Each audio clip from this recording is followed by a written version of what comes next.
The rain came down on the huge, stately mansion. There was a baby sleeping alone by the window, wrapped in white diapers, and a man with blonde hair stood over the crib. He looked sternly at his child. Looking at his child, he thought that a creepy creature had been born.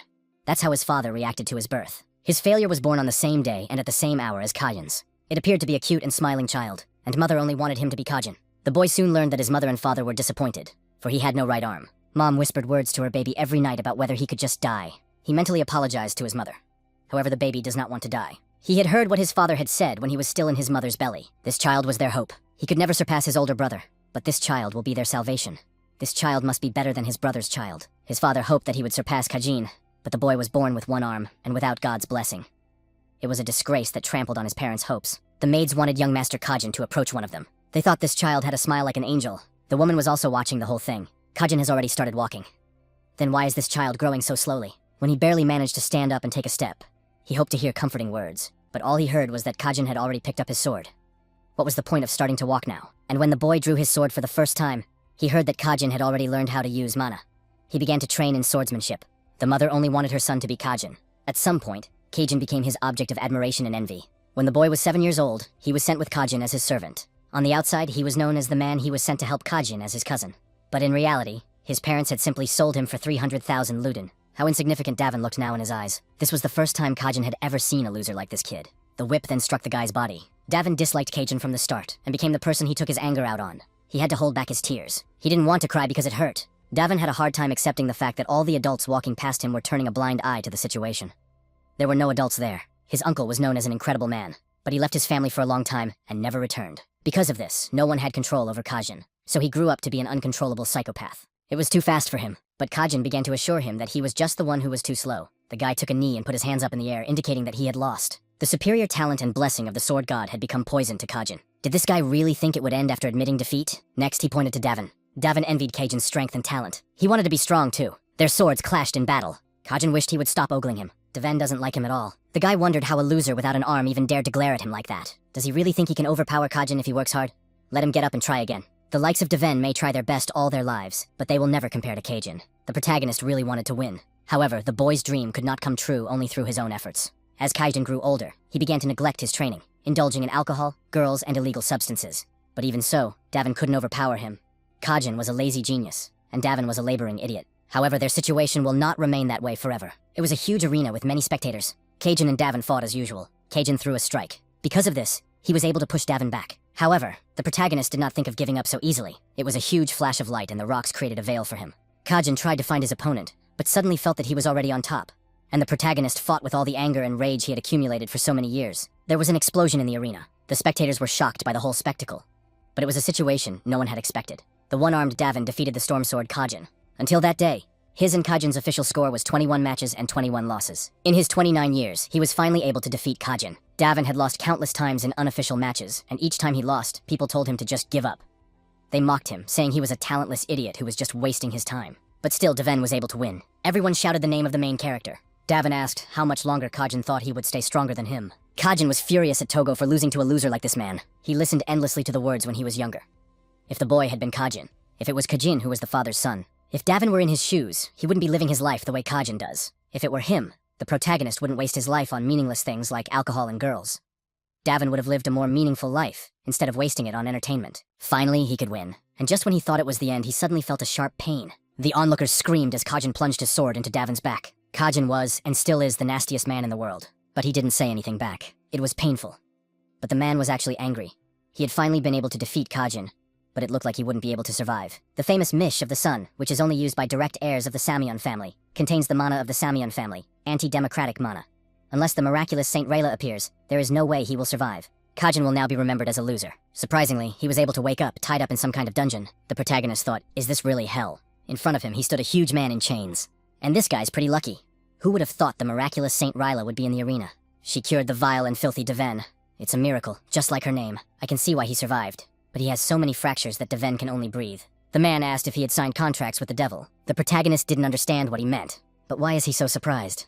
A loser like Davin is only able to defeat Kajin by signing a contract with the devil. Plus, his parents recognized it too, so there's no point in denying it. It was clear to him now. The sacrifices and the main character's blood bottles for the contract were found in his family home.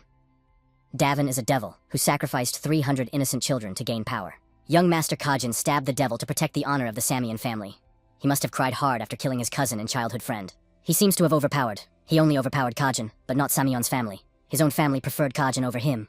Deven tarnished his family's honor to seal his mana and serve a life sentence. Now let him suffer for all eternity and rot in prison. The tendons in his arm and his legs were cut out, and his mana was sealed with chains. And so Deven was thrown into prison. He could immediately sense the presence of Kajin, who seemed to be mocking him. He thought it suited Deven very well. The man revealed that he had become a sword emperor. People extol him for being a hardworking genius. And it was all thanks to Deven. He thanked the loser from the bottom of his heart. After Kajin humiliated him and left, the amount of food that was given to Davin had decreased a lot. The result of this decision was immediately visible. Davin coughed up blood. If he was going to die, he wanted to die with dignity. The main character felt that he should have died while still in the arena. It was cold in here. In that last moment, he thought of only one thing. Would his life have been different if he hadn't been one-armed? If he was born healthy? If he had the blessing of the sword god Kashak? Perhaps then his life would have been different. Deven doesn't want to die. He really wanted to live. A flash of light lit up the pitch blackness. After all, he just hadn't counted on a death like this. Suddenly he opened his eyes and heard a question. Whether he even listened when the adult spoke. The man touched his shoulder and called him Vincent. He hadn't expected to feel it himself, giving more in his right hand, which he hadn't had before. I wonder if this is really a dream. But if so, why does everything feel real? And the person in front of him definitely belongs to a noble family. But how does he know this man? Only then did the boy remember that he had just been named Vincent. And this was the 7th son of the Adenk family. Other people's memories began to seep into his head. But still, this dream wasn't so bad. The air was just as fresh. It wasn't as disgusting and stinky as the underground prison. Plus the dream where he has a right hand. I wonder if this gift was given to him just before he died. The man got even more angry and asked how long he planned to ignore him. And the protagonist felt that the man was trying to hurt him with mana. You can block this attack very easily. You just have to separate yourself physically from your opponent. Suddenly he was surprised. After all, he didn't intend to strike her so hard to push the man so far away. Besides, this man had good control over his mana, so it was unclear why his movements were so slow. The protagonist apologized. He attributed it to the fact that his hand had just slipped. The man, however, was unwilling to take his help and stand up, and called him an insolent puppy. He is acting so arrogant simply because he is in the main family. The man's son will crush the brat without mercy, and it'll be the first time a branch family has ever crushed a main family. Only then did the protagonist realize that this man was just like his own father. He always wanted to defeat his older brother, and when the father realized that his dream was unattainable, he began to project it onto his own son. And eventually, the boy stopped honoring his parents. The man stated that he will not forgive this arrogance and rudeness that the guy showed today. Let him just wait until the day of the True Swords meeting. When he left, the protagonist was finally able to be alone with himself. Is this really not a dream? If it was a dream, the protagonist should have woken up by now. Suddenly he felt pain, for other memories were starting to come back to him. The boy's mother passed away after giving birth to him. His father never took proper care of him. The other kids treated him like a scapegoat. They were the 8 children of the famous Adenk family, and Vincent was the 7th. He was such a coward that he was choking back tears in his room after receiving a slap from the youngest child in the family, Loa, an ugly duckling abandoned by the others in the main Adenk family. One who was hunted by branch families who wished to suppress the main family. The one-armed Davin of the Samian family became the useless Vincent of the Adenk family. It's kind of called reincarnation. He doesn't know much about it anyway. In a bookshelf, he noticed a diary. There, Vincent didn't understand why he couldn't do what his older siblings could do. All his kinfolk wait for any opportunity to trample on him. All the servants ignore him. He's a mistake who would be better off just dying. This diary is full of self-deprecation. It seems like this guy's self-esteem has dropped so low that he's just given up. Apparently, God had answered their prayers. In his last seconds, he wanted to live, and Vincent had always wanted to die. It's pretty interesting how that works out. The one who wanted to die disappeared, and the one who wanted to live came back to life. Suddenly he heard a question, wondering if he was really going to believe something so absurd. The protagonist immediately turned around and thought someone was in the room. He asked who it was. An unknown voice asked if he was naive or just a fool. The protagonist thought the demon was trying to trick him because his reincarnation was never supposed to happen. The stranger asked why he was thinking so miserably. Whereupon it appeared to be the original owner of this body. If it's the original owner, then it would appear that Vincent himself is speaking to him. That's really true. His real name was Vincent. But when he gave the protagonist his body, he was left without that name. So he asked to be called Julian now. The main character asked if he wasn't dead and how that was even possible. It was an epiphany. But isn't that a thing the gods give to people? The protagonist heard that people blessed from birth can sometimes hear about sight. Only then did he begin to realize that there was a god in front of him. And his hunch was correct. Even though Julian is a petty god, Julian originally intended to summon a ghost god, but the protagonist arrived instead. And if he wants to become a real god, then he needs to achieve several achievements. They call it a calling. If Julian completes his call, he can become a real god. The protagonist understands his intentions, but he is in no way interested in these accomplishments. If everything that Julian said is true, then he has a chance for a new life. And the main character will be busy living his life, so he will not have time to listen to the wishes of some ghost. That's right. Julian had given up on his life and he wished for another one. And eventually this one happened. However, Julian's spiritual energy is incredibly low. And if his spiritual energy completely disappears, this body will die. He heroically asked if that was a threat. This body is too healthy for an early death. It was only then that he realized that it really was. That bastard did it on purpose. If it's to show you that he did it on purpose. That kid is so naive. Julian wanted to show him his real memories. The butterflies turned into an endless stream that crashed straight into the main character's body. All the memories started popping up in his head. The people around him wanted to step on this cretin. What's wrong with that face anyway? It all makes sense now. He wasn't really desperate. He was just playing the role of a coward. In these moments, he was laying the groundwork for his death. Are these really the thoughts of a 13-year-old boy? The protagonist wondered what kind of world he had been reborn into in the first place. Julian's acting was simply flawless. He had to avoid being watched by his family. The subjects he wanted to study were at the level of an apostle. If this guy finally decides to listen to Julian's offer, it's a win-win for him too. The protagonist nodded. But he didn't expect to hear about Archidemon Devon and the hero King Kajin at all. He immediately jumped up and asked what that even meant. It happened 500 years ago. The one-armed swordsman Davin has escaped from Samian prison. Taking advantage of a contract with a demon, he devoured thousands of people to become stronger. They say he killed over 10,000 people. That is why he is a great demon in history. Has the main character traveled 500 years into the future? That doesn't make any sense. But what are the chances that Davin and Kajin both end up in the same Samian family lineage? However, he was sure he had died in prison 500 years ago. The Samian family preferred the Storm Sword, forgoing the one-handed swordsman. While the one-armed swordsman was dying alone, the Storm Sword became a sword emperor. However, to distort history and talk about a great demon and a hero king is completely absurd. The Samian family is full of bastards. Julian asked if it wasn't romantic when the king hero Kajin was a friend of the great demon and loved him very much. The protagonist demanded that he stop this nonsense. Julian asked why he was so angry. The boy replied that it was all a lie. It was only then that Julian began to guess that he came from those times. The protagonist replied that there are such. Julian started teasing that he was very old, and called him an old man. Anyway, the story is just a collection of short stories that are written by the winners. The boy asked what the world was like now that 13-year-olds were talking like that. Julian explained that children grow up very quickly now. This time is different from the time the boy lived in. Julian told me that the hero king swallowed his tears and teamed up with the greatest hero of the time, his best friend the Sun Sword Emperor, all to defeat the great demon Deven. Vincent asked who the Sun Sword Emperor was. He had never heard of him. Julian told him that it was an ancestor of the Adenk family, Arslan. At that moment, he immediately remembered that boy. So he was the first head of the Adenk family. It was a child who greeted Sir Deven. Arslan admired him very much. Arslan wanted to be just like this man when he grew up. Though Arslan was a child, he was a friend as well as Davin's apprentice. What was so good about a one-armed man like him? Arslan visited him several times while the protagonist was in prison. Then he said that Davin hadn't committed any crime. That truth would eventually triumph over evil. He'll do it to restore Deven's honor, no matter how long it takes. After that day, Arslan never came to him again. Julian revealed that he was the first head of the Adenka family, who also left them with a life mission. And this is about his accomplishment. They must surpass the Samian family, and face the truth. To face the truth. Was it really just a coincidence? Arslan had definitely said he would reveal the truth, and he knew Davin had been wrongly accused. It's not a coincidence, and though the protagonist doesn't know much, he's sure of it. Arslan Volker broke away from the Volker family and created the Adenk family. It was to uncover the truth. Adenka is the new family that was created to restore Davin's honor. It seems to be fate that he was born specifically into Arslan's family. Vincent wondered if he had been called to fulfill the mission that had been given to the Adenk family. And if he does, then Julian will become a god. And the protagonist will be able to become the true owner of this body. If Julian becomes god, then he can still reward this guy with an incredible blessing. It's a deal that's good for both of them. Doesn't that sound bad? O mentally thanked Arslan. He will inherit the mission the disciple left behind, and the Samian family will happen. The protagonist will climb the upper-class family that betrayed him by becoming a part of that family. Julian called him an old man again and asked where he was going. Vincent wished he'd stop calling him an old man.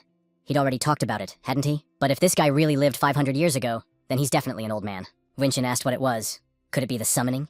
He must be having trouble remembering because he's an old man.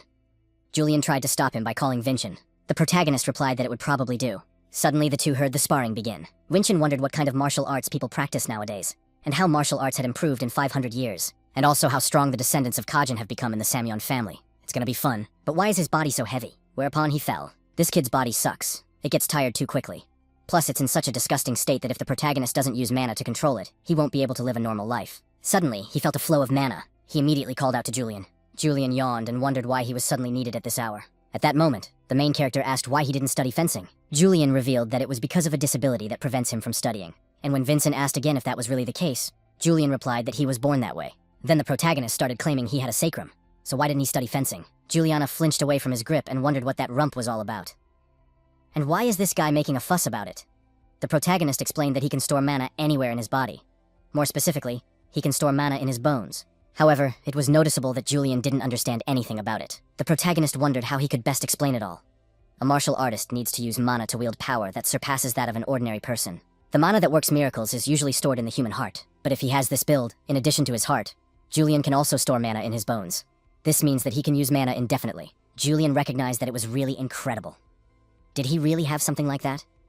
Vincent noticed that he still didn't seem to realize how important it was. Kajin, whom they call the king a hero, also had something similar. How ironic that it was born with the same physique as Kajin, something he envied all his life. But the world 500 years later is stranger than he first realized. Julian can't convey an image to his heart. The protagonist asked what the image was. Julian wondered if Gramps was saying, "Is this serious now?" And where should he start his explanation? An image is like an imaginary mana storehouse. Vincent was surprised that he didn't store mana in his heart. Then what happened to the meditation method? Julian then asked what method of meditation he was now talking about. That's when the protagonist couldn't believe that Julian didn't know about the meditation method. Volker, the first Adenk, had a great meditation method for storing mana in the heart. And now they store their mana in an image called a star. And the number of stars used denotes the strength of the martial artist. They gave up mana guarding the physical body a long time ago. Julian doesn't even think there's any record of it. The protagonist just didn't believe it all. This means that the adult in that family creates at least one image. The first connection to the image and the sense of mana is a requirement for people with 1 star. It turns out that the image was created to avoid the risks that can occur when storing mana in the heart. In the past, more than half of martial artists died from storing mana in their hearts, because it exploded, and it was certainly dangerous. But he still decided to take a chance. Julian tried to stop him, asking if this guy was now collecting mana in his heart. Vincent reassured him, saying that his heart was strong. He would have to take such a big risk if he wanted to become known as a full-fledged martial artist. One-armed Davinus learned this method, and survived because of it. Julian asked why he lets the mana spread everywhere. The order is wrong. He asked his grandfather if he was even familiar with the cycle formula. Julian is too noisy. Is there really a mana flow formula? Of course, there is a formula for efficient mana usage. It seemed to the protagonist as if they were back in his time. And it seemed to Julian that there must have been people who had failed. Vincent told me that the magic power of the cycle wrapped up and exploded in about half of the practitioners. Juliana was clearly not happy that they had died. But the other half survived. Isn't that a great statistic? Julian advised him not to be so reckless, but only because it wasn't his body. Let them treat it more gently. Vincennes agreed, and also mentioned that the body was valuable. The protagonist asked, well, why did he do that to such a valuable body? This body has a wonderful sacrum, and his magic cycle heart is also strong. Julian would definitely succeed if he practiced carefully. The sacrum is the kind of structure that is necessary to contain mana, but consumes it. And Julian's sacrum had been depleted for the past 13 years. If this continued, Winchin Adenk's body would die before even reaching maturity. Meditation will delay death, but there's a limit to that too. There's about 10 years left. This amount of time is quite a lot of time. In such a time, Stormsword had become the Sword Emperor, and the one-armed Davin had been forgotten by the world. For so long, Davin had been locked in an underground prison, slowly starving to death, striving for life. Those 10 years were incredibly scary and absurdly long. Suddenly he heard a knock and a question as to what the young gentleman was doing there. Someone demanded that the boy answer. The main character didn't even know who it was. After that, a man with a disgruntled look on his face walked in. He immediately marveled at the mess, and asked what had happened here in the first place. Why the young gentleman's room was in such a mess. Vincent asked if the man was his servant. The one replied scornfully that he was. Who else could he be? So this man's name is Wilson, the one who Julian will slit his throat in 3 years. He immediately brushed those thoughts away. Wilson arrived on time. The protagonist threw his clothes and said to bring clean ones, and also to clean this room. Wilson wondered why the hell the young gentleman even looked stronger than usual. Could this be the wimpy Vincent he knows? The man asked the young gentleman what he was doing at this hour, since the room was such a mess. I wondered if he was conducting some strange experiment or something. Vincent replied that there was nothing of the sort. Had the young gentleman then gone mad from being ignored all the time and he was just reading here? He must have been studying dark magic or worse. Wilson should let the head steward know about it and report to the head of the family immediately. The protagonist, noticing that it is quite rare to find a gentleman who speaks respectfully to a defiant servant. It's fun to watch Wilson continue to insist on what his master has refuted. And it's even bolder to not listen to the orders his master has given him. Vincent gave him more assignments than usual. But isn't it Wilson's job to do them? The man asked if he hadn't said he hated doing things he didn't like. Did the young gentleman really think he was here to clean up after him? Vincent mentioned that there are such people. After all, this man is his servant. Or is he wrong about that? Since he doesn't want to do his job, in that case, the protagonist will do it all himself. Wilson asked the young gentleman where he was going. The kid explains that he is going to the head steward that Wilson mentioned to ask him to fetch his clothes. He will tell the head steward that he has come to him himself, because Wilson's servant does not want to work. Those words infuriated the man even more. He took away the dirty clothes and asked who even said he was turning down the job. And he will also do the cleaning, so the young master should leave it as it is. No matter how cowardly and sensitive Vincent is, a servant cannot behave so insolently and arrogantly with him. They must have deliberately made themselves that way. He appeared Julian, who felt the same way. They probably want Vincent to solve the problem of the unruly and rude servant, and show what the 7th young master of the Adenka family should be like. Apparently Wilson used to be a gang member and had killed a lot of people. Julian asked what they should do now. Vincent only laughed as soon as he heard that he had killed people. A man who has taken many innocent lives has a certain energy. And that kind of energy the protagonist doesn't feel from that man. He's just an ordinary asshole. Plus, his eyes are a little too innocent. Also, the guy thinks he's just a coward. Julian asked if he even believed what he was saying. How does he even know so much about it? because he's lived a fucking shitty life. Julian didn't even realize what had happened to him. He wondered if he had summoned something worse than the king's spirit. Wilson returned and said he had washed the young gentleman's clothes. He also asked if the young master liked the way he had cleaned the room. Vincent said yes, and thanked him for his hard work. Wilson asked that the young master not turn his room into a battlefield next time. Vincent replied that he would. He seems to be becoming more docile. But what he's even capable of is useless in Vincent, even if he acts so proud. The main character now told Wilson to bring a wooden sword about 1 meter long. It would be good if it weighed about 500 grams and was made of ebony. Have him look in the storeroom. Wilson asked what would happen if he refused to do it. Since Wilson won't, then he'll have to go get it himself. But how should the protagonist answer the guard when he asks why the young gentleman came here in person? I guess Wilson also forgot that the pantry guards are outstanding martial artists, and they are very loyal to the direct descendants of the family. Wilson wondered why he was acting like this again. He asked to wait a second, but suddenly he sat down on the floor by the main character. Vincent apologized. He just has bad memories of being attacked from behind. Wilson had never heard of such a thing happening to the young master's belt. In that case, he should remember it well. In fact, his body is screaming in pain because of this movement. It hurts like hell. Wilson was about to reply something, but he was suddenly noticed by the protagonist. Vincent asked if he had anything else to say. Wilson immediately replied that no, fulfilling the words that he needed a 1 meter long sword. But Wilson just said he didn't feel like doing it. He immediately walked out the door and mentioned that he didn't say such a thing. After which he closed the door loudly behind him, but he opened it immediately, talking about the door closing loudly because of the draft. He did it unintentionally, and Vincent didn't even say anything to the little rascal, for which he was already walking down the corridor with the sword the young lord had requested. Wilson was determined not to lose to him next time. He would show Vincent why he was called that. Then he held out the wooden sword. The little brat must feel bad, because he thought Wilson was going to give it to him so easily. Vincent asked Wilson if he knew about it. Among his acquaintances, there is a man without a right hand. Since he has no right arm, he had a hard life. And eventually this man met a very horrifying end. Wilson immediately handed over the sword. He was ashamed as hell. Since Wilson had done the young master's errand, he would go for it. Now he needs a good little workout. Vincent was already outside practicing with the mannequins. The protagonist knows that this body is incredibly weak, but for him to be so tired after a few swings of the wooden sword, it seems he still has a long way to go. However, he likes the feeling. He was born to become a martial artist. Suddenly, a mannequin was cut in front of him, and the man apologized. Because of such weak mana energy, he didn't even notice that someone was training here. Vincent asked who it was. That was Revan Adenka, and that would be the useless Vincents. Julian revealed that Revan Adenka is a very distant relative of his. He is one of the candidates who has a good chance of winning at the next true sword competition. And before that, the main character was dating his father. Now I know what kind of son that guy was talking about. Vincent should be careful. This boy is a rising star among the heirs of branch families. He's the best among the 13-year-olds in the Adenk family. Revan figured out that if he wins at the true sword meeting, he will have to fight Vincent. So he sought this guy out. A collection of true swords. It's a competition where children from Adenka-affiliated families who practice martial arts gather to fight in real sword combat. There's no age limit there yet, but people usually participate from the age of 14. The winner of this gathering will be given the chance to face off against the direct heir of the Adenk family, who must be around his age. The heir who will fight against the winner of the true sword competition will be Vincent, a useless guy who is determined to be the weakest among the direct heirs. Revan hoped he wasn't hiding from him anymore, because he was too scared. Things wouldn't end with simple wooden swords at a true swords meeting. The protagonist asked how a martial artist could even be afraid of a ball. The boy only laughed. He seemed to have a good tongue, since he was the direct heir. Vincent advised him to learn it too. Even the provocations must be at a decent level. How can he even mock a relative who came here to practice? This guy is too rude. The one-armed Davin was respected both on the training field and in the battle arena. Even Kajin respected him. This guy cut up someone else's dummy. Revan is a disgrace to all martial artists, so he should be ashamed. It seems it was his father, who is a distant relative of the main family, who taught the same manners. Revan immediately held his wooden sword against him, saying how dare that bastard insult his father. He had decided not to forgive Vincent since the moment he had spoken disrespectfully of his father. Julian mentioned that this guy is at the 2-star level, plus has the attributes of a man of steel. So we have to be careful because this man is much stronger than Vincent. In fact, the main character also knows that he will lose if they fight him now, but it's obvious that he's stung by the inferiority complex he grew up with, simply because he wasn't born into the main family. He uses mana even though he knows Vincent can't control it. His father doesn't act mature, and his son isn't familiar with the etiquette of martial arts masters. It seems that the level of culture in martial artists has declined in 500 years. The protagonist must make sure he learns this. He displayed a wooden sword that was filled with mana. Fortunately, the protagonist still has a good sense of understanding of the situation. He revealed that in his time, the likes of Revan would have been beaten up by the older families. Meanwhile, Equality couldn't believe that this guy had just pointed a sword at him. Not only does he have no mana, but he has no idea what mana is. How on earth could he act so confident? He knows this since he has faced his sword. Vincent doesn't even stand a chance against him.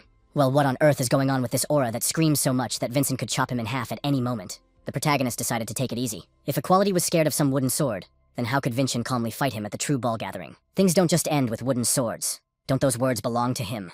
Raven attacked the protagonist, screaming about killing the bastard right now. Julian asked what he was even doing and let him dodge faster. Vincent told him not to worry, because the man couldn't hurt him. He was stopped by a man. He mentioned that the young master couldn't fight behind Vincent-san here. Julian exhaled with relief.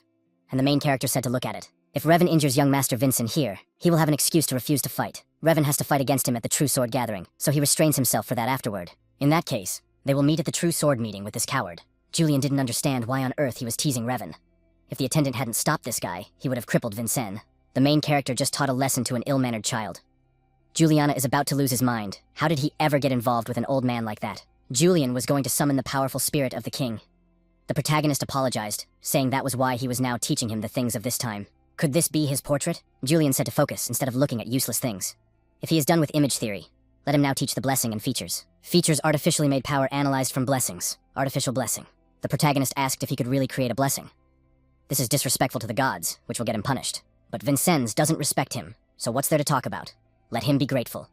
No one has ever died from God's punishment. Could it be that Revan has a specialty too?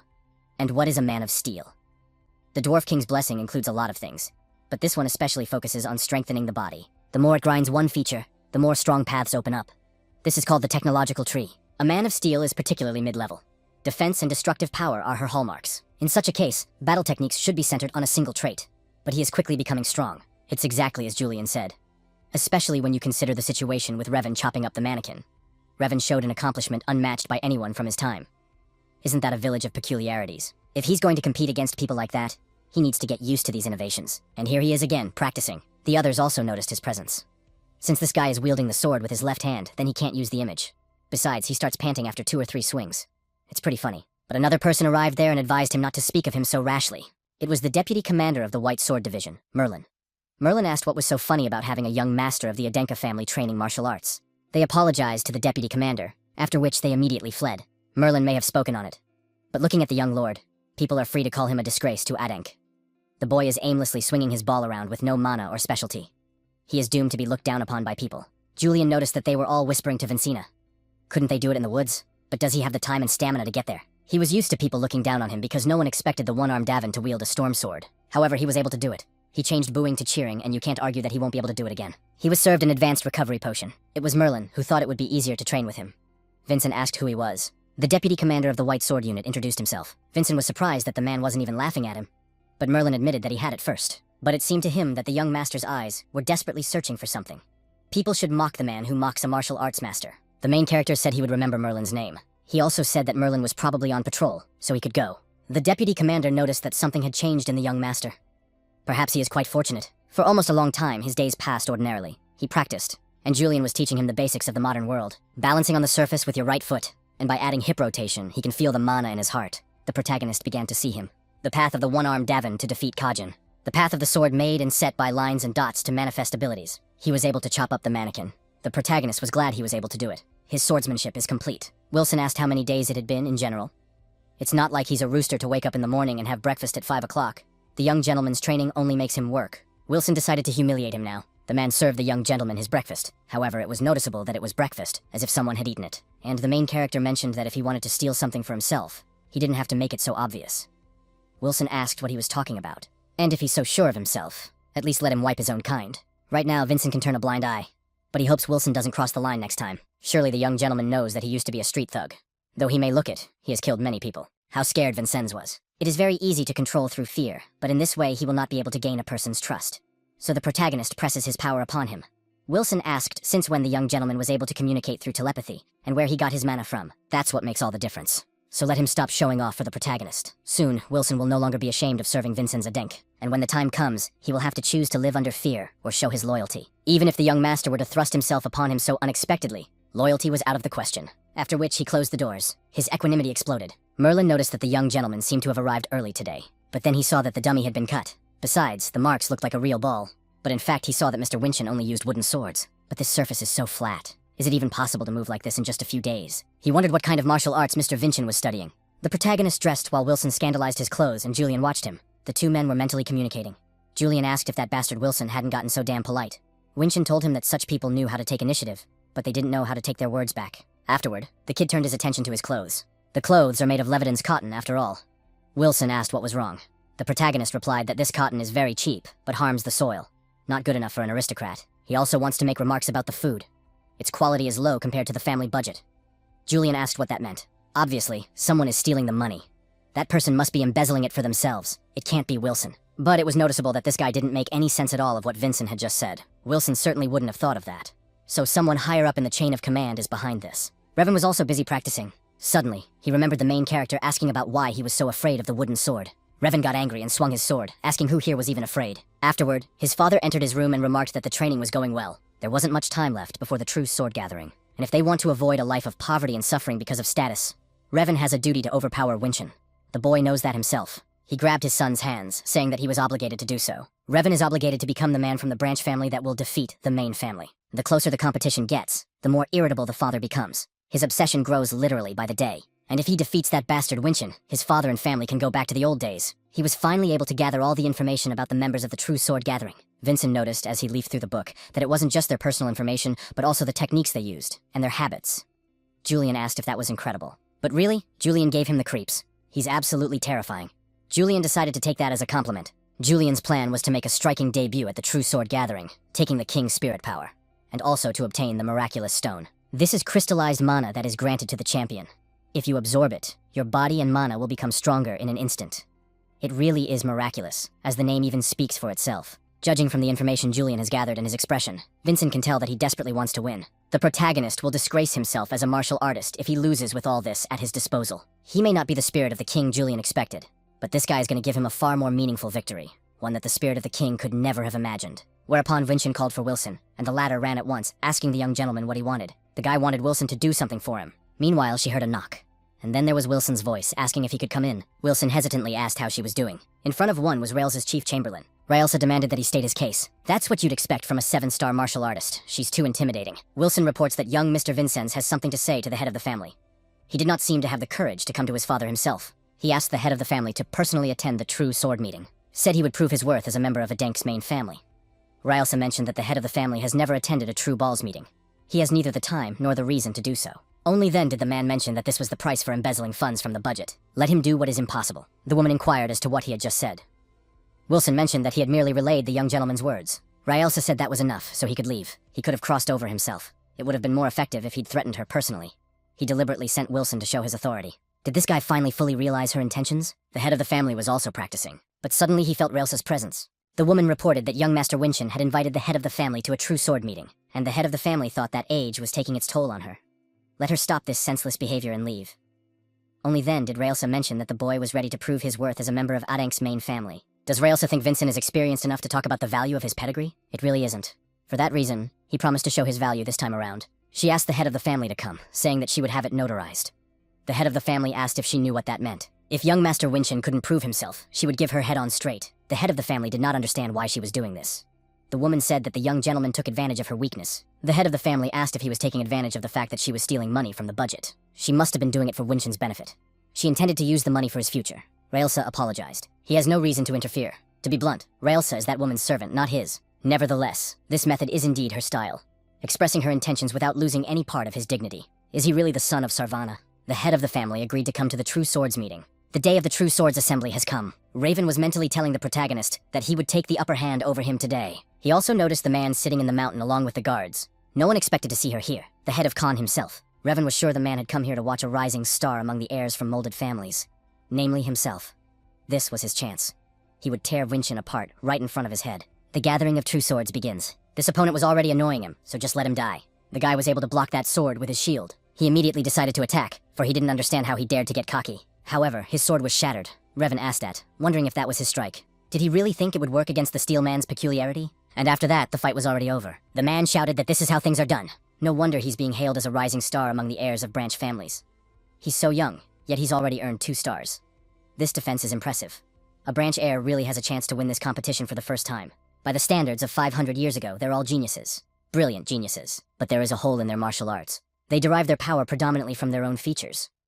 Vincent sees no experience in battle from their movements. These guys are like manipulated puppets. That was probably why he was able to use his specialty and attack so rashly. Revan bowed. He even gave Winchin credit for not running away. Mentally, the protagonist told him to win as soon as possible, because he wouldn't be running anywhere, and the head of the family just watched it all in silence. It's been quite some time since the competition started. The guy flew back from that blow. The match is over and the winner was Revan Adenka. Revan Adenka stated that he has defeated all his opponents. Now, according to the rules that have been set by the elders, he will fight his close friend, Vinchin Adenka, in the final battle of the True Sword Gathering. He wanted to fight against the direct heir of the family.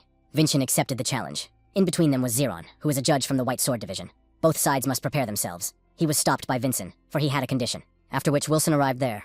The protagonist will use this wooden sword, and his left hand to fight his distant relative. Vincent will also allow him to strike the first 3 blows. The man didn't know what the kid was talking about. These guys had heard rumors about this kid. I wonder if he's really crazy. And until those 3 strikes are made, Vincent will not step 1 foot from where he now stands. Revan wondered what he was even doing. Was he really mocking him now? Even the audience thought it was absurd. Young Master Vincent doesn't know any martial arts.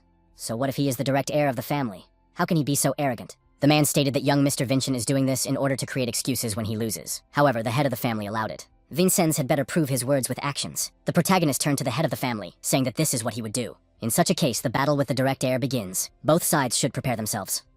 From the look on Revan's face, you could tell he was angry. Didn't this guy hear him a couple minutes ago? Vincent said he'd let him take the first 3 hits. The battle has begun. In that case, this guy's just gonna die if he stands still. That was the first strike. High chance of it being a short punch. Revan really wanted to see how long he could be so cocky. The guy already thought he had managed to get his opponent. Most of them are simple feints. The real kick is the second one. This guy's moves are so obvious that he can see them, even without Julian's information. The main character mentioned that great swords aren't primarily meant for piercing. Revan couldn't believe how this guy was able to repel his sword. It was simply impossible.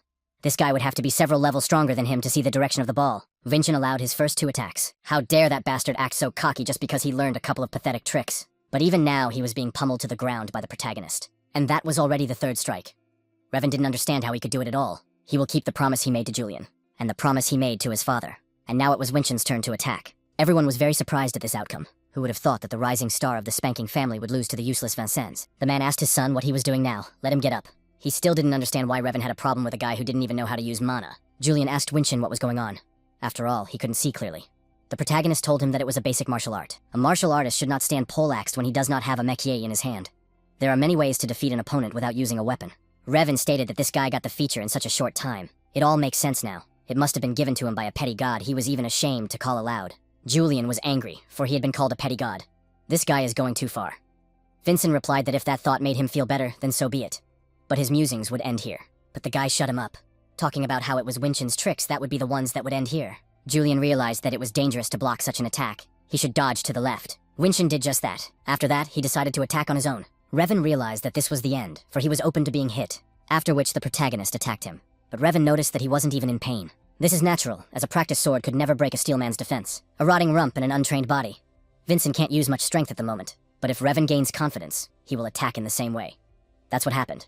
Because he wanted to show the difference between them, which can't be overridden by a low-level feature. You can use the power of his punch and attack. This attack caused Revan to start flying off. The protagonist approached Judge Jaren and asked him to try his best to prevent the tragedy. He was surprised as soon as he heard those words. The protagonist has only one chance. If one uses this skill even once, his body will be destroyed. Gotta finish it while this guy's in the air. That bastard sure can't win. Vincent sees it. The point Revan created and his sword path connecting the two. He mentally told Julian to watch carefully. It was a technique Vincent had mastered. This was the final blow of the main character. Even with a wooden sword, he was able to cut off Revan's arm. The man was deeply shocked by the result of the contest. Even the head of the family couldn't have expected this. Cut the space, curl the flow of mana, and use it to break everything, including the enemy's abilities. That's called fencing. He began to scream in pain. The guy grabbed his arm, which was now gone.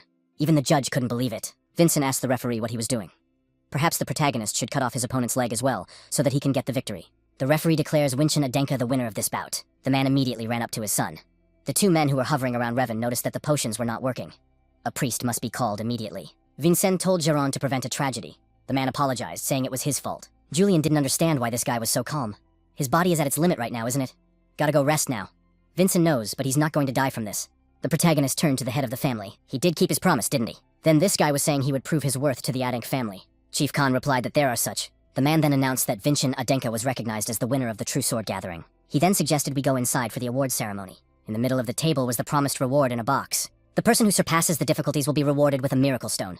And only the head of the family wanted to give the miracle-working stone as suddenly a man burst in there, shouting that it was of no use. Everyone present turned their attention to him. The man shouted that Vincent had definitely fooled everyone. He began to explain to the head of the clan that this guy had taken up in the power of an apostle. There was also a subordinate there who reported to the head that there was a small problem. Khan asked the priest what had happened. Many healers have tried to attach young Master Revan's arm to his body, but it seems this arm can't be reattached. His father asked if the priest meant to say that Revan would forever be one-armed. The priest apologized profusely. He grabbed the priest by his robe, not understanding why the priest could not join his arm. But the priest replied that they had never seen this wound before. Julian asked Vincent what that meant. Not only had the priest never seen such a thing, but it looked like the hand had been severed by something his divine powers couldn't handle. If they don't hurry up, even a high priest won't be able to do anything. He turned to the head of the clan, asking how such damage, which even a third-level priest couldn't fix, could be studied by the Adenka family's methods. The devil is definitely involved. The people behind them began to whisper that they were now beginning to believe it too. It happened very suddenly, and perhaps it was really the apostle's ability. Vincent asked the man if he could intervene. The head of the clan gave his permission, and Julian asked what he was going to do. This true sword meeting was held in the presence of the head of the Adenk family. Therefore, all proceedings must be held with the head's permission, and the head has already declared Winchin as the winner. Thus, the man's words directly deny the authority of the head, and in a place where all the special guests were gathered. Does Charles Adenka realize the situation better than the head of the family? He ordered Jaren of the White Sword Unit to arrest the man. Jaren asked if by that person he meant Charles Adenk. The protagonist replied that he did. The father of his friend, Revan, Charles asked how he even dared to give out such orders, even though he was the direct heir. Vincent explained that the man had questioned the authority of the head in front of other people. Wasn't that enough? Jaren indicated that he would honor that order. He then tied Charles up and fell to his knees, who screamed to be let go. Suddenly, he heard the words of the head of the family. The man wondered if Charles Adenka really did not realize that he was in debt to Vincent. In the Adenk family, you can't punish a person twice for the same offense. If Vincent didn't do it, Charles would face the family's punishment. Since Khan is also a father, he will forgive it, so Charles should not open his mouth again. The man agreed. Afterward, the head of the clan praised Winchin for doing a good job. The protagonist thanked for the praise. Julian was very embarrassed, and the main character noticed that he seemed happy. In fact, the head of the company very rarely praises anyone. Revan began squirming in pain. The priest said that at this rate, his right arm would be like this forever. After which, Julian decided to propose the idea to Vincent. Winchin mentally wondered if this was normal. Julian thought it would definitely turn out in their favor. In that case, the guy wouldn't do as he was told. Vincent asked the priest if his right hand could not be restored even with the help of a miracle stone. The reward for the competition was a miraculous stone, and now this guy says to use it. The priest didn't even know what he should say to that. Looking at the priest's reaction, apparently it's possible. It was Vincent who cut off Revan's right hand, so he should put an end to that situation. The head of the clan decided to leave it up to Winchin. Revan Adenka taunted him and mocked Vincent at the martial artist training field. Charles began to apologize for not training him well. He even apologized sincerely. However, all words must be proven by actions. Vincent drew his sword. He cut the ropes that restrained Charles. Charles Adenka must show remorse worthy of a martial arts master. And then Vincent will give the miraculous stone to Revan for healing. Charles asked what exactly he wanted. Eye for an eye, tooth for a tooth. For the sake of one right hand, he needs someone else's right hand. What a loser this man is. Vincent knows he's fully conscious, but refuses to say anything despite the situation at hand. Is his right hand really that important to him? Where's the respect for parents in this generation anyway? Charles agreed to sacrifice his right arm. His whole body was shaking. Julian noticed that the man apparently loves his son. Though this love is perverse, it is still paternal. He has to do everything for Revan, even if he has to cut off his right hand. He had already prepared to perform this action. Vincent said to prevent any accidents. The boy turned to Jaren. He reacted instantly and slashed his sword. In the end, his right arm was fine. Vincent hoped Charles would use his bravery for a better occasion next time, and Jaren could only exhale in relief. The protagonist knelt down and informed the head of the clan that everything was resolved. The man praised Winchin. After the miraculous stone was in his hands, he gave it to the priest. "O goddess of healing, Gaia, please be merciful, and grant us a miracle." This guy's hand was healed. It was a miracle. The man was glad to have Revan's hand back too. Julian even started to regret a bit that they lost the precious miracle stone. The main character mentioned that it was exactly Julian's idea to give the stone away, but he can't stop regretting it now. However, it is understandable, because this subject can even help with mental problems. Meanwhile, we were eavesdropping on Wilson. He's so cool. He remembered the young lord's words, that when the time came, one must decide whether he would either be ruled by fear or swear allegiance. Now he realized that loyalty was much cooler. Wilson cheerfully informed the young gentleman that he would soon begin preparing his dinner. Julian asked what had happened to him in such a short period of time. Vincent asked if that wasn't what Julian wanted. For Wilson to recognize him as his master. Of course, that wasn't what he wanted. He wanted even much more than that. Afterward, they heard a knock. Julian thought Wilson made dinner pretty quickly, and Winchin said to come in. It was the same priest who greeted the gentleman. This priest of the goddess Gaia is called Dulin. The protagonist asked the priest why he had come here. Dulin wanted to express his gratitude for his help, whereupon he held out one of the parts of the miraculous stone. Dulin explained that it was a reward for such a noble act towards young Master Revan. But Vincent wondered why the priest had decided to give it away. Dulin became a priest to help the sick get through their hardships and return to normal life. Today, however, there was nothing he could do to help young Mr. Revan. He compared the value of a miracle stone to the value of a human life, and as if laughing at the priest, Vincent willingly gave up his miracle stone. Thanks to this act, the priest rethought his life, so he asked to receive this stone. Vincent thought he had done nothing of the sort. The priest would realize it himself. However, accepting the stone, a fitting way to pay his respects. That is, they thanked the young master. He also handed over a plaque, saying that if he suddenly needed the temple's help, he should take advantage of it. It's still anyone's guess, but Dulin recently became a second-class priest. Julian marveled that he was now a second-class priest. Vincent wondered if this was a rare accomplishment. Endless treatment, free use of the temple. Anyway, showing this plaque means the same thing as telling them treat me as a second-class priest. However, the main character has no idea what being second-class means. Thanks to the young master, he learned a lot. Dolan thanked him for this valuable lesson. Vincent told the priest to take care of himself. Julian boasted that they now had a much better acquaintance than Wilson. The protagonist recognized that Julian was truly amazing. It was a little disconcerting when Vincent was so sincere with him. The protagonist wondered if it was because he hadn't been given any affection or praise in his entire life. Come to think of praise, his father usually eats alone. But there was one time when he invited a family member to have dinner with him after a true sword meeting. Vincent wondered who it was. It was the second child, Dea. She had won an incredible victory at the true sword meeting, so Julian is saying that the same opportunity may come for Vincent. Most likely it will. His whole body knows from the pain right now, but he supposes it looks like he won't be able to rest right now. Julian didn't say it would happen for sure. Vincent's just wanted to be sure, even if the odds of it happening were 1 in 100. It's a little disconcerting, actually. Wilson rushed in, who called out to the young gentleman. The protagonist asked what the rush was about. Just then, he had something to say about the head of the family. Vincent complimented that the head of the family had invited him.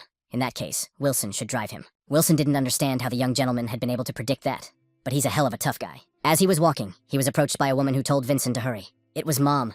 The woman had heard that Vincent had shown an incredible achievement at the true sword gathering, so she congratulated him. The protagonist made a bow and gave thanks. Vincent's mom died as soon as she gave birth to him. The woman opposite is the stepmother, Versa Hallam. Before her retirement, she was such a ruthless martial artist that she was nicknamed the Giant. And for the moment, she's in charge of everything to do with the House of Adenk. She offered to go together, since his father was already waiting for him, whereupon they entered the office. The head of the clan greeted Vincent, but after that, the man decided to check it out. It was a terrifying pressure that even made it hard for him to breathe. The pressure was affecting his lungs. He didn't feel it today, which means it's a test. The man asks Vincent if he thinks Khan's form this morning was real. He doubts it's necessary, intends to put pressure on his son in a private meeting. The man asked why on earth he thought that. Mom called him father, not head of the family. She nodded. He praised from the guy for being able to spot it. He called Vincent here for 2 reasons. The first reason was to congratulate him on his victory today, and the second is to test the validity of Charles Adenk's concerns. He had said back then that even a 3rd-grade priest couldn't do anything with this injury. Then, how did this guy manage to accomplish this by studying the methods of the Adenk family? Suddenly, he felt eyes on him. It was Versa. He was uncomfortable with this kind of scrutiny. The man asked if there was any possibility that he was an apostle. The woman replied that he was not, and it was unlikely that he had a helper. What was that horrible feeling he was feeling right now? It must be Mom's specialty. She has eyes that can see the truth. Khan asked what kind of martial art it was then. Vincent not yet managed to connect the image to his heart, as he was able to cut off the hand of a 2-star martial artist. As recorded, this art is similar to the swordsmanship of the hero king, and by that they mean Kajin Samyeon. He swung his sword in a strange way, and said that this was how he was able to prevent any incredible ability of the enemy. It was also said that his sword was able to subdue Archdeacon Devon. It happened again. This fake story leaves him completely confused. What Kajin and his family were trying to accomplish. She touched the protagonist's shoulders and demanded to be told everything. The swordsmanship that memorizes the hero Samyeon. How on earth did that son of a bitch learn it? Let him tell his mom everything. In fact, the main character thought it was his father who called him, but it turned out not to be so. It is the mother who is doing the dialogue now. He is being interrogated to find out the origin of the martial arts he uses. Julian yelled for the guy not to answer. She is able to distinguish truth from lies with her eyes. If she comes up with some excuses, she will definitely expose him despite her lack of knowledge about this era. What was he going to do now? Does he really have to tell her that he's not really her son, but a grown man who lived 500 years ago? Julian asked for time. Versa really wanted to hear his answer. He mentally begged Julian to hurry up, and Julian was so afraid of her. He was so afraid that she would realize his uselessness. He only has to take 1 step. He's only 1 step away from overcoming the wall of fear, and he just has to take 1 step forward. The rest will come of its own accord. Vincent will take that first step for him. He reported that he had received an epiphany. Is he really saying that he received it without any blessing? Doesn't he know that it's mostly people who are involved in the dark arts who get insight? That's exactly what Julian hadn't told him. The woman asked why he wasn't answering. This guy's acting suspicious. Maybe he wants to go through the Holy Court, or maybe he just wants to stand in front of the judges of Jeremel. Julian said, repeating after him. If he is considered suspicious, you can check it out with a temple. Versa asked what he meant. If he is evil in any of his manifestations, does not the priest who wields the 3rd-grade miracle stone recognize it? It's the miracle stone she gave to Dolan, and Vincent accepted it as a gift. This guy doesn't lie. Her eyes didn't react in any way. Did he really learn this art of sword wielding through insight? Vincent claimed that he had learned many things through insights, but he had not learned swordsmanship through them. He had long since looked closely at the mysterious sword-wielding techniques. However, in recent days, he had decided to learn them. The truth Davin speaks of, but he wanted to change. Even if it might entail suspicion from certain people, he figured he would be taken for a coward if he did nothing. And the truth of the real Vanson. 2 lives. Both truths would stand up to her eyes. He felt he had something to show for it. Only then would he be able to surpass the Samyeon family and fulfill the Adenk family's mission. Deven said it only took 1 step. The boy wanted to show how much stronger he was than his relatives, and also my father. He thought his father might make the right assessment.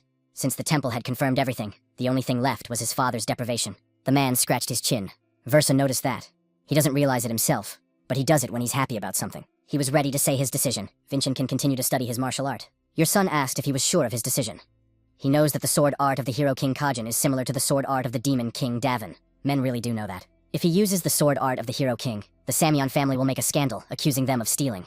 But they won't be able to say anything if it's the swordsmanship art of a great demon king. Versa asked if she could assume that the head of the family's decision was based on all of this. He had already taken into consideration everything that needed to be considered. Since the head had given his approval, he would be responsible for all of this. Therefore, Winshin should try his best to become a better person, without causing him any inconvenience. It is not just a warning. It confirms the head's decision, and also gives him her authorization.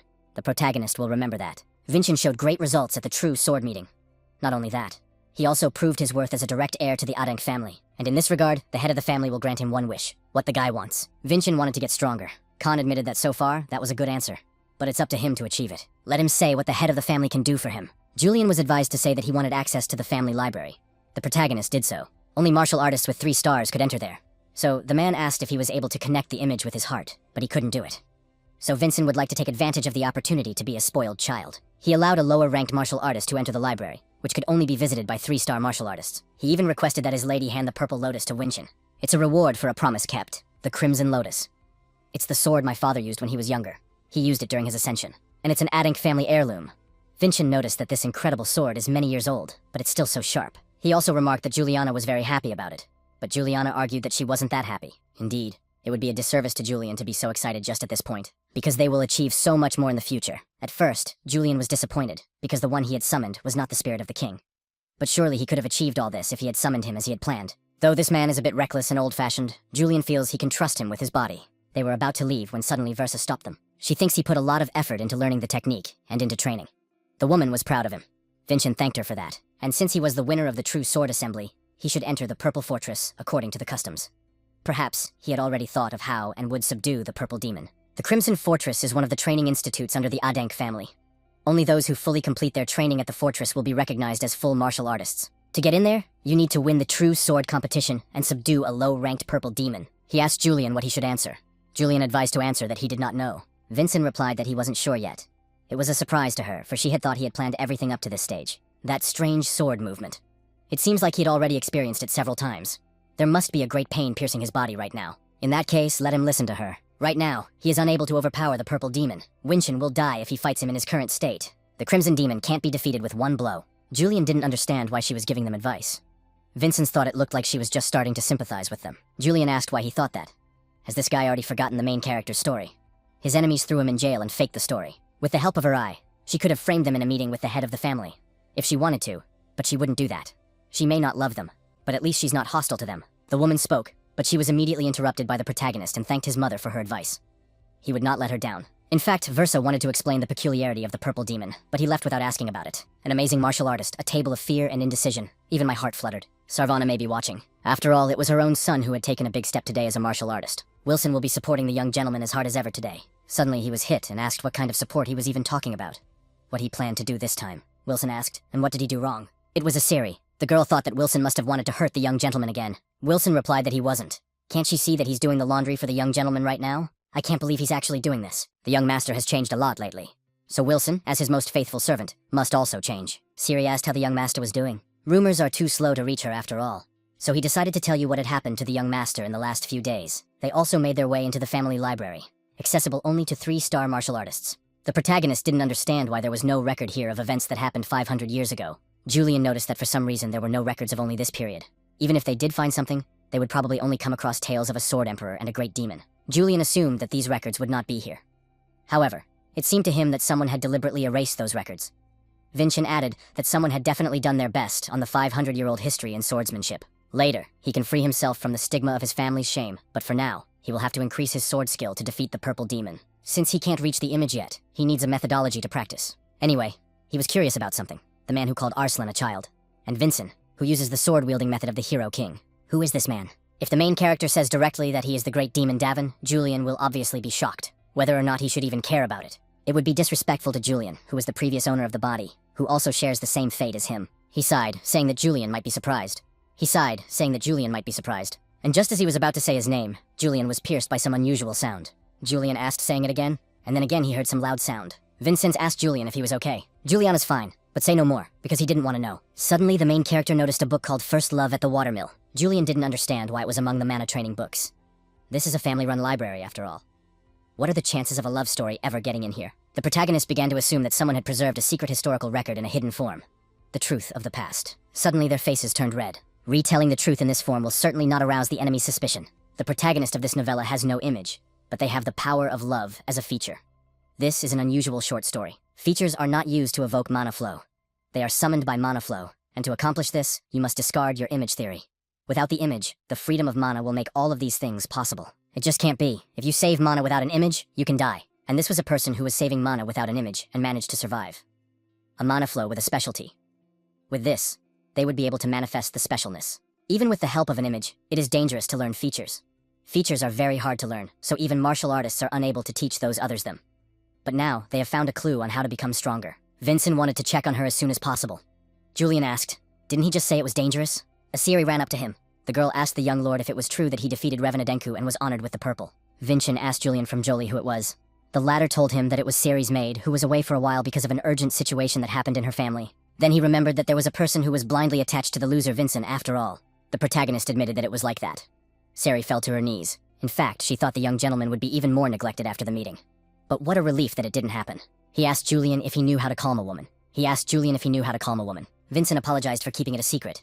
He is working hard to become a man that Siri will not be ashamed of. Suddenly, another familiar man approached them, who seemed to be looking for someone, and it was the famous Revenadenka.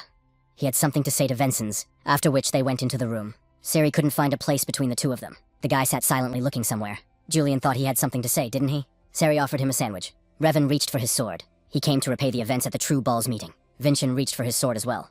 He really didn't expect this guy to decide to attack like this. Now, he knows about swordsmanship skills, so the same method won't work. Vincent told Siri to get out of here quickly. However, she couldn't leave the young master behind. But it wasn't really what they thought it would be. Revan is now forever indebted to Vincent. This guy forgave Revan's rudeness and gave him the miracle stone. Like a coward, he tried to regain his arm at the cost of his father's arm. But in the end, he got his arm back, and his father calmed down. Revan has gotten everything, but can't give anything back. He was a coward that day, but he no longer wishes to be one. So that's the best he can give Vincent is right now. Revan swore his loyalty to Vincent. She was surprised to see young Master Revan take a knee. This guy isn't so hopeless after all. Julian wondered if he was really going to believe him. It's Revenadenka. This guy put his sword in front of the protagonist. And this is the act of giving your life to another person. It was noticeable that this child was serious. Julian did find these martial arts customs strange after all. Julian may not trust Revan, but he has one good idea. In that case, Vincent will take it as his agreement. The protagonist has taken his oath. Vincent will also stand by his side as long as Revan is loyal to him. He had his doubts, but it was indeed a purple lotus. Could this guy really have been awarded by the head of the family? In that case, Revan would not regret swearing his loyalty. The young master has really changed. The times when he was called a loser seem like a dream now. Julian apologized for interrupting right after the main character commandeered his loyalty. Well, perhaps they should try to get the Dwarf King's blessing from Revan. Looks like Vincent is planning to enter the Purple Fortress next year. Khan asked about the conquest of the Purple Demon. Versa was about to tell the guy about the Purple Demon's features, but he refused to help.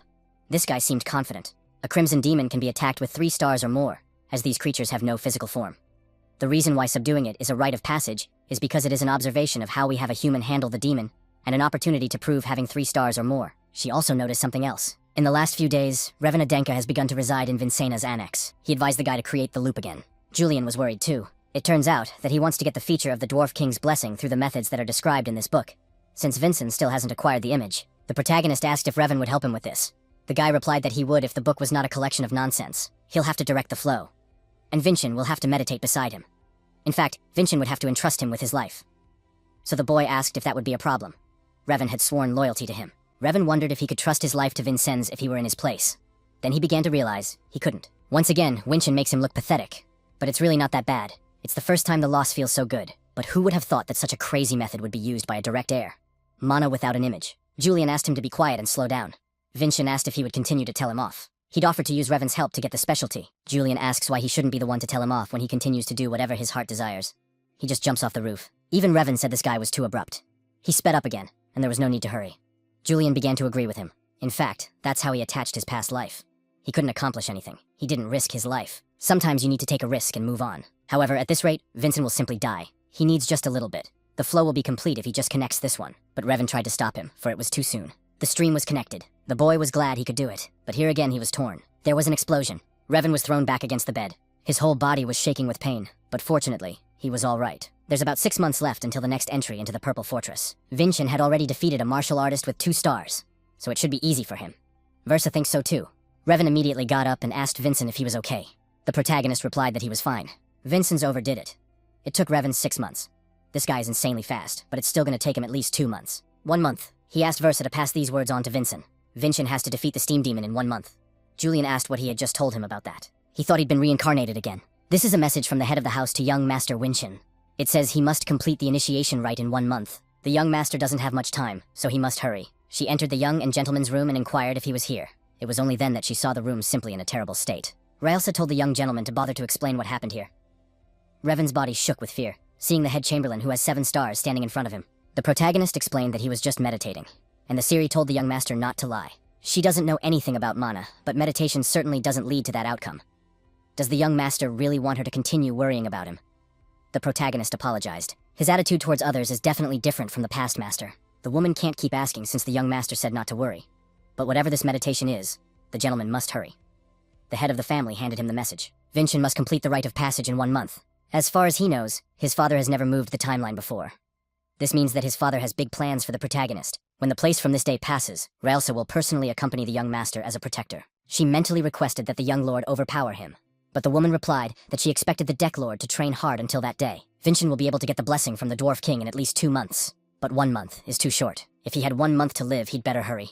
But suddenly he was grabbed by the arm. It was Sari who asked not to be overworked. Vincent promised that he would rest, and then he felt a cluster of mana around her. This girl has a huge amount of mana. Sari asked again if he was sure he was promising that. Vincent answered that he did. Now he asked her to leave because he had something to discuss with Revan, after which she left. Revan thought that 1 month wasn't enough, so he had to find another way. And Julian asked what they should do now. Vincent inquired if this mana chain was correct. The two were surprised that the main character was able to complete the stream. Vincent did well this time. With that, he would be able to start manifesting quickly. Julian knew that capable people could do anything, and Revan was very surprised. Now, they don't have to wait a month.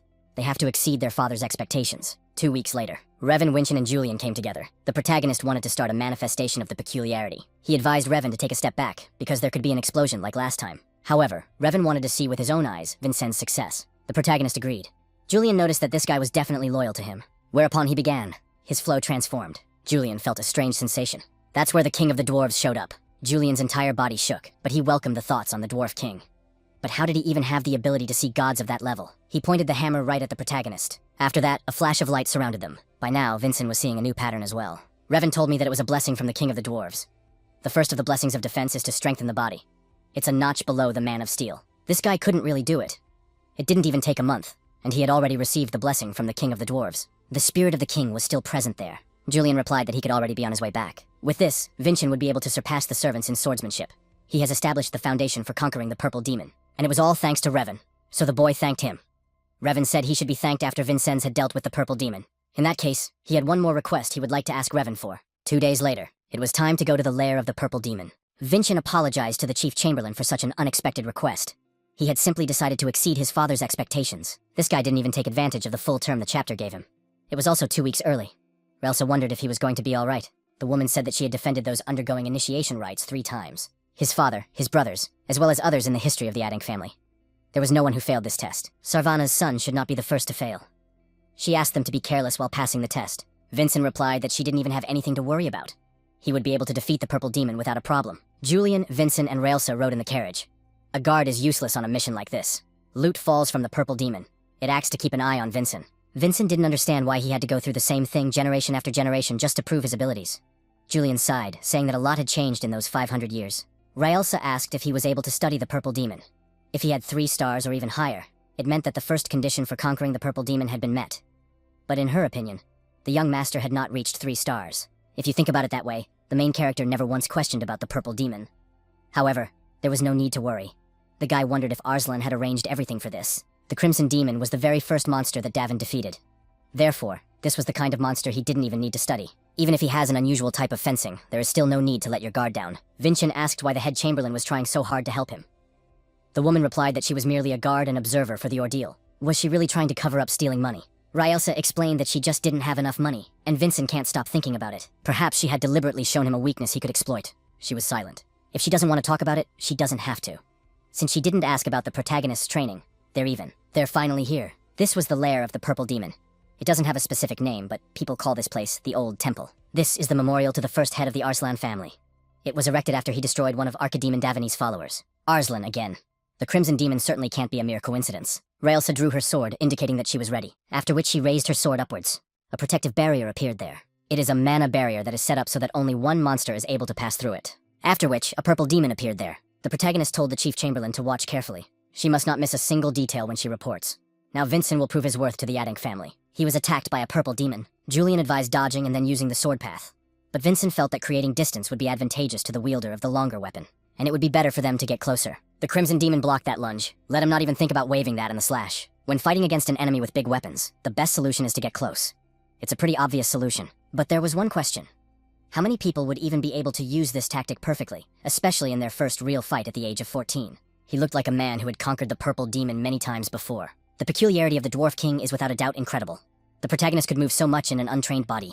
But all of this was just the beginning for finding the way of the sword. He stepped on the Purple Demon's scythe, after which he jumped into the air, and then the guy landed on the ground.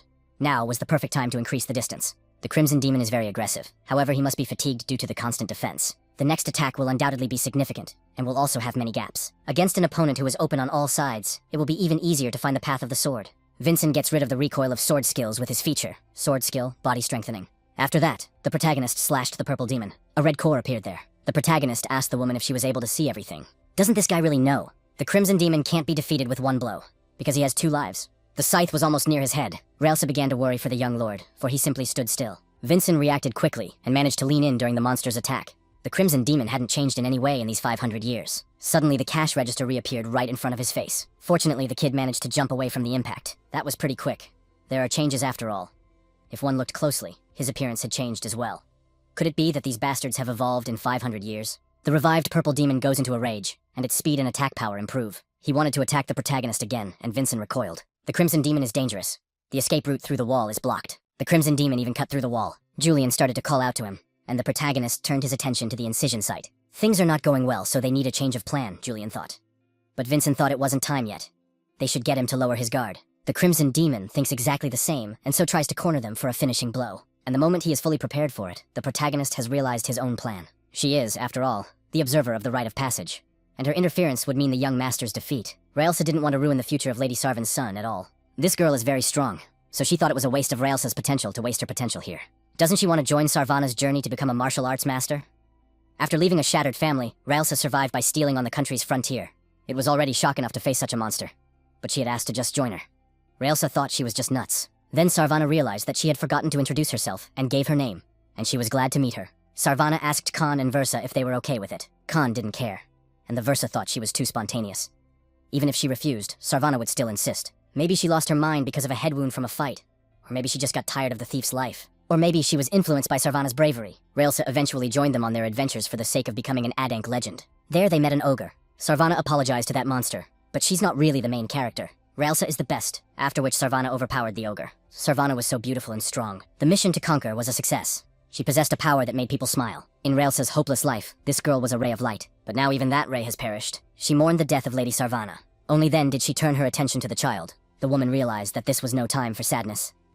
Lady Sarvana had left behind this child. Raelsa was ready to protect this child from the cruel life of the child heir of the main Adank family, until he became a respected martial artist. But things were not as she thought they would be. The sister demanded that this loser brother not pretend to be her friend. I mean, he's useless. Why don't he just talk to her formally? The sister is indeed right. The girl only laughed, for he really only did it because she said so.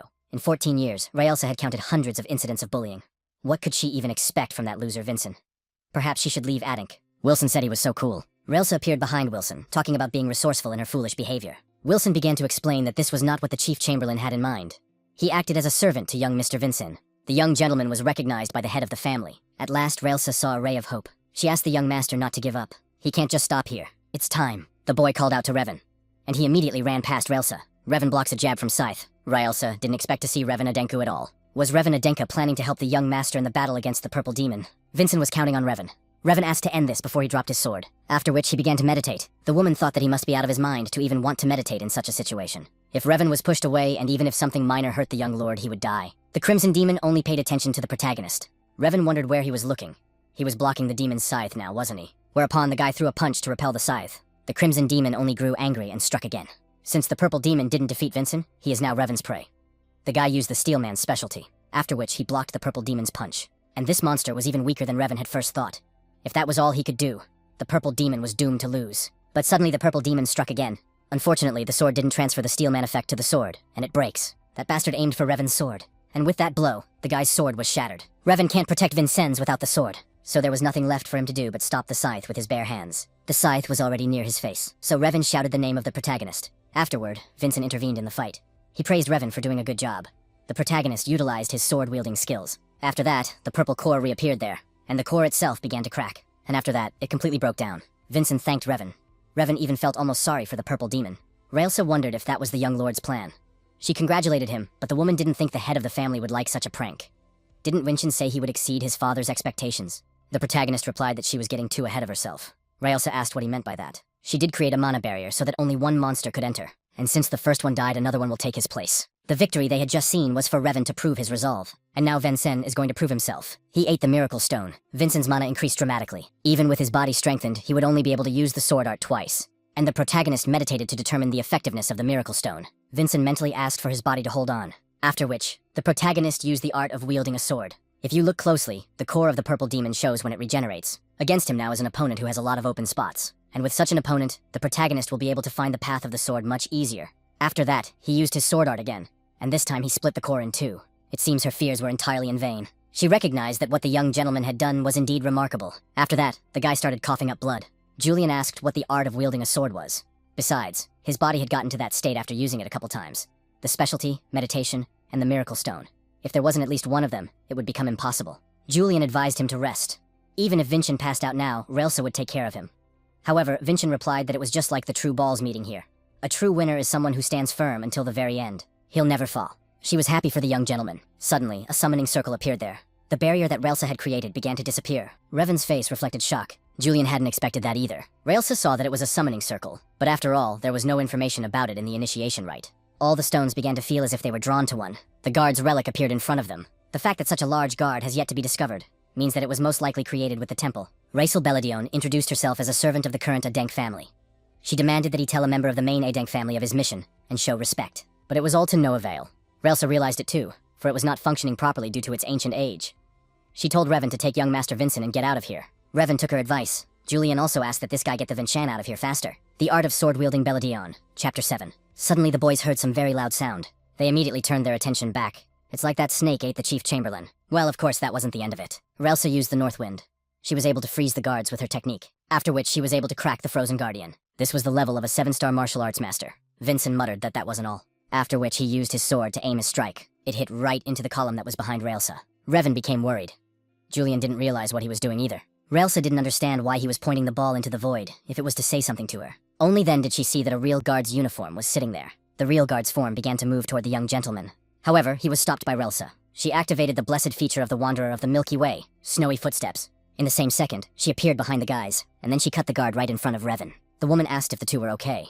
Revan thought they were, and Julian wondered if she was that fast. She didn't sense the presence of the guard's true form. It was probably because the building was very old. However, the young gentleman noticed him and warned Raelsa. But the protagonist asked her to look over there. It looked like that was where the guard was standing. She looked inside. Vincent inquired as to what was inside. As it turned out, there was a dragon bone. It seems that this relic was left by the first head of Arslan himself. Dragon bone is an incredibly rare magical relic. It is a priceless treasure. It seems to be the reason why Arslan Paradise created the initiation rite. She requested that the young gentleman take this bone. Of all the family members who came here, it was the young master who found it. Therefore, this relic belongs to him, which trophy was to be given to the family through the church. Raelsa will get in trouble if anyone finds out about this prank, but she can handle it on her own. In that case, he decided to chop the bone into 2 pieces. Now he'll be an accessory. He couldn't have gotten such a relic without Raelsa's help, so she should take it too. The woman thanked him. The grave of the heads of the Adenka family. The cemetery of swords. Raelsa had returned from young Master Vincent's initiation rite. Khan said it should be reported to the church. She saw something significant about it, so she came to him. He was already anxious to hear what she wanted to talk about. The young master had an effect on Revan Adenk. He even risked his life to resist the attack of the purple demon. In addition to that, young Master Vincent was successful in subjugation. Doesn't that mean it was too hard for him, and he had to go to the use of subterfuge? But after that, he defeated another purple demon all by himself, and found the dragon bone that the first head of Arslan had left behind. It's the half that young Master Vincent shared it with. Khan was surprised that Vincent had done it himself. Raelsa confirmed that he had chopped the bone with his sword. Still, she's missing something. The head ordered the dragon bone to be broken. It was an order from the head. That's what Raelsa wanted to do. However, it didn't work out the first time. Raelsa apologized to the esteemed ancestors of the Adenka family for her insolence. Yours, she used the north wind. But even so, the bone was whole. It was impossible, for she had used the strongest attack. The head explained that only a top-class blacksmith could break a dragon bone. Khan mentally turned to his father, saying that it looked like it would soon be his turn. As it turns out, Winshin has a special power, so Raisa has to take care of him. About his own son. Wilson began to sob. Sari mentioned that the young master needs rest after the conquest, so Wilson should be quieter. Wilson asked if he really had to go to the Purple Fortress. Sari replied that he did. Does he really want to let the young master go alone? But the VEDB Purple Fortress is full of scary monsters and even more frightening martial artists. Is street thug Wilson afraid of monsters? Vincennes asked Julian if he still hadn't noticed. Julian wondered what it was. It was about the mana that emanated from Sari's body. Julian doesn't feel her, but he's been with her a lot longer than the main character, hasn't he? If he had, he'd know about it. And the protagonist saw a similar stream 500 years ago. Vincent asked Sari what her last name was. That's the Heasley family name. She was from the ruined Heasley family. Now he realized that Sari really did have a magical body. Julian asked what that meant, for this was the first time he had heard of the magical body.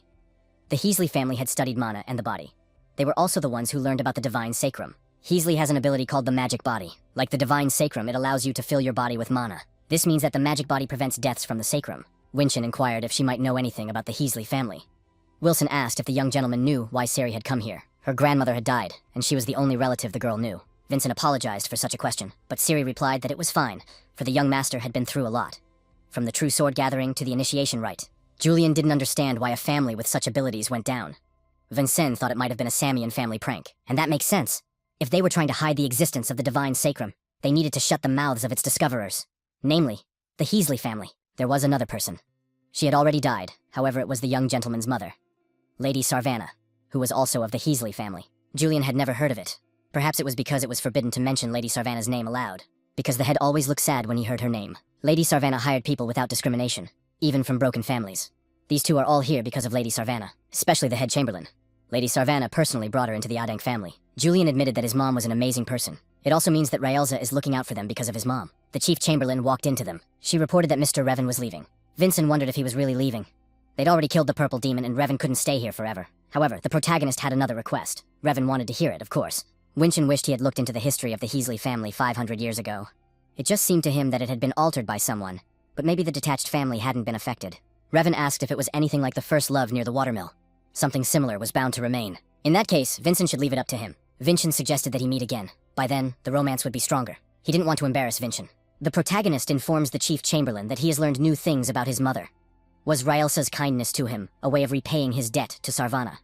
The woman replied that there are such things. The guy wanted to ask her for one favor. No son of Sarvana Adenka, but as Vincent Adenka. He wanted Raelsa to train him until Vincent went to the Purple Fortress. He asked for this in no way as his mother's son, but as a martial artist. She mentally asked the Lady Sarvana if her loyalty to her could be dedicated to young Master Vincennes. However, she would never hear an answer again.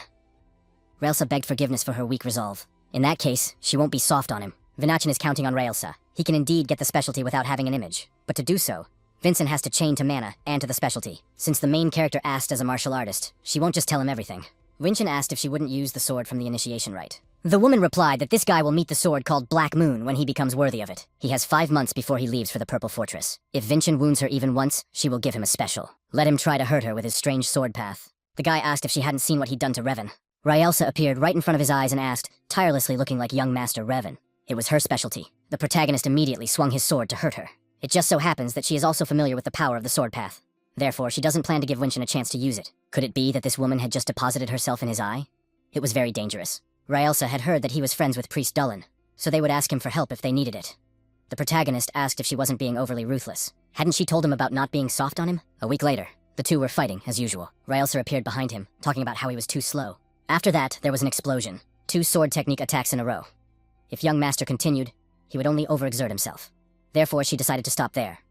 Vinchin replied that it was cruel. The main character is getting better and better. She decided to call Sari and Wilson. Just a little more and this sword would break.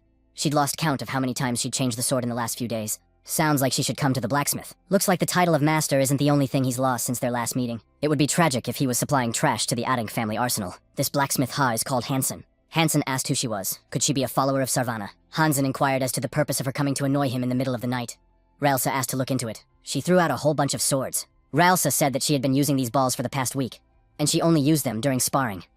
They can't let Hansen supply them with such fragile balls. Hansen does pick up on her puzzlement, but it's rather odd. Hansen assumed she was fighting against a monster with sharp teeth. But the answer was no. In that case, it was a martial artist with 9 stars, or more. Raelsa asked if he really thought she would have gotten such an opportunity. Then it was a ma, with more than 7 runes. Raelsa asked if she really sounded like a crazy person. In that case, she might have faced off in a fight against the Great Sword. But the answer was again no. The woman doesn't even know if Hansen will consider it a great sword, but she fought against young Master Winshin's Purple Lotus. Was it really that ugly 7th young master?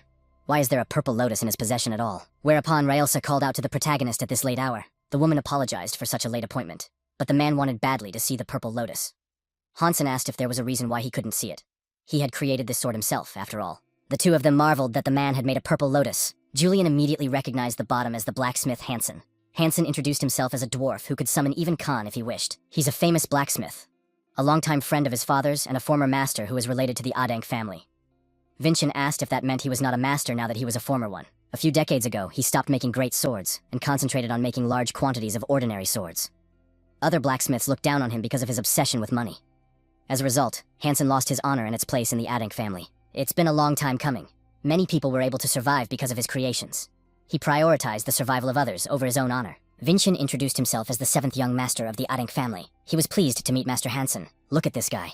He really knows how to suck up to others calling him a master. So Hansen apologized for meeting so late. He hoped they were now rotating. Vinchin didn't humiliate him at all. The master chose the right path. It was the same words he had heard before. It was Khan who spoke. He realized that Hansen would be mocked by many. However, Khan believes Hansen's decision was the right one. It seems to run in the family. He actually thought the young master was ugly, but it seemed to be only a false rumor. Vincent would take it as a compliment. After that, he wanted to take a look at the Purple Lotus. He should check the condition of the sword. He looked at the blade. The young lord fought a purple demon and trained with a follower of Sarvana, but why isn't there a scratch on the sword? It's as if he's chopping using his own strength, not the sword's. Hansen asked what kind of sword wielding we use. He needs to see it. But why is the young master hesitating? Is he really going to carry around a purple sword and say that he's too tired for today to just leave? Julian thought he couldn't do that because he had already used the sword skill twice today. Vincent knows it himself, but it's not every day that he gets a chance to meet a master. It would be a waste if he missed this chance. Whereupon Sari appeared behind him. She knew, of course, Sarah Hansen. Why do they make any noise at all when everyone is asleep? Hansen began to explain himself. Vincent didn't expect that they knew each other. Raelsa explained that Hansen donates money to children who live in poverty, and Sari was one of them. They're exactly like father and daughter. Sari was upset. How should she even feel when Hansen comes in and makes a scene at another person's work? In that case, Hansen would just come back tomorrow. Vinchin mentioned that he would be stopping by the forge tomorrow with Sari. Hansen asked for a promise that he would bring Sari. Julian noticed that he was acting stupid in the presence of his daughter. Now it's clear where the goodness in the heart of the series comes from. The next day, the main character used the art of wielding a sword to chop down a tree. It's amazing, but Hansen thought that this technique was strange. It is similar to the technique of the Hero King and the Great Demon from the legends. That's pretty good. Now it's clear they gave the Purple Lotus to this guy for a reason. The protagonist inquired if the introduction had been sufficient. The young master even interested him. Almost enough to want to make him a sword. However, there is one detail missing. Hansen had his eye on one ball a long time ago, but it required a rare ingredient to create it. Vincent was ready to buy it. You don't have to do that. It is something valuable that no amount of money can buy. It was about Mastodon horn. Julian and Vinchin glanced over. Afterward, Vinchin asked if he could make a sword out of it. It was indeed a horn. Hansen sure didn't think he'd be able to see that ingredient right today. Vincent asked to be quiet, since only his father and Raelsa knew about him. Hansen immediately covered his mouth. It seems he was destined to meet this young master. In that case, Hansen agreed to make a sword for him. The boy asked if it was possible to add rock to the Purple Lotus instead of creating a new sword. Hansen replied that he could just get a new sword, right? Vinchin explained that this ball symbolizes the beginning of his father's career. Also, the Purple Lotus is superb, and he really dislikes this sword, and the young master has a good tongue. He took the sword and said to come back in 3 weeks. Hansen will put the horn in the Purple Lotus. 3 weeks later, in front of them was a burning workshop. Siri was worried, for she didn't understand what was wrong with Mr. Hansen now. Vincent demanded that she pull herself together. The fact that Siri is pretty shocked means that something unusual has probably happened to the blacksmith before. They have to save their Mr. Hansen. Julian asked what he was going to do. It's not like he's going to jump straight into the fire. The attacks of his sword will cut through anything. Vinchin will break through the door and quickly get inside. Julian thought he was acting rashly. However, that doesn't matter now. He destroyed the front door. Afterward, Julian noticed Hansen. Vinchin immediately ran up to him. However, the man is now unconscious. It was only then that they noticed the Purple Lotus. It looks like mana filled the whole place. The dragon bone must have been a lot stronger than Hansen expected. They have to get Hansen out of here first. Burning sticks began to fall from above. What to do now? The exit is blocked. If they did nothing, they would be completely consumed by the coal fire. Vincent didn't understand what they should do now. Julian was trying to think of something too. Julian asked if he knew any defense techniques. He realizes that it's a dragon bone, but it won't be able to keep the fire going forever. So they should probably just wait it out. Vinchin has something. a sword technique that is completely designed for defense. In that case, they can wait here using it. We need to remember, for he is not only Vincent Adenka, but also Davenham Samion. Samion's sword technique. Chapter 1. Mild Steel Destroyer. A soft sword destroys stand-ups. The quality of its mana depends on its desire. Slowly, he strikes the fire that is close to him. A completely silent sword. This is the first chapter of the Soft Steel Destroyer. It's amazing. Julian realized that it was indeed the Samion family's sword-wielding. I mean, he saw this old man. Fortunately, they were able to survive. Hansen came to his senses. Vincent inquired if he was okay. Hansen asked how he was able to utilize the Samion family's ball-handling technique. Since it's a man talking complete nonsense, he must be fine. Even if the master is able to recognize it, the protagonist doesn't seem to have forgotten anything. That really wouldn't be possible. It was probably just a dream Hansen had. Either way, the sword is complete. Hansen had never forged Dragonbone before. How was he to know that mana would leak out of nowhere and start spitting out fire? The protagonist gripped the hilt of his sword. It felt as if this sword was resonating with him. A magic circle appeared on the sword. Hansen asked why the young gentleman was stunned. Did he not like it? Vincent replied that he didn't. This sword is incredible. Julian sensed that something was wrong. If this was all built by the head of the family, Arslan, then how could he not know that the dragon bone would behave this way? If it were him, Julian would have left the clue with the bone. Wouldn't he keep it for just such an occasion? Practice before using the next dragon bone. Vincent asked Hansen if he could make him a new sword. Since the man wanted a new sword, he didn't like this one after all. Since Hansen had already finished one, the protagonist was sure the next one would be even better. It would take some time, since Hansen still had to clean up the mess. But they don't have bones like that anymore. Do Vincennes think Hansen will still be alive when he sees her? Julian laughed, and the protagonist just smiled. And there in front of him was a new piece of dragon bone. Raelsa brought him the dragon bone as he had requested. Hansen was shocked. How did he even have another dragon bone again? Raelsa said to keep quiet, for only the head of the family knows about her. Hansen closed her mouth again. This Sarvana follower is no doubt a loyal follower, for she even gave the dragon bone. But the Rails replied that it was only for the sake of the young master. They know how to convince people. Hansen agreed, even if he doesn't know how long it will take, but he will make a perfect sword with dragon bone. She gave up halfway through. To think that he had grown so much. Raelsa was extremely impressed. Vincent apologized to the woman. He wanted to share it with Raelsa, but apparently he had just taken it away from her. So Vincent asked how he could repay her. You shouldn't do that. She had already received her payment for the dragon bone 14 years ago, when the young master was born and perfected as a martial artist. This is the most valuable reward for her efforts. In that case, Raelsa will be overjoyed. He thought about it when he defeated the purple demon. About the way he could defeat the Raelsa that is the 7-star martial arts master. He will defeat the Raelsa today and learn her specialty. She decided to repeat for the young master one more time. The woman would not go soft on him. It was another attack from Raelsa. The protagonist was pierced by a chill. I mean, she said it wasn't enough. The young master said he could defeat her, but he didn't even come close to winning. Vincent blocked her lunge with his sword. After that, there was another explosion. It was noticeable that this whole fight was not easy for him. Raelsa was surprised that he was able to block it. She was using mana equivalent to 4 stars, after all. Her sword, and the young master's sword, remained unharmed. But this amount of mana would normally break swords. After that, the protagonist attacked her, but she sensed his intention, so she managed to recoil. This time, this guy didn't engage a completely different flow and power. What kind of power did the Purple Lotus have right now? That was what she was interested in. This sword will not break. Thanks to the feature of the Dwarf King, the Purple Lotus absorbs all vibrations and blows. It is a sword that absorbs the features of its wielder. This is the new power of the Purple Lotus. She landed, talking about making the Purple Lotus stronger. Vincent recognized that Master Hansen had done a good job on it. In that case, she would try to be even tougher. At that moment, she appeared behind the protagonist. Ice began to form around him. You can't let her speed fool you. You just have to feel the mana she's using. Thanks to that, he had a sense of where she was. His judgment, however, was wrong. However, what the protagonist foresaw was that she would target his back. This guy was able to grab the sword with his bare hands, and even in a month he had learned how to track her actions. Variation. Double sword strike. Chapter 1. The Dwarf King. His attack was stunning. Well, of course she was fine. The young master had used up both of his punches. But to her surprise, Raelsa lost her sword. The protagonist threw her sword back. There was no way Vincent wanted to get an easy win against a man who had lost his sword. She noticed that the young master acted rather arrogant. Not all monsters and martial artists would be as soft on him as she was. Opponents who would be stronger than the young lord would completely ignore his condition and show him not an ounce of sympathy. Therefore, the young gentleman should keep this in mind. He would follow her advice. Also, the guy couldn't help but notice that she had a very impressive aura, Raelsa asked as he tried to counter it, after which she headed towards him. But something was wrong. He managed to touch her shoulder, after which she punched the woman in the forehead. Vincennes was able to wound Raelsa. There's about 4 months left before we move to the Purple Fortress. Raelsa wondered how he was even able to do that. She couldn't be hurt even with a double sword strike. However, Vincent was able to slash the mana around earlier. This was possible with the additional strength of the Dwarf King. It turns out the young lord cut the mana to block her specialty. But is that even possible? The protagonist always exceeds her expectation. In this case, Vincent would like to get what she promised him. Raelsa was ready to tell him of her blessing. A flow of mana from a galactic wanderer. Who would have thought that he would be able to study it in 2 days? When the young master let mana flow along this path, it would begin to manifest. And it did happen. Julian just hoped that with that size, it wouldn't go through the roof. But suddenly, he noticed the spirit of a woman beside him. Crimson Fortress. The man wondered why she hadn't touched the documents yet. The woman was a martial artist, so she didn't want to waste her potential on paperwork. Crimson Fortress, Dean Vargon Pagoda advised her to stop talking nonsense and check the following incoming students. Crimson Fortress Principal, Helga Kubel. It was only then that Helga noticed that Vincent Adenka was on the admission list. This boy is from the main family. Vargon confirmed that he was the 7th son in the main family. She was upset because she was going to have another unpleasant character.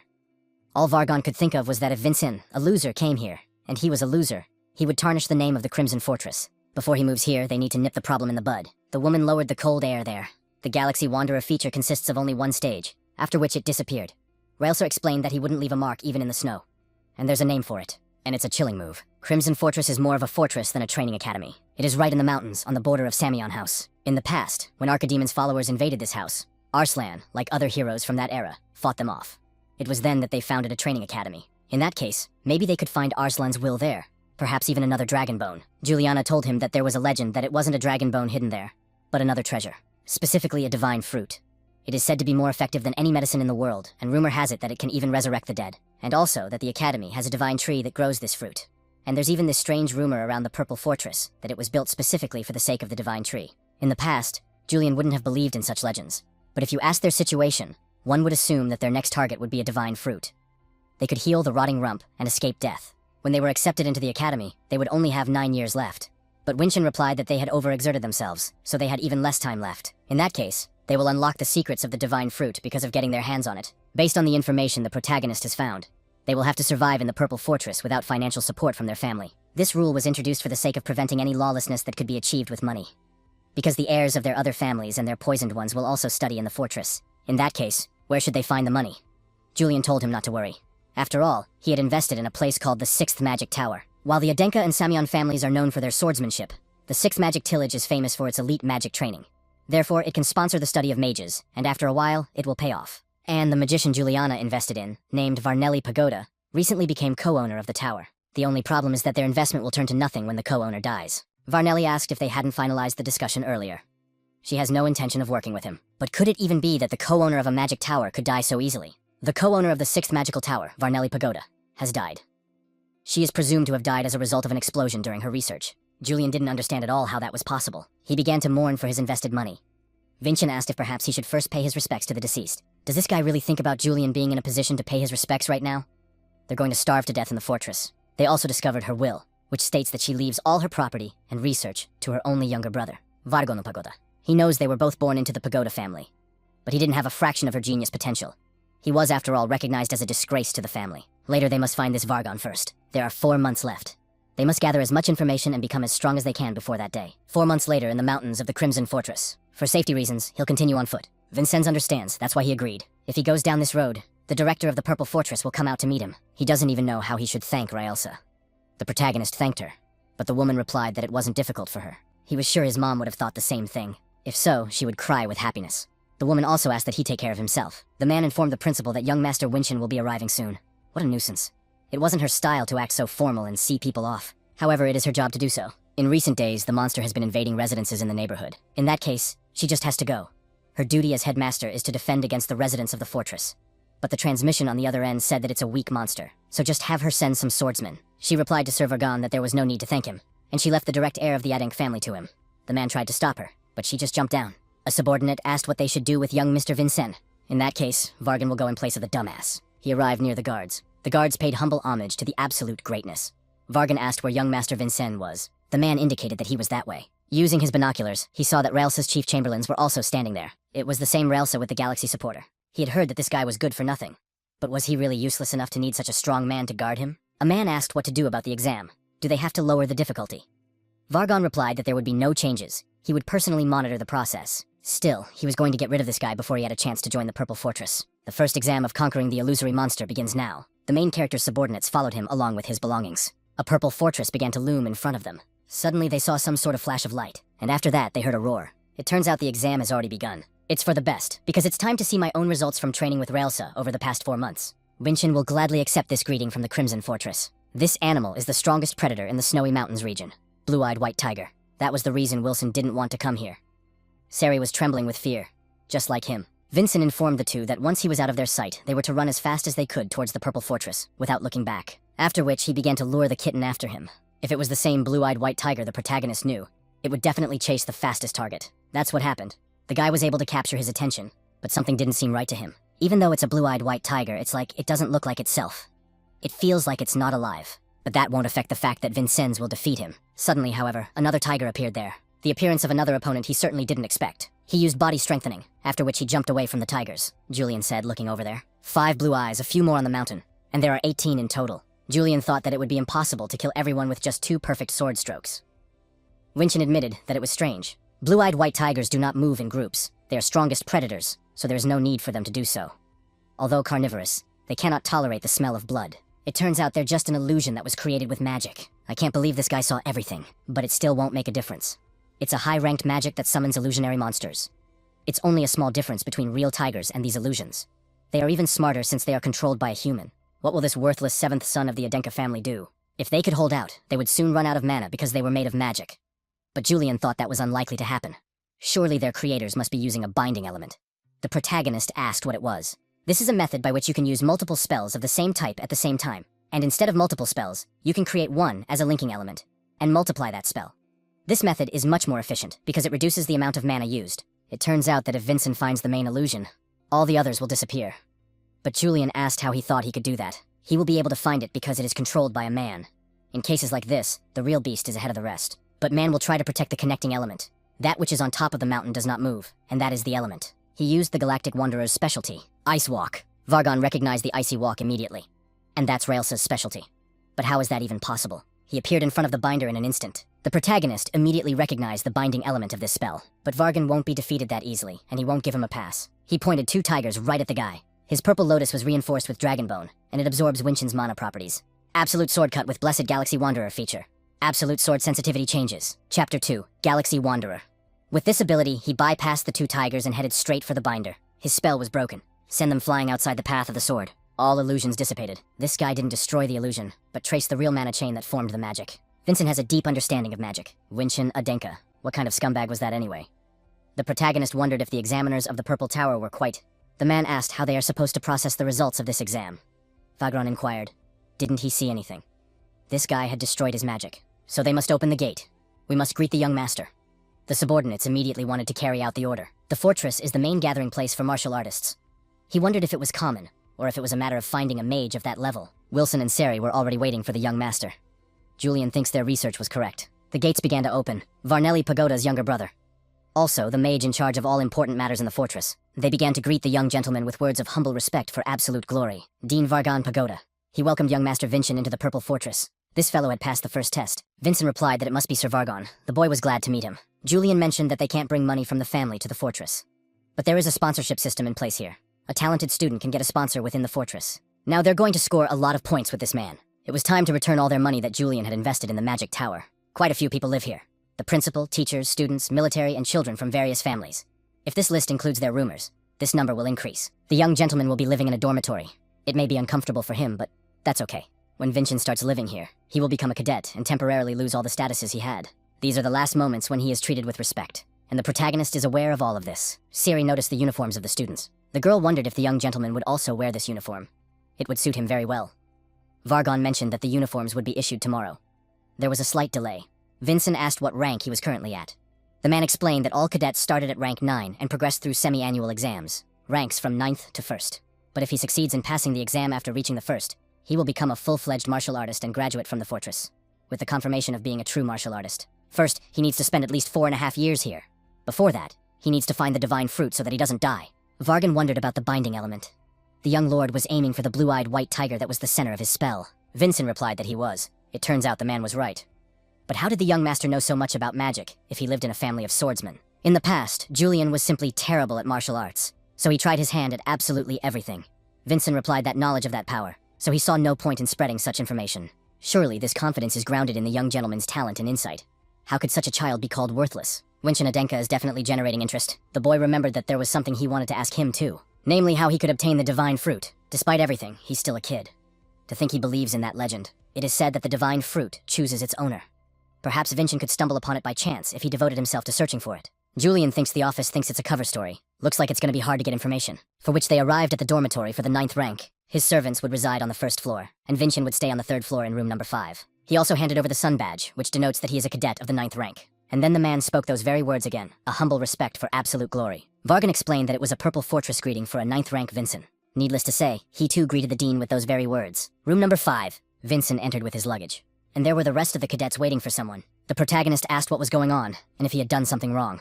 Julian wasn't sure he had. Suddenly, Julian heard a familiar voice. Cadet of the 9th rank, a member of the main Adenk family, 6th son of Malone Adenk. He welcomed the worthless Vincennes. The main character asked who the stupid big guy was and why they felt bad around him. Julian explained that it was their damn older brother. This Malone was the one who bullied Julian the most. He even made him eat leftovers. It was only then that he felt bad. That was when Vincent realized that this memory was not a figment of his imagination. This scum bullied the weak daily at the expense of their power, and he seems to continue to engage in this behavior, even here. He's defaming the honor of the Adenk family. The guy asked Julian if he minded if the protagonist told him off a bit. Julian didn't mind, even if the bastard dies. He grabbed his hand, talking about how he hadn't seen his brother in a while. Vincent didn't even think they would meet him like this here. He was really glad to see Malone. Malone replied that he thought so too. However, he doubts that they were close enough to have a conversation like that. But the protagonist couldn't even imagine that so much time had passed since the day Malone left home, but he still remained a 9th ranker. This situation was beginning to piss him off. Malone told Sizen to come over here, after which he punched him in the face. The boy wondered how he even kept track of the newcomers. Is he allowed to behave like that around a member of the main family? Next time that bastard tries to climb up, it will be Sizen who will be in charge. This man is horrible. To think that this bastard is a descendant of Arslan. The protagonist even began to see echoes of Kajin in this behavior. Julian asked what was wrong. The boy felt Vincent touch him and wondered if he had anything else to say. After which the protagonist punched him in the face. Everyone present began to panic after that, and Malone only got more angry. Their little Winchin must have missed his big brother's whip, something he was able to learn from this era after all. Vincent was able to deflect a punch from Malone. Here, a penchant for martial arts is not considered essential. After which he decided to drop the guy all over the floor. The one could only retreat after such a blow. Vincent then addressed everyone present in this room. The only fear they are allowed to feel as a martial artist is respect. Therefore, they must overcome their fears. This is the only path they can take as martial artists. Malone quickly came to his senses and lashed out at the sword-wielding bastard, asking about his decision to go up against him in this dormitory. The protagonist managed to bounce back from that blow. Julian believed that with any luck, this situation would turn out to be a new opportunity for them. A village near the fortress. There, the principal helped to deal with all the monsters that had attacked the village. The man thanked her for that, because now they could sleep in peace. Since she's here, he suggested she stay and have a drink. In fact, she is not allowed to drink during the working day. However, it would be rude of her to refuse such a generous offer. Vargan appeared there and asked for a drink as well. He needs to get drunk because his boss keeps making him suffer from stress. It turns out the direct successor to Vincent Adenk only defeated the binder. Vargan assumed she had no idea what he was talking about. Of course she didn't. Did he really think she was a mage? The man explained that he had destroyed something that even a 7-star martial artist like Helga hadn't heard of. Does she really not realize how incredible this is? It's actually not that unbelievable. Didn't the other direct heirs destroy an entire snow mountain or something? If anything, he's more of a coward. Sir Vargan must be very glad to have found a man who can match him in cowardice. A communication stone appeared there. The man, on the other hand, asked the dean to return to the fortress. Vargan asked what was wrong. It was about cadets of the 9th rank Malone and Vincent. Namely that they requested a mediator for their duel. He immediately teleported back, in charge of the dormitory. Brond, rank 9. He apologized to the dean. Since this was a duel between 2 direct heirs, he had to fulfill Cadet Vincent's request. The dean, on the contrary, praised him. He also said to keep reporting everything related to Cadet Vincent, even though he had caused a disturbance in the dormitory and should be held accountable. However, they would turn a blind eye since they had received a report from Cadet Winchin. This guy's a sly fox. Vincent will take that as a compliment. Using his powers as dean, he authorizes a duel between 2 cadets. And these 2 must fight fair. Vincent took out a purple lotus. Of course, Malone immediately recognized the purple lotus. Malone asked if he was going to imitate his father too by using a replica. Vincent asked if he looks like a replica. He even put his right brush on the fact that it's fake. The main character mentioned that he has to keep those words of his. Soon he would force this guy to surrender. He used the blessed characteristic of the daughter of fear. Suppression. Cadet felt that terrifying aura. Siri was trying to hold on too. Julian recognized that special feature that throws his opponent into terror. For some reason, however, Vincent's was fine. But how did it happen? And all because of his spirit. A swordsman should not fear another swordsman. Is he really going to bullshit again, along the lines of the only fear a martial artist is allowed to have is respect? Julian asked if it was even possible to ignore the peculiarity of this nonsense stance. Vincent replied that it all depends on one's state of mind and fortitude. Malone didn't understand why the peculiarity didn't affect the jerk. The others were also confused because the suppression didn't work on him. This guy was fine. Vincent must have just pulled some kind of trick. So he'll win with his sword and mana. The man threw a punch, however it only hit the floor. Malone didn't realize where his opponent had gone. Just when he was about to ask where the bastard was, Vincent appeared behind him, swinging his leg. He immediately turned his attention back, not realizing when the man had just managed to get there. Winchin attacked him with a leg kick. Malone manages to put up a block with his hands, and after that, the protagonist used a swift blade, engaging an ice walk, and he strengthened his body. The protagonist attacked him with his sword. Everyone knows Malone is just a lowlife. But despite that, the reason why he holds his position as a family representative is because of his immense strength. It surpasses the strength of other rank 9 cadets. But Winchin is now threatening his position. A girl appeared there and asked what was going on here, and why no one was in the rooms. It was Selbera. Only then did she notice Malone lying on the ground. The dean was still there too. The guy told me that this Winchin, who had just entered here, was incredible. He said that the only fear a martial artist can have is respect. The boy wondered if he could ever be like him. Selbera asked if it was really that bad, but he must realize that this is far from over. Its suppression is a secondary feature, and the primary feature is much stronger. Julian wanted the protagonist to finish him off before the end, but Vincent thought that was strange. He made this guy drop his sword, but the dean didn't declare victory. After which there was a huge burst of power. One of the greatest gods who wielded the power to control electricity. The blessing of the intelligent giant. Such a force even tore his clothes. Vinchin's arm was injured. Malone inquired, and how it was special to him. A blessed feature of a sentient giant. A micropulse. Julian didn't understand how this was even possible. After all, he only had the trait of a daughter of fear. He had been bullied since she was a little girl, so Julian couldn't help but know it. Of course, he didn't know about it, because he had had it since birth. But he had only mastered it after coming to the fortress. Vincent wondered how many years he had been hiding this peculiarity. Malone hadn't really hidden it or anything like that. He just didn't see fit to show it. Even with the suppression feature, kids his age couldn't even get the upper hand on him. Therefore, he felt that there was no need to go through painful and hard training.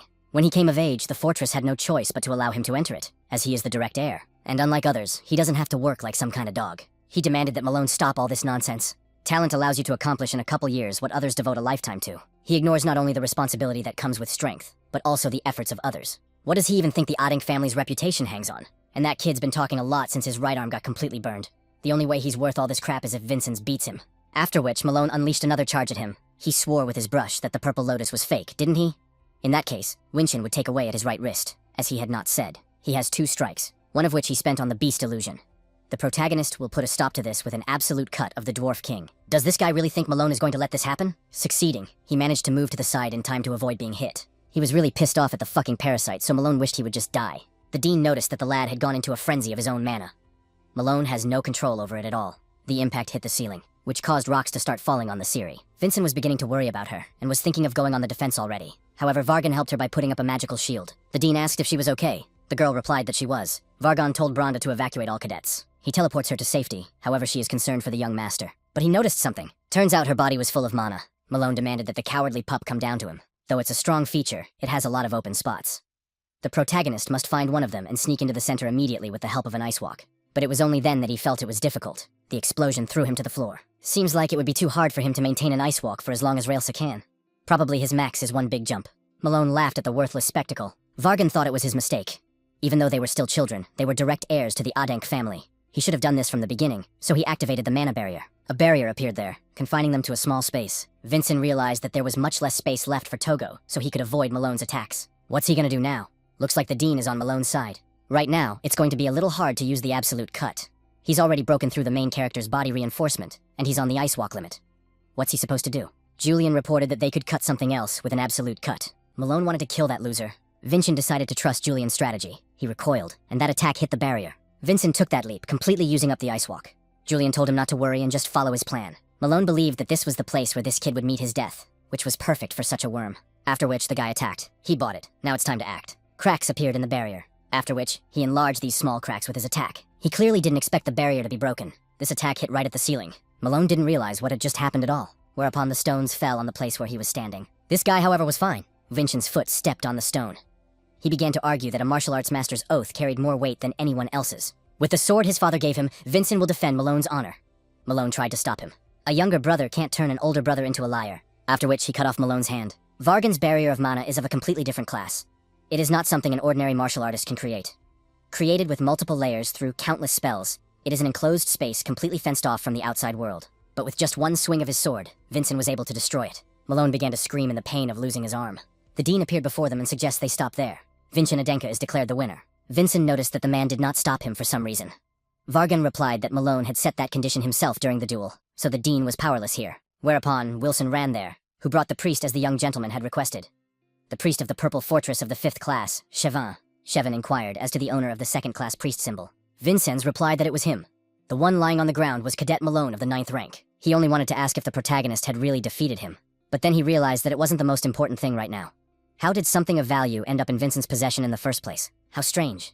He was told that this symbol allows him to receive the same treatment as the original owner of this plaque. That is indeed true. Such a low-class priest should not be asked such questions, so he wants the priest to heal the wound. There was nothing wrong with the protagonist's arm now. He called the guy a sneaky bastard. It was all planned, so now they have to heal his wound too. Vincent asked if it would really be in his own best interest to rebuild his arm. That was what he was thinking about now. He did, after all, put his right hand in an official fight. Therefore, if his hand is returned to him, doesn't that mean his honor will be destroyed? The bastard wants Malone to choose between his honor and his right hand. Julian recognized that revenge tasted so sweet. The protagonist realized that there was no way he could allow himself to become Julian's enemy. The other cadets immediately ran over and realized that Vincent had won. It was unbelievable. Malone should decide now. Even with a divine miracle, it will be impossible to reattach the arm once it's gone. He said to heal the arm. Julian didn't hear him. Have him say it loud enough for the other cadets to hear his words. Malone shouted for him not to pretend as if he hadn't heard his words and healed his hand. He was ready to disgrace himself for the sake of saving his own hand. Now Julian was satisfied.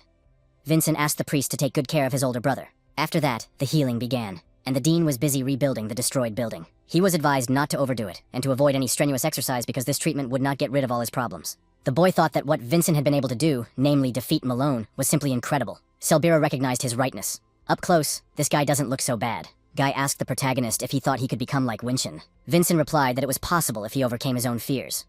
Then, he would be able to achieve much more than he currently expects. Those words touched him to the core. Malone couldn't see the bastard getting overconfident and pompous just because he won once. Saizen and the other bastards were already sucking up to him. Let him better not forget that Malone is still king here. It's not too late. The guy can embed the energy of the unreasonable giant's blessing into this stone and smash its head. But suddenly, his hand was stepped on. It was Vargon who said he would turn a blind eye to this arbitrary behavior for one reason only, because his hand must be fully restored. To hold the sword that very day. He's got enough trouble with a principal who doesn't do his job. Let this cadet try to add more cases. A week later, the protagonist still complained to Dean Vargon Pagoda's office. You need to put your opposite hand on your heart. This is the time to express your condolences in this way. So this guy was his sister's guest. But if he came here to offer his condolences, he's 4 months too late. And it's pretty embarrassing. Vincent will be the direct heir again. But Vargon is just a dean who is used to being a mere mercenary. He thinks this relationship is rather awkward. Come to think of it, this guy knew his name from the beginning. Vincent had been digging for Vargon and his sister, and had deliberately come to him. Therefore, the man was anxious to know what purpose he was pursuing. Vincent had no choice but to admit that he was looking for information about his sister, about Varnelli Pagoda. Vargon asked if he wanted the heir, meaning him, to pay the protagonist to investigate. He had originally wanted to, but after learning a lot about the dean and hearing the full story, his opinion had changed. It made Vincent take a second look at himself, a talentless child who was suppressed because of his past. When the main character heard the story, he just wanted to talk to him. Vargon is also well aware of his situation, but doubts Vincent will hear anything new from him. He ran away from his family and the magical tower that belonged to the Samion family, who abandoned him. That's when he started to make a living as a mercenary. After a long time as a mercenary, he started working for the Adank family here. Unlike Vincent, he did not retain a connection to his sister or family. In that case, the protagonist wanted to know why he didn't discard the name Pagoda. Meanwhile, Malone had returned to the room. Everyone started to stop talking as soon as they saw this guy. But after that, they kept talking about their own. Malone lay back on the bed and closed his eyes with his hand. He was furious. There was only one thought going through his head. The guy wanted to kill Vincent. Suddenly, some spirit appeared in front of him, who had heard about the wish about killing Vincent. Maybe this guy wants the spirit to help him. If he was living the life of a mercenary, he hardly managed to hide his origins. Only Vincent wanted to say another guess when suddenly he was told to shut up. I mean, he's just a kid with no stars, so why does he talk like he knows everything? He couldn't understand what Vargon had been through, or how he felt when he left the magic tower. If Samion and Adenka's families went to war, the first thing he would do would be to destroy the magic tower that ruined his life. He knows that very well. In fact, the protagonist was the same way. But what he wanted for himself at the very end was not revenge at all, an understanding and love. The man did not get rid of the name Pagoda because he still feels attached to his family. Those words made him sit back in his seat. His sister was so talented and bright. It would be an exaggeration to say that Vargon endured all the abuse out of pure respect and appreciation for her. But at the same time, her radiance made him suffer even more. Why couldn't you do half of what Varnelli could do? Those words followed the man wherever he went. They were everywhere. He could not stand up to this pressure and ran away, leaving his family behind. Vargon thought he had seen right through this guy, but it turned out to be quite the opposite. Vincent replied that he could be honest, for human emotions were not always as simple as they seemed at first glance. To think he got advice from a boy. It was a great condolence. His sister may be dead, but he can finally be honest with himself. Since he had invested in the magic tower, the man assumed that it was quite a bit of money. In that case, Vargon will become his sponsor. No longer would the protagonist have to worry about the cost of living in the fortress. Julian was glad that his money was coming back. Julian recognized that he did have a knack for choosing good words. Revan, Raelsa, Mr. Hansen, and now Dean Vargon. They all fell for Vincent's words. The protagonist asked why Juliana was treating him like some kind of fraud. His words were sincere, and he spoke them from his heart. Of course Julian believed him. The perception of this man from 500 years ago was something. These two thought it was incredible that the guy was able to get sponsorship from the dean himself. The dean never sponsored anyone, because he's so demanding. This he already knew. and next to him was Selvira, the second representative. Cadets of the 9th rank. Since the girls live on the second floor, they were the ones who never had the chance to meet. This was the first time Winshin had heard of the second representative. Did he really think his older brother was properly performing his duties? She was responsible for reporting to the teachers. While it doesn't compare in level, it was the same feeling that came from his mom's feature. Her specialty is clairvoyance, through which she can recognize the strength and hidden potential of her opponent. She was eager to find out how he was able to defeat Malone. Well, just then, she saw that this guy didn't even have an image. Plus, there was a purple color around him. That means she can't appreciate his hidden potential. Vincent immediately pulled his hand away, indicating that he didn't like this way of introducing himself with a peculiarity. Selvira apologized if she had hurt him with that, but how could he even recognize it? The first time, even the teachers couldn't sense it. Vincent wondered what they were doing here. She wanted to ask him the same thing, because it was forbidden for a cadet to walk alone at night. The protagonist inquired as to why. Saizen replied that it would be dangerous if he got lost in this cold. If they ever want to go out, they always go with someone, or he might fall into the hands of Devon's evil ghost. Saizen asked her to stop it. Vincent immediately wanted to know everything in detail about the evil ghost Devon. She was starting to blush at the fact that he'd come up and touched her so abruptly. He must know about the Archidemon who lived 500 years ago. After the Archidemon lost to the Hero King, his spirit began to roam the world. However, fragments of his soul remain, which contract with martial artists and grant them tremendous power. They give them enough power to accomplish their goal, and in return take their soul. Could it be that this Archidemon Davonus really existed? So it wasn't a legend for the sake of making him a scapegoat himself. Every once in a while there are victims. Well, to be fair, she doesn't believe in any of this. An evil spirit that appeared 500 years ago. I mean, it can't exist. The same evil spirit offered to make a contract with him, because then Malone could help him achieve everything he desires. Malone couldn't believe he was facing the very evil spirit of Deven. Spirit asked, well, is it really that important right now? All that matters now is that he is able to bestow upon him the power to accomplish his own goal. Isn't this guy the king of this place? He's got to get his throne back. He began to give in to these provocations. After the two entered the room, they noticed that everyone was asleep. In fact, because it was getting late, Saizen said he was up on night watch tonight, so he would go. Vincent thanked him for being escorted out. Only then did the boy notice that Malone wasn't here. Saizen came outside warmly dressed and carrying a flashlight. He had a horn hanging from his shoulder. It's really scary at night. He saw some ominous mana clustering there. The guy asked who was there, but he didn't even have time to react before his hand was immediately chopped off. Then he heard a voice saying that he was actually aiming for his throat. The boy saw the face of his attacker. He knew who it was. It's Malone. He was looking for that bastard Vincennes. Judging by Malone's appearance, one might assume that he had made a contract with an evil spirit. Malone was only amused that this coward dared to point his sword at him. He even seemed to be getting braver. Saizen shouted that he was no longer afraid of Malone Adenku. However, he was grabbed by the throat. Since this lowlife has decided to point his sword at the king, there's a short conversation here. For this, he will simply be executed. The sword was almost near his face. However, someone used their power to flip Malone away from him. It was Bronda. Looks like he really did make a contract with an evil spirit. Malone renounced his pride as a martial artist. If he kills the Brond mentor, it will be far more satisfying than killing Saizen. Bronda noticed that his blow didn't even leave a scratch on this guy. He told Saizen to raise the alarm. Malone still hadn't returned, but Julian didn't care if the bastard even froze to death. After which he heard some sound unfamiliar to him. Vincent asked what that sound was just now. The other cadets immediately woke up, saying that it was an alarm. Something had happened during the night watch. Then he remembered the words that Saizen was in charge of the night watch tonight. They went downstairs at once. That's where the main character saw Selvira and the other girls. Vincent asked what was even going on. However, she hadn't found out yet. The girl went out as soon as she heard the alarm. And that's when the guy smelled blood. Vincent asked Selvira to notify the dean of the situation with her crystal. Have him tell her it was an emergency. It's worse than it looked at first glance. They need to call in someone stronger. He told everyone else to follow him outside. And Selvira went to do the main character's errands. While the guys were running, then they heard the alarm stop. The mana flow had stopped as well. Did this mean that the battle was already over? Selvira offered to hurry up. Vincent contacted her via telepathy and told her to just listen and not react. The boy asked if they could put some sort of protective seal on it. The girl asked what he was talking about. The first battle was over. Since they hadn't been contacted, it meant that the enemy had won. She knows one security seal, one of the 7 basic seals of Adenk, a 3-sided security seal. However, a master with 5 stars or more must stand on top of the triangle. If this condition is not met, the seal will lose its balance and collapse. If they can find a Brond mentor, they will be able to manifest this seal. It wasn't until they got outside that they noticed the blood, and then the body of Mentor Brond fell before their eyes. Malone had finally found his main target, so he headed straight for them. Vincent immediately repelled his sword strike. The protagonist asked who it was. From beneath the black smoke, Malone appeared, glad that everyone was gathered here, all the bastards who had opposed him. Vincent asked the guy what on earth he had done. Selvira wondered if that dark aura was real.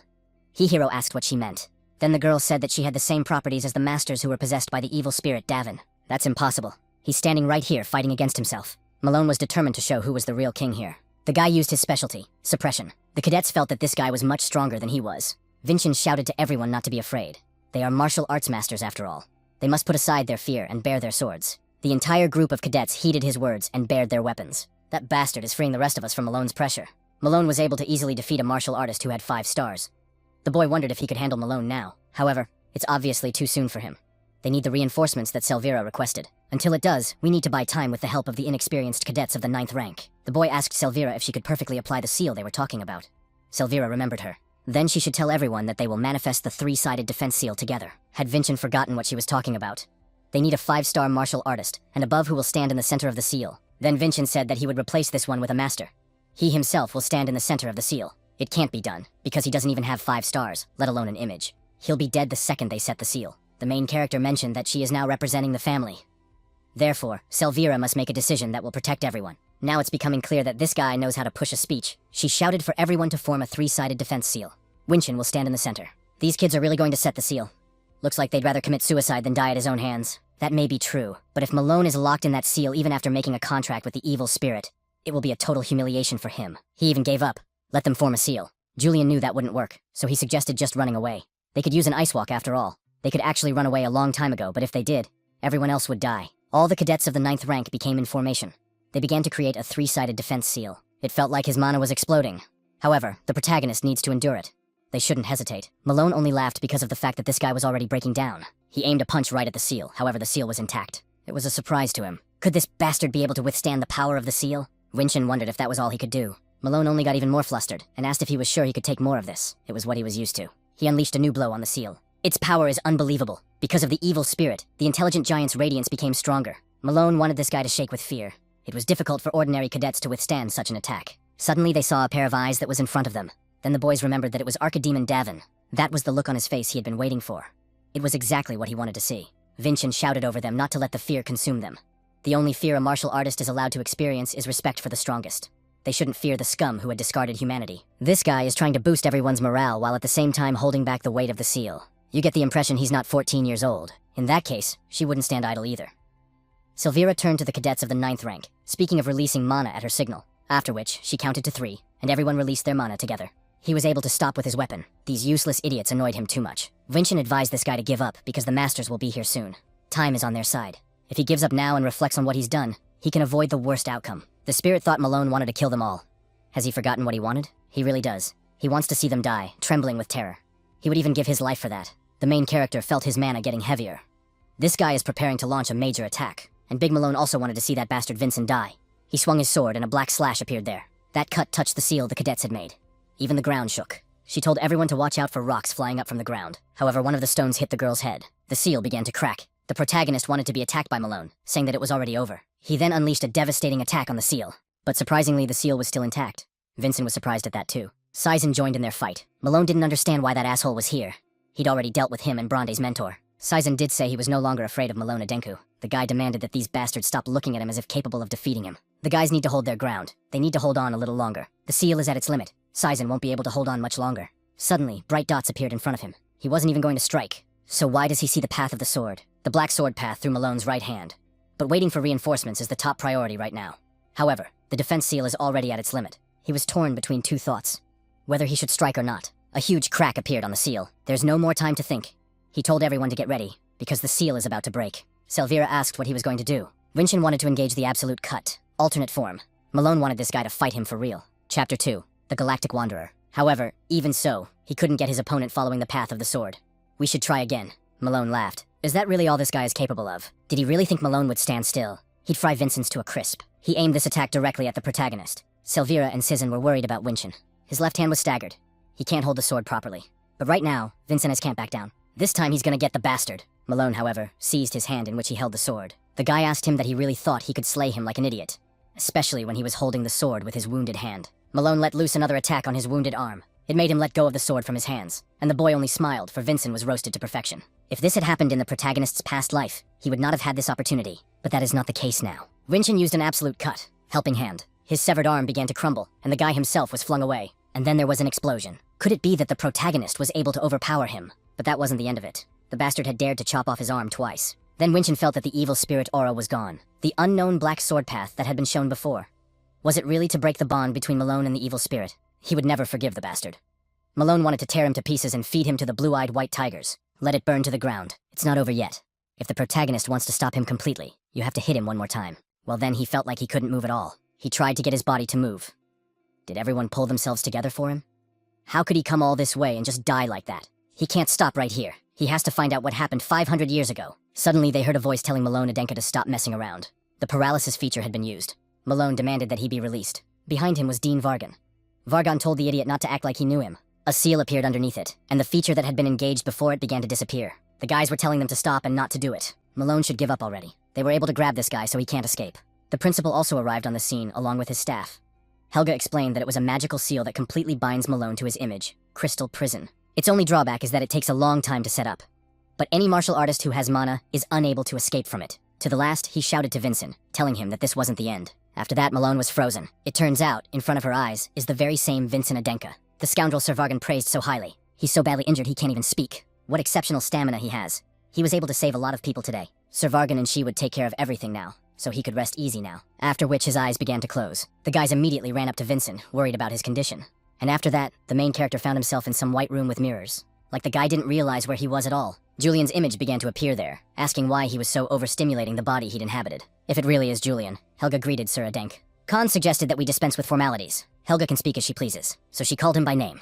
The head of the family inquired as to what had happened. This news will definitely not make Khan happy. There are 15 wounded among the cadets of the 9th rank, though none of them are dead. But there is a casualty among the mentors. His name was Brond, and he was a 5-star master. Also, Cadet Sizen managed to survive a deadly fight against Malone. They will pay their deepest respects to the fallen mentor Bronde and his family. They will also do the same for all the wounded. Helga must pay them generously until they are fully recovered. The principal thought it was her fault. If only she could have gotten there sooner. However, there are always plenty of factors that involve evil spirits contracting.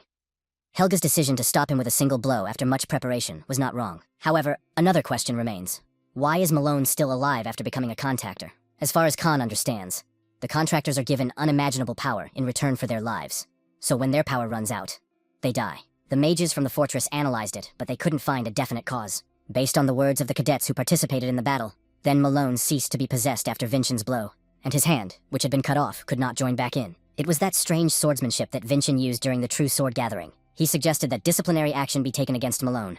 Since he had violated all the rules by contracting with the evil spirit, he would be confined under house arrest for the rest of his life. Also, his image will be selected, and the tendons in each of his limbs will be cut off, so he'll never pick up a sword again.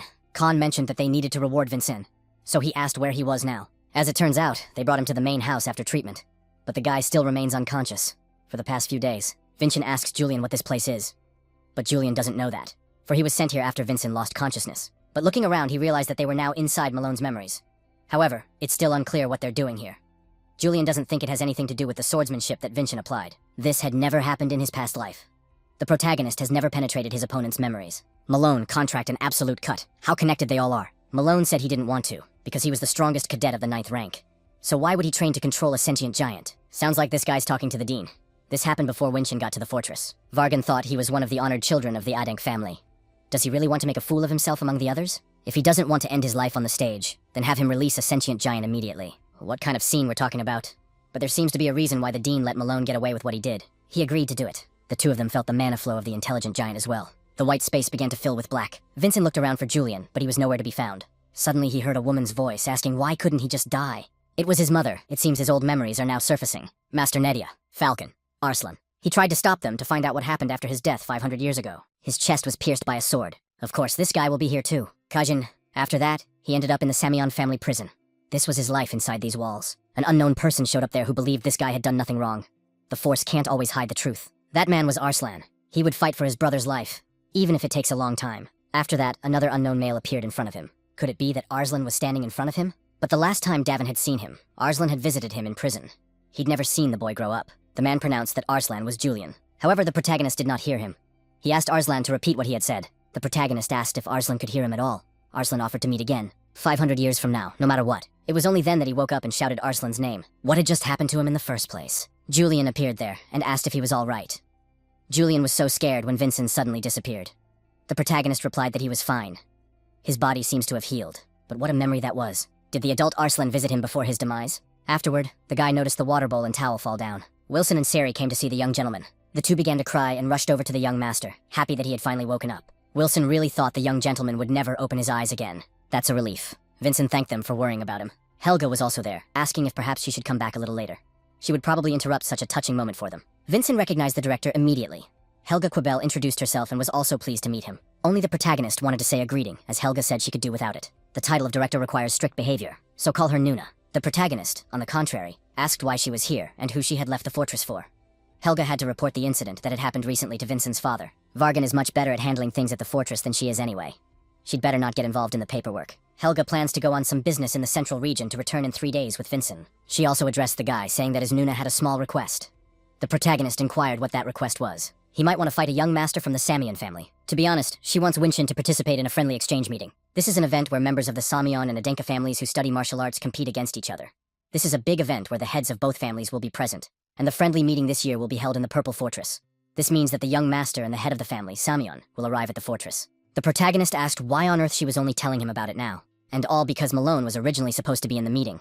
But because of the way things turned out, the only direct heir with the right age and skill level is Vincent. Could it be that the scene Dean Vargan was talking about was a friendly exchange meeting? His opponent will be the 6th son of the family, Samion. He is a genius who already has the prospect of becoming the next head of the family. Everyone, including Malone, had no hope of defeating him. Other than Dei, no one has ever won a friendly meet before. So let him not worry, and think of it as just a meeting for a good experience. If Vincent agrees to a duel with the intention of losing to the Samion family, it would be against Adenk's will. Does he really want to try to win? Helga liked the way he thought. The head of the family appeared there and asked if he would take responsibility for those words. Vincent thinks that he has already shown how he can answer for his words during the True Sword meeting. Khan replied that pressure would be incomparable to this. The protagonist promised that he would return victorious. That's a pretty good mindset, so he'll be looking forward to it. Khan knows that the internal wounds are pretty serious for Vincent's mana, so let him rest some more. He and Helga will go. As soon as they came out, they remembered that they still hadn't rewarded Vincent. Helga asked if he had decided what the reward would be. The man decided to go with her to the Purple Fortress. There they will engrave Vincent's name on the Purple Monument. He will personally do it. There is a great monument in the fortress on which the names of the heroes of the Adenka family are inscribed. It is engraved with the names of people who have made great achievements. Helga realizes that Vincent has done a great thing. But aside from Dea, no one else's name as a cadet of the 9th rank was inscribed on the monument. Doesn't her brother remember that? The man only replied that they would see each other in 9 days. Meanwhile, the guy was thinking about a friendly swap meet. The Adenka family wants to crush the Samion family. The day will come when they will have to suppress the Samion family with their swords. This is a great opportunity to find out the current level of the Samion family. However, he does have some concerns. The protagonist asked Julian if he knew anything about Samion's 6th son. Unlikely, because Julian never thought anything like that would happen to Malone. He'd never been interested in a friendly exchange meeting. Vincent then asked, what are the chances of Togo defeating the 6th son of the Samion family, given that they are about the same level as him? Since they have the element of surprise in the form of an absolute cut, it wouldn't be impossible. But Julian still thinks the probability is low. Without considering the image theory, at best, the guy will reach 3 stars. However, his opponent is someone who has been trained to the elite standards of the Samion family, and he will have at least 3 stars or more. He is confident that the difference in strength will be significant, so the protagonist decided to start practicing. Julian asked, hadn't he heard that he had some serious injuries that he needed to rest with now? His body is already fully healed. He only needs to limit his use of mana. He can't be serious. That old man should use Julian's body with caution. After that, the guy started practicing. Meeting Samion's current family. My mind was spinning with feelings about this fight and feelings about my past life. He saw in front of him a familiar man, who said it reminded him of the old days. It was here that they clashed their swords for the first time. It was Revan. It had been a long time since the two of them had seen each other. Revan had heard that Vincent was badly injured, so he was glad to see him well. Vincent thanked him and said he hadn't expected to see him so soon. He had come because he had learned something that Vincent had asked him to learn earlier. The protagonist was immediately excited, because he realized that this guy had found out what happened 500 years ago. Revan ends up discovering something, but he doesn't know what it is. He was curious about his family. Aside from Revan, there wasn't a single person in his family who was particularly gifted in martial arts. The size of his house, finances, and all was average compared to the rest of the families on the sidelines. They are so vastly different that he was repulsed by the weak Vincent. Isn't it strange that his father, who isn't gifted in martial arts, and who isn't particularly rich all these years, was an observer at a true sword gathering? After Revan asked him persistently, he finally answered him. Anyway, Revan would replace him one day. He told the guy to go with him. The two walked over to the bottom closet, and Revan didn't realize where exactly they were supposed to go. A magical seal appeared there. A secret passage has been opened. Even the head of the Adenka family can't come in here without permission. These are the hidden archives. The story of the Adenka family, unknown to the world. All the records of the first member of the Adenk family, as well as the light and dark parts of history, are here. Their family has achieved a high status by preserving this archive for generations. Even if disclosed now, 500 years later, their family would experience a loss because they treated the preservation of the archive as a family affair. There, he noticed one interesting book. There are still records of the Heasley family. In that case, there must be records there that prove Devan's innocence. However, Revan must take his father's place before he can show Vincent any of these recordings. It would have to be a long wait. The protagonist replied that he had already helped enough, but he's not allowed to talk about it. It's highly classified information about his family's case. He already owes Vincent his life, so it's nothing. The protagonist thanked Revan. He also forgot something important. In his hand was a magic crystal. Revan went to replace his broken sword, and he said to give it to Vincent. Hansen's hologram appeared there. He didn't know if the thing was working properly, since he hadn't used it in years. Vincent was glad to see Mr. Hansen and asked how he was doing. Revan replied that it was a recorded message. Doesn't he know that communication crystals are incredibly expensive? The protagonist replied that of course he knew. He was just messing around a bit. Hansen left him a video message because Vincent doubted their future meeting. He also told him to keep this crystal in his possession. It has basic video recording functions. Now he wanted to tell her what she had learned about the dragon bone.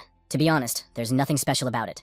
Hansen learned that forging the perfect sword from dragon bone would not work. But why is everyone talking like this today? He must have remembered the fire in the workshop. Hansen figured out the cause. When Hansen began to forge the purple lotus after transferring the bone into it, a fire that could not be stored in it ignited. Dragon bone absorbs its wielder's mana temperament. Hansen has a blessing, an unwavering flame. The purple lotus must have absorbed his power and caused an explosion. It's almost impossible to safely forge anything from that bone. So Hansen doesn't think he can forge a sword more powerful than the purple lotus right now, unless he makes a hammer out of the dragon bone Winston gave him. After experimenting on a small piece of bone, Hansen learned that the force absorbed by that bone had no effect on other parts of the bone. But if that were to happen, they would have nothing left as material for Vincent's sword. Hansen says this so the protagonist just knows, even though it's highly unlikely. After which his hologram disappeared. If only he had more dragon bones, he would be able to get his hands on the perfect dragon bone sword. Revan will return to the workshop with his sword. If Vincent wants to leave any message, let him speak. He will pass it on. Then have her hand him over to forge a sword out of dragon bone. The protagonist will try to get more bones to create the sword. That's what he was thinking. Winston is talking complete nonsense, as if that were possible. Revan will go, and also ask that he not put himself in so much danger anymore. Vincent replied that he would be careful, after which he thanked the boy. Juliana was disappointed that Revan and Hansen had given them useless information, but the protagonist replied that that wasn't the point. All possibilities are open to them. All that's left is to get stronger and find a way. And above all, Vincent will defeat the sixth son of the Samion family. He informed Julian that they had to do it, then asked if he could think of a way. Vincent is always up to something and expects Julian to finish it. The protagonist asked if he would help him or not. There's no way to beat him right now. They barely defeated Malone, who was possessed. How can Winston think they can beat someone even stronger? It was incredibly difficult to deal with Malone's specialty. The wide range of attack and powerful strength was enough to break through Winston's body reinforcement. If they had the blessing of an intelligent giant, they might be able to win. But is that possible? But why is that impossible? They've already seen the mana flow.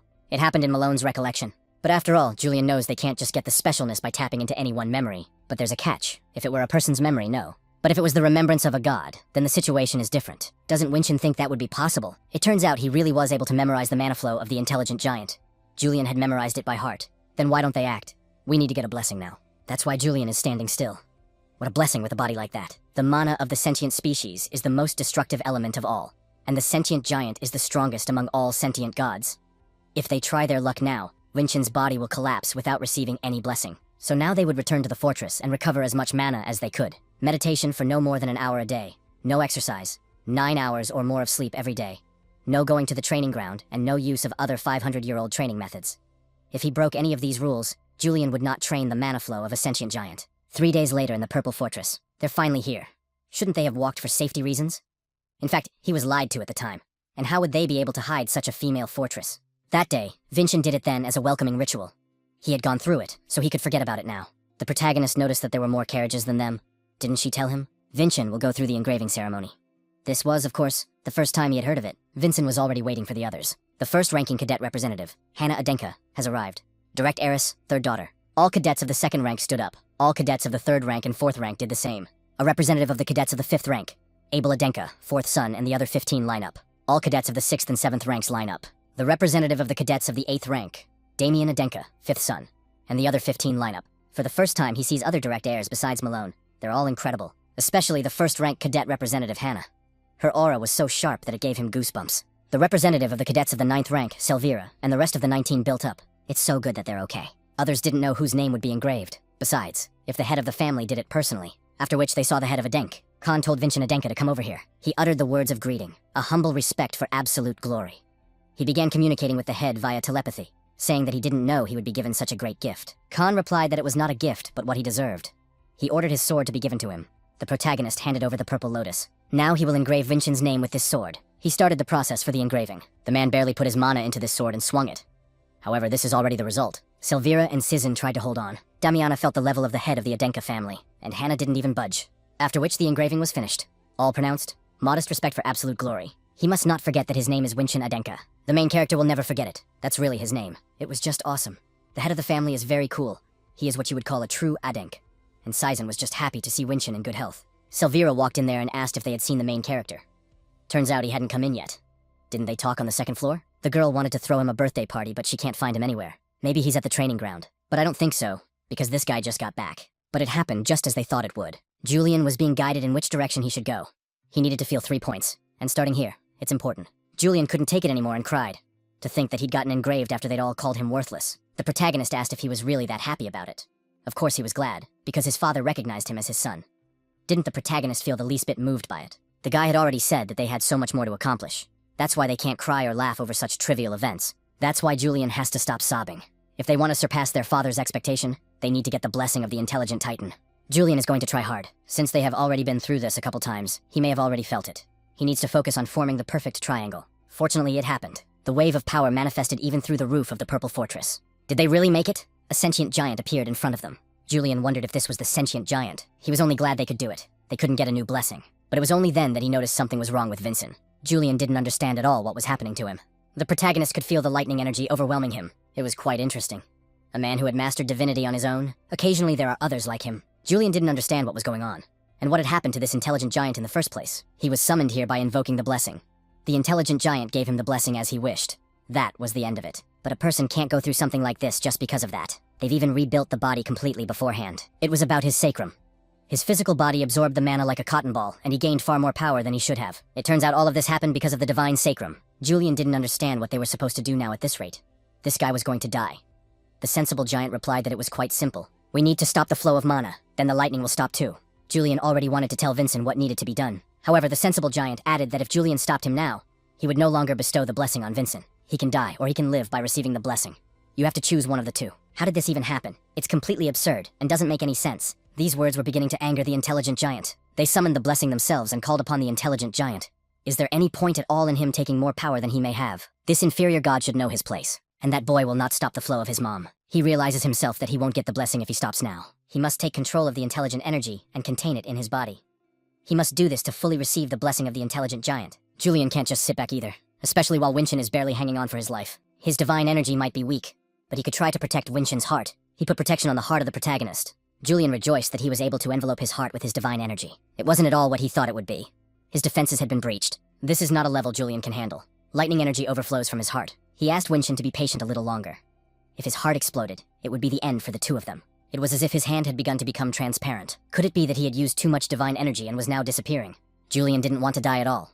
But if he got rid of his powers now, Vincent would die too, which meant his own death. Lightning ripped through the shield. It went straight to his heart. Winshin fell right in front of Julian. It wasn't supposed to happen right now. Anybody. Let someone help them. It was as if his prayers had been answered. A priest arrived there. It was the same priest who cured Malone. Julian now realized that his voice could reach those with sacred powers. Meanwhile, the priest did not understand what had happened to young Mr. Vincent. In addition, Vincent himself had not given up yet. The mana flow had not been disrupted. In that case, Julian won't give up either. He's going to outdo worthless Vincennes. He turned to the priest and asked if he could hear his voice. Shevin heard the voice again and asked who he was. Julian called himself God, an acquaintance of Vincent. This guy needs healing right now. However, Shevin couldn't even get close to him because of the lightning bolts. Julian only needs to block the lightning. He will do his best to do so that the lightning doesn't affect the priest. In the meantime, the priest should try to cure him. The priest just has to get in touch with this guy and heal him, and then the battle will be won. Julian will have to block the lightning energy that surrounds his body. We have to be patient. Even if he has to disappear, he'll still do it. He shouted to the priest that the time had come. With the light of Gaia, Vincent's lifeless eyes began to take on new colors. A Siri nailed into Dean Vargon Pagoda's office. The man inquired if she was ready. Siri replied that yes, she did. She asked Dean Vargon to teach her magic. She must surely still remember the duel between Vincennes and Malone. The moment he saved her from the falling rocks, he felt that there was incredibly strong mana in her body. Like young Master Vincent, the mana it encapsulates is beyond the comprehension of the current study of magic. The dean mentioned that learning magic would be difficult, and he hadn't taught anyone before by request. She was well aware of this herself. However, the girl wanted to study her. Young Mr. Winshin continues to grow, and he is at the point in his journey where she can no longer help him. What she can do is quietly only concern herself with him when he comes in injured, and Sari doesn't want to do that anymore. Even if this help is small, she still wants to help him. Young Master Vincennes has a loyal servant after all, but since she has servant status, she needs to get Vichin's permission before she can start training. It was only then that they saw the bright glow of sap. Vargon didn't understand what was even going on. Siri was frightened too. After that, they arrived at the scene and saw the protagonist as well as the priest. The dean asked the priest Cheven what it all meant. The priest replied that there was no need to worry, for the young master was fine. He doesn't know for sure, but young Master Winshin seems to have received a blessing. Then Siri told him that he wanted to learn magic.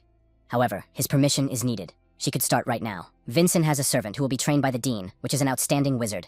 This is a great opportunity, so he should tell her to start immediately. The protagonist noticed that Julian looked a little faded. Julian replied that there was no need to worry. He would rest for a while and get back to his old self. The guy asked her if she was sure of her decision. It wouldn't be easy. Siri replied confidently that she wanted to help the young master in any way she could. In that case, she should train with diligence. She thanked the young master for his permission. Vincent also asked the dean to take care of her. Vargan replied that he would train her with the utmost rigor. Since Vargan had been watching Malone's growth, he could say with certainty that Vincent had now gotten a giant lightning bolt. The man only turned away for a moment, and Vincent grew even stronger. Now that they've made sure the main character is okay, it's time for them to make lesson plans. If you think about it that way, Winshin doesn't have a teacher that even Siri has. He had not learned any of the sword arts that Arslan had left for Adank. He turned to the dean to say that he already knew for sure that there would be a friendly exchange meeting soon. And Vinchin needed to put all of himself into training. So he wondered where his teacher who would train him in the fortress was. Vargan didn't understand what he was saying. What this teacher's idea meant. Didn't he know he needed to find his own teacher? But after all, the fortress is an institution for training members of the Adank family. It's actually about their capabilities and conditions. This is the first and main fortress. The eldest of each family gives a teacher to a child who is a potential heir. A martial arts master can also get involved. The children of the main family are tutored by the oldest. Vargan asked not to be told that at his age, Vincent had never found an elder to sponsor him. It's hard to admit, but that's the way it is. The dean only sighed. Was this guy's choice really the wrong one? The protagonist decided to ask Julian just in case. Julian replied that they had no elders, so let him not expect a miracle. I hate to say it, but who would ever sponsor a worthless Winshin? There's nothing he can do about it. If anyone can help them, there is only one person. Raelsa asked Wilson what it was. Wilson said it was a letter that was addressed to the head of the family from young Mr. Winshin. Since Wilson had come in person to give it, there must be something important in it. But why did he bring the letter to Raelsa instead of taking it straight to the head? There's no way Wilson's gonna do that. He can't go alone to the chapter. The woman only sighed and agreed to pass on, and that's why she came to give the letter to him. Raelsa wanted to even know the contents of the letter the head was reading, if that was possible. Khan revealed that Vinchin is asking for a teacher to be provided to him. She probably should have realized this earlier. The woman had been so distracted by his enrollment in the fortress that she had completely forgotten about it. And Winshin also said he acquired the giant lightning bolt Malone. She must surely understand why he sent that letter to Khan. A son asks his father for help, because Chief Khan is the only one Vinchin can turn to. Khan had heard that Raelsa had previously trained Vincin. She might want to go as well. However, the woman can't do that. She uses the sword arts of her destroyed family, not Adank's family. If it trains him for too long, he will only acquire bad habits. In that case, Khan inquired what he could do to help him. Raelsa replied that there was someone suitable. Someone Khan knows well. A strong man who utilizes the sword arts of the Adank family. Wielder of the lightning giant, formerly referred to as the thunder giant. With the authority of the head of the family, Khan can grant him a position to enter the fortress. And then, he will become the teacher of young Mr. Vinchin. The man replied that he should want it himself. Raelsa began to assure that there was no need to worry about it. Since it was also her friend, she would be able to convince him. That man is the vice captain of the White Sword Group, Merlin. As Merlin walked to the training area, a mannequin caught his attention. That was many months ago. He even wondered how the young gentleman was doing now. Raelsa asked, wondering if he had decided to take a walk. She said hello to Merlin. Since Raelsa was so busy, Merlin was sure she wasn't just here to hear about his business. Raisa wanted to offer him a new position. Merlin inquired, and exactly what position and where exactly was being talked about. In an educational institution, in the Yellow Dragon Group. Now the word sword isn't even included in the band's name. Merlin said no. Raelsa would really like Merlin to train someone. The worthless young Master Vincent. Merlin must know about him. The elders haven't even looked at him, and he's young. The likelihood of him becoming the potential head of the entire family is pretty low. He doesn't have any sponsors. Merlin was thankful that she was making excuses for him. He couldn't handle it. But just recently, the young master had mastered the lightning giant's blessing. Now Merlin was interested. But he has too many reasons not to train Vincent. Merlin has been shunned in many places for not being an elder. And does she really want Merlin to train a man who hasn't even been chosen by the elders? Raelsa offered to make them a bet. Soon, young Lord Vincent will fight a duel with a young lord of the Samian family. If the lad wins, Merlin will become his master. A few days later, 7 days to a friendly exchange meeting. That's not all. He needs to make the giant's lightning power completely his own. Small current amplification. However, it's not enough to wrap a sword around a lightning bolt. You have to combine it into a beam like Malone did. We need to increase the power. But this time he had to dodge one of the lightning bolts. Julian only sighed, for Vincent is not capable of controlling him at all. The protagonist can feel the lightning charges filling his body. And because of this, it's harder to get them under control. The current speed is not enough, even for a small current boost. How did that asshole Malone ever manage to use so many of them? And he was using a more advanced technique. Efficiency is an order of magnitude lower, compared to the amount of effort invested. Julian was right here. Even though he had worked so hard to get the blessings, shedding tears and all. Had Winshin been listening the whole time, Julian wished he could forget about all of this right now. Winshin advised him not to be embarrassed. He shouldn't forget the fact that he was alive because of Julian either. Vincent remembered about Raelsa's answer. She apologized to the young gentleman. Judging from the current situation, it seems they won't be able to offer him a teacher before a friendly exchange meeting. The first reason is his rejection. The second reason is the influence of the elders. They do not want Vincent to interfere with their formulated structure of heirs. The elders are an association that exists to keep the power of the head of the family under control. Even the head of the family is not able to interfere in this matter. Raelsa would like to help him in some way, but she can't leave her duties as chief chamberlain for long. This year's friendly exchange meet will be won solely by their strength.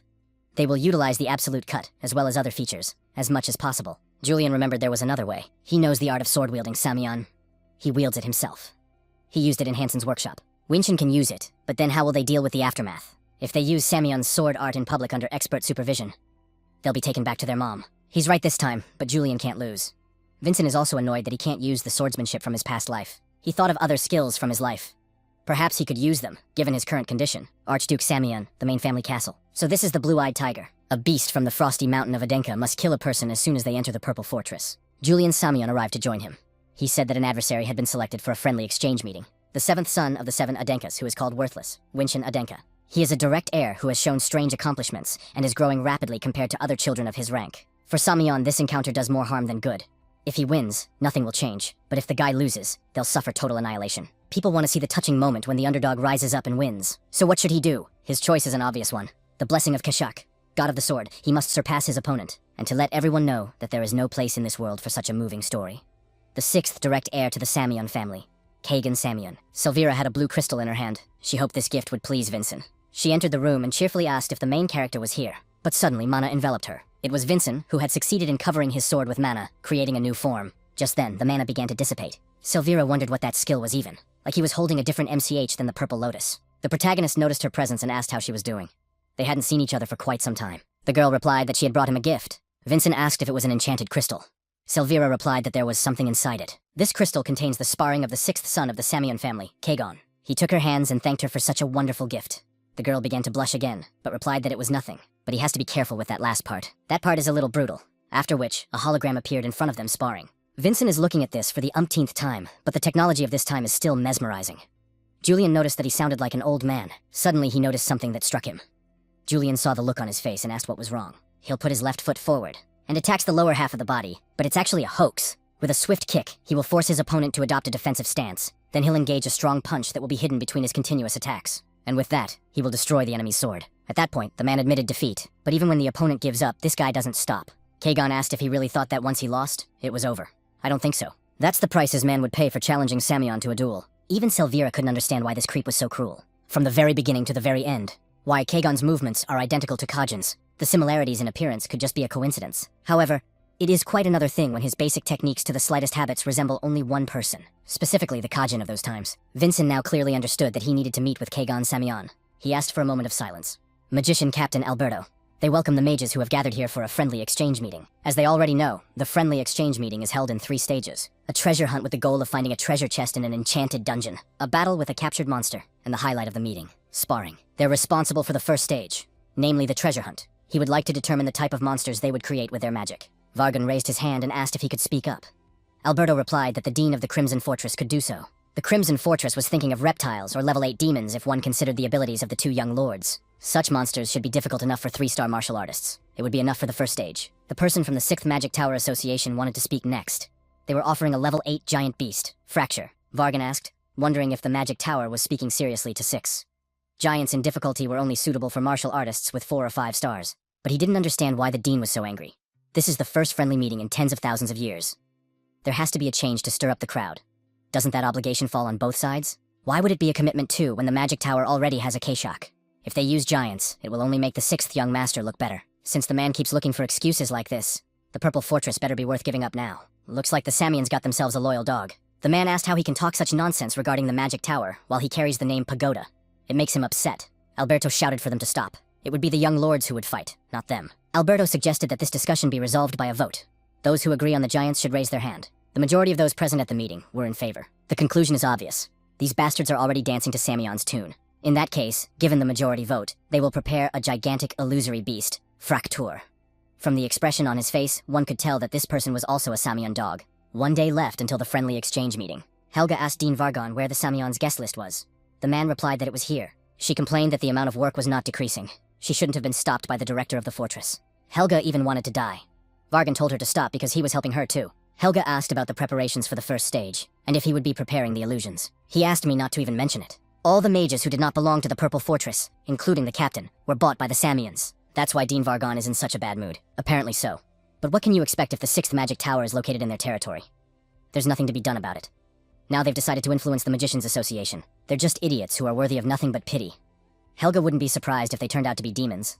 In any case, if Vincent wins the other stages, everything will be fine. The woman asked if Dean Vargon really thought Vincent was capable of winning. Vargon asked, wouldn't it be better for them if Adenka won? There was less than a 10% chance that the young gentleman from the Adink family would win. Helga remembered the way he had spoken when Abel had been presented as a candidate. Vargon asked if he had said such a thing. He seems to be crazy about Winchin right now. Vargon offered him sponsorship and all sorts of other things. Does he really want to make his little sister jealous? Vargon asked what kind of little sister was that. Instead of being childish, she'd better get to work. Tomorrow there will be a friendly exchange meeting, after which the man left, but she meant what she said. A day of friendly get-togethers to share experiences. All eyes were fixed on Vincent Adenku. Apparently he is replacing Malone Adenk, as the latter will not be able to attend the meeting. Initially, the Adenka family was at a disadvantage, but now they're in an even worse situation. Kagan Samyon. It's like he's imitating Kajin. Or maybe it's just deja vu. A young gentleman has arrived. Kagon Samyon entered the fortress. He was glad to meet the people from the Purple Fortress. Vinchin was glad to see him as well.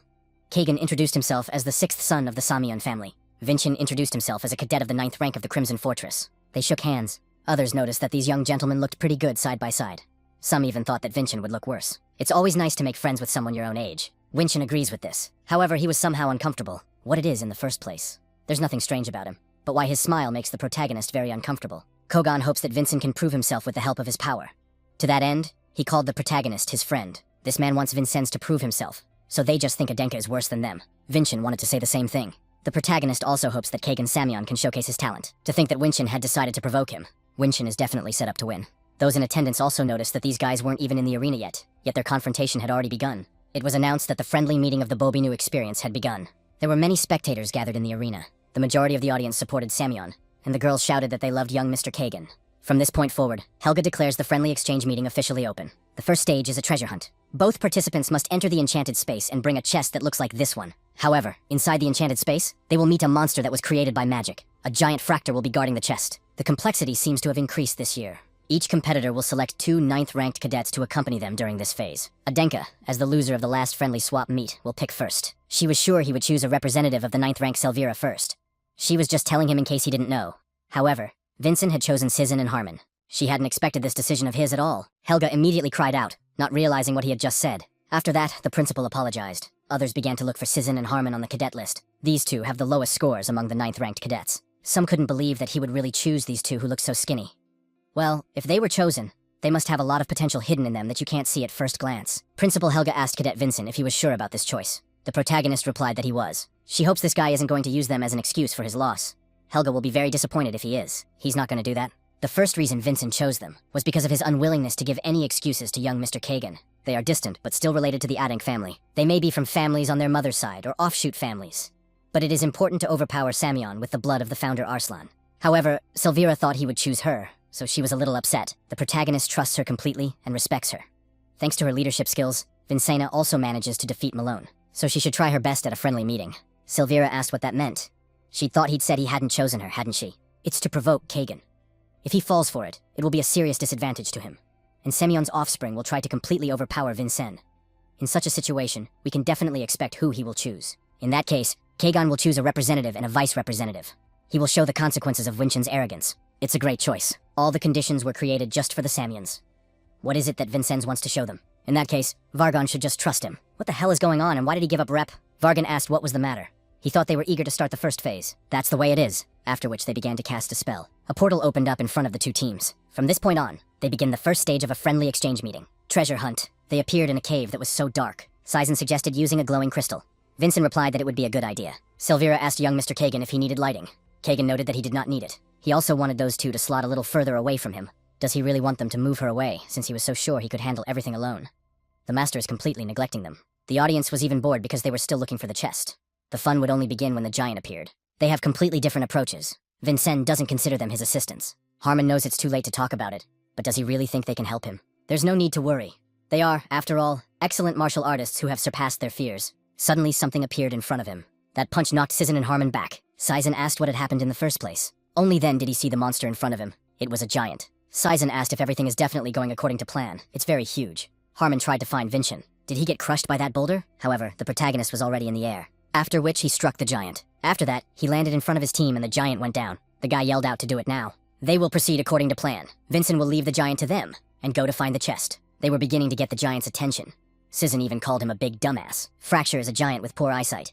He automatically reacts to loud noises. Sizen offered to take him back to where they came from. It's about time these guys believed in themselves and their courage. Now it's time to head for the chest. But you can't do that. This stage is only called a treasure hunt. But the main thing is to show off your martial arts abilities in the process. The man believes this guy has completely missed the real meaning of this stage. As Vincent ran, he finally spotted the chest. However, he was attacked by another giant. Only now did it become clear that there was another adversary here. He attacked the protagonist again. Fortunately, the guy managed to bounce back from that blow. For Winchen's plan to work, you have to make at least one absolute cut. Having two giants made things much more complicated. This time he decided to grab the guy with his big hands. This giant is much faster than the one he encountered earlier. This one even has time to react to the speed of the ice walk. He managed to dodge another lunge. Meanwhile, Vargan didn't realize there was another fracture to do. Looks like they made a mistake in the beginning. The man grabbed him by his clothes and asked how on earth this bastard dared to bear the name of the Sixth Magic Tower and pull such dirty tricks. He was stopped by Helga, talking about there being too many eyes here. They'd be on the losing end if they made a fuss now. She understands why he's angry, but it won't change anything. Contrary to the rumors, she is quite calm. Her demeanor is worthy of the man who stands at the head of the Purple Fortress. Helga told the fucking bastard to stick around after this was over. Silvira, meanwhile, was in shock. The giant's arm was cut off. It was noticeable that it brought him pleasure, after which he delivered another blow to the giant's face. That's when the monster went down. Kargan asked what the hell that was all about. He had high hopes as they said there would be a giant. But it's too little too easy. Another opponent appeared behind him, preparing to take him down. Silvira didn't expect two giants to be here. What was even going on? She shouted to the young lord to be careful. At the same time, Kargan was preparing to use the art of sword-wielding on the Samian family. Chapter 1. Mild Steel Destroyer. Because of this, he was able to chop the giant's arm into pieces. After that, the Kargon decided to get close to him. He jumped up.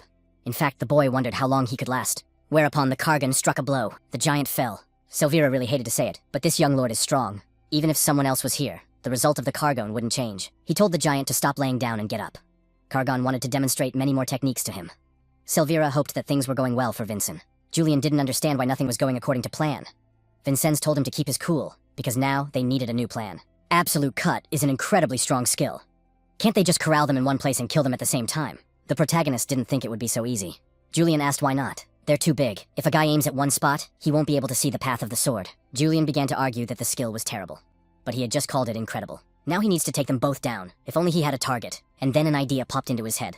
Meanwhile, the two men were cornered. They had nowhere else to retreat to. Besides, they hadn't seen Vincent. Looks like they're in big trouble. Afterward, they noticed that Vincent had brought a chest. So now they could leave here. The protagonist said there's been a change of plans. He'll be here soon. Sizen asked what it meant to be here. Then another giant appeared in the distance. And now they have to fight against two of them. Sizen and Harmon began to sob because another one had appeared. They pounced on a group of cadets. Sizen shouted that they were finished. Harmon began to call for help. Vincent shouted to Julian to be ready. Julian was at the back of these giants. Do they really need to do things this way? Julian didn't want to be a target. It's just as he thought it would be. Because of their size, the protagonist won't be able to find the sword path for the absolute cut to kill them both. In that case, he needs to find something they'll both face. He could even feel his other half of his soul, Julian's presence, through which the path of the sword was open to him. Julian asked if he was sure it was safe. He was afraid of being hurt. The protagonist used the absolute cut, alternate form. Chapter 1, the Dwarf King. One enemy he had dealt with. After that, the impact caught up with the second giant, who was standing in front of Julian. Julian began to panic, for he did not stop. He started sobbing and begging for help.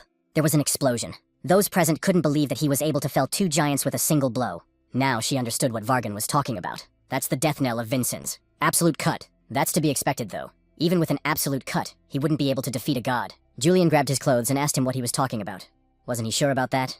You can't kill God. But even so, this guy has no idea how scared Julian was. The protagonist just thought about it. But how did Julian hear his thoughts? Sizen and Harmon asked if there was someone there. They had seen Vincent talking to someone. Vincent replied that there was no one there. And now they must go. Julian immediately hid behind his back. The guy explained that he had saved the absolute cut for a similar occasion. In fact, there's one last thing he has to hit with his absolute cut. And this was all the space that had been created with magic. He used his sword to shatter the portal. The guys thought it was unbelievable. After that, they found themselves in the arena. The magic dungeon had been destroyed. He ordered the mages to recheck the spell. There seems to have been a mistake. He was stopped by Vargan, who mentioned that it wasn't necessary. The mage asked what he meant. Then he proudly declared that Vincent's sword was capable of cutting magic. However, it was still an incredible fact that he was able to cut through the dungeon. What Vargan is most impressed with is not his sword skills, but Vincent's creativity. Alberto stated that is not possible. It is the destruction of the arena itself. Therefore, they should disqualify young Mr. Vincena. Helga mentioned that there was no rule against it. After all, no one had ever done something like this before Vincent. However, the question is different. For a captain of a mage association who is supposed to take a neutral side, he looks quite upset. as if he cares so much about Vincent's defeat. The boys presented the principal with a chest. They were happy that Vincent had won, but that's not yet the case. The first stage is a show of strength. It doesn't matter who finishes first. It wasn't bad that he had a sword that could cut through magic, but that was the end of it. Young Master Kagan wasn't finished yet. He can show his fighting skills in the time he has left, and then the victory will be for the Samyeon family. Vincent approached the mage, saying that he had a very different opinion on the matter. Kagan will quickly leave the dungeon. The man asked what else it meant. The protagonist asked the dean if the connecting element had been used to create the dungeon he had entered. Vargan replied that he had been. Since equal terms must be given, the connecting element was concealed, and the Venshan entered one of the two identical dungeons. Vincent destroyed his dungeon. If that's the case, then where did the mana that created his dungeon go? The water can be divided into two streams, and then block one end. At the other end is Kagan. In that case, all the water will pour into the other stream. The same will happen to the mana that was used to create Vincina's dungeon. Now Kagan didn't understand what was going on with this giant either. Giant looking to strike with his opponent, although this giant had gotten stronger. But his intelligence should have remained at the same level. For such a simple blow, he would only lose his arm. Has he already forgotten about that? The guy used the mild steel disruptor again. However, this time, the giant was able to break through the sword technique. That's just impossible. Has the giant become that much stronger? After that, the giant's fist reached Kagan. And then he decided to use his other hand as well. Kagan flew through the rocks. Something must have happened outside the dungeon. Otherwise, how else could a dying monster even gain such power? After that, he decided to deliver another killing blow. The situation is dire, as he doesn't even have time to adapt his form. After which he was distracted by some other sound. It was Selvira who did it on purpose. Since the monster was distracted, he now needed to find the chest. Selvira kept making noise so that the monster would only look at her, so he went after her. Everything went according to her plan. It could be considered lucky for this Kagan.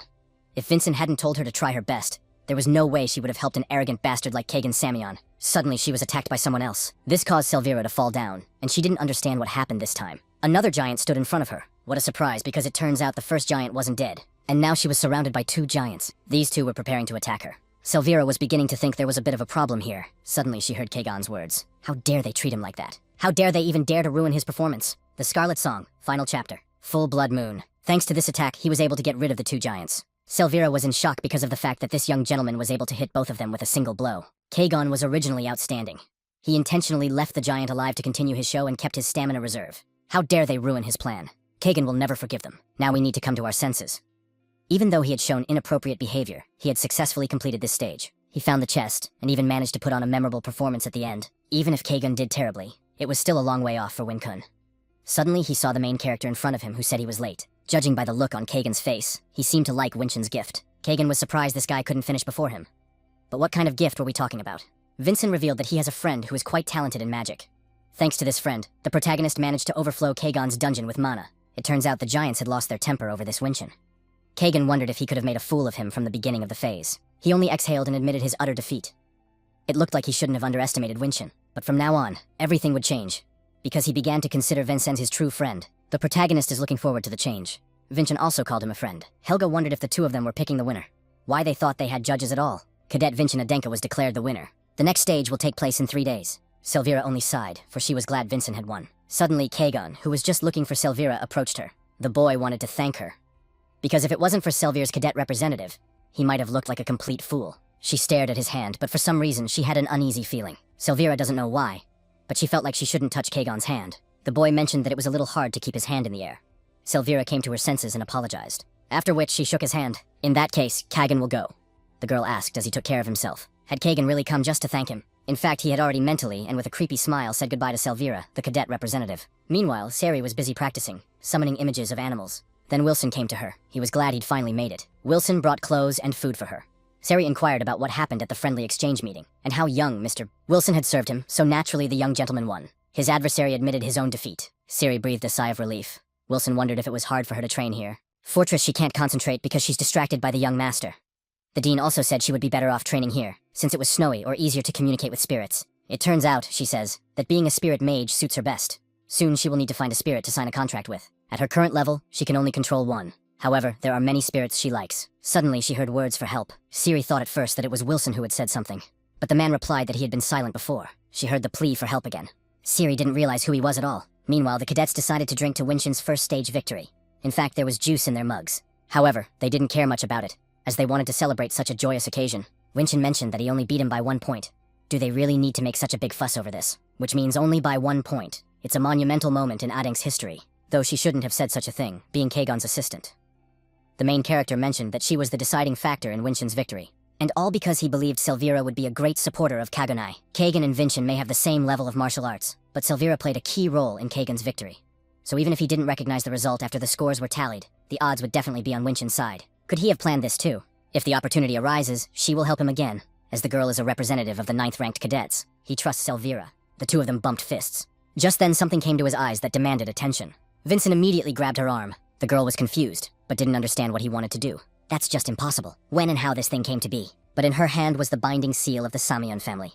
Vincent wondered if she had had contact with Samyeon in some way. Perhaps it was physical contact. Then she remembered that such an incident had happened recently. Cagnan shook her hand, for he wanted to thank her for her help. What else could one expect from a bastard of the Samyeon family? Julian asked what the binding seal meant.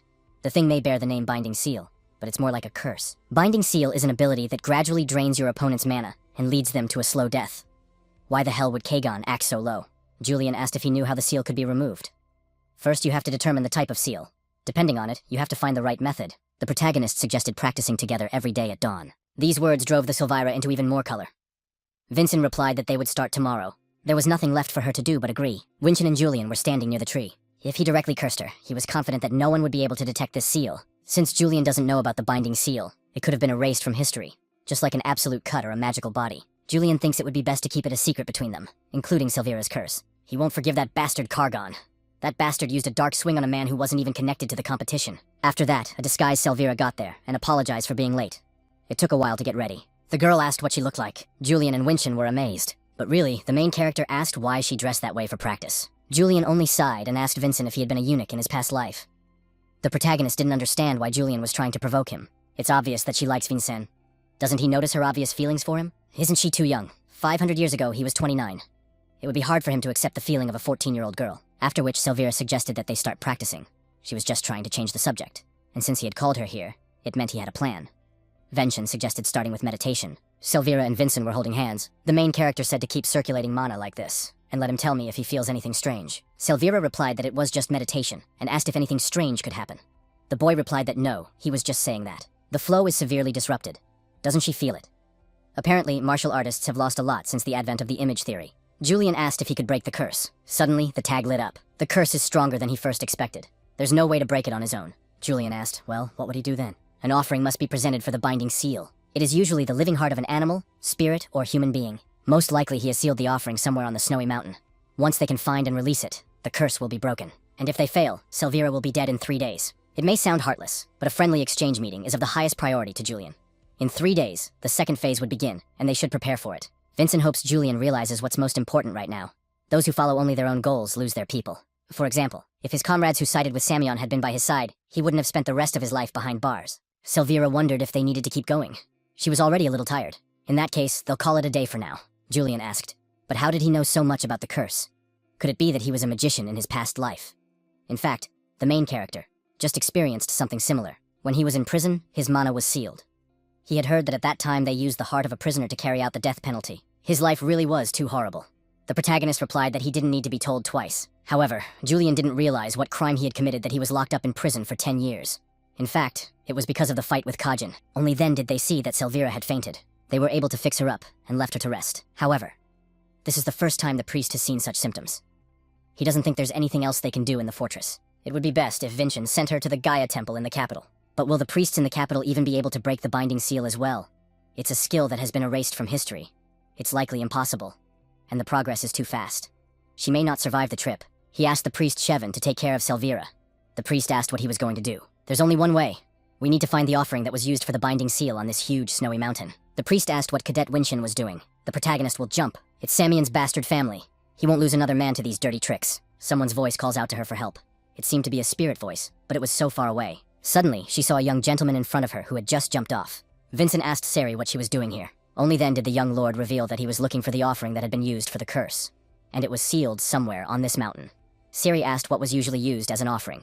It was something small that could be hidden. A small animal or a spirit. Siri replied that she might be able to help with that. There was less and less time left. Siri indicated that she heard the voice from there. He was between the canyon walls. They walked down into the canyon. Sari asked where he was. She had come to help. Not that the protagonist didn't trust Sari, but Silvira doesn't have much time left. He can't just keep looking for the spirit here. There's not much time left. If the spirit is somewhere nearby, it will just destroy everything around it to break the binding seal. However, Sari lowered her hands into the snow. She was able to find the spirit. and it has the same type of binding seal that Selvira had. How cruel. Isn't there any way to help him? He hasn't had a chance since becoming an offering for the binding seal. The best thing for him would be to be quietly sent to the other world. However, she didn't want to do that. There was one way. A magical seal appeared underneath it. Julian replied that this contract is with the spirit. If a Siri makes a contract with a spirit, it will have a higher priority than a binding seal. The seal has broken. She was glad the curse was broken. The main character thanked her for it. She had done something amazing. She was even happier because of the fact that she had been able to help the young master. What a relief that it had happened. The calm didn't last long, however. Vincent immediately took notice of it. He immediately jumped to block the blow. 2 hits hit the canyon walls. The main character asked who he was and what he was doing here. He heard a rather familiar voice, which of course he recognized as Vincent's. It was Kagon, who asked how dare he interfere with the traditional ceremony of the Samyeon family. Vincent had better have a good excuse. To think that Kagon Samyeon would come here in person. Kagon isn't sure if this guy knows what he just did. However, he just interrupted the traditional ceremony of the Samyeon family. To put it another way, Vincent has just caused a huge diplomatic conflict against Samyeon. They should put that thing back and walks away. Only then he won't let anyone know about it. The protagonist asked how he could even call it a tradition when he was trying to kill Selvira. Kagon only sighed, only then realizing that this guy knew everything. This attitude only made Vincent even angrier. As Vincent already knows, there is a certain class he is born into. The likes of Kagon and Vincent were born to bear the heavy burden of fate. But there are also exempted people from it, and they are different from these people who dare to cross that line. He was furious. How dare that wench even dare disrupt his plans? He wouldn't forgive her for this. Such people should of course be punished. An associate from the same class should understand that. It's their right. Vincent's sword was right next to Kagon's throat in the same second. These people haven't changed even from 500 years ago. Kagon asked what he meant. Vincent said not to kid himself. Kagon's right is false, at least for Vincent. The guy thought he had such beautiful eyes. Because of those eyes, Kagon doubted they could become good friends. After saying that, he presented his sword to Vincent's throat. Eventually, they'll see who was right. And it will naturally happen at a friendly exchange meeting. The binding seal on Selvira's hand was gone. The girl finally regained consciousness. Selvira didn't understand at all what she was doing here. Shevin was glad the cadet was okay. That's where Vincent immediately came running in, inquiring about Selvira's condition. Shevin explained that she had just woken up. The protagonist wanted to look at her hand. He was now convinced with his own eyes that the binding seal had completely disappeared. What a relief he felt afterward. Shevin mentioned that there were only 2 days left until the next stage. Doesn't a cadet need to prepare? Of course he needs to prepare, as he simply cannot lose to a man like Kagon. During the second stage, they will meet a real monster. It's a punishing duel. The main castle of the Adenka family. A shocking turn of events at a friendly exchange meeting. The Adenka family's first victory in 5 years. Who is Vincent Adenka? One of the 4 great elders of the Adenka family. Yagal Adenka. Could it really be true? One of the 4 great elders of the Adenka family. Fidanel Adenka. Even Samyeon had shown subversion. However, Kagon admitted defeat. It turns out that Samyeon was pressed into the 6th magic tower. Some even thought he was worthless, but it looks like Vincent has grown up. One of the 4 great elders of the Adenka family. Delbek Adenka. Is this the time for such jokes? Jagol replied that the man had frightened him. Fidanel asked the elder Dalbek what was the matter. The old ones had always been the authority that had held sway over the Adenk family for the past 500 years. Except for the last 25 years. Khan Adenka. Before the scumbag rose to the position of head of the family, he has constantly, since his childhood, shown his dislike towards the elders. And now he continues to increase his authority as the head of the family little by little. That is why they sponsor the first son and second daughter as potential heirs. The first son, Carmen, is overflowing with ambition, and a second daughter, Deja, who has no interest in anything other than martial arts. Because the elder forgot that they are going to make one of them the next head of the family to rule the Adenk family, using them as their puppets. Dolbeck asked if they had thought about what would happen if Winchin won. The 7th son, especially the son of that annoying woman Sarvana Heasley. They first and foremost cannot allow her family to influence Winchin. That would mean they would lose control completely. And not too long ago, Khan personally engraved Vinchin's name. Vinchin is now using the purple lotus that was in Khan's hands when he was young. Jagal wondered what this elder Delbeck was getting at. Right now, Khan is using Winchin to point his sword at the elders. They can't allow Vincennes to make any more progress. But how should they do it? Perhaps the elder already has something in mind. One of the 4 great elders of the Adenka family, Tilawan Adenka. He thinks they should send a letter to Samyeon, with the content stating that the Adenka family will not consider the illegality of the Samyeon family's actions during the first phase as a problem. However, the second phase should be led by the Adenka family. 2 days later, from this second, they begin the second phase of the friendly exchange meeting. The second stage is a punishing bout with only one rule: crush the monster in the shortest amount of time possible. The monster the contestants will meet is a lizard man. This individual is known for creating long spears from animal skeletons, a powerful attack from the lizard man. Kagan, however, was not at the scene of the hit. Vargon was surprised that the guy hadn't vaporized, but Helga replied that he wasn't. It's actually on top. The Scarlet Song, the opening chapter, a flash of moonlight. This monster he sought in 2 with a sinister smile. 14 points in 86 seconds. Even Helga was surprised it was that fast. Kagan Samyeon set a new record that surpasses Lady Day's score by 20 seconds. The Samyeons really do seem to be on another level. Winchin must have seen it. This is what happens when Kagon is serious. There will be no shame like the first stage. The next thing that Kagan cuts off will be exactly what Vincennes will do. Julian asked, and how they were supposed to beat his record. Vincent advised him not to worry, because when it came to speed, they would not lose. They'll break through in the beginning. Kathet Winchin, as a member of the Adank family, goes in for another round. The protagonist has indicated that he is ready. Then the second phase begins for Adank. But there was something that did not escape Vinchin's eyes. This lizard man was in some kind of strange state. And what he did. Tillowen replied that it was nothing. Fedanel asked me not to lie. She knows that the elder intervened in the second phase. To be fair, he wasn't doing anything about the monster Vincent would face. He used no special magic or any other substances, and grabbed the same lizard man that would go to Mr. Kagan. However, he hadn't fed him for the past 2 days. Normally, a martial artist would hardly notice it, but a hungry monster becomes much more fierce. So brutal that the time to defeat him will no longer be measured in seconds. Vincent certainly noticed those bloodshot eyes. Definitely a sign that he was incredibly hungry. In that case, they should try asking for this fight to be stopped. But it was too late. In the same second, he rushed straight towards the protagonist. Vincent must dodge. But if he starts doing that, he can't break Kagan's record. In such a case, there is only one way out. Helga asked what Vincent was doing. Vargan also shouted for him to dodge now. However, the guy took the hit for himself. Helga was deeply shocked by this decision of his. But the truth is, that was Winchin's plan. Thanks to that, he was able to shorten the time. If this monster pierces him that deep, he won't have to control his lightning.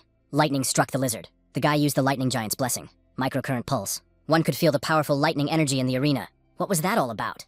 Looks like they should call the priests of the fortress. However, Helga suggested that we check out Winchin's record first. She recalled the main character's words that if he were to engage in a duel with the intention of losing to Samyon, it would go against the interests of the Adank family. Helga wondered if anyone else would go to such extreme measures, even if that was the reason. The headmaster even suggested that he was possessed by the spirit of someone who had died before the Samyons were defeated. 5.39 hundredths of a second. Cadet Vincent won. The priests immediately ran up to the young gentleman, who was evidently seriously injured. They have to pull out the spear first. Shevin said to pull it out on his signal. They'll start the treatment at the same time. On the count of 3, the spear is out. Meanwhile, Kagan didn't understand why he had chosen such a barbaric method. However, Vinchin was smiling, which meant that he had won. That bastard's gonna regret this. On that note, the second stage ended. She asked the audience to leave the set immediately. They must transfer the patient. Helga also stated that the third phase will begin in 3 days. The stranger reflected on the fact that this child was the son of Sarvana. The woman looked forward to seeing him. Shevin had applied for a job at the Purple Fortress, because he'd heard the work here was unpretentious. And to be fair, it was. But everything was like that until young Mr. Vincennes showed up. The protagonist had nothing to say for himself, but the priest had so skillfully treated the wound on his chest, as if it had never existed. Vincent thanked him for that. However, Shevin mentioned that he does not own this wooden token and cannot provide the same level of treatment as from it. The protagonist inquired as to what it meant. Shevin thinks he experienced something akin to a miracle. The treatment of a second-class priest is without a doubt miraculous. Therefore, the holder of this token is granted the same treatment as its owner. But since Shevin is only a 5th-grade priest, his treatment is equivalent to simply stitching up a wound. To put it another way, young Master Winchin's heart is not completely healed. If the young lord overstretches his heart until it is completely healed, there is a chance that then he will never be able to use mana again. Helga rushed in and asked if Vincent's treatment was finished. If so, then he should go to dinner. Vinchin asked about the dinner and what the principal was talking about. Brother and sister have arrived, the heads of the families Adenka and Samyon. The Samyons invited Vincent and his father to dinner. Vincent walked beside his father. He had no idea what Samyon was up to this time. She hadn't seen Khan in a long time. It seemed like a whole year had passed since they'd last seen each other. The head of the family Samyon, Valkia Samyon, she was happy to meet Vincent as well. After which they walked to the dining hall. Valkia advised Vincent to eat to his heart's content, for it is the specialty of the Samyon family. Vincent agreed and thanked for that. So this is Valkia Samyon. Like the protagonist's father, her presence is already a symbol of the Samyons as one of the rulers of this continent. Valkia noticed that Khan had become more petty with age. Khan wondered what she was talking about. She pointed the knife at Vincent. Valkia was very curious to know where he had been hiding this cutie all this time. Vincent reacted to the woman's mana. His chair fell over, and he immediately got into a fighting stance. This child was able to respond to the mana that had been discarded in secret. The protagonist felt that she was strong. A murderous aura that makes you think he's about to die, and mana sharp enough to slash him. She's a true martial artist. And this kid is very principled. Wincham even longed for a duel with such a person. He thanked her for the compliment. Khan inquired why he was smiling. Vinchin replied that it was strong. Khan asked him that he felt that. The boy replied that he had. Afterward, he turned his attention to Kagan. The man decided to do the same trick by pointing a fork at him, after which he released his mana. Kagan asked if there was a problem. The man replied that young Master Kagan is quite polite. He doesn't pull out his sword in the middle of dinner. Valkia told his son not to worry about it, let him just eat. The two of them certainly understood what was going on here. At first, Julian, even for a moment, hesitated. However, they decided to have a duel to find out whose son is better. The real rulers of the continent. Valkia remarked that his good-for-nothing son was quite matured. And Khan replied that her prodigy did not leave much of an impression. The woman only laughed at the mention of being caught here. After which, she started talking about someone plotting something wrong. How dare they interfere with a friendly exchange meeting when the heads of families are watching? Khan asked if it was the elders of the Samyon family. He's half right. She thinks the first phase was a prank by the Samyon elders. However, the Adank elders interfered in the second phase. Valkia believed that the 4 Adank family elders had something to do with this. And their target is Vincennes, Although they have different points of view, they want to get rid of the anomaly Winshin as soon as possible, so she was keen to know what he thought about it. In such a situation, Khan's son, who is following Sarvana's footsteps, whether he can win in the third phase, there was only one thing he could say right now. The Adincas will definitely outnumber the Samions. Is that really their goal? If they fail to do so within 500 years, they can abandon it. What about the intervention of the Council of Elders? How's Khan gonna stop it? There was not a single person left on this continent who dared to commit treachery in front of him. Nothing will stand in the way of Winshin's victory, not even in the third round. He talks as if he knows something. It was as if there were no obstacles, Vincent would have defeated Kagon without reservation. He promised his father that he would return with victory. Khan explained that his son had made him a promise, so the man was confident of his victory. Adenka won the first and second stage, but the real prize is on the third, which the contestants still have to fight for.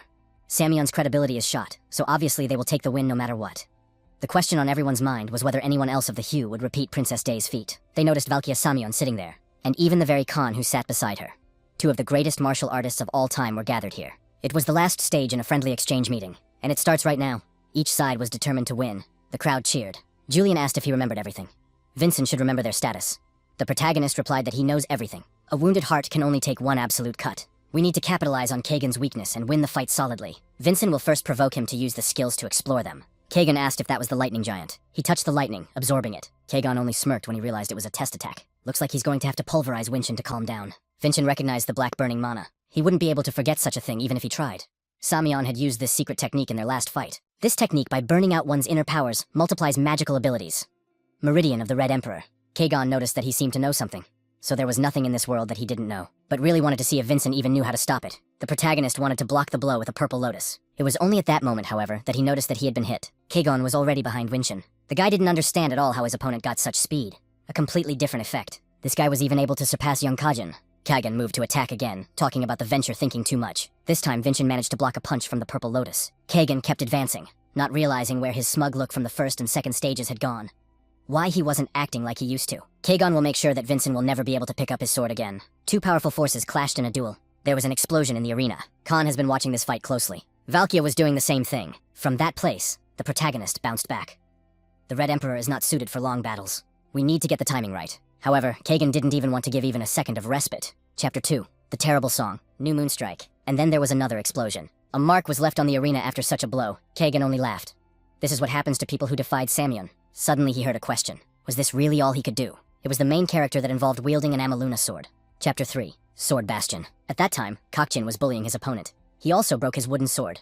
After which I kicked him. Kajin was very bored. Why is this man worse than that one-armed loser when he has two arms? Sounds like he should quit fencing. Davin watched this fight. Another person showed up there who didn't understand why he just kept beating them up, even when a winner had been decided. Davin On replied that Amelin had done a good job. A martial arts master who was trained by the Amilin family. Falcon Amilin. Davin is too nerdy, so let him call him Falcon. How many more times does he need to repeat that? Deven met him on the battlefield of the Samyon family. They were just puppets used to develop Kajin's abilities. Falcon asked if what he said last time was serious. Namely, that he would be able to defeat a monster like Kajin, to overpower a young gentleman whose whole existence is a fraud. Davin only sighed and replied with a smile that, yes, it was. It must be a silly dream. That's not really true. Deven was the only one who actually makes an attempt to overpower Kajin. Falcon thinks he's the only one who can do it. Falcon was a consummate martial artist, a loyal friend who took Deven's dreams seriously, and cheered him on to the very end. But he got very strong, too fast. Can't a pawn of the Samyon family become too damn strong? But when it did, Falcon fell into a trap set by the Samyon family elders and died. However, he left his swordsmanship for the main character, a skill that is the exact opposite of the Samyon family skills, and it requires very little mana to use. Kagan didn't understand the art of sword wielding at all. Vinshin replied that this was the justice of the Samyons. It is the art of wielding the sword for which its creator died. In that case, the guy was sure it was a useless skill, after which he threw his sword directly at the protagonist. These words of his are completely wrong. Vincent blocked his opponent's sword, after which, as he immediately approached him, he drew his sword and used the sword art of Samyon. Chapter 1. He will break that weak skill with ease. The Blade of Deadly Rain. The pressure that comes from Kagan is unbelievable. It's like he's fighting against young Kajin again. However, that is not the case this time around. Kagan was determined to finish this guy off with his next move. He disappeared from the protagonist's sight. Others also noticed that the young master of the Samyon family had disappeared. He will appear out of nowhere like in the second stage. It's really going to happen, just like they say. The protagonist managed to sidestep Kagan's lunge. The guy didn't understand at all how he was able to predict the direction of the attack. Kagan always lands with a right foot, and now he would leap in the air to dodge. It is at this point that Winshin attacks. Kagan asked what the cheap tricks were. He was approached by Vincent, who noticed that he liked to remove from the top down because of his arrogance. After which the guy attacked him. He could easily fend off that blow, and now Vincent was confident. Kagan uses the same strategies as Kajin. In a normal situation, this would mean that he is incredibly strong. But in the case of the protagonist, things are different. Because no one else knows Kajin's swordsmanship, as well as someone who has fought against him dozens of times. Kagan already wanted to kill him. Kajin was a genius. He could control any situation with his power. But if a situation arose that he couldn't control, he would completely lose his mind and pounce directly. This guy even adopted his flaws. The art of wielding the Amilin sword. Chapter 1. The double cut of the great sword. The protagonist announced that he was coming, whereupon their swords clashed. Kagan's sword was destroyed right before his eyes. The others were shocked that Vincent was able to break his sword. Did that mean Vincent had won?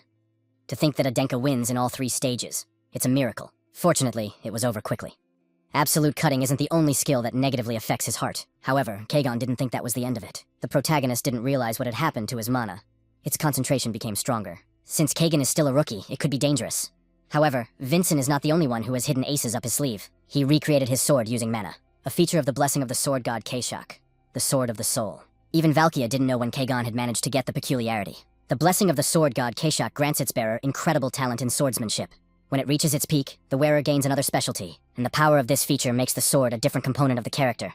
Kagan is now at the peak of his 4-star milestone. Minchin asked what that feature was. He had already spent most of his power on the Crimson Emperor. It would be dangerous for him to use even more power. He was immediately rushed at by Kagan, who was even thankful that this guy was worried about him. How in the world did he still have so much strength left? Vincent tried to block that kick. The wind was so strong that it reached the bleachers, but even that didn't stand up to Kagan's strength. Vincent risked his life in the 2nd stage, just for that smirk. In that case, Kagan will also risk his life. Even if his body disintegrates due to the power of the Keshak, he will destroy Winchin. That guy is acting exactly like Kajin. The protagonist refuses to lose to him too. Even if he has to put his life on the line, they continue to fight without stopping. Kagan struck again. The mana created around the main character's sword was destroyed. He was even glad he was able to break it. While at that moment, he had to put his arm out to defend himself from the fist. However, that punch was able to bounce Kagan off of Vincent. They have already reached their physical limits. But even so, Kagan was willing to bet everything on his final blow. Scarlet Song, the last chapter. Alternative form, Absolute Cut. Chapter 3. Bloody Full Moon. Lightning Giant, final chapter. Absolute Cut with the power of a lightning giant. He'll be able to break through the target and blow it up. Kagan didn't see anything. However, at that moment, Vincent had already gotten close to him to deliver the final blow. Only then did Kagan begin to realize that he had used his last movement to form a smokescreen. Samyeon must be looking at this carefully. From now on, they will be blood enemies for Adenka. Young Mr. Kagan was put out of commission. The winner of the 3rd stage is Cadet Vincent Adenka. Everyone began to celebrate, for the Adenk family had won. How many years had it taken for this to happen, and why such talent was only now emerging? All the spectators shouted out Vincent's name. It happened. Everything is the same as it was in my previous life. He finally overpowered him again. Interviews will be bloody after treatment. Priests must help urgently. Whereupon the elder destroyed the stone. Raelsa asked what he thought about it. The young master is quite strong. Looks like Merlin lost that bet. This year's inaugural swap meet was so exciting. Both participants were excellent and very strong. The guy with the sword asked if he could overpower the 2 men. Sir Khan, who was wearing a cloak, answered the young Lord Raven that he was very strong. The representative of the family which stands on par with the Adenk and Samyeon families is he, the Valthyken star. He wanted to fight that asshole Vincent. Raven wondered if there was any way to organize it. He stated to Cherkone that he had a great idea. Raven was sure that since Vincent was a cadet, he spent his every day in the fortress. Raven said to contact his father, for he wanted to enroll in the Purple Fortress. He woke up in some other place that was definitely not a fortress. However, the protagonist remembered that he was definitely resting after defeating Kagan. Could this be a measure of the memories he'd seen a little earlier? From some dark portal there, enemies began to show up. There was nothing left for him to do but defeat them, for these creatures were attacking him. A slashing sensation, as if it were the great evil spirit demon Davin. Suddenly, Kajin appeared there. He finally found one-armed Deven. The protagonist asked what the hell he was doing here. He was attacked by Kajin, who wished the man out of his sight. Because of such a strong mana pressure, the main character's body didn't move. Suddenly someone had just cut Kajin open. It was none other than Arslan. He came to the Hyung. The protagonist asked what it all meant. A huge demon appeared in front of them. The guy didn't understand at all what else it was. Arslan replied that it was a great demon who was responsible for everything that had happened. There's no time at all. He must have already found out about Hyung's existence. Arslan said that the protagonist should bring them back as soon as possible. He must go beyond Samyeon and look the truth that Arslan had left for him in the eye. What do those words even mean? From now on, everything depended on Hyung. The protagonist tried to stop Arslan, for he had so much more to ask. Whereupon Arslan lunged at the great demon. He then woke up, and there were other cadets waiting for him in the room. Silvira asked him if he was all right and if he had any pain. Go beyond Samyeon. Then he will face the truth. Adenk's mission, left behind by the Arslanov. Vincent has already surpassed Samyeon, but the truth is that he never reached the true one. Is there really any more conditions that need to be met to fulfill Adenka's mission? There entered Khan, who greeted the cadets of the 9th rank. He clearly didn't expect to see his father here. The other cadets were getting nervous. They even wanted to give him a low bow. Khan explained that it wouldn't take long so they could relax. However, the head of the family is here. Khan replied that Vincent did a good job and kept his promise. Therefore, he should be given an award. The man inquired as to what he wanted to receive. This is it. The main character lacks the very basics. Vincent pronounced that he was still not an Adenka. He needs a master to teach him how to wield an adenka sword. Khan asked if he knew what the Board of Aldermen didn't like. He really knows that. Today, however, he defeated Samyeon and is one step closer to his family's mission. Still, if they were against appointing a mentor for Winshin, he himself would become displeased with the Council of Elders. Khan smiled as if those were the words he had been waiting for. Then Khan did too, after which he told the protagonist to follow him. Raelsa and Merlin were waiting for them there. Vincent told Raelsi that it had been a long time since they had seen each other. He also recognized Sir Merlin. Merlin remembered the very words of the protagonist about memorizing his name. Raelsa said that this man was an 8-star martial arts master with incredible mental abilities. She thought that Merlin would be a good teacher for the young master, so she recommended him. Now he decided to formally introduce himself, the future chief of the White Sword Corps. He was currently a member of the Yellow Dragon Corps, Merlin Pelko. It was only then that the protagonist remembered that Pelko was Arslan's real surname, Samyeon Castle. Does Kagan really not realize he's lost? Vincent saw right through him. Kagan, on the other hand, had lost his cool and could not control his own emotions. Eventually, that shame would be carved into his arm. Kagan apologized to his mother. She stroked his hair, telling him it was okay. There was good in defeat, too. But if he makes the same mistake again, Valkia will slit his tendons herself. Kagan will keep that in mind. Suddenly, he felt something. Kagan knows he's upset about the defeat. But now they are in front of Mom. He already told them not to lose their temper in front of her. He was addressing an ancestor. Now he's finally found the one-armed Deven. Merlin replied that his last name was indeed Pelko. Is there really a problem with that? Vincent replied that there was not. He could not even think that Sir Merlin was above him in status. The Pelko family is one of the oldest families of knights, just like Adenka. It is an ordinary family, not particularly high or low in stature. And how is it even worth understanding? The Pelko family definitely changed their surname to Adenka. Then why does Pelko still exist separately? Now that Merlin was registered at the fortress, then he could begin his work as a teacher tomorrow. Merlin noted that the next time they met, he would treat Vincent as a student. He apologized in advance for his rudeness. The protagonist replied that he would learn humbly. Khan also advised the guy to be diligent. That's the way it's supposed to be. Who knows what some personalities can do? Especially those who dare stand in Winshin's way. In the end, what they feared happened. Winshin became the hero who defeated Samyeon. It was no longer in the power of the elders to stop his growth. So how is Elder Tilaban going to handle this situation? He's actually very embarrassed.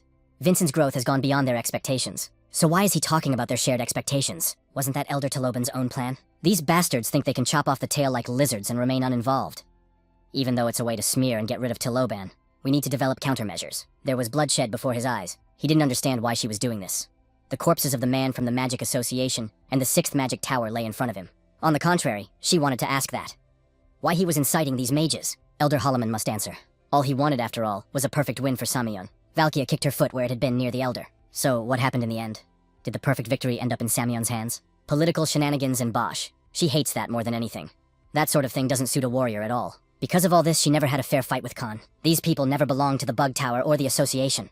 She'll do it for Samyeon's honor. However, with Elder Samyeon, she can't do anything with her hands. So for now, let him sit quietly and take care of the flowers on the estate. He's got it all figured out. After which, he returned to his room. He contacted the man on the other side and asked if they weren't supposed to block the 2nd and 3rd gates. He brewed with Elder Tilaban. Since Khan and Valkia had appeared, there was nothing more that could be done.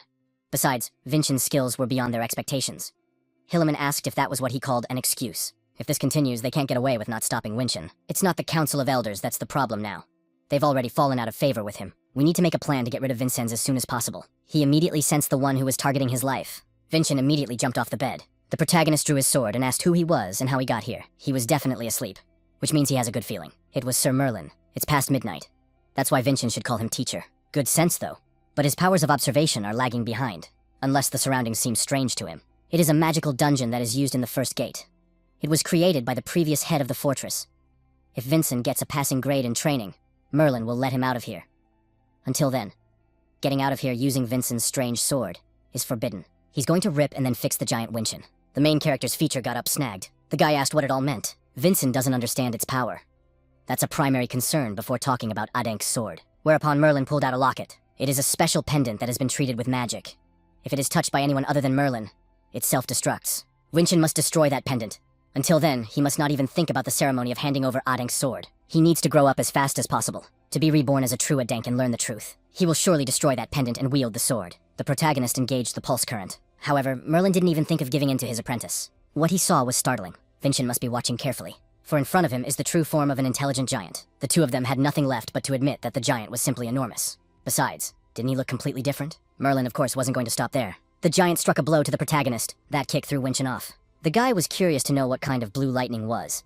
It is completely different in strength from the giant of the main character. He was approached by Merlin, who apologized, but he was not the right person to be a teacher. He doesn't have the confidence to control Winshin with easy-to-understand explanations, so he decided to teach in the way that he does best. Merlin's lightning bolt will constantly strike him, as long as Vincent's doesn't have his mind giant. Meanwhile, Wilson was busy cleaning up, and Helga was asleep as usual, annoying Vargon with it. The spirit of Siri decided to take a walk through the academy. Not only that, even the elder showed up. It's been about a week since Winchin started training, whereupon he came to the Siri with a report, so everyone's doing well. She praised the puck. He's worried about the Lord too, isn't he? It's been a week since he started training. The Lord can't even get out of that space. One wondered if he was resting well. We can't let Vincennes get hurt. Merlin and the protagonist fought as usual. Everything happened just as Merlin thought it would. If you push him to the limit, he'll turn on his brain. He began to mix the odd sword swing with energy. However, he still has a long way to go. But it was a great opportunity for Vinchin. The protagonist used accelerated microcurrent. Merlin also attacked. The two attacks collided. The protagonist noticed that the range was too large. A wave of energy enveloped the small area, weaker in power than Winchin's yellow lightning. However, what is that overwhelming range and incredible pressure? It's not enough to admire the power. The guy managed to duck from that blow. In front of his eyes was a clone of the teacher. If only he could get a hold of that pendant. Of course, Merlin had no intention of losing so easily. Could it be that this man set up the pendant on purpose? After which he was struck with a sword. The protagonist fell to the ground. Merlin noticed that his apprentice's movement was getting better. There was no progress on the giant's part, though. The teacher said they'd end it there. Let him rest. Julian advised him to drink more water, because you never know when Merlin will take a break. Even if Vinchin uses all of his abilities and increases his range to the limit, he wouldn't be able to even closely grapple with that blue lightning. It's like two different guises of a giant. There's some significant difference. Well, that's not it. Julian was annoyed that the water was pouring out of this bottle so slowly. The main character advised him not to complain, because the bottle might not even exist. A thought struck his head. What if the bottle wasn't there? If there is no bottle, the water is poured outside. The guy yelled that he understood. He'd always thought that you had to control the energy and release it yourself. Like pouring water out of this flask. But it wasn't necessary from the beginning. You need to get it to flow naturally through your body and sword. And then let go. Finally, he was able to achieve it. Practice isn't over yet. The enlightenment of the protagonist does not remove the condition of finishing the trial. Whether he'll even be able to do it. He stated with confidence that yes, Winchin could handle it. Merlin again decided to attack all of the protagonist. However, Vincent was right behind him, preparing to strike. Merlin managed to block it with his sword. After that, there was a small lightning strike. Merlin managed to bounce her away from that spot. I started noticing snow all around me. These are moves he recognizes. It was Raelsa's technique. After that, the protagonist engaged a technique called King of the Middle Sword. However, even this blow was taken. Vincent had heard the words that Merlin and Raelsa were longtime friends. They know each other's frequently used techniques well. Vincennes was unlucky. This man was able to interrupt Raelsa's medium sword technique. It's dangerous to be in this state. Suddenly his attention was drawn to the scar on Merlin's face, deep and apparently old. This means that the enemy was relentlessly pushing Merlin back and there wasn't even time to heal him. Pain, fear, shame, a sense of defeat. For a martial artist, such a place is akin to something else. It's an Achilles heel. After that, the protagonist managed to grab the medallion. He quickly made his way to Merlin while he was busy doing something else. After which the medallion was destroyed. Vinchin went down, and Merlin touched the scar. I can't believe he was really aiming for the side of the scar. That's not bad for a 14-year-old. The test is passed. Merlin will teach him the artificial sword of Adenk. He'd better look forward to it, because it's going to hurt a lot more than it does now. How many days later? The main character said that he had been fighting in that space the whole time for over a week. Saizen thought that Vincent was peerless, and the guy replied that there was nothing special about it. Julian revealed that today's young warriors don't do such things. Afterward, Sari ran up to them. Vincent asked what had happened. She told me that the gentleman received this. It was a mission order for a cadet of the 9th rank. It also came to Winchin personally. The protagonist asked if this was an unusual case. Silvira told him that the 7th rank usually dealt with such things. There was something that alerted Julian. The customer was Elder Adenka. Silvira inquired if he didn't need helpers.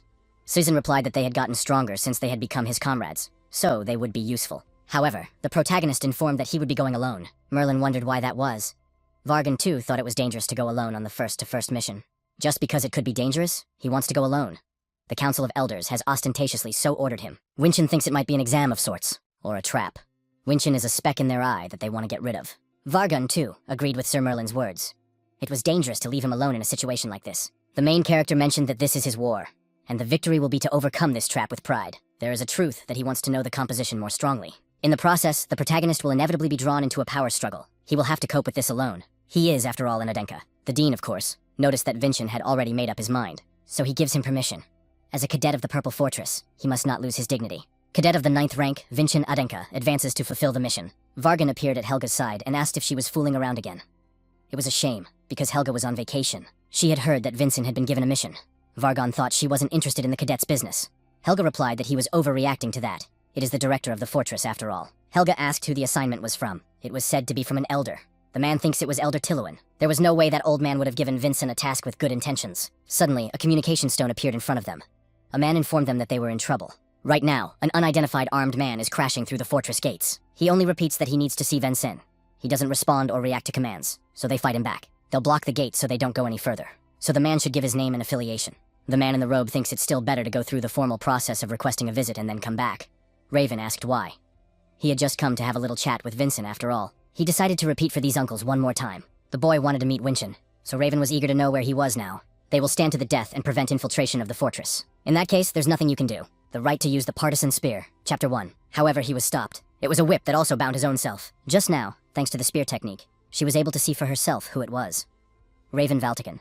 That's enough. It's only going to get more complicated if they continue. He wanted to help his master. Vargan appeared behind him and said that if he moved, the man would slit his throat. Against him now is a mage above rank 5, a mage of the 5th rank, and a woman with a shape-shifting whip. It turns out they are from the Purple Fortress Command. Helga replied that he was quite knowledgeable, but his hunch was correct. Helga introduced herself as the director of the fortress. Now let her tell him how they dared to use a partisan spear. As soon as he heard that the headmaster of the fortress was in front of him, he immediately freed himself from the whip. She was surprised that this guy was able to free himself from the tail. Raven had a request. He asked to be her apprentice, the entrance to the town of Turnicon. It had been a long time since they had seen a forest without snow. This forest was different. Aside from the assignment, isn't this a little too easy? You can't even see what the elders are up to yet. At first glance, it really seems that way. The mission the elders have given him is to suppress one goblin. Could this goblin be bait for a trap elsewhere? One cannot be careless in such a small matter. Goblins are creatures that live in groups. One at a time, they are very weak. They usually hunt with a numerical advantage. But for some reason, this one only walks alone. No one knows why, but it's possible he got separated from the group. Or he's so strong that he doesn't need this group at all. And he's taking care of it himself. Julian's got it all figured out. We need to assume the worst-case scenario and plan a strategy. Vincennes wanted Julian to do it. According to the report, it's somewhere around here. The protagonist climbed onto the roof of the carriage. He also threw him a toll. However, the man replied that it was still a long way to the city. Vincent replied that he would come out here. The man wondered when he had just managed to get on the roof. He should get out of these woods as soon as possible. Toth asked what it all meant. It's dangerous, so he'd better get down from there. But in the same second, he disappeared. Using the ice walk, he went downstairs. Now it's worth trying to find the goblin. The peculiarity of supporting the lightning giant. Truth. Deafening thunder. Blue lightning is weak, however it is capable of covering a large area. Cover the entire area with weak lightning and detect all moving objects in the area. He found an object that moves alone. Could this be the god goblin? And his hunch was correct. This creature was too huge for a goblin. He also has some strange markings all over his body. Who the hell is he? Julian assumed it was a chimera that had been created by black magic. You can't judge his fighting strength because he's a goblin. We must fight carefully. Suddenly he felt something. Something had penetrated the barrier that had been created by his lightning. It's coming. Could it be the assassin who was sent by the Council of Elders? Something hit the tree. It was a spear. He was finally able to catch up with Winchin. Raven was pleased to meet him, and it was probably their first time meeting. He came here to challenge Vincennes. Raven was eager to fight. The main character was stunned when he heard all this. He also had a rank 9 cadet badge, and if he had such a rank, Vinchin simply couldn't help but know him. However, this kid was unfamiliar to him. All of this caught the goblin's attention, whereupon he began to rage. Vinchin immediately jumped back from the impact. Raven didn't expect the goblin to be here at all. Vincent shouted at him to be careful, for it could be a chimera. The monster's attention went to Raven, and he immediately ran to his new target. That's not good. Vincent shouted for him to run, for it was dangerous. Suddenly a spear flew from behind the goblin, even if they don't know all the details. But he realized he had to defeat the creep first. Helga was glad that finally all the annoying factors had left the fortress. Vargan wondered if she had done it on purpose. He about the headmistress quickly finished the admission procedure and sent Raven after Vincennes. Even Adenk found it hard to encroach on the Vatican's restraint. Raven, who is interested in Vincennes, will be a good backup and insurance. It's a great plan. But who knows? Helga doesn't quite know what he's talking about. Helga also asked if she had any vacation days left. Equus, meanwhile, was busy destroying that nasty goblin. The goblin didn't even have time to recover from the blow before he was immediately attacked by a guy. However, the goblin managed to jump away from the point of impact, after which he struck the goblin with his spear of equality. The protagonist was watching the whole fight. It doesn't even make sense for him to get involved in all this. Who is this man anyway? At least he's not comparable in strength to his peers. He's probably on the same level of strength as Vincennes and Kagon. Raven used the skill all-penetrating spear, defense attribute, after which he attacked his opponent. At first glance, it seemed that he was able to defeat the goblin. Julian and Vincent were surprised by this as well. However, a new body part began to grow in place of the severed body part. In addition, this part was even covered in scales. While Equality was surprised, the protagonist told him to stay focused and dodge faster. The goblin was already behind the guy. Equality already seemed to know what was up because of the scales and physical abilities. The protagonist already wanted to join the battle too, because he didn't understand what the hell this guy was doing. He needs to dodge faster. At the last moment, the goblin was bound by threads. He knew who those threads belonged to. At last, he was able to find the master. You can't just run off without telling him. It was Sircon who inquired of the young gentleman and whether he had hurt himself. Thanks to Sircon, he is alive and well, so the Equality thanked him. Vincent jumped down there as well, who guessed from his uniform that the butler was standing in front of him. However, Goblin was able to get rid of these threads. Even Sircon guessed that this was an unusual goblin. A magic circle appeared beneath the goblin. Raven asked, "But can goblins use magic?" After that, the goblin disappeared. This was done by the cloaked man who was watching the battle. The stranger informed the elder that they had a problem. Julian also didn't understand what had happened or why he had suddenly disappeared. His mono felt further away, but what's more important right now is something much different. Who these two are. It seems they were really contained by the representation of themselves. Next to the butler is a representative of the Valthican family, the young Mr. Raven Valthican, and he is Butler Sirkin himself. Raven Valthican also introduced himself, and from today he became a cadet in the Purple Fortress. He came to Vincent's aid on the orders of the fortress director. Julian seems to know this family, especially their young master. They are one of 3 warrior families on the continent, along with Adenka and Samion. Valthican, a family of spear masters. Now it's clear where he got his skills from. Julian also revealed that the head of the family, Ponciano Valtican, has only one child. So this guy's their only heir, the future head of the Vatican family. So what's the only son of the Valthican family to do in the Purple Fortress? Above all, the protagonist must stick with them. Winchin wondered why. Valthican's only son is a big shot that no one dares touch. If they move with Raven in a situation where you don't know what the elders might throw out, it will be a good defense for them. Besides, they're pretty strong warriors in their own right. They'd make excellent reinforcements. Sounds like he should thank the fortress director. The butler stated to Mr. Winchin that they needed an explanation. Old Goblin, and that the Lord had directly single-handedly gone on this mission. Obviously, this mission isn't just about enslaving a monster. He cannot allow his master to put himself in danger in a power struggle in Adenk. Anyway, the cadet status is only nominal for now. Depending on the explanation, they'll decide whether to intervene or not. Raven stood in front of the butler, saying what did it even matter? There were more important things to do right now. He challenged Winchin to a fight. Come to think of it, so far he's also said something about winning, or something like Togo. Raven saw the paired-up protagonist. An amazing match between Vincennes and Kagan. His chest was burning as he watched the match. His original goal was to defeat Kagan, but now everything had changed. Raven wanted to improve with Vincennes and become stronger, and then surpass Vincennes. Julian remarked that this guy is so full of passion. Vincent replied that he was so honest and straightforward and eager to win. He even thinks they're a good match. However, he refused. Raven didn't understand why, because Winchin is on a mission right now. Understand the Togo Goblin is his first priority right now. He asked if they couldn't have a one-on-one fight.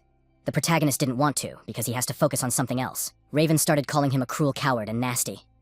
Well, no matter what he says, Vinchin's opinion won't change. So the protagonist decided to say one more time. As long as he doesn't catch the goblin, he's not going to fight the equal. Of course, the butler realized the implication of those words. In case the ramen catches the goblin, the protagonist will fight it. Who knows? If there's time, maybe. Raven was glad that now they would have a goblin hunt to begin. The butler knew that the young gentleman had such a temper that once he was interested in something, he would follow through. He hadn't even listened to the explanation, and the gentleman was already hooked. Winch and Adenka saw them off. A bustling street in the town of Turnican. They'll be staying at this hotel tonight. Rest is important too. Sirkon mentioned the Adenk elders, saying that they seemed to be meddling in some problems. Raven asked if he was being serious about it now. First, we need to deal with the goblin. It seemed to the protagonist that this chimera was created by someone. Butler thought so too. And Raven was worried about his scales and horns. In that case, they should be looking for a chimera with that in mind. He smelled a painfully familiar odor. It's a musty odor, like from Samion's dungeon, but why is that smell even here? Only then did he see a man descending, from whom the very odor emanated. The man was approached by Vincent and asked for a moment of his time. He recognized Winch and Adenku immediately. The man decided to run away, however, he fell. He was immediately grabbed by the main character and asked who he was, and on whose orders he was here. But only then did he notice that red mana was enveloping him. His eyes began to glow and it felt like his body was about to explode. Vincent noticed that the man's mana was spiraling out of control. Raven and Sirkin also approached him. The butler asked if there was a problem. The main character is informed that his mom is out of control and about to explode. But it was noticeable that these two were hearing about it for the first time, for they didn't even notice or feel anything. It turns out such an intense flow of mana is only felt by Vincent at the moment. But it was too late. The main character yelled for everyone to get out of here. It happened just like he said it would. The butler immediately decided to use his threads to protect the young master. And the equal was worried about Vincent. It's too dangerous. Everyone present also noticed how the explosion started. Why didn't Sircom feel it? The man really doesn't know who's behind this. But right now, it's necessary to protect Mr. Raven. Raven told the butler to help Winchin. The man replied that it was dangerous, and the young lord should stand behind him. He can't afford to save Winchin. Even inside the shield, it's still not safe. After that, there was an explosion. That's where the cuts came in. Vinchin was able to fend off the blast. This is a turn of events no one expected, after which the protagonist began to fall. Raven immediately jumped up to him, worried about his condition. It's amazing.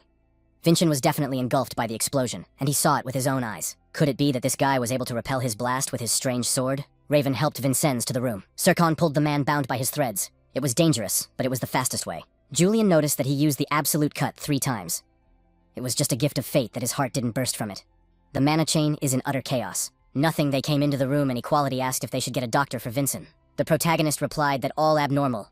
I'm just a little too much. He needs to meditate urgently, so he asked for security. Speaking of guards, it's the first time they've met today, and this guy already trusts them. What's he gonna do unless he's up to something terrible? For Vincent's feeling is correct, then Butler Sirkin is a warrior no lower than 7 stars. If they're up to something bad, Whether the protagonist meditates or not won't even make much difference. A cocoon has also formed around the protagonist. Inside this structure, the protagonist began to meditate. Raven asked the butler if he realized how Vincent had just survived the explosion. Butler seemed to cut through the explosion itself. But is it possible? And whether a butler can do it at all? Serkan wasn't sure. It turns out he couldn't guarantee it. Besides, this man was the cause of the explosion. He's dead, but his body is relatively unharmed. It's like the explosion never happened. Afterward, they noticed that the man's body had turned to dust. After all, there's so much a man doesn't know. Now the equal understood everything. The butler asked what he meant. Vincent the Outstanding. Therefore, he wanted to fight him as soon as possible. It was already night, and they had finally left the cocoon. It took longer than the protagonist had thought at first. So much has happened, and the equal is sleeping peacefully. That's the mentality of an aristocrat. Or he's just stupid, Julian asked. But is it true? The mana that came from the man resembled something. Vincent replied that it was true, and there could be no mistake. Who maybe the others didn't notice. So the mana was stored in the heart, just like them. But he didn't look like a warrior. He smells like Samyeon prison, which means he was a prisoner. We have to assume the poor guy was sent away after the mana was forced on him. So Samyeon sent the killer to them. First the actions of the council elder, and now Samyeon. Is it really just a coincidence? Or is there someone more powerful behind all of this who is not even unknown to them? Suddenly there was a butler who wanted to ask the young gentleman something. Vincent knew this guy was going to explode, didn't he? He also had a quick way to escape. Vincent did not, however, and so the butler wondered why. The protagonist replied that there were many civilians in the hotel restaurant, not just them. There was a girl cradling a baby. Butler asked if this was more important for Vincent's comfort or purpose. In response, the protagonist wondered what would have happened if he were an equal. Would he have been able to turn his back on all these people? Of course not. There is also no doubt that not everyone would have acted as Mr. Vincent did. It was the most righteous sword Adenka had ever faced. Vincent thanked the butler. So, out of respect for the protagonist, he is not going to interfere in this mission of conquering the goblin. It was too noisy. Couldn't he just quietly follow this person? Let him wait a little while, and then he'd have Vincena Adenku for his lunch. And for dessert, the heir to the Valtican family will remain. Raven hummed about hunting for a goblin. We need to finish this quickly and get back. He's such a simple guy. Well, the butlers really didn't go. Vincent asked yesterday if he really wasn't going to participate in the hunt. His goal was to ensure Raven-san's safety. Even during the day, he thought about killing the goblin immediately if he had to. But this action would undermine Vincent's confidence in carrying out what he had planned. He can't wait to see how far the head hero's righteous sword can carry him through his family's obstacles. Serkan made a promise that he wouldn't touch a single hair of the goblin. Who would have thought the butler wouldn't show up at all? But isn't that a good thing?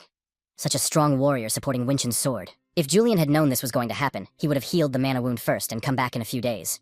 But if someone is really behind this, giving someone the form is too dangerous. Raven asked where they were even going. The protagonist asked if he really didn't think about anything at all and just got in the front and went. They drive to the place where they encountered the goblin yesterday. However, the guy still doesn't feel anything. His location is not near here, it's much farther away. That means he was sent here just as he disappeared. Raven asked what they should do then. They just have to change the search method. The classical method serves pretty well here. Raven had read that they couldn't handle it. It would be possible if there was someone here with that kind of specialization. But why would they even want to do that? That monster is too big for the ecology of this forest, so it must have left some kind of footprints, hunting or defecating. It's not hard to find footprints like that. It's a stalking technique he honed while hunting monsters of his past life. This one's just an easy day for him. For starters, the protagonist caught the scent of blood. For a while, they followed the footprints the monster left behind. Surprisingly, the goblin search occurs without any attributes associated with tracking. Equality is a lot to learn today. However, the protagonist thought it was too easy. The trails are laid out too evenly and without breaks. Thanks to this, they never once got confused or lost their way. Monster tracks aren't usually easy to make out. It's like someone's leading them to something. Looks like that hunch was right. Fortunately, the boys were unharmed. They stepped on a magic mine, and it was a trap. Julian thought even this cane field was strange. Reeds grow in moist and sunny places. You really are a strange place for a cane field. In that case, he will use blue lightning to detect the one who is hiding here. Thanks to his peculiarity, he really got a kick out of this man. An unknown person placed a magical seal to counteract this feature. That attack had left behind a noticeable mark. Raven asked who it was. Vincent replied that he must have been the one who had brought them here. It turns out they already realized it was a magic trap. Pretty smart kids. The unknown man thanked them for accepting his offer. As it turned out, his name was Karbal. The protagonist wondered if the order was given to him by an Adenki elder. That is indeed true. He's been given an assignment. If he kills Vincennes, he gets 100 million in ludens. The fact that he made it so simple means only one thing. He's just not going to let them live. The Chimera appeared behind the boys. Vincent immediately engaged Emilin's sword-wielding power, and Raven used the Valthican spear, after which they pierced that Chimera. But even so, they failed to defeat the monster. How is it even possible that this creature was able to fend off all of their attacks? Karbal asked if they had forgotten about him. This man won't let you forget about yourself so easily. Raven immediately asked if Vincent was okay. The aftermath after using the absolute cut is still making itself felt. It didn't seem wise to recover with a night's meditation. Karbal revealed that he was his Chimera special, so he wondered if they could fight them at the same time. It's not really possible. They'll just die here. However, the main character revealed with a smile on his face that Carbon couldn't control the goblin. The man asked what that meant. Suddenly, threads enveloped him.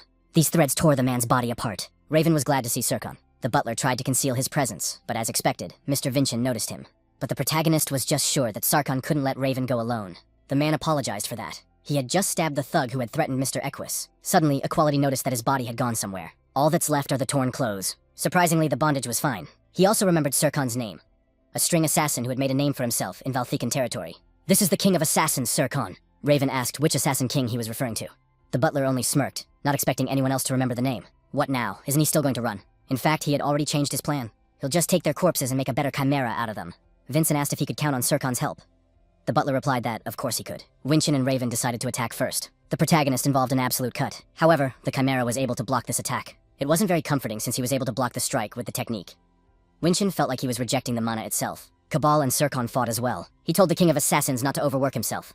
That's not his specialty for head-on collisions, is it? Sarkhan noticed that he didn't look like he could keep the goblin under control for long either. Does the king of assassins really think he's tamed a goblin? This is his special leash.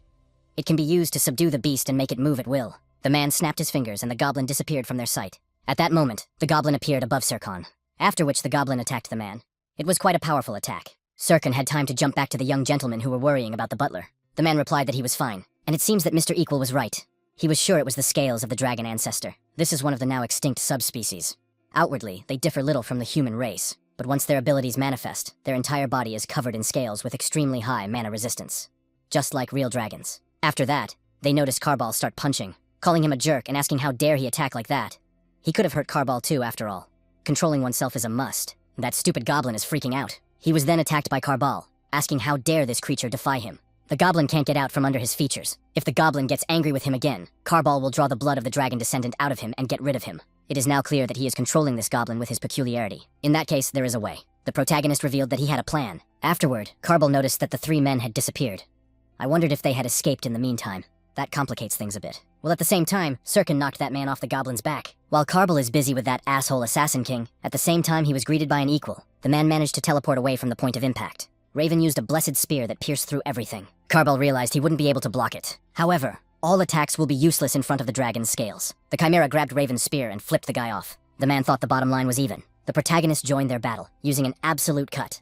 Chapter 2. Those bastards were clearly targeting him from the start. After which, he impaled the two of them with a galactic wanderer. That attack left a wound on him. Even though this attack wasn't bad, it doesn't change the fact that they are still at a disadvantage. He ordered the chimera to destroy them. However, the chimera became furious looking at Carball. It wasn't what the protagonist was originally aiming at. In fact, Vincent was aiming for the so-called special leash that restrained the goblin. He just hopes they had a good relationship. Carball has set up a seal to defend against that strike. However, this seal is nothing before the dragon's scales. That's what was the end of it. Julian noticed that this goblin didn't seem to be feeling too sorry for his tamer. Though he couldn't even be called a tamer. A true tamer shares his soul with the beast and has a connection with it, and fights with it. This one just used his specialty to control it. The scales began to melt. It's a good thing this is happening. After all, these scales are really a problem. Because of the dragon descendant's strength, it was hard to attack the chimera. It looked like he was using magic to forcibly maintain an alliance between them. And now they can do what they have to do. They came here to subdue that goblin. It's going to be easy now. Much later, he bagged a confirmation of the assignment. Raven was glad that the first errand had been successfully completed. The butler asked Vincent what he was going to do next. This mission was directly entrusted to him by the Council of Elders. And since there's such a problem here, Winchin plans to hold those responsible accountable at the family level. Plus, he has a very reliable witness that can corroborate his words, so they won't be able to get away with it. The butler asked what kind of witness they were talking about. This is the king of killers. Don't the marks that were left on this jerk's head clearly show that this is the work of the assassin King Sarkhan? He thanked the butler, for it makes things so much easier. Sarkhan only sighed, saying that he had been dragged into an unpleasant situation again. An unexpected guest appeared there and clapped them, telling them that it was pretty good. Did the butler miss a beat again? In front of them was the head of Helga Fortress. What a coincidence that they happened to meet during their vacation. She praised Vincent for a job well done. Helga also mentioned that she would help everyone finish successfully. First, however, she wanted to see the heads of those he carried in the sack. The protagonist inquired if perhaps she knew any of them. Naturally, this is the first time she's seen them. Anyway, she agrees with him. This is something that needs to be addressed at the family level, because it smells really bad. Helga doesn't know if Vincent knows, but there was someone at the Council of Elders who supported Kagon. Holoman Samian, an elder who represents the Samian family on the council. And the instigator of all that has tasked the protagonist with this mission is their mutual acquaintance, Elder Tiluan. They're old friends. What a coincidence. She was worried that Sir Vargon would have a hard time, so she decided to check on the end of Vincent's mission herself. She also remembered that the boy had some business to attend to, so she sent him back home.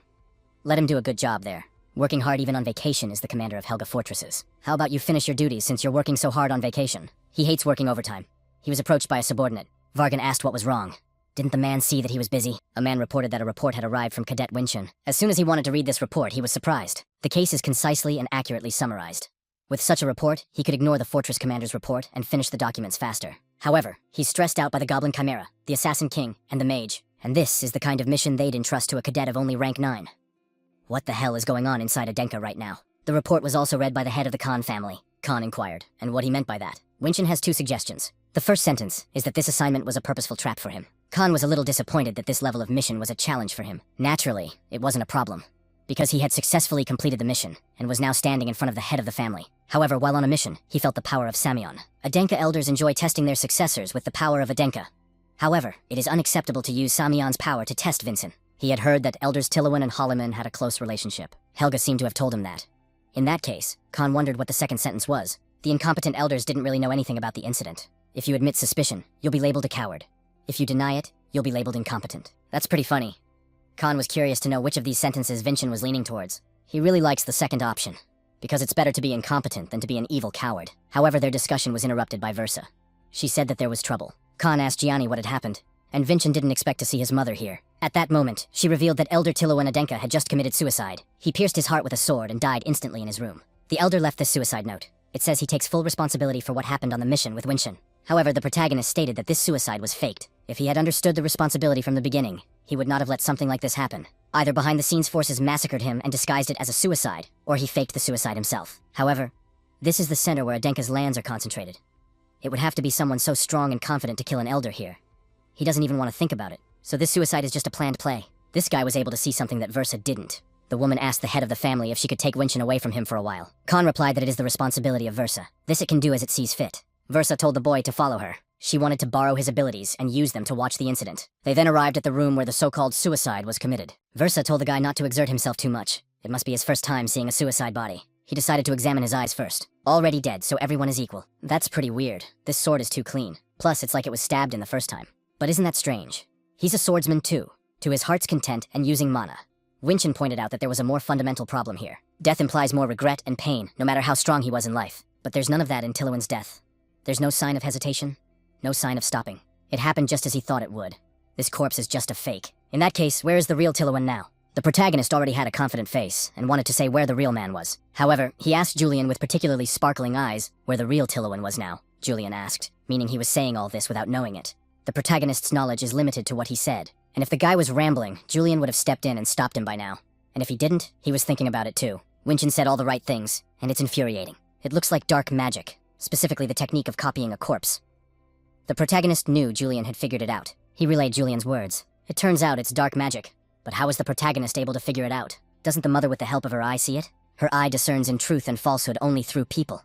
She cannot see their essence of things, or the essence of what has happened. Like this, for example. Where did Winshin get the information about this kind of black magic? And so once again, Mother uses her eye on the boys. She doesn't care if the old man committed suicide or not. She must find out where Vincent got such mental powers and boundless knowledge from. At the same time, Khan paid a visit to the Council of Elders. They might want to have a cuppa. All 3 of them were silent. What a nice flavor this tea has. This is Elder Tilawan's favorite part. But wasn't this corpse already expelled from the Council of Elders? Do they think they've already cut off all the tails? I wish the chapter would just get right to the point. Didn't he come here to voice his displeasure about what happened on the Vincent's mission? That was really mean. For the head to personally come to voice his displeasure to the Council of Elders, he seems to especially cherish Winshin. Is it because he is the son of Sarvana Hisley? Jigol asked if he wasn't worried that Mistress Versa might be jealous. Delbek mentioned that his wife's family, the Hallams, might even start protesting. Fidanel asked, wondering if that wouldn't be too shameless. What's the point of taking care of her son anymore? Hanu Adenka that he became stronger because of her death. Khan begged Sarvana to agree to this. If he uses it, she can live.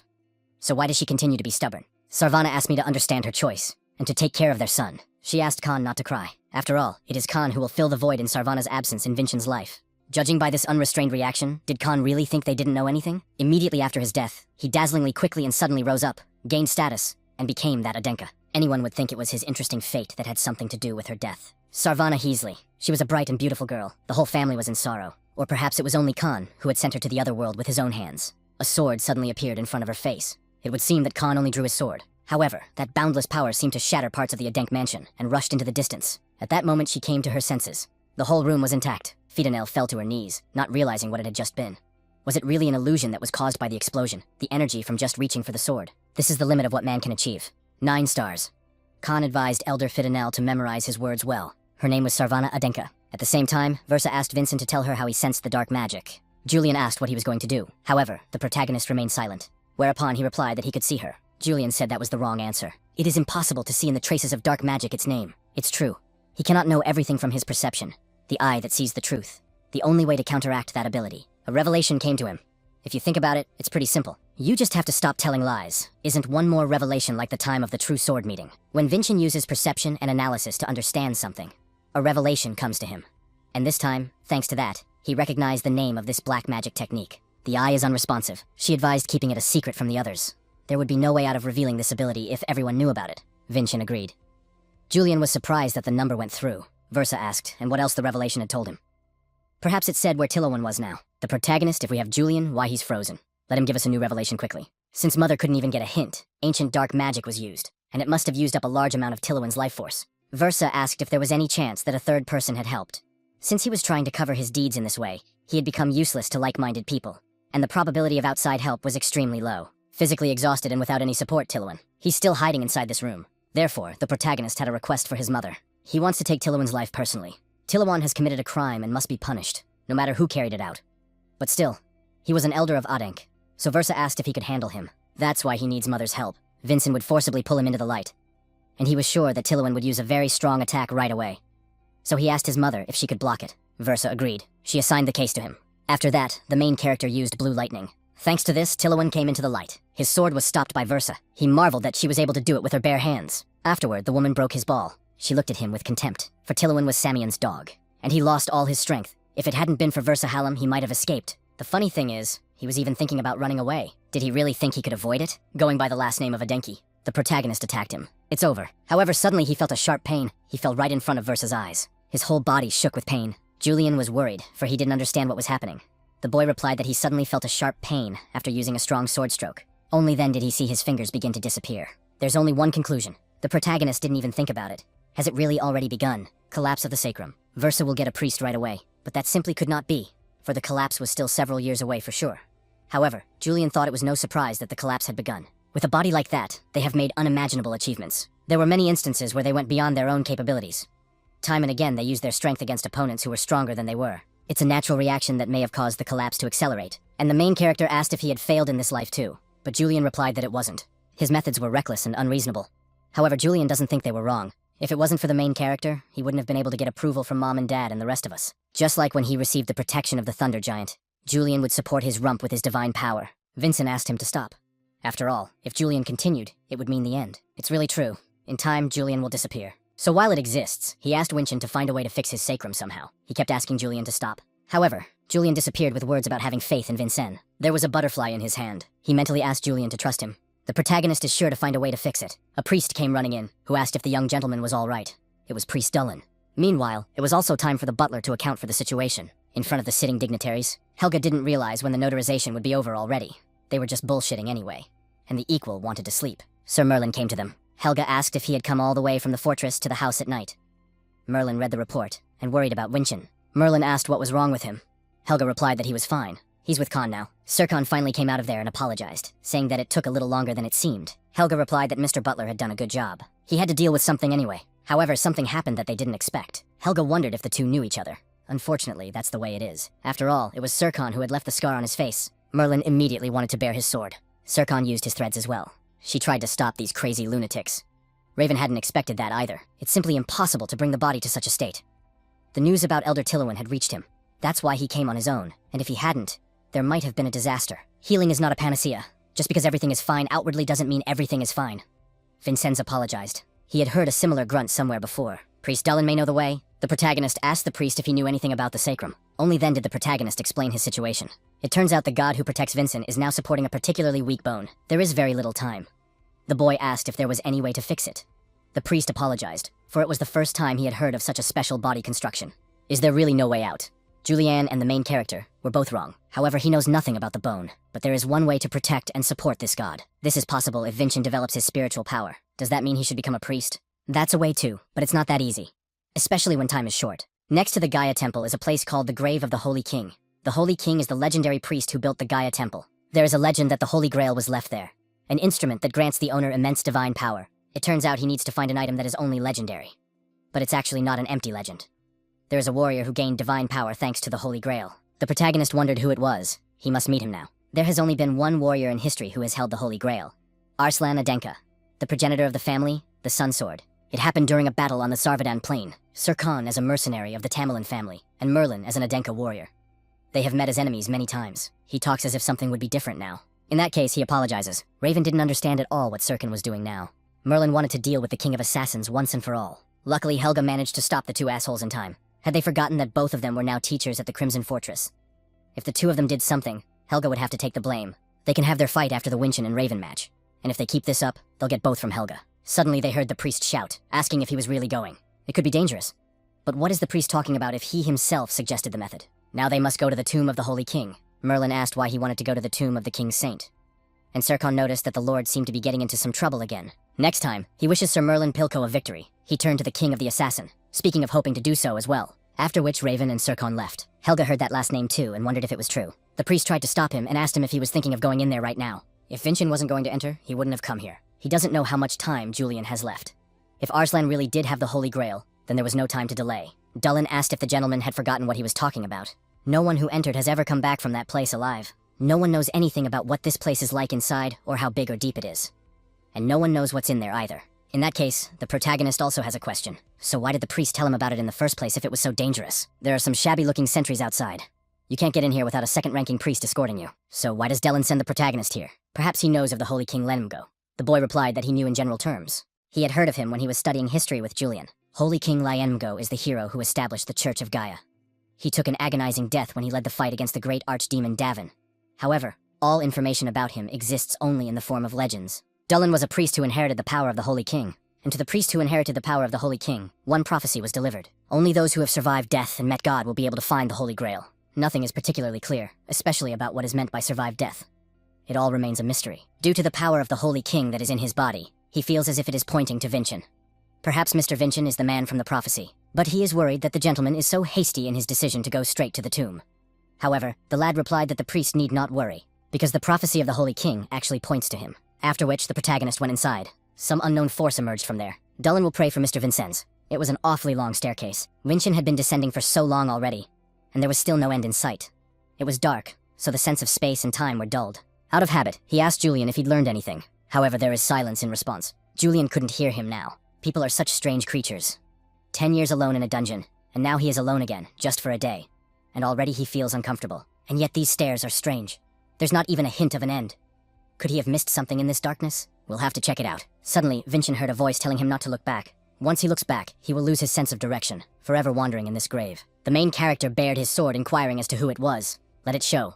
The space brightened. Shadows appeared in front of him. In the middle stood a man who called himself Melon. They are a clan of immortal shadows. They waited for the man who seeks the truth. Those words made him tense up a little. Suddenly he heard the familiar words. Go beyond Samion and face the truth. They were the ones who stayed behind to fulfill this mission. They have been guarding this place for 500 years. Now he must prove himself to be that which seeks the truth. Let him release them from this mission. It seems that these shadows are also the work of Arslan. The protagonist asked how he should prove it. All you have to do is chop them up with your sword, and set them free. The proof will be his mana. The protagonist agreed to chop them up with Adenka's sword to fulfill their expectations. Adenka's sword, as taught to him by his mentor. The style of Adenka's sword. Chapter 1, The Slit of the Moon. The protagonist went by the name of Vincent Adenka. He is a descendant of Arslan, who left them here. However, it wasn't enough. New shadows haunted him. They all said the evidence was insufficient. Vinchin used the Thunder Giant, Giant Lightning. With this attack, he hit some parts of the shadow's body. However, the hand of the shadow takeout grew anew. After that, these shadows took a new form and headed towards the protagonist. The guy jumped, and those shadows hit each other. These shadows are pretty strong. Even if you knock them down, they get up and attack again. Behind him was Melon, who said that the encroaching tomb would be destroyed. He remembered those very words. The moment he looked back, he would lose his sense of direction and wander forever in this tomb. So he had to take that hit. Let him stop being seduced by this Winchin Adenka. He is not the protagonist of the prophecies. What the hell is going on? Isn't that what Arslan left him? If Julian had been by his side, he would have definitely given him some sort of clue. Does it end up being nothing on its own? He was surrounded by many shadows that were ready to take his life. Is this really the end? While Dulin was praying, he heard the words that they were not allowed to come here. He did say it wouldn't be long, didn't he? But the guard said it was a restricted area. In that case, what's that man doing over there? He seemed to recognize these people. They are the keepers of the prophecy left by the Holy King and Sun Sword Emperor. They must adhere to prophecy, therefore they can use absolute power. They were hoping that this guy was him and could free them. But the fact that he can't beat them means he has nothing to do with prophecy. One who sees the truth, and one who has experienced death and met God. In that moment, he realized. There were 2 points in the prophecy. neither of which applies to him. So he just decided to make it easier for Vincent Adenk. Red mana filled that space. The protagonist has freed himself from the shadows that were holding him back. It's a black and red mana like Samyun's. Black and red magic power. Red song, the last chapter. Red full moon. From the beginning, he gave the wrong name for proof. It wasn't Winchen's name he wanted. It was the name of the one who had experienced death.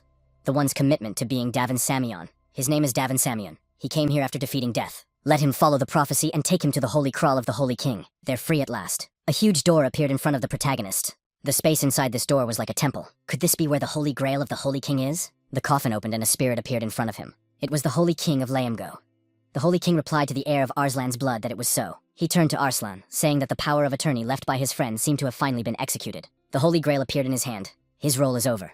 Now he can move on to the next contract. The Holy Grail will lead to heaven. Thanks to this guy, he was able to keep his promise to his friend and leave quietly. The Holy King thanked him for it. The protagonist expressed respect and honor for him. The temple began to crumble. So this vibration was from the tomb collapse. Is this really the next treaty? There was a mentor there. Or should I say Knight Paleko? Meanwhile, the woman didn't understand what they were even taking so long to talk about. It had been so long already. The priest inquired if he was getting it right. Helga wants to say that the prophecy referred specifically to the lineage of Sir Merlin, the director of Quibel Fortress, and Pilko. That's really true. Only those who can see the truth about Adenk will enter the tomb. That's where the descendants of the Quibble family will be. Helga doesn't know exactly what she should do now, but one thing is clear. The prophecy is being thwarted now. She hopes Merlin is in one piece. After all, if Vincennes is really that truth seeker, then Merlin is definitely finished. Paleko was the real surname of the founder Arslan. It seemed strange to him that his surname, which had been changed to Adenka, still remained. Vincent asked what had happened to the Paleko family in the first place. Merlin explained that some of the military families to belong to Adenka had a prophecy that those passed down from generation to generation. Like Arslan's shadows, they too have their own mission. Paleko's descendants must sacrifice their lives in the tomb of the Holy Grail for Adenk that remembers his name. Does someone really have to sacrifice their life for this? A large rock was falling on the protagonist. Merlin quickly cut him down with his sword. Vincent probably doesn't know it, but this place has done its best to put up for all of those 500 years. A collapse begins that cannot be stopped. Only one way to get out of here without too much trouble. We need to destroy this pillar. It's like a spine that supports the walls of the Holy King's tomb. Once it is destroyed, everything around it will collapse, and there will be a small gap that leads to the ground. In that case, the protagonist will do it himself. But alone he will definitely not cope, so he asked for help. However, Merlin refused. After all, this was his mission. Does Merlin have Merlin mean to say that from the truth of Vincennes to that crevice? And he himself will die. On their first meeting, something in Merlin's heart trembled when he heard some of the words. I remember your name. That's when Merlin finally realized it was his turn. There is no greater joy than to die doing one's duty and being a warrior. Vincent should know that he was a good student. However, he was stopped by the protagonist. Is that really all Merlin has to say for the last time? Didn't the last name Pilko mean anything to the master? The real Arslan, or the Pilko he knows, would never try to achieve his goal by sacrificing someone. Arslan was an innocent child. There was no way that this child, who had shed tears because of injustice to his mentor, would decide to dispose of his descendants as expendable. A huge rock fell near them. Merlin wondered if he had already finished his moving speech. And was he really going to stand there now?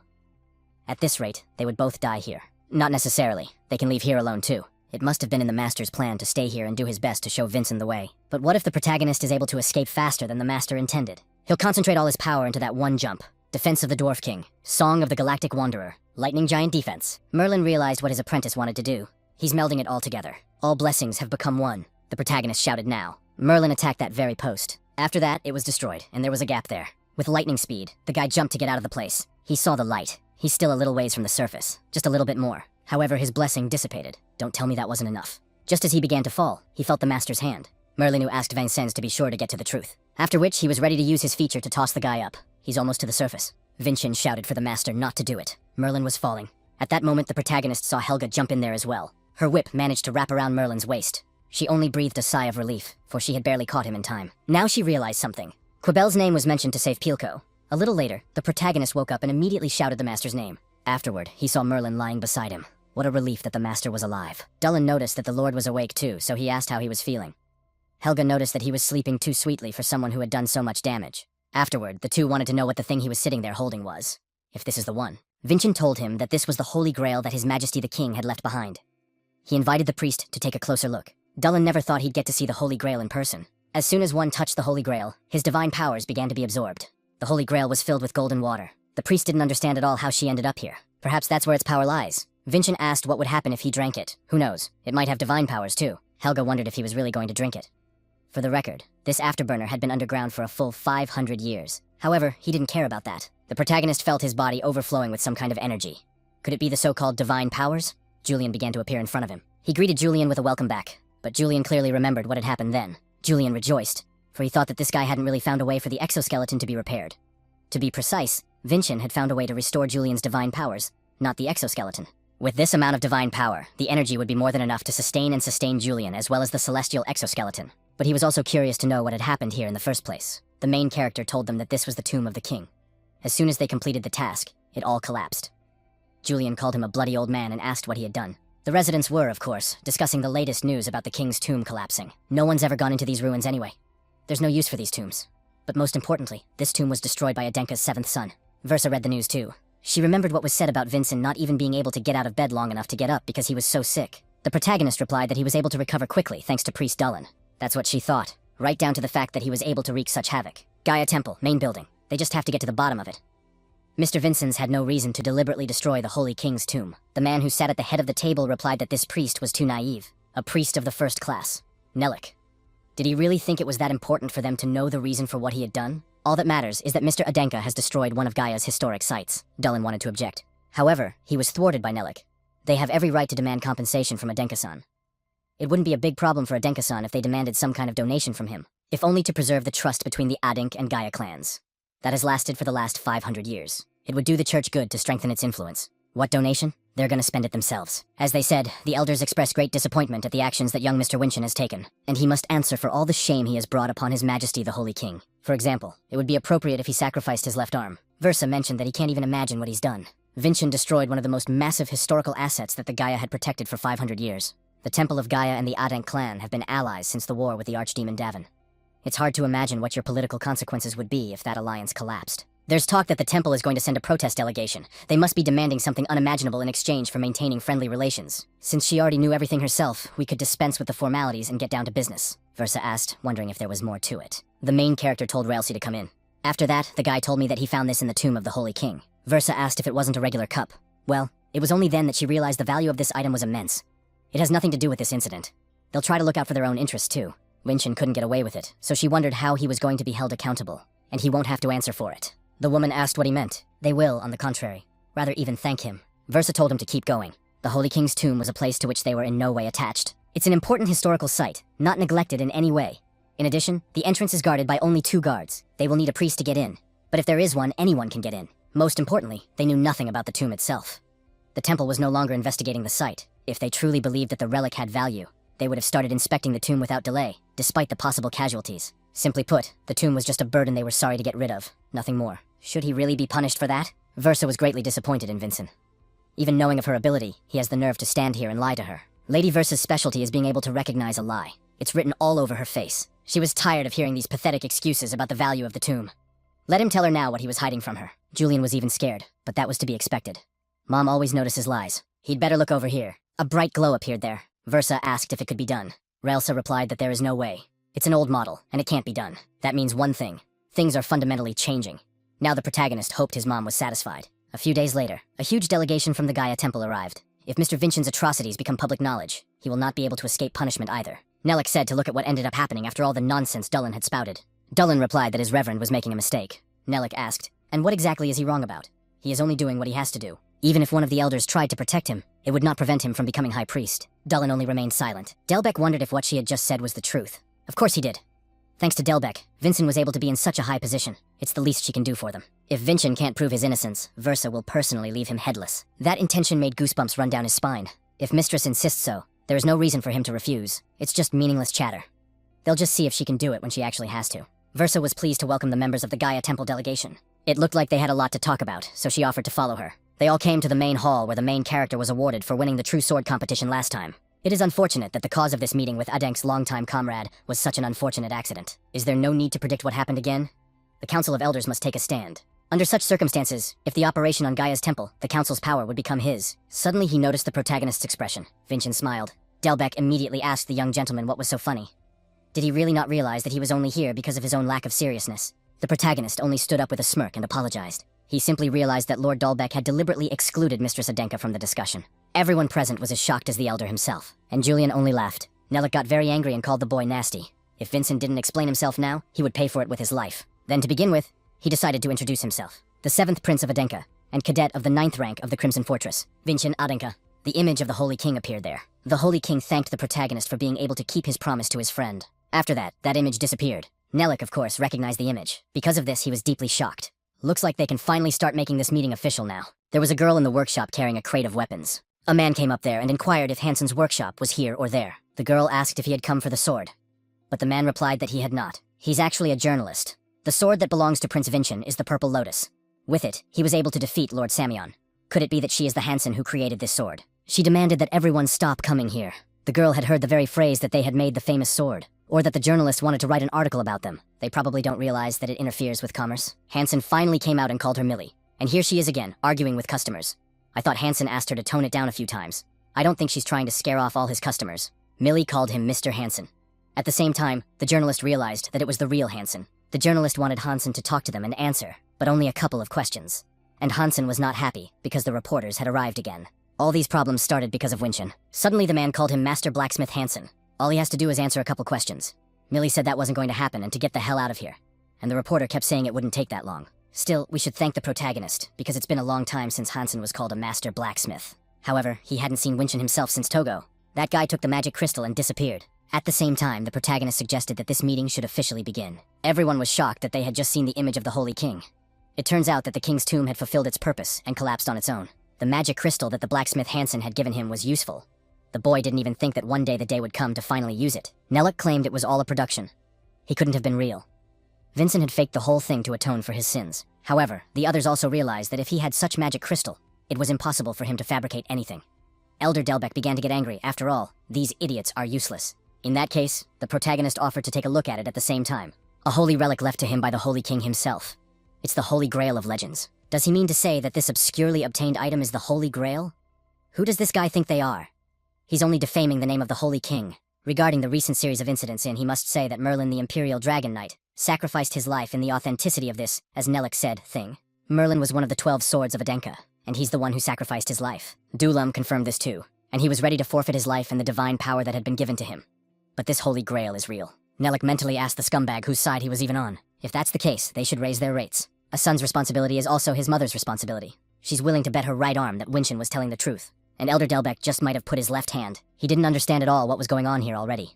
The two of them seemed too sure, but he couldn't back down. The Elder agreed. He bet his left hand that Prince Inchin had lied. The main character mentioned that as soon as he walked in here, you've already put your life on the line. He approached Priest Nelik, talking about how it was his turn. After all, he was the only one who didn't bet anything. Just have them put something worthwhile up, like they just did themselves. It can't be the Holy Grail. It's all just a bluff, pure and simple. Nelik asked, wondering if this guy really thought he'd actually be scared. In that case, he'd bet his own life too. The other priests were silent, and in a second, they too put their lives on the line, following the example from the priest. Winchin replied that it was the turn for Dulan A. The priest touched the Holy Grail. A golden glow appeared there. And then the Holy Grail was filled with golden water. The priest mentioned that it is this power of the Holy Grail. He absorbs its powers and creates holy water. There was nothing they could say in response to this. The protagonist asked the priest Nelik what he was going to do now. Perhaps he should recognize that this Holy Grail is real. The priest had a panic attack and didn't even know what he should answer. Seeing the priest's condition, the other spoke up, saying that he refused to believe it. It's just some water. Must be some kind of trick. And at that moment, his head flew from his shoulders. Nelik only called out the name Makilian as suddenly his head flew down as well. Versa fulfilled the sentence of all those who had put their lives on the line. Elder Delbecq asked what she was doing. And after that, his left arm was severed. Afterward, the man began screaming in pain. Versa Halam, as mother and mistress of Adenka, she respects the honor of her son, Vincent. Julian was surprised that she had just called him son, and the protagonist's attention was riveted on the fact that the mere sweep of his arm left him with infinity. And Vincent didn't even have time to blink an eye. She is an Adenka giant, Versa Halam. The protagonist asked if he could say something. Versa asked what it was. He wished they were still alive. Here is the Holy Grail of the Holy King, as well as high-ranking priests of Gaia. If we hurry, it may still be possible to bring them back to life, Versa asked, wondering why. The protagonist does not want to remain in the eyes of people as a child for whom everything was done by mom. He asked for permission to settle the matter with his own forces. In that case, she agreed, whereupon the guy told the priest Dulan Yu to start. He ordered the other priests not to stand still. They must come together now and present their divine powers. After which, the priest began the ritual. Up to that point, everything had gone exactly as Vincent wanted it to. Julian looked forward to what was to come next. Nelik woke up, not realizing what had just happened. Not long ago, he had been lying there without his head. Dulan was glad to see him again. He wanted to call the man his reverend. Only then did he change his address to Priest Nelik. Afterward, Dulan told the elder to come over here as well. He would try to remake his arm back before it was too late. That would be nice. However, the protagonist was against it. In fact, Elder Delbecq looks great without his arm. Unlike the priests and the others, Elder Delbecq is a noble warrior of the Adenki family. If they now restore the hand of the elder, who himself was willing to give it up, it would be like raising his honor to the ground. At that moment, the elder realized that this bastard was doing everything on purpose. Now his hand was the real proof that Vincent wasn't lying. The protagonist replied that it was brave of the elder. He suggested that they remember this feat of Mr. Delbecq's for a long time, and try to become the same. There was nothing left for him to do but agree to it. Now they seemed to have it completely figured out. She went up to Priest Nelik and asked if that was what it was. It's true. Since Prince Vincent is innocent of anything, the temple no longer dares to demand compensation from the Adenka family. In that case, it's time for them to go. Even though they had behaved extremely dirty, by ending there, they still wouldn't lose anything. Sooner or later, they will still be able to profit from these creeps and increase their influence. However, they were stopped by Vincent saying that these dear priests still owed him something. Again showed the projection with the Holy King, who said that because of this fellow he was able to keep his promise to his comrade. The Holy Grail was placed by the Holy King and Emperor of the Sunball, but the Temple of Gaia never managed to get him for a full 500 years, leaving the walls of the king's tomb without proper care. And the protagonist found him, for which he was also thanked by the Holy King. As descendants of the Holy King, aren't they supposed to do something? The Temple of Gaia is extremely grateful to the protagonist for being able to fulfill the will of the gray-haired king. Also for handing over the relic to them. Nelik as well as the rest of the priests bowed before Vincent. They also wished him the favor of Gaia and his entire family. The priests kissed the floor. It is considered the highest praise from the priests of Gaia. It was quite a sight after all. Now it's time for the fun part. There were a bunch of journalists outside the doors. Everyone wondered how it was that the priests themselves were kneeling.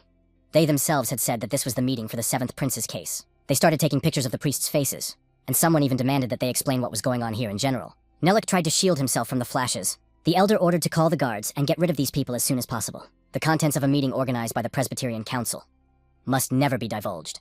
Is Winshin really going to go against Adenka's laws? However, there are exceptions for Togo content that is extremely useful to the public interest and Adenka's very reputation. This may be followed by something like this. Even any jackass is able to realize that this situation benefits the Adenk family more than ever. Hard to admit, but he was right. A few days later, the incident between Vincent and the Gaia Temple was reported on the news, so the information quickly spread throughout the continent. The fact that the influential figures of the temple, including the first-rate priests, bowed their heads to some prince who did little more than belittle the dignity of the temple. So also, further plans by the temple to seize the long-awaited opportunity to gain the upper hand in dealing with the Adenka family were completely in vain. Dulin was shocked that he was willing to be entrusted with the Holy Grail. It had to be a joke, but the truth is that it was he himself who received the power of the Holy King. Aside from Dulan, Vincent has no one else to leave the Holy Grail to. Moreover, he would still need divine power periodically. Therefore, the protagonist would like someone close to him to be in charge of the Holy Grail. If that's the case, there's nothing you can do about it. As he could see for himself, the current temple was rotten to the core. Living there, Dulan could safely use the Grail for personal gain. Dulan could easily use the Grail for his own personal use, such as selling it for 3 times the price, or giving it as a bribe. So he asked again if he was sure the gentleman trusted him. Vincent replied that he believed him. How could he do otherwise if it was Dulan who handed him the magic stone on that momentous day? So, the guy believes that in Dulan's hands and the Holy Grail will be used for good. Dulan swore he was willing to fill it with holy water just to help with the prince's business. Vincent replied that it was already unnecessary. He advised the priest not to overdo it. Ralsa entered there, looking for the young master. Winshin asked what was wrong. Julian remembered that someone had called them before and during the True Swords meeting. There's no time to sit around. The young master needs to start preparing now. Mistress Versa called him to dinner. Versa asked if he was going to return to the Purple Fortress. Vincent replied that since he was still a cadet, he needed to return as soon as possible after the current mission was over. My mother, like my father, never invited anyone to dinner. Versa glanced at them. Julian hid behind Vincent's back. Vincent wondered if he was still trembling in front of her. He'd already told her that Mom could see the truth, hadn't he? Julian was always on pins and needles around her because he was afraid she could recognize his lies and the fact that he was pretending to be nothing. However, the protagonist thinks there is no reason to worry. They could have found a sacred relic, so they punished the heads of the Presbyterian Church. There's only one reason she called them here tonight. Versa mentioned that he was probably still wondering why she had invited him to dinner. It's pretty simple because she wanted to give one small gift. He rebuked the Adenki elder for his infidelity, and thanks to Winshin, they were able to gain a leading position with the Gaia Temple. In recognition of these honors, she just wanted to please her son, so she asked what he would like. The protagonist asked if he had some time to think. Versa replied that he could think as much as he wanted. On the one hand, it could also be a punishment for him for her failure to properly handle the role of hostess. The protagonist stated that as a student of the Purple Fortress, he would like to be able to pass the exam in order to advance his career. Surely she didn't expect him to want an exam as a gift. It seemed to Versa that he was underestimating his mother's influence. She is the mistress of Adenka. One word from her and Winshin can be anything he wants to be. Is that really all he needs? That's exactly what it is, the woman asked. And why is that? Because it's the right thing to do. He knows that the promotion exams are graded extremely rigorously, and a certain number of people take them as many as twice a year. Of course, it would have been much easier to take advantage of my mom's connections and quietly move up the ranks, but that would mean he just took away someone's well-deserved spot. So it's not a good option for him at all. Vincent wanted to accomplish all of this on his own. To get what he wants with the protagonist's persuasion, he will have to spend a lot of time. But with that kind of resilience, he'll be able to accomplish a lot. At one time, Versa was just like he is now. The protagonist asked if anything had changed or not. Now she's too old to chase something like that. Besides, there were a lot more responsibilities. At some point, she found an easy way to get what she wanted quickly. When Vincent returns to the Purple Fortress, he will receive a letter of recommendation for his mission. Completing it will mean that he has passed the exam to be promoted to rank 8. Versa supports her son for his correctness. He thanked his mom for that. It was time to leave. This was also watched from the window by Versa. She told Raelsa to get everything ready, for the woman was going to write a letter of recommendation for Vincent. Raelsa asked what kind of mission she planned to entrust this guy with. Maltium. Vincent will go to Maltium. Maltium is a coastal town run by the Viola family, and this place is excessively wealthy, with no special raw material. Rumor has it that the Viola family exploits its citizens in every possible way, and this is one of the places that the head of the family himself keeps an eye on. It turns out that she wants to infiltrate it by using Prince Vincent. However, Versa didn't think it would be possible to do that. Even though he is special, such a mission is even too much for him. Versa will ask him to escort the priest of Gaia who is headed there. But just a few days ago, Prince Vincent had trashed the Gaia temple. Even so, she's going to ask the prince to accompany them, and the head of the Viola family is a greedy man. What if the temple tries to bribe the Viola family to harm the prince as well? Of course, that would be dangerous. Given the fact that there are many ways to disguise any crime as an accident, since Vincent has chosen the path of truth, it will definitely not be an easy one, and maybe even a dangerous one. She wondered whether it was appropriate to call it an exam in such a case. Helga greeted him with a welcome back. Surely he must have been tired during this long journey. She was touched that he had accomplished so much. The protagonist noticed that the principal was in a very good mood. She'd heard he dealt with that elder. How could she not be happy about that? He finally got rid of one of those nasty bastards. She doesn't seem to like him much. That nasty elder asked Helga to be his mistress. He'd be drooling a little more. Vargon distracted the mistress from that.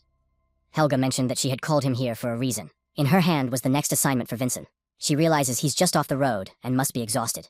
But he's going on this assignment in 3 days. The protagonist inquired as to the purpose and where he was being sent. The southernmost part of the continent, Maltium. If they haven't changed their name in the last 500 years, then that means only one thing. Silvira was also there, who had heard the word Maltius. She wanted to know from the protagonist when he would go there. Afterwards, Silvira asked to take her along. That's what they did. It's currently run by the Viola family. And also Maltius is famous for his barrier. Moreover, though it borders the Halem family, they had no conflict at all, while there is no record of Maltius ever paying tribute. In fact, there are many theories on the subject. He remembers, too, that the Halem family was closely related to the Viola family. This is also his mother's family, Versa Halam. She must have given him this assignment for a reason. Her interests are involved, too. The remains of a sea battle that took place 200 years ago. The protagonist noticed that she seemed to like the story a lot. The girl didn't even know what she should respond to that. In fact, she never dreamed of becoming a warrior, but always wanted to be a historian. Afterward, Silvira asked why he was looking at her like that. Does he mean to say that she has a strange dream? Vincent replied that it is not. On the contrary, he thought it was a very cool dream. He just wondered why she had come to the doorstep of the Purple Fortress then, if she never wanted to be a warrior. You can't make much money from history alone, and research can be dangerous, so military education is a must. She could help him with that task, though. Silvira wanted to go with him, and also to accompany him too. Where all Sizen and Harmon burst in, who had heard that Vincent had a new assignment. If he's okay with it, they definitely want to go with him too and give it their best shot. He agreed. In that case, they would all go together. Sizen and Harmon cheered. Juliana pointed out that he had enough helpers. And Vincent remarked that he was kind of inhuman. That's not why he chose them. Julian wondered why then.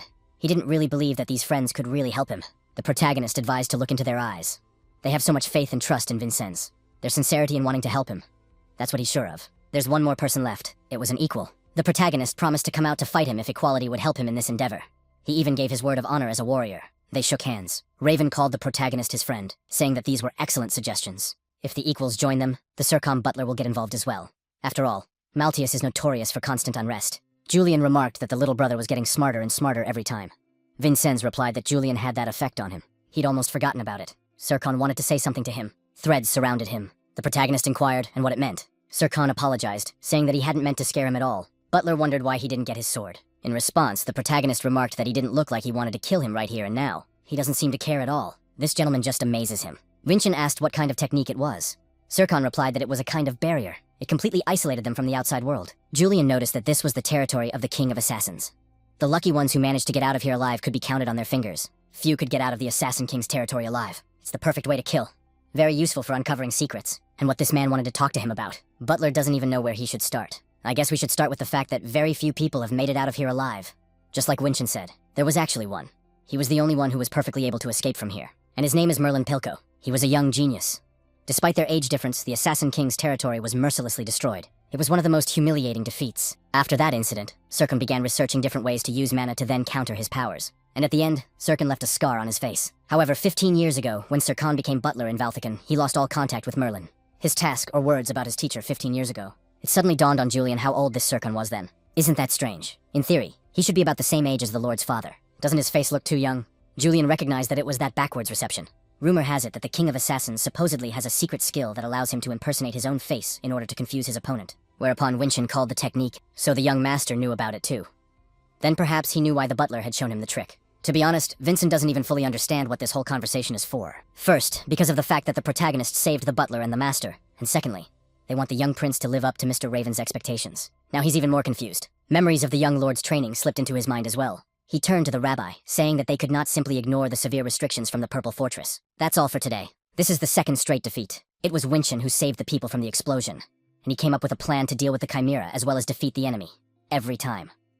Raven is just watching from the sidelines as Vincent bravely deals with all sorts of problems. Isn't it even cool to have someone stronger than yourself? So be it. From now on, Equality will try to become stronger to be like Vincent. He will do as the master says. Let Equality follow him on and on. Prince Vincent must become even stronger. As a role model, the prince will lead Mr. Raven as well. But if the protagonist, on the contrary, suddenly becomes weaker, then unfortunately, the butler will have to get rid of him. Julian asked who else is here to get rid of. That's a pretty dire warning. But he's more interested in something a little different. Why would the method be reversed for the sake of this conversation? The reason Sircon developed it in the first place was to create some sort of body that could resist Merlin Pilko's powers. This technology not only allows you to change your face, but also to change the position of the magical power chain, and also to rearrange the position of bones and muscles. He also noticed that some outside force prevented the main character's body from disintegrating. Vinchin replied that this was correct. If the prince passes out and is now dead, he will also have a problem. So Butler asked what he thought about Togo if he too would learn to use this method. Maybe he'd like to learn how to reincarnate too. You don't even have to ask. Vincenz has no reason to refuse. If they learned how to use the technique in reverse, they would be able to stabilize the exoskeleton even more. He really could do with learning how to protect himself not only with his spiritual power, but his own as well. Then the young prince must promise him something in return. Vincent can't say for sure that he will be an example for Raven. For starters, he's not sure he deserves to be anyone's dream or ideal at all. However, someday he will surely surpass Samion. He can promise just that. And that's quite enough. And now they must begin their training. 3 days later, Vargon suggested dropping the formalities and getting straight to the point. The corresponding exam will be administered as a refresher exam. After Mrs. Versa of Adenka accepted the request of Dulan a second-class priest of the Gaia Temple, the dean hopes they will do their best not to become a threat to the two forces of Gaia and Adenka's temple, regardless of whether they pass the promotion exam or not. Originally, the commandant of the fortress was supposed to grade the test, but in the end, it is now done by him. He'll talk to him about that later too. First, they must go on a mission. All of them expressed a humble reverence for the great power. Even if they went through the teleportation gate, it would still take several days to get to Maltia. In the protagonist's time, this trip would have taken about a year of driving across the land. Julian keeps forgetting that he's an old man. Fourth departure day, teleportation gateway 5. Wilson asked, "What the hell is that?" "That's a long time. What a ripoff in broad daylight. I can't help it if it's always been this price. If he can't pay it, then don't let him ride." Let's not forget who she's even talking to. There's a cadet of the Purple Fortress who's supposed to go on a mission. Siri was trying to calm Wilson down somehow. The girl asked what this Purple Fortress even was. The two were surprised that she didn't know about the existence of the Purple Fortress. Wilson asked if she even knew who was traveling there. Prince Adenka and the Valthican himself. So, what about Togo? If he's such a high-ranking man, he can easily pay such exorbitant prices. Wilson kept saying it was a ripoff. Does she really want to see what Wilson is capable of in a fit of rage? Vinchin told him to stop. It would only ruin everyone's reputation. If he feels he can't control his anger, then let him return to the Purple Fortress then. There's a lot of people here who don't even know what a Purple Fortress is anymore.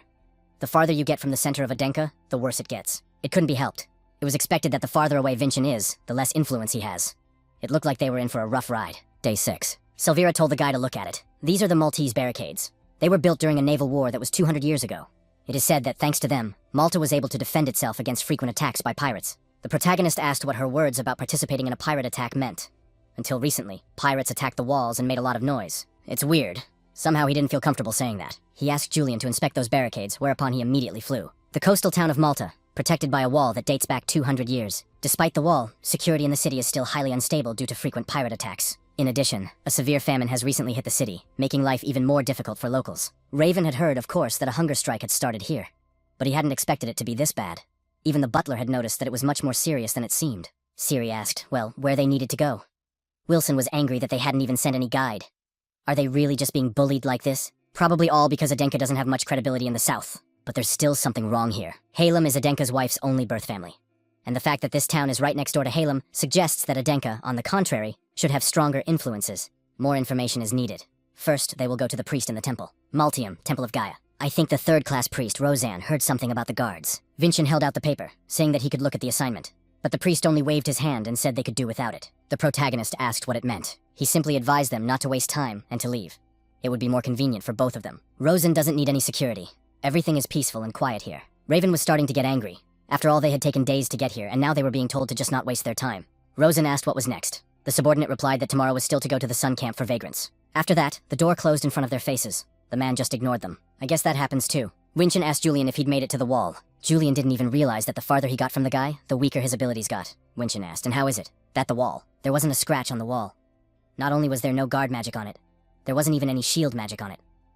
What's with the frequent pirate attacks? It's all just lies. Like he said, there's clearly something wrong here. The same goes for people's attitudes. There was an explosion. Saizen was frightened, for he thought he had made the explosion for the pirate. And Equality told him to wake up. Others also began to shout that pirates had appeared. Again, it began. The first explosion was followed by other explosions. The protagonist asked Julian if this was really a pirate attack. It just can't be, because it's all lies. Besides, there were no pirate ships beyond the wall as far as the horizon. A priest came out to them and told them all to hide in the temple. They all saw his reverence. The people worshipped him. Taking him away, with the help of this, they could survive. Some priest is too calm in this environment. I mean, he said he didn't need security. And it's peaceful and quiet here as well. Rosen must know this attack is a setup. Then the protagonist remembered the words about the sunny hobo camp. Merlin, meanwhile, was standing there thinking about something. He was visited by Vargan, who inquired what he was thinking so hard about. Sir Merlin recovered quickly. Merlin replied that he was thinking pink. He wanted to fulfill his destiny in the tomb of the Holy King. It turned out to be his destiny. But Prince Vincent changed it. Merlin didn't think about the rest of his life after that. He didn't try to figure out what he should do now. Vargan also had a hard time with worrying about his own family. And though he's ashamed to admit it, he was supported by an ordinary child, who didn't even cry and was able to face his true feelings. Marilyn already immediately realized who the child was. It was Prince Winchin. If it was Winchin who changed the course of Merlin's destiny, then maybe he could tell the knight how to proceed. The next day, a sunny camp for hobos. Winchin is blocking the way. This is the property of the Viola family. Entry without permission is forbidden. The main character called himself a cadet of the Purple Fortress. Therefore, they must allow them to enter. You still can't. They can't let in a warrior from another family without proper justification. But here it comes. Vinchin's proper basis. The Vidi priest said he didn't need any security. And the protagonist mentioned that they were just following orders. Rosan demanded that he stop talking nonsense and get out of here. He's so stubborn. Winchin tried to keep his mouth shut so that it wouldn't reflect on Priest Dulan. After which, he showed the plaque of a second-grade priest. Let Rosen, who is a third-rank priest, look at it. He immediately knocked the sign out of his hands. I can't believe this man is deaf. Rosen told him to get out of here quickly. He also reacted harshly, that even the church hierarchy didn't stop him. Now the protagonist is definitely sure that something is wrong here. Suddenly they heard another voice. It was an equal who noticed a lot of boxes of all sorts. The others didn't understand where this guy was coming from. They were guarding the entrance. Raven asked, "And what the hell is that?" He was grabbed by the arm by another huge man who told him not to touch that box. Threads appeared around him. It was Sirkon who demanded that he let go of his hand quickly. The protagonist advised the butler not to touch this man, for they would get a lot of flack like this. They are merely escorting the priests and have followed them here, only to see if there's any danger. And if they don't like something, then how will they look at this proposal? What if Comrade Vincina reports right now that he was abused in one of the establishments owned by the Viola family? He started to get nervous as soon as he heard the main character's words, and the priest thought they were scum. However, the man reassured Rosen. They can be here as long as they want. With warriors like these around, the priests shouldn't have to worry about anything at all. This man's name is Edmund, and he runs the place. He's the director of the Sun Camp for vagrants. Afterward, Edmund offered to look around the place. Winchin thanked Edmunds for his assistance. There's nothing wrong with that, after all. It's peaceful and quiet here. Those were the very words he had heard from Rosen. Winchin inquired as to what these crates were. The priest noted that these are magical stones. Later, they will make magic crystals out of them. In return for shelter, local vagrants help them to forge magic stones. And the priests are here to heal the wounded. It's a tough job, so it's not uncommon when there are all kinds of injuries, both big and small. But how can they entrust it to some vagabonds when only wizards can do something like that? Therein lies the whole mystery of the Viola family magic. Edmund doesn't know much about it himself. Saizen wondered if that wasn't then the secret to the wealth not even of the city itself, but of the Viola family. As far as Harmon knew, these kinds of magic stones sold for next to nothing in many places. It's a working ozone. Their job is to do nothing more than help the workers once on their own feet, with all the good treatment they can give them. Whereupon Edmund suggested we go on. Lastly, he showed me the roof. From here, you could see the beautiful sunset behind the walls of Maltia. The guy inquired about the buildings. Is it really some kind of warehouse? Edmund replied that it was a warehouse. That's where all the magic stones are usually stored. But what kind of idiot would think to put a warehouse so far away from here? He's sick of hearing these stories. The priest came in and said that there had been no casualties today, so he had to go. The warden could use a lie down too. It's night. Everyone was asleep. Vincent was the only one awake. After which he activated his specialty. The man asked how many people there were in total. The man replied that there were 10. They must make sure that none of them escaped. But what escape can we talk about if you look at their condition? How can they even ride up the mountains in such a state? Helk, a warrior of the Viola family. He wanted to get this over with quickly, or it would start to get light soon. A man with yellow hair began to ask to be released. He's not some vagrant. The priests brought him here. His daughter is waiting for him at home. She's just a little girl. I wonder if he has a house too. The other prisoners could only watch the beating with horror. Helk demanded to know where he was. They're bringing his daughter here. Doesn't the man want to see her anymore? The rest of us should stop talking nonsense too. Even if they escape, There is no need to worry, for the city is full of such beggars. Who knows? It might turn out to be one of their friends or family. He wanted to go home. Suddenly someone grabbed him by his clothes. The man was then pulled into the bush. No one even noticed it was missing. Here they come. This is where their real work begins. He asked the blonde man why he stood up. Let him come in. Or maybe he wanted to get some more. Helk then asked how many there should be. The masked man replied that there were 10. So he decided to do the math. However, there was no 10th person. Helk asked why there were only 9 in place when he said there should be 10. The masked man replied that it just shouldn't be. One bloody scumbag had escaped, so he ordered him to find him quickly. Suddenly the boys heard an apology. He just fell off while he was walking, so he got lost. He had almost caught up with them.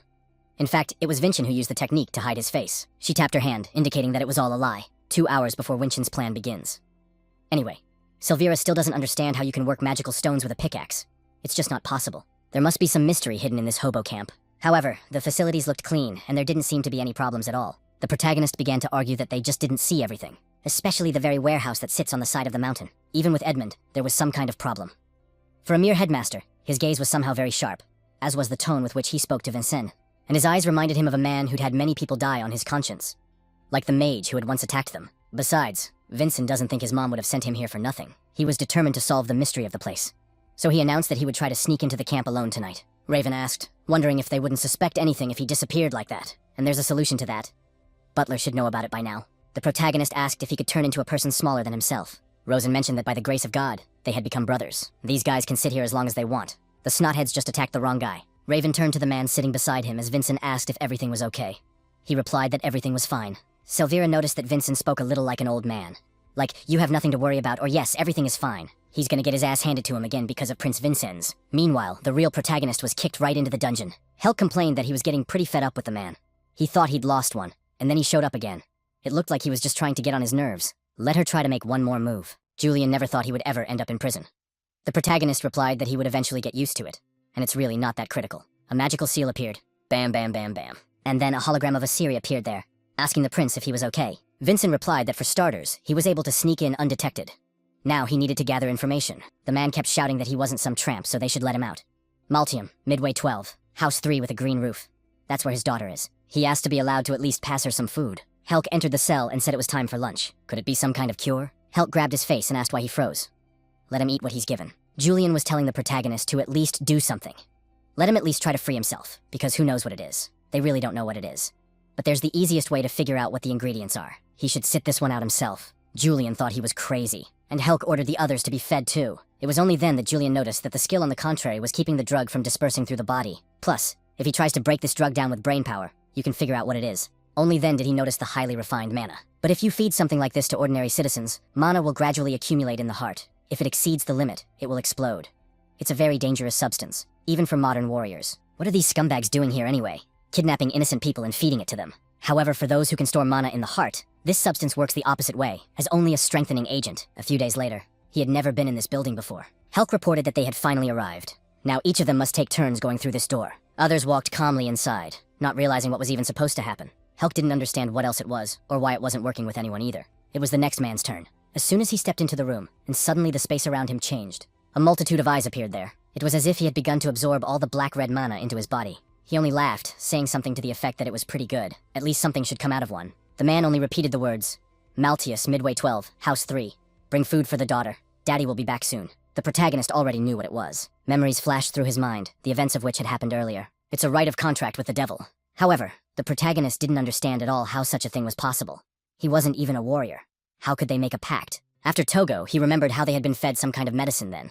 Everything must have been done for that. Chains were put on the man. At least one is ready. Mr. Edmund is sure to be pleased. The masked man then began to push the protagonist around, not understanding why he froze. Maybe they'll get lucky the second time around. With that much energy. The guy started getting pushed inside. He found himself in a different space. It's his bad memories again. With them, an evil spirit is trying to get into his heart and dwell there. There appeared images of a father and mother from a past life who were thinking of getting rid of their child. And his father and mother never accepted him, even after he passed away. He was truly sorry, but he wouldn't fall for it again.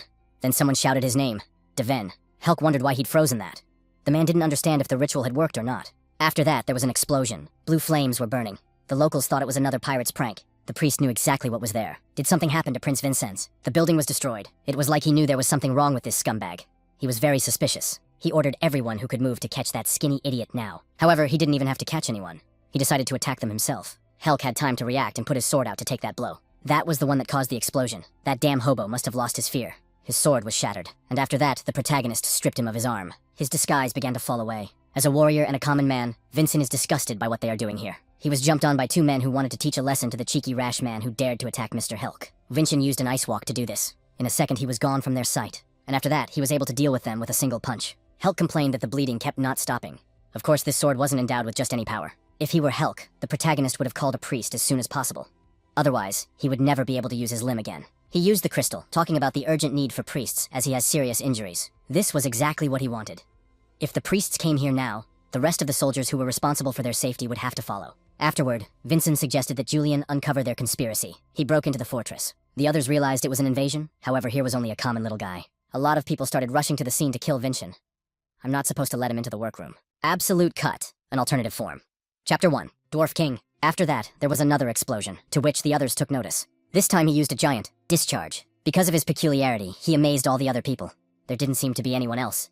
However, the guy had spent a lot more mana than he had bargained for. Now we need to find proof. The sword flew right next to his face. There's a new adversary out there. Looks like the little master was too greedy. Julian was attracted to this Pagliacci costume with a funny mask, and Winchin noticed that it was the 7-star warrior of the Viola family, Harlequin Lensothor. He was very curious to see what dance skills the ugly Prince Adenka would show them. It turns out that this 7-star Lensothor warrior is in the top 5 strongest warriors in the Viola family. He hopes this guy should realize how much stronger he is. Lensothor doesn't look like them at all. Take the 7-star Raelsa, for example, or Sirkon the butler. If you take them all together, he's much weaker than them. The Harlequin Lensothor had better believe that Vincent has seen strong warriors, and this man has a long way to go.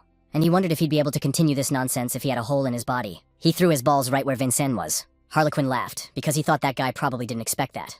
Let him remember the fact that no matter how strong Vincent was, he could not be defeated. However, the main character was already standing behind him, saying that he was even scarier up close. He thought it was simply impossible. Harlequin wondered then who he had just charged at. I mean, he's already told me. Harlequin is still a long way from the 7-star warriors the protagonist knows. Only then did the man realize there were 2 of them. But how is that even possible? At that moment, his head was severed with strings. Sirkon assumed his guise and wondered if this was all his plan. The timing of Sirkon's appearance, so also the appearance of this clown. It just all came together suspiciously well. In fact, Vincent was just expecting them to do something, since he had shown his skills at the camp. Besides, he also had faith in Raven, who would not tolerate injustice. Raven asked where the scoundrels were. They are clearly not here, so we need to go lower. Raven asked why they were standing up then. We need to move now. Looks like he's going to get hit again. In that case, they need to go. It's time to finally find out what they're hiding in the shadows of Maltius. It turns out the only ones left inside are these poor souls. And Winchin asked Grandpa if he was okay. Grandpa thanked them. Apparently, this is where the real magic stones are smelted. He wanted to ask his grandfather what exactly had happened. The old man said they were captured by this priest named Rozan, and forced them to cleanse the magic stones. And those who had even the slightest predisposition for mana were forced to go through the door and make contracts with the evil.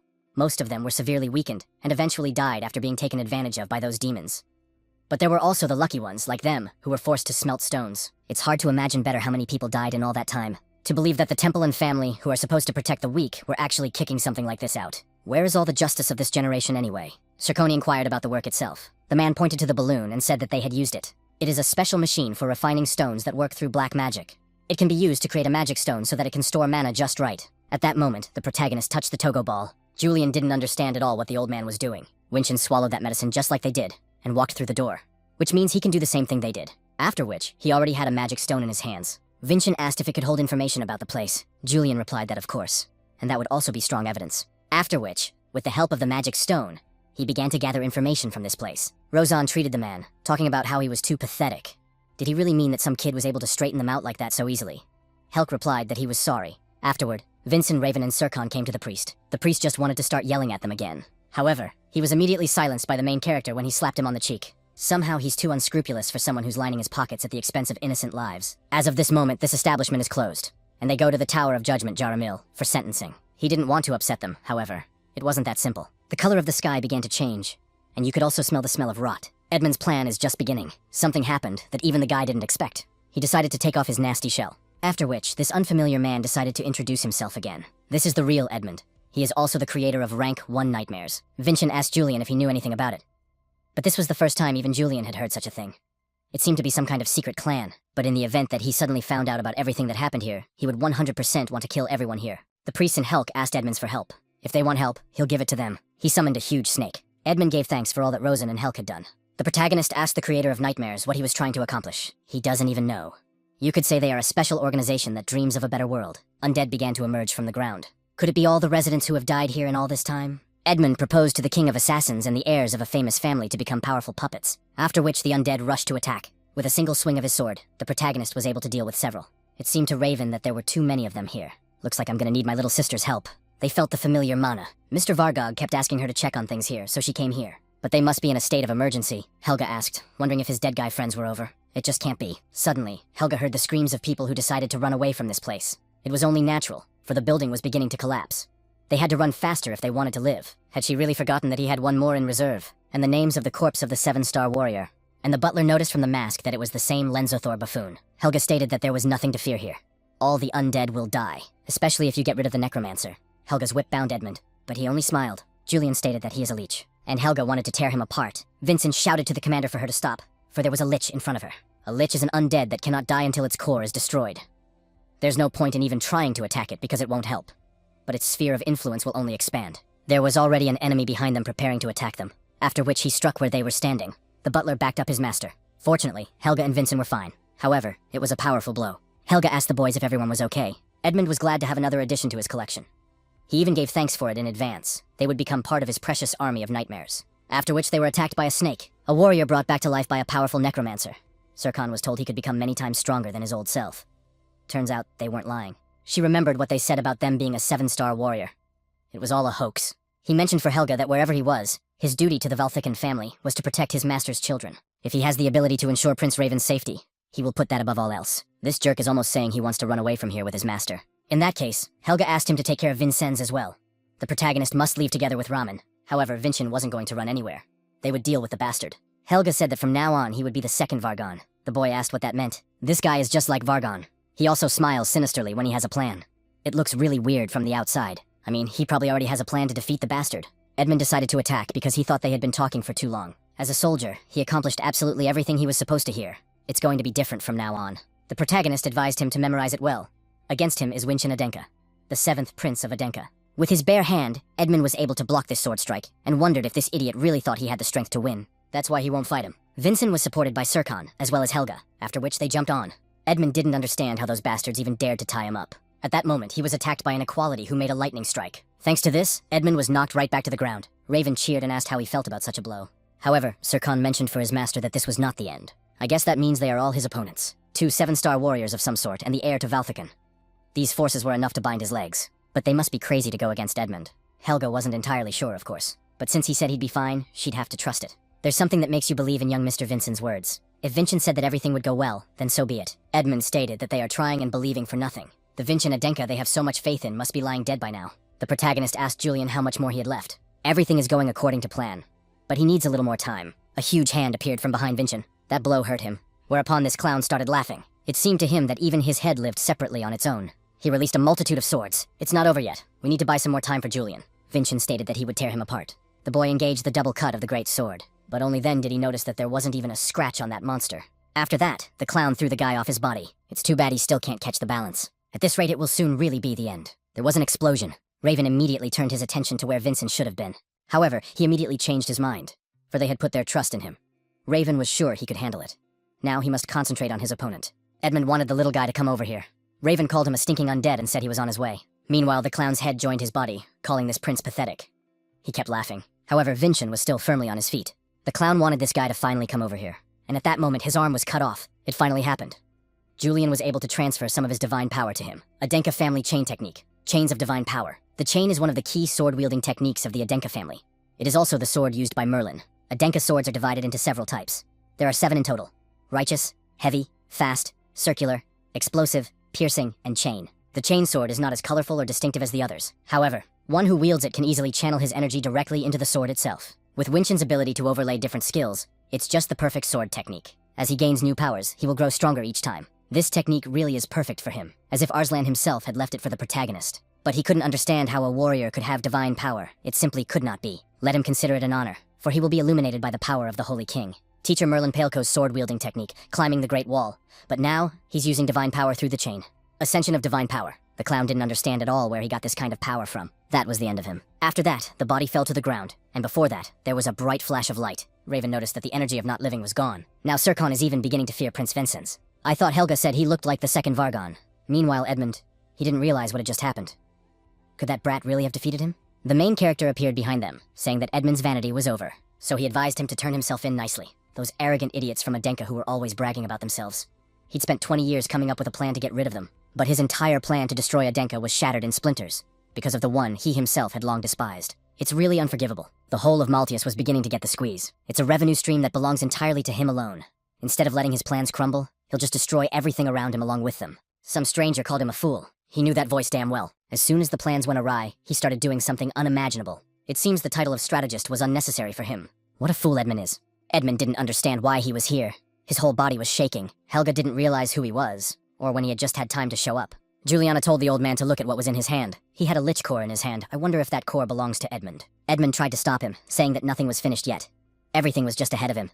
He asked for another chance. However, the unidentified man told him to just shut up, after which the core was destroyed. Even though everything was already decided, he was still trying to stop it somehow. It's a nightmare. He didn't want this to happen. Edmund didn't want to die. Raven was struck by this sight as his body exploded into small shards. Helga turned to him as Vargon II and asked what he thought was going on right now. Looks like Edmund was just a pawn that was simply taken advantage of and disposed of at the last moment. Serkan inquired as to why he was here. The unknown man was happy to see Serkan's butler. Raven wondered if the butler knew him. His answer was obvious. It's Daemar Halam, the next head of the Halen family. Daemar also stopped by to say hello to his nephew. Guards surrounded them. Still, for a meeting of nephews and uncles, Daemar had brought too large an army with him. Julian noticed that these men are soldiers of the Halam family. This is Viola family territory, so it's unclear how they were able to get here so quickly. He recalled Silvira's words that though he bordered the Halam family, they had no conflicts at all. That being said, there was no record of Maltius ever paying tribute, and also Versa's words that she was too old to do something like that. Besides, there were a lot more responsibilities. At some point, she found an easy way to get what she wanted quickly. However, she supports Vincent for his correctness. Halem was behind it all. Looks like he finally figured it out. Mom wanted this, to bring all the darkness of the family into the world. If the nephew has already figured it out, shouldn't he back off? What Vincent saw here was a father with a 2-year-old daughter. And Daemar probably doesn't know what happened to him. He was brought here and sacrificed for nothing. And does Daemar really mean for the protagonist to just give up after everything he's seen? Daemar didn't want to discuss with him what was bad and what was good. Let him forget everything that happened today. And then no one will get hurt, Raven asked, wondering if he was threatening them. As a cadet, Winshin did absolutely everything he was supposed to do. And now being Winshin Adenka, he is something else. The man asked what else he was up to. He's her son, too. 2 piercing pairs of eyes appeared. Isn't that what Mom thinks? All the knights tensed up as soon as they saw Versa Halem, or the giantess Versa. Damore certainly hadn't expected to see his sister here in Maltia. She was pleased that Vincent had noticed she was here too after all. He realized it when Sir Daemar showed up. Mama wants to change the current state of affairs in the Halem family, doesn't she? He stated that sister would be making a big mistake if she tried to stop him. Didn't they know that magic stones aren't created so quickly, and that this would be a new power for Halem? The Halem family are warriors too. Is he really trying to justify the power gained by killing civilians? It's all Edmund's fault. But since he's dead now, it's not worth worrying about anymore. She realizes that it's been a long time since they've seen each other. But has he really forgotten about his sister's peculiarity? How dare Daemar stand there and lie right in front of her? It was a terrifying pressure. And there's that look again. A look as if despising everything about him. Those eyes full of killing intent. She's always one step ahead of him. And Daemar was getting damn tired of that look. His arm was cut off in the same instant he attacked his sister. And Khan did it. It was a devastating blow. Daemar admitted his guilt. I guess he was a little overzealous. His sister was already standing in front of him along with Khan. With just one sword stroke, the once dark sky was clear again. He is a descendant of the Arslan family and father of Vincent Adenka. Khan Adenka, the living embodiment of all of Adenk's fighting prowess. Khan asked his lady what he should do. Daemar, her silly little baby brother. It pained her to see him like this. Versa is here to right the wrongs of the Halem family, so Damore Halem is going to have to pay for everything he's done here. The priests of Gaia also arrived, accompanied with the Dark Knights of Adenka. Damore wondered if she'd planned it all out from the beginning. All she wants is to get the Halem family on the right track. The man asked if she didn't feel sorry for their father at all. It was difficult for her too. However, Versa replied that her father should also pay for many things. Khan began to worry about Versa. However, the woman replied that everything was fine. It's late, but it looks like it's finally time to do what she's wanted to do for so long. She also ordered the capture of the Halem family warriors. The head of the family and Lady Versa are here now, so resistance is pointless. And Dulan has declared that the local Gaia temple is henceforth closed. They must not count on escape. They will have to actively cooperate with the Jermil court, especially if they don't want any leniency. After which, the priest noticed Prince Winshin. Dulan began to worry as the prince once again found himself at the center of a mess.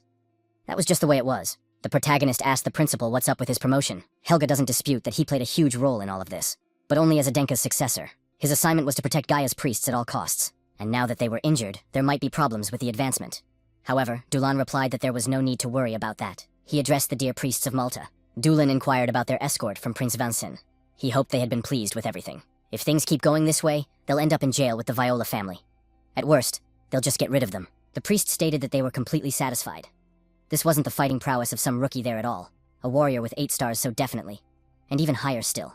Doolan noticed that they were very pleased with the escort from Prince Winshin. They even gave it all 10 points out of 10. In that case, even their strict Dean Vargon would be able to approve it. Vinchin Adenka successfully passed the exam to advance to the 8th rank. Usually there are some speeches at the promotion ceremony, but it's all very long and boring, so she decided to skip that part. Helga congratulated the protagonist, for henceforth he had become an 8th ranked cadet. Raven congratulated Winchin as well. Versa suggested that the Lord leave. Khan agreed, and the Dark Knight noticed that Sir Daimar was walking too fast. Daimar now realized that from the moment she had sent Winchin to Maltius, that was when the plan had begun. If Versa had come to observe everything in person, then he would have hidden everything more thoroughly. If he knew she was coming in person, he would have stashed all the evidence beforehand. But no, she decided to send Vincennes instead. Did she really think everything would go according to her plan right up until the very end? He immediately recoiled from the knights. Let Versa watch closely, specifically on how her plan would fail. He was already too close to Vincent. Helga began to curse herself for relaxing. Serkan was also running out of time. Daimar 1 step ahead. Prince Vincennes is in danger. The man believed this was his big chance. Everyone must have relaxed after the arrival of the Great Khan,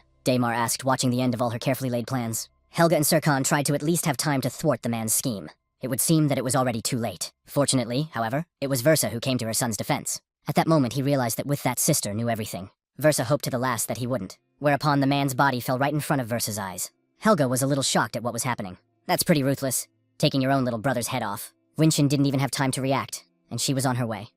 There was a reason she'd been made great, but there was something that didn't hide from his gaze either. His mom's hands were shaking. Winchin held a magic gem in his hand that was created with his life force. It's a kind of evidence that preserves all these atrocities they committed here. One less problem now, so she thanked him. With this magic pebble, you can do anything, but it wasn't. The main character asked to imagine that it was his gift for his mom. She hadn't expected to receive a gift at all in a situation like this. Winchin knew it wouldn't compare to losing his mom, but he still wanted to give her something. If he's surprised that he's so comforting to her, he's trying. His mom is actually nicknamed the Great One. However, the protagonist asked to see her hands shaking. Those same great warriors certainly wouldn't react like that. Mom's too fragile for that. She felt so warm in her heart. The night of the same day, the Viola family estate. Khan impaled the captain of the knights. The other knights were also shocked that he got away from him so easily. Evidence has come to light that the head of the Viola family is involved in all the atrocities that have been going on in Malta. Thereupon, Kana took off his cloak. He advised them that they had better not stand in his way. However, the knights were not going to give up so easily. They rushed into battle. With deft movements, Khan was able to deal with all the attackers. But the knights never ran out. They kept attacking. The head of the Adenki family did his job with precision. After the bloody event that he made with his own hands, he went on. After that, he entered the huge hall, saying that all the evidence had been transferred to the Jeramiel court tower. In front of him was the head of the Viola family. This man, too, awaited instant execution. But Khan decided to mercifully give him a chance, let him pay for his sins by committing suicide. However, the head of the family ordered the man to be finished off. Behind him, the assassin was already looking to finish his business. However, Khan didn't even have a problem not turning towards his opponent, but cutting him in two immediately. Surprisingly, his sword was clean, no blood. Khan stated that he made his own choice. Let him reap the rewards of his labors. After that, he attacked the man. Time Mom put 2 sugar cubes in the tea. Versa asked Vincent if that much sugar would be enough. The protagonist replied that yes, and thanked his mother for it. She apologized, for she thought he probably wanted to ride back with his companions. Vincent replied that there was nothing wrong with that, because it was the right thing to do. She remembered him saying that then. Watching him fight for his ideals made her realize a lot of things too. Versa thanked Vincent. Thanks to this guy, she had the determination to face what she thought was right again. And the protagonist replied that he had nothing to do with it. Mom did it all herself. Vincent wondered if she was all right. She would be labeled a traitor by the Halem family. She was pleased that he still dared to worry about her. It was not he who had blown up the factory with the magic stones. Vincent didn't even know what he should say to that. And Julian remembered that they were the ones to worry about. But even with that, he's so much like his mother. Vincent can consider it her reward. But she has something to tell him. About his mother, Sarvana Heasley, and of the fruit of heaven. Vincent wondered if his mom and the celestial fetus were somehow related. Sarvana was chosen by the heavenly tree, and took the fruit for herself. It's a bit of a long story, and it was a long time ago. Khan was then a distinguished cadet of the 1st rank, who was due to graduate from the fortress very soon. There was one ritual to be performed, then Versa and Sarvana came to help him with his mission. It was necessary to kill a monster that lived near the Nile Falls, not far from the Purple Fortress. Sarvana was incredibly beautiful and very strong. She was as good as Khan himself with her skills. Sarvana was disgusted by the fact that she had been grabbed by such a nasty thing, after which the monster prepared to eat her. One moment she was yelling about nasty things, and then her face changed, telling him that this was exactly what he expected to hear. Versa threw a punch. After which it was the turn for Khan. Sarvana rejoiced, for it was just a wonderful attack. Mission accomplished, and Versa replied that it was not yet. They would finish when they returned with the pearl. Khan took the pearl. Versa didn't understand why the hell they needed that pearl in the first place. That stuff stunk too bad. Khan doesn't know. Hunting these waterfall clams is kind of a tradition. It goes back to Arslan's time. There's something else strange. This whole outing is certainly an adventure, but a cadet of the first rank can handle it with ease. And this waterfall, it's so cold out here. How can water even flow in this weather? Where the river starts. Sarvana was always bright and painfully cheerful. But she was also very curious and noticed things that others could not. What if this whole mission actually has a very different purpose? Khan asked, wondering what this was all about. Maybe the founder Arslan himself had something in store for them. For example, there may be something hidden inside the waterfall. Khan asked, and how she suggests them to explore this waterfall. Let him just look at that strong current. Sarvana replied that everything has a solution. These two called the Sarvana crazy. They won't be able to stop her. If they go around the wall, they can see what's inside. There's definitely something in there. Her gut never deceived her. They'll thank her later. Suddenly the girl began to fall. Versa tried to stop him, for it was dangerous. But then she rushed after Khan, after which the three fell into the water. Sarvana had already woken up in a cave. So this cave was behind the waterfall. She rejoiced, for her guess was true. Suddenly she was grabbed by the ear by Versa, who asked if she wanted another smack on the head. They almost all died. Is it so hard to be a little more careful? Sarvana apologized. She seems to be unharmed even after being pulled in by such a strong current. It's a miracle she survived. However, this is no miracle. He was the one who saved her. Was there really a person there? It was this creature that they called the Tree of Heaven. And he himself actually looked like a dragon. The dragon inquired, and which of the three men was the one who could see the truth? Could it be that he is now talking about that prophecy that was passed down to the Adank family? He asked me not to say they knew nothing at all.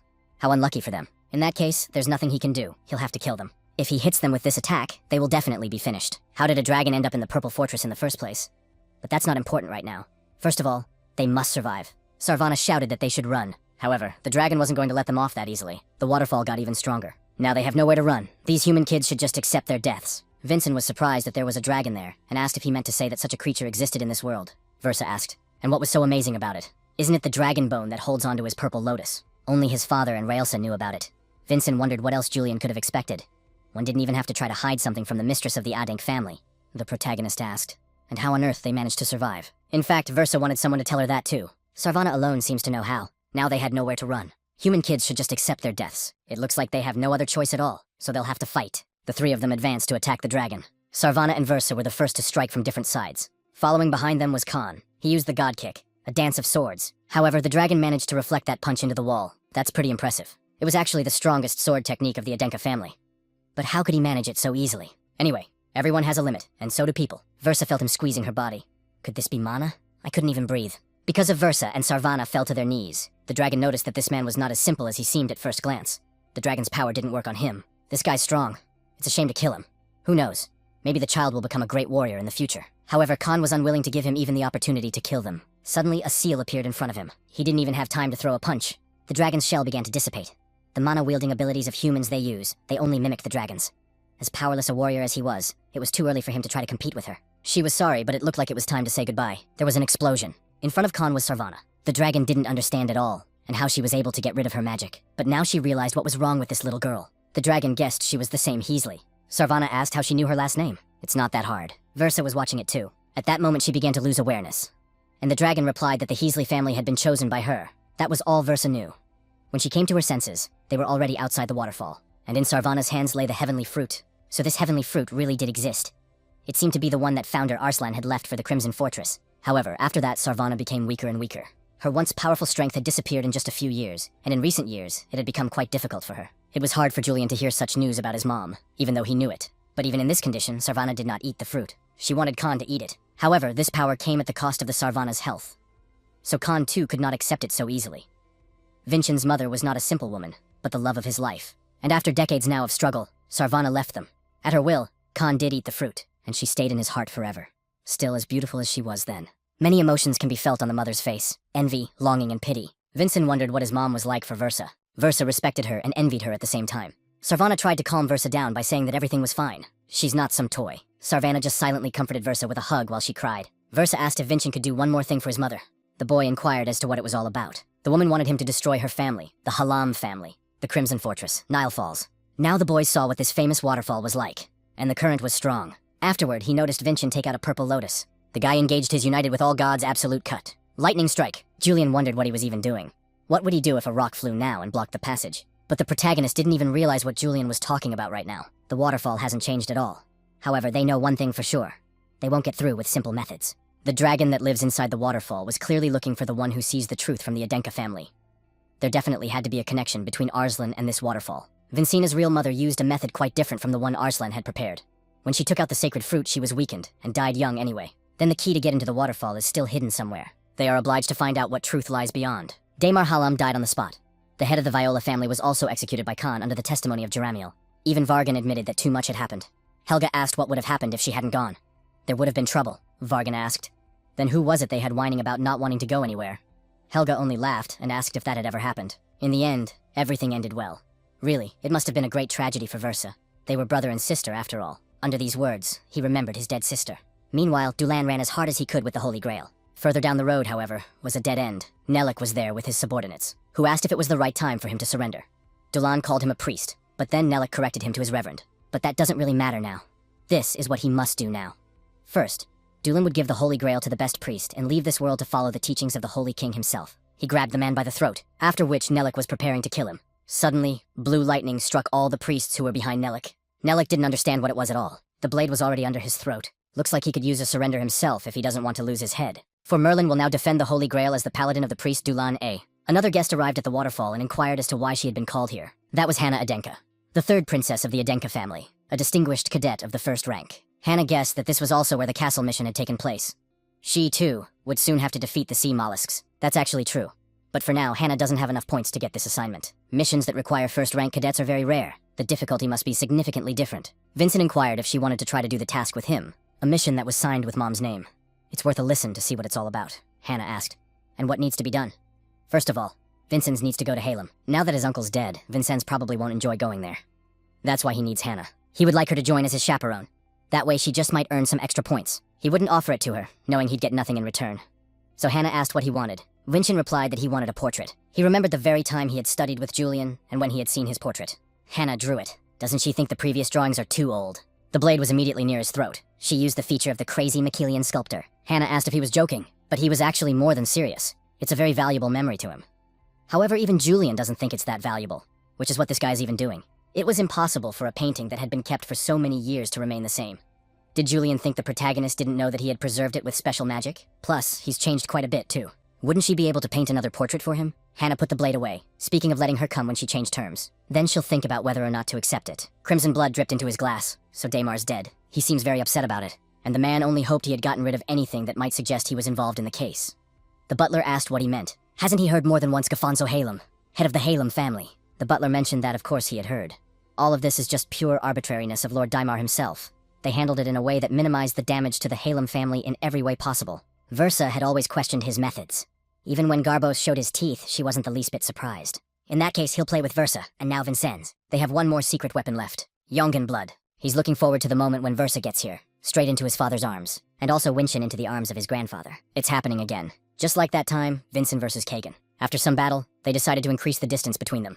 Julian was watching the whole thing. What happened in the first place? Vincenz is definitely finished this time. Let him attack. Another participant intervened in their fight. It was at the moment when the two men decided to cross blades. That was quite a blow. Raven stood between them and wondered if they had missed him at all. Kagan told Valtican to mind his own business.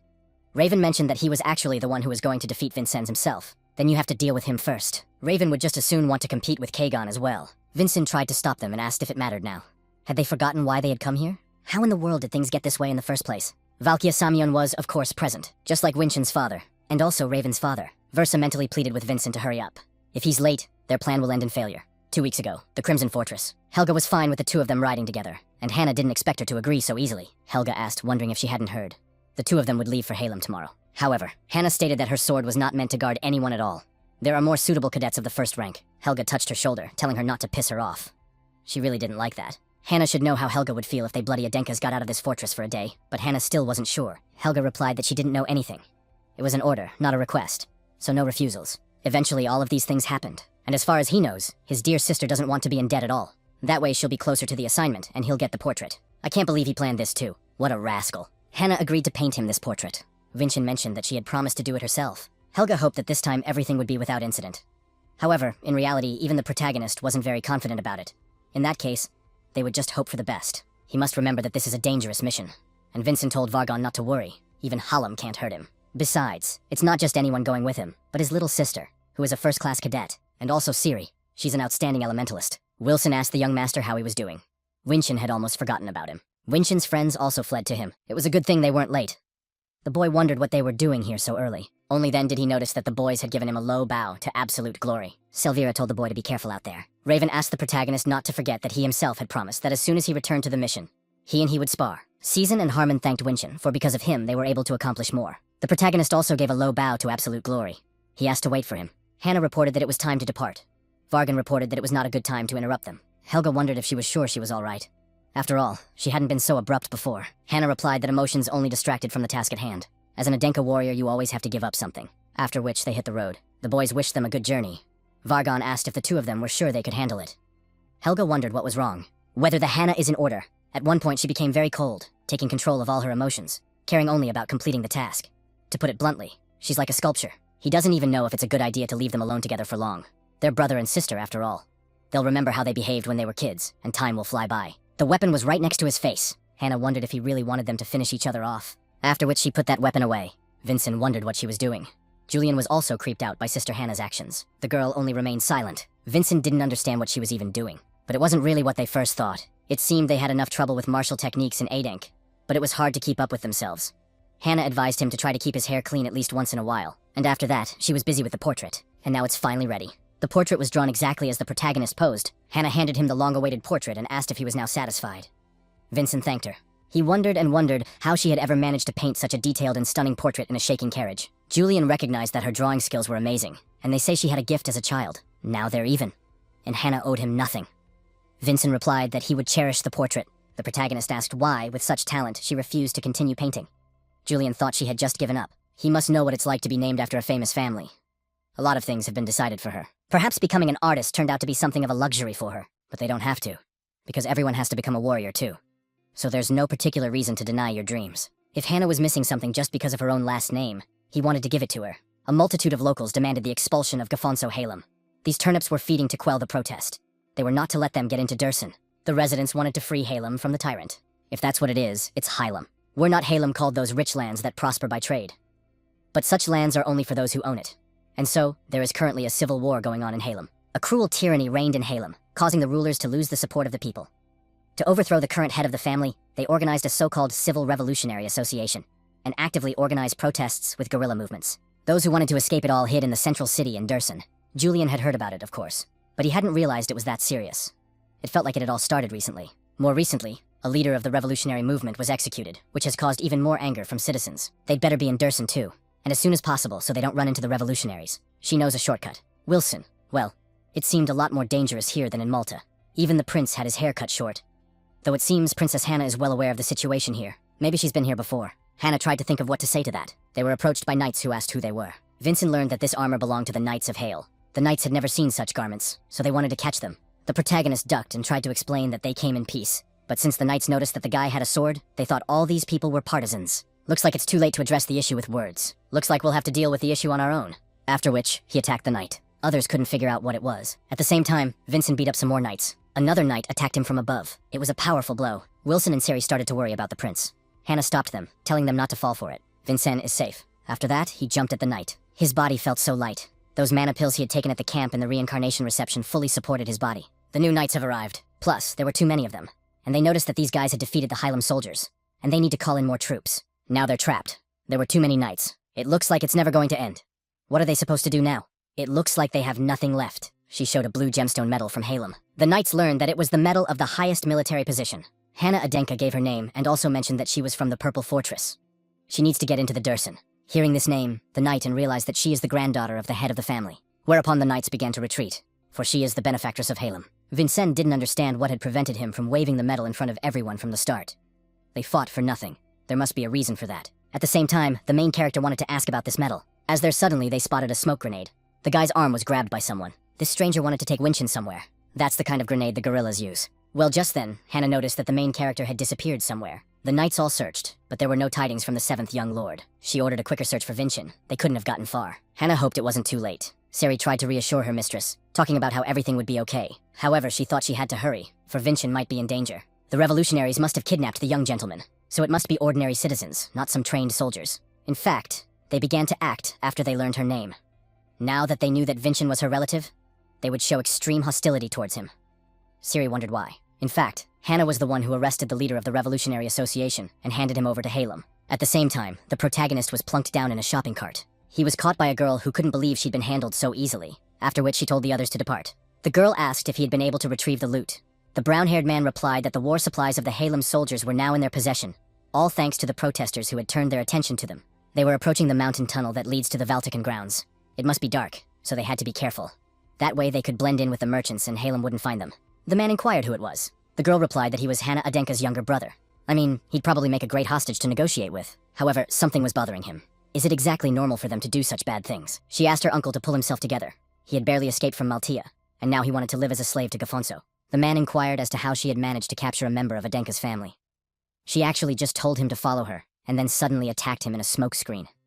It wasn't a big deal. But that's kind of weird. Does she really mean she just did it? At the same moment, the man was attacked by the protagonist. As it turns out, his name is Cal. After that, he started on this girl too. The man asked Haman what she was saying. The ringing of the carriage made it impossible to hear anything. After that, he saw a blade near his face. Vincent's orders were to drive the wagon to its destination, and then he would not touch him. The protagonist must meet the leader of the revolutionaries. The man agreed, but he asked me to put the sword away. He only knows how to drive a carriage. Only then did the protagonist notice that the man seemed familiar to him. I mean, he was in a hobo camp. There was a man standing in front. The two didn't understand at all what the man had forgotten there. The man decided to turn the carriage around, because it was dangerous. But because of this, the carriage was destroyed. Hamona woke up. She was worried about Kalya and Uncle Subin. Men knew he'd run this way. It's a small road occasionally used by some of the townspeople. Halem's soldiers wouldn't have guessed. On his arm was a blue Halem armband. She called him a traitor, and asked if he was going to sell out the innocent citizens of Gafonso. The man wondered if he was talking about himself. She is, after all, a revolutionary, who decided to rebel against Gafonso in Halem territory. He wanted to show a true citizen who humbly abides by the laws. The girl guessed it was a blessing, and he swallowed it. His body began to transform. There was already a huge monster in front of Hamona. With this incredible power, they will definitely be finished. With this power, they'll be able to turn over 1,000 traitors, and if he catches them, he gets even more grace. At that moment, Vincent intervened. The stranger was surprised that he was able to deal with his attack with just one swing. Who was he anyway? You don't want this monster to introduce himself. But in that case, he should be the first to give his name. He only got angry, asking who else he had to introduce himself to. This guy is nothing compared to the power of grace. At that moment, he was crushed by a boulder. Vincent knows that mana is powerless against the dragon's power, so he deliberately started attacking with his sword to destroy the tunnel. Now you're finally putting the puzzle together. The way they were able to put this kind of power into little pills. And the dragon's blood that Tiluan used to attack Winshin. All of this was created in Halem. Otto Halam should expect a lot more than you bargained for. Hamona suddenly attacked him from the back. However, she clearly did not expect resistance. She asked who the hell he was. They caught him on purpose, and now he's trying to be a hero. Still though, either way, he's in cahoots with Hannah Adenka. They're all the same. People like them don't care about anyone else. However, another person came along and stopped Hamona.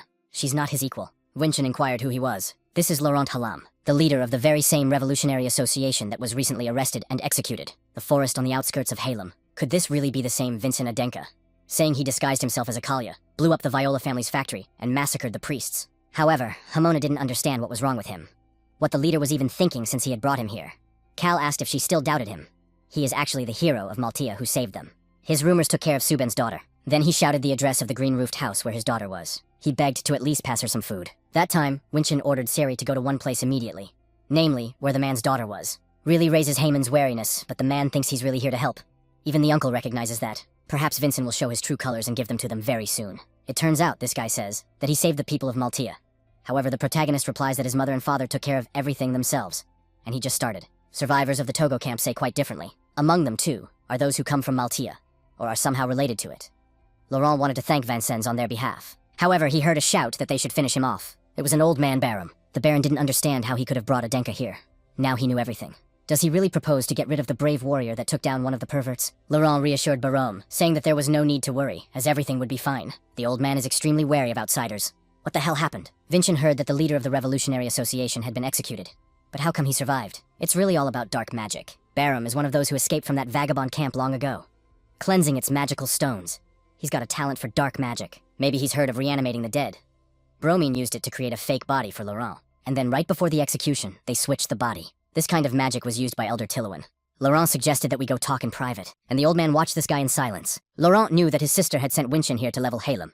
This is probably her way of trying to punish herself and her whole family for what happened. The protagonist asked Sir Laurent why he had cut his eyes. Laurent asked him head-on why he thought so. Looking at those rough scars, it doesn't look like they were left by some dodgy warrior. Even if he did, there's no indication that he resisted.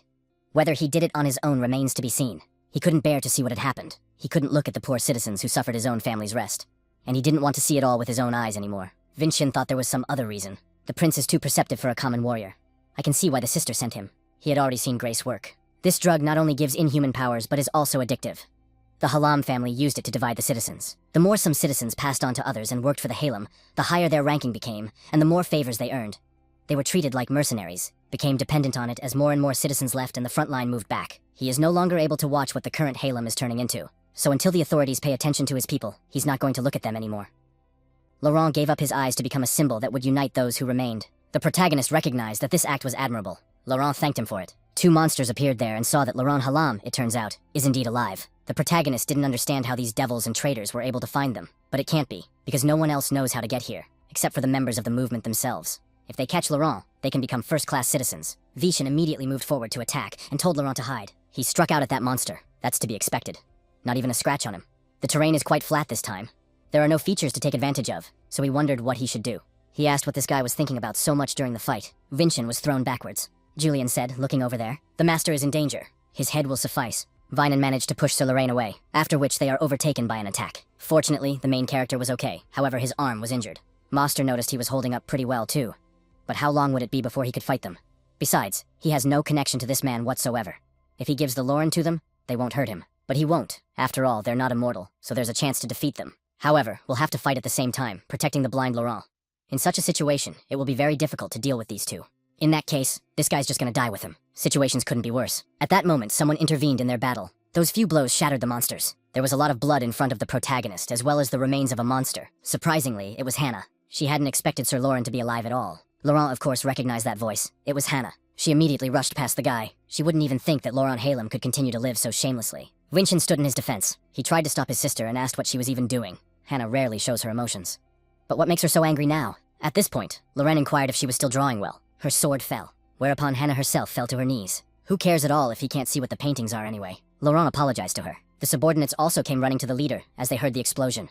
Hamona asked the leader if he was all right. They also saw one of the Blessed Ones, but it is unclear how she ended up here, and in such a sitting position. Only then did she see that it was Hannah Adenka.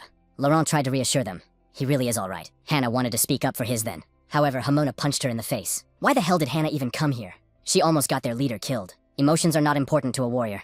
Just accomplish the tasks at hand, and if you succeed, you will be praised. She had been taught that this was virtue and honor. Then Hamona burst into the building, talking about how they had found them. We have to run. However, she already had Hannah behind her. She attacked the Jamona. Perhaps it was after she gave up on her dream that the rest of her life became unimportant. She turned to the Honorable Sulphur Laurent Halem. Hannah asked if he could come forward as one of the witnesses to the illegal and violent demonstration that took place in the center of the Dersona. Hamona screamed that it was all lies. This girl just wants to take and kill their leader. Hannah claimed that he would only be asked a few questions. After that, he would definitely be released. The girl asked who would even believe that. There was no way they would give up their leader. Another person showed up there and asked who would even try to get rid of him. It was the head of the Halem family. He just came to pick up his son. Gafonso wondered if he should stop resisting. Let him finish everything and go home. Laurent replied that this was not feasible. There's no way they're giving up, and are willing to sacrifice anything for the well-being of all of Halam. Gafonso mentioned that losing his eyes and forcing his own beliefs on people doesn't seem like something right. Perhaps in that case, he would be willing to sacrifice his niece in the name of faith. He taught her how to draw, didn't he? Laurent can only imagine how sad his grandfather will be if this little girl remains as blind as he is. Gafonso really hoped the man knew what he was talking about. Then Sir Laurent obediently followed Gathon's. A few days later, it was decided to execute him. The people demanded that Laurent's execution be cancelled, for he was a hero of the people. Fortunately, they switched the bodies in time. With the reanimation of the dead, everything was executed perfectly. They only stayed alive because of Bahram's dark magic skills. The old man said that they must hurry, for they must not be seen by anyone. Laurent agreed and told him to lead the way. Suddenly he heard a vivid cry of protest. It was Hannah. She didn't understand why they were going to execute him. They said they wouldn't kill Laurent, why they decided to execute her uncle. And at that moment, the execution began. He mentally apologized to his niece. Laur's father's words on before picking him up really did make common sense. Had it not been for the old man Barome, Laurent would not have escaped execution. Although he is now the leader of the revolutionary movement, he is of no real use after losing his eyesight. To completely disguise his death, Laurent did not inform his niece that he was alive. But it was noticeable that she wasn't all right. That time, Gafonso praised Hannah for a great job. However, the man did not understand why she was so depressed.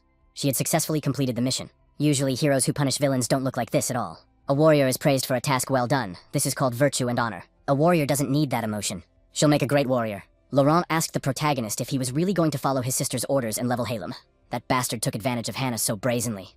Julian will never forgive him. Winston decided to join Sir Laurent's movement as well. In that case, Laurent asked me to do something else for him. She's meeting Laurent's father, Durson, Halem Manor. The knights immediately demanded that he give his name and follow directions. This is the residence of the Halem family. Vincent Adenka gave his name and also mentioned that he was from the Purple Fortress. He has been given a mission. He has come to see his grandfather, Gafon's Halem. The knight informed him that they would accept him after a little inspection. We'll have to wait a little longer. However, the protagonist only got angry and asked how this ordinary soldier dares to keep him waiting, especially when Vincent is the guest of the head of the family himself. Though for some reason it took a little time, but his visit is made solely with the permission of the head of the Halem family, or whether a soldier considers himself superior to the head of the family. Vincent was sick of hearing all this chatter, so he just wanted to be brought to peace and heads. The knights tried to stop him because he can't just barge in like that. There were already many knights inside. He didn't even realize why there were so many soldiers inside. Besides, they looked too serious. And the protagonist wondered what so many knights were doing here. The subordinate explained that it was all because of Hyde's meeting. This event is named after the flower that represents Halem. At this event, competitions are held between Halem and invited masters. However, due to the revolutionary movements that have arisen, the event may well be disrupted. Fearing this, virtually all troops are constantly on alert. That's why they're hoping for Vincent's understanding. He understands now. His grandfather had just decided to put soldiers where they were not needed. If that's how they decided to get away with it, they'd come up with something winning.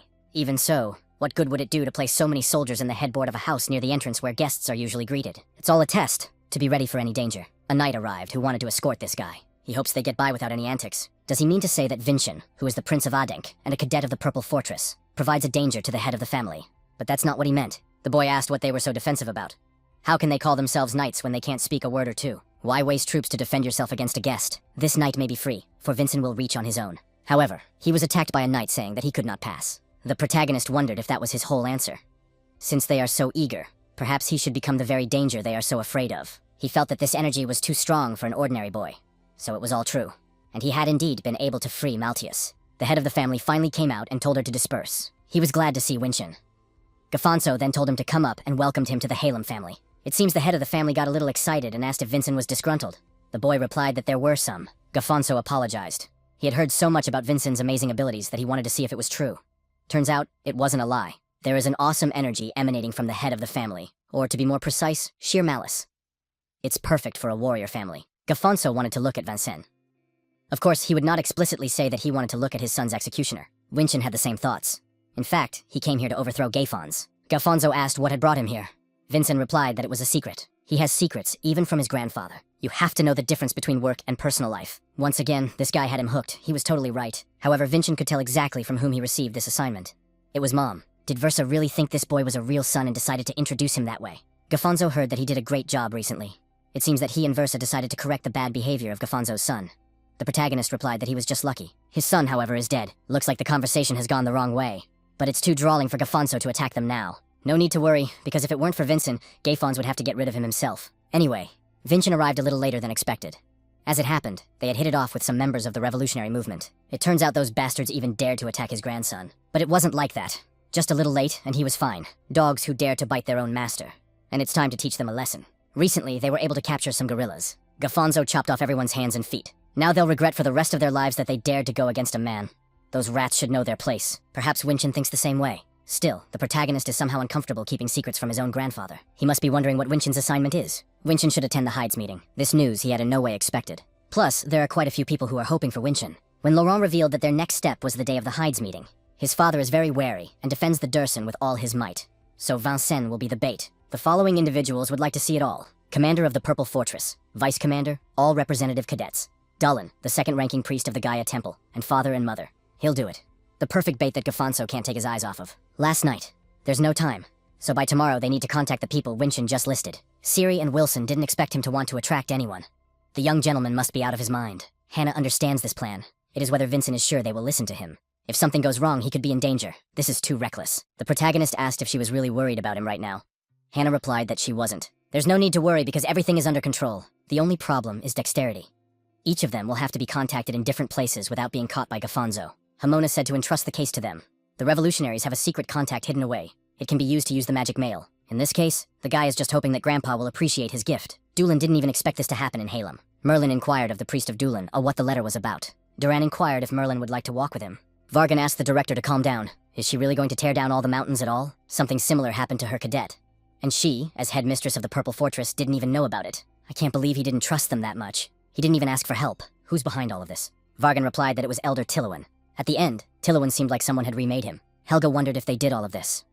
There aren't many organizations that can influence the Council of Elders. Nightmares. That's the organization the necromancer Edmund was talking about.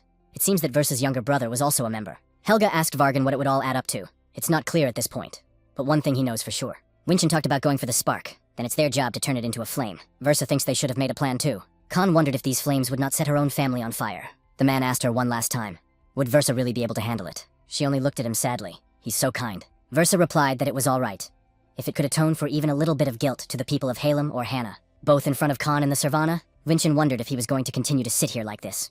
He should have gotten ready before the guests arrived. Gafonso laughed. The protagonist inquired as to what made him laugh so much. The old man asked if that was all the grandson wanted to say as well. I guess this guy thought Gafonso would get scared of something like this and make a mess of things. Halem is a region that thrives on trade. Samion, Valthican, Adenka. A trade district that connects the territories of the three main fighting families. Even if things get too intense, and they have to cut ties with Winston's father and Adenka in general, it wouldn't be a big loss. They can simply form relationships with the rest of the territories, as Versa did. In reality, the families themselves will try to take over the Halem. After all, Halem wasn't some shabby little place that some kid who decided to play with fire could just get rid of. The old man asked Winston what he was going to do now. The guy only smirked and asked if that was it. Then what's he going to do to you in that case? At the same time, Sircone was looking for the young master. And there was equality, almost like a madman, laughing looking at the letter. In the main castle of the Samian family, there was an explosion. The man didn't understand what was going on here. And why is Prince Kagon so angry? In fact, he was really pissed off by Winston's stunt. Raven told the butler to contact his father. Kagon also ordered that his mother be notified now. They're on their way right now. Of course, they're going to Halem. He still sometimes dreams about that day 500 years ago. Then let's engage in a heavy Yangtze sword. And Kajin used the gentle destruction of steel. The two clashed in a duel. For the spectators, this wind was too much. After another explosion, they decided to run away. Meanwhile, Kajin didn't understand how this one-armed man's sword became so heavy. Davinus saw his sword path. The man shouted that this was the end for Kajin. Of course next, Kajin pierced Devin. False justice, and an unfinished feud with Samion. Perhaps Arslan knows how to untangle this poorly woven thread, to overcome the Samion family and face the truth. That's all Arslan has left him beyond 500 years. What does Arslan expect of him anyway? But after that, it was Hannah who woke him up. Given today's day, she had come to wake Winston a little early. Of course, he hadn't expected to see his sister here. He doesn't really have time to agonize over these dreams. Today is the eve of the Hydes Assembly. Halem, Durson, on the eve of the Hydes Assembly. This year marks the 200th anniversary of the founding of Halem. Mass celebrations were held throughout the city. Residents wondered if it was true that they were real. That's the head of the Adenk family, Khan, and Lady Versa. And how did they have the sense to come here after Prince Damar's murder? However, they stopped these conversations, for it would be terrible if they heard them. Mentally, the old man cursed Winston, and Hannah really didn't expect him to bring his father and mother here. Versa greeted the head of the family. Gafonso asked with what courage she came here. If she had thought even a little about her brother, she would not have come here. The woman mentioned that her brother died at her own hands. In response, the old man wondered what her real goal was. Did she want to take over Halem? Was the name of Halem ever so valuable as to commit patricide to obtain it? Gafonso demanded that she stop insulting Damar. The man who loved his child so much ended up blaming all his sins on his dead son. He thought those two were just pathetic freaks. They were turning him inside out. Versa turned to Vincent. As planned, he should attend the Halem gathering and strengthen the friendship between their families. Afterward, she touched Hannah's shoulder. Versa apologized for not being able to protect them. But things are different now, for her mother had come to finish the rebellion she could not immediately complete. The rules of the Hydes Assembly are simple. Fight dozens of contestants at a time. The last one standing wins. Hannah told the guy he had to be careful. Not only heirs of noble families participate there, real wars are also involved. It's going to be hard to survive alone. Kagon, Raven, and Sircone arrived there. Kagon Samion introduced himself as the 6th Prince Samion. Raven greeted Father Vincent. The old man clearly didn't expect them to actually arrive, and the protagonist was glad that they had arrived. Kagon almost didn't even recognize Winston with that hair. Raven asked them where he got his haircut. Vincent replied that it was his sister's. Vincent thanked them for responding to his letter. Kagan explained that he hadn't come here because Vincent had called him. He just didn't want to miss a good opportunity to appease Vincent. He was glad that Vincennes had finally kept his promise, for he had sent him a letter of challenge. That was enough for him.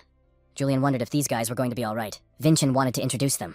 They were his friends who would participate with Vincent together in the assembly. Who would have thought they'd actually come?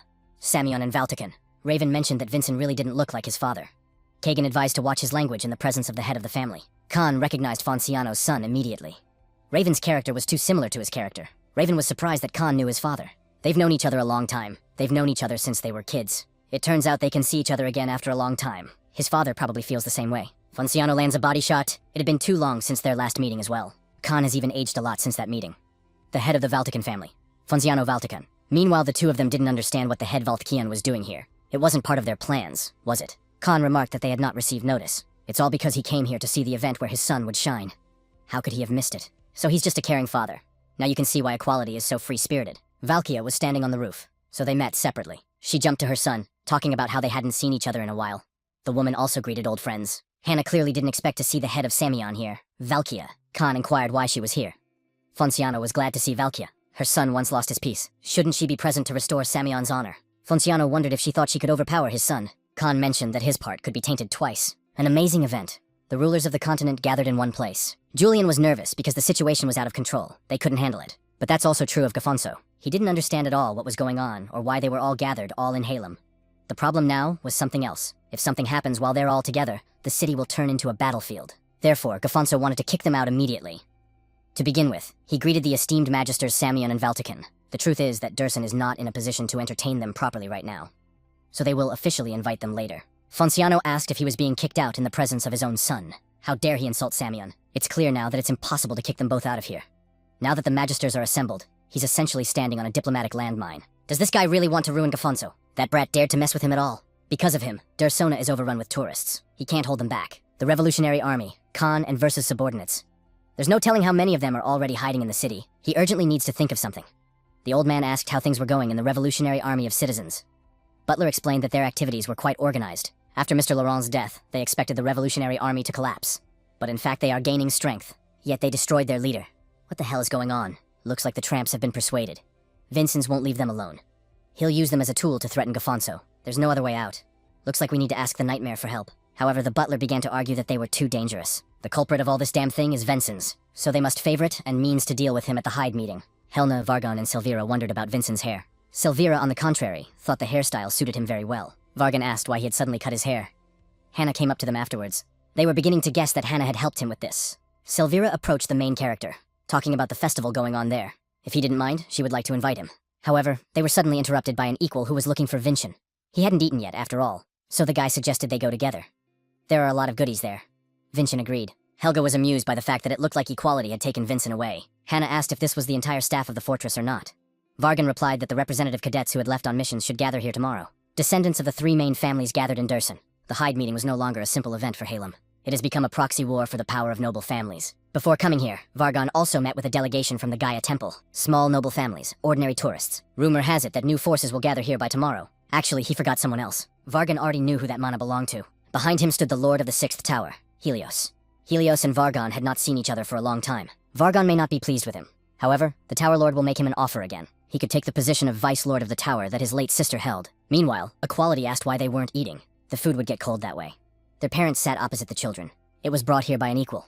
It's an invitation to an important event. Fonciano mentioned that it's been a while since they've had a gathering like this. It must have been years here since then. He's in a good mood, so he only suggested we have a sit-down for old time's sake. Khan was fine with that. However, he suggested that we table it for later. Today, their children are the protagonists. What a cruel joke. Lucky me, after all. The masters look like old friends. However, it seems different to Julian. Competition is a warrior's instinct, and right now, they were facing an unlikely opponent. Winchin had a bad feeling for this training camp.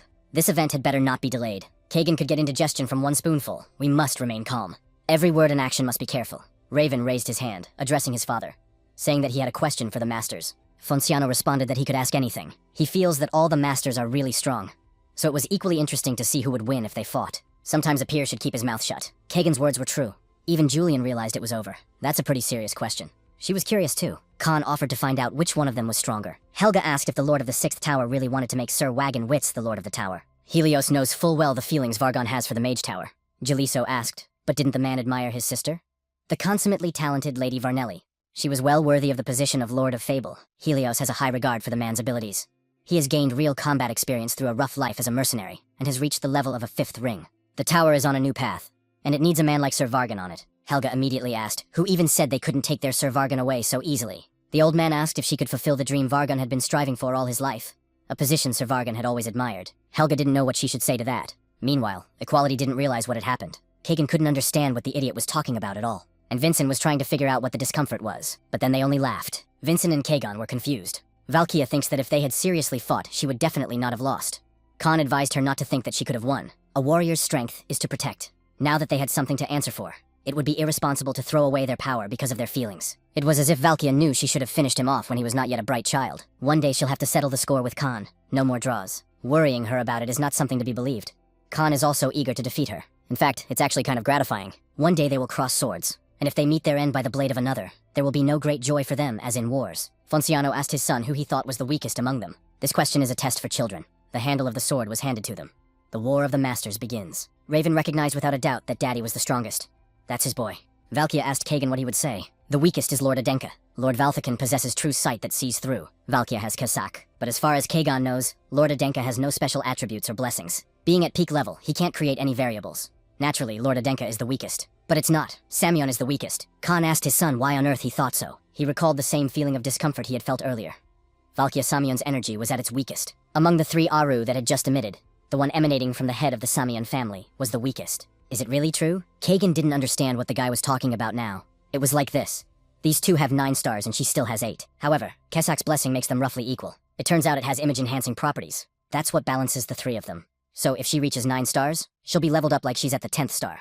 If it's Kagan's mom, she can definitely reach the 9th star. However, when a person reaches the Death Star, he dies. He would be able to realize this when he reached the full maturity of the 9th star. The feeling of not being able to go any further. This is the limit of man, and beyond it is the realm of the gods. Khan praised Winshin for his excellent answer. Kane's age aside, it was impossible for even an adult warrior to work with mana above the 9-star level. She thought he was just a frisky boy. But there's a monster growing in the Prince of Adenki. Kagan mentally cursed Winshin, who had messed it up again. Raven had a new question. Kagan and Winshin immediately wanted to shut him up. Raven must be tired after his long journey and want to rest. Besides, his parents probably want to have a good time, for which they led Raven away with them. Fonciano was glad they were already friends, like they had when they were young. Khan recognized that it was true. Raven reminds him too much of his father. Valkia added that, even in her lack of tact. Now that's something Fonciano didn't expect to hear. Meanwhile, there was a meeting between Laurent and Versa. So Laurent really is alive. Laurent would like to say he's glad to see her again. But looking at the current Halem, he refrained. Whereupon he opened a box containing a certain object. The woman began to claim it was a means to overthrow her father, the Eye of Athenia. Meanwhile, Vargan refused the Towerhead's offer. Helios asked, wondering why. He believed that the new way for the Magic Tower was to manipulate events. Like this gathering of goodwill in favor of a particular family. It seems the Magic Tower he once admired no longer exists. Moreover, if the man wasn't here, the Fortress Master would threaten the Academy in just a day. Helga started to argue that it wasn't that bad. He has no excuses, for it's all his fault. Geliso had come here to see Prince Vincent and his sword that he used to dissect magic. The old man had heard that he was studying at the Crimson Fortress and hoped he could meet him there. He was glad to see Vargan again. Vargan advised the master to enjoy the feast. After that, they left. The other man in the cloak asked the old man if he would let him go so easily. Helios asked what they could do if Vargan didn't want to. They will just leave him alone. But what if he resists them as much as the Varnelli do? In that case, they'll just send him straight to his sister the same way. It's getting late, so it's time for them to leave for their meeting with the head of the Hallam family. Maria, who was the chief reporter of the Voice of the Wind, welcomed all the spectators. It is now located in Dursun, in Halam. There is also a meeting of the Hedavas taking place here. This gathering is unprecedented in scope, and this is due to the fact that distinguished guests who will go down in history have arrived here. The direct heirs were also present here. Someone was surprised at how many people had gathered here. Another person couldn't believe that this fool was actually performing on such a grand stage. It's really great. A stadium city. Such wealth must have been gathered squeezing the outskirts of Halem like in the old days. First of all, the rulers of the continent. The heads of the 3 great families accompany their princes. And now the participants of the gathering are entering. Fonciano asked his son to look into the magic crystal. Meanwhile, the old man wondered why on earth she was here. Versa explained that she was also from Halem. She thought that dear father would be lonely without his kin. Gafonso asked if she thought she could keep him under surveillance and restrict him. This man understands things all too well. He did not understand why Versa was preventing him. If Halem gained more power, it would be beneficial to her and to Khan, without whom she could not live. The current state of Halam is different from the path they desire. It's funny to watch her try to portray virtue. Even if Gafonso is steeped in blood, her hands are unclean as well. Everything she has enjoyed so far.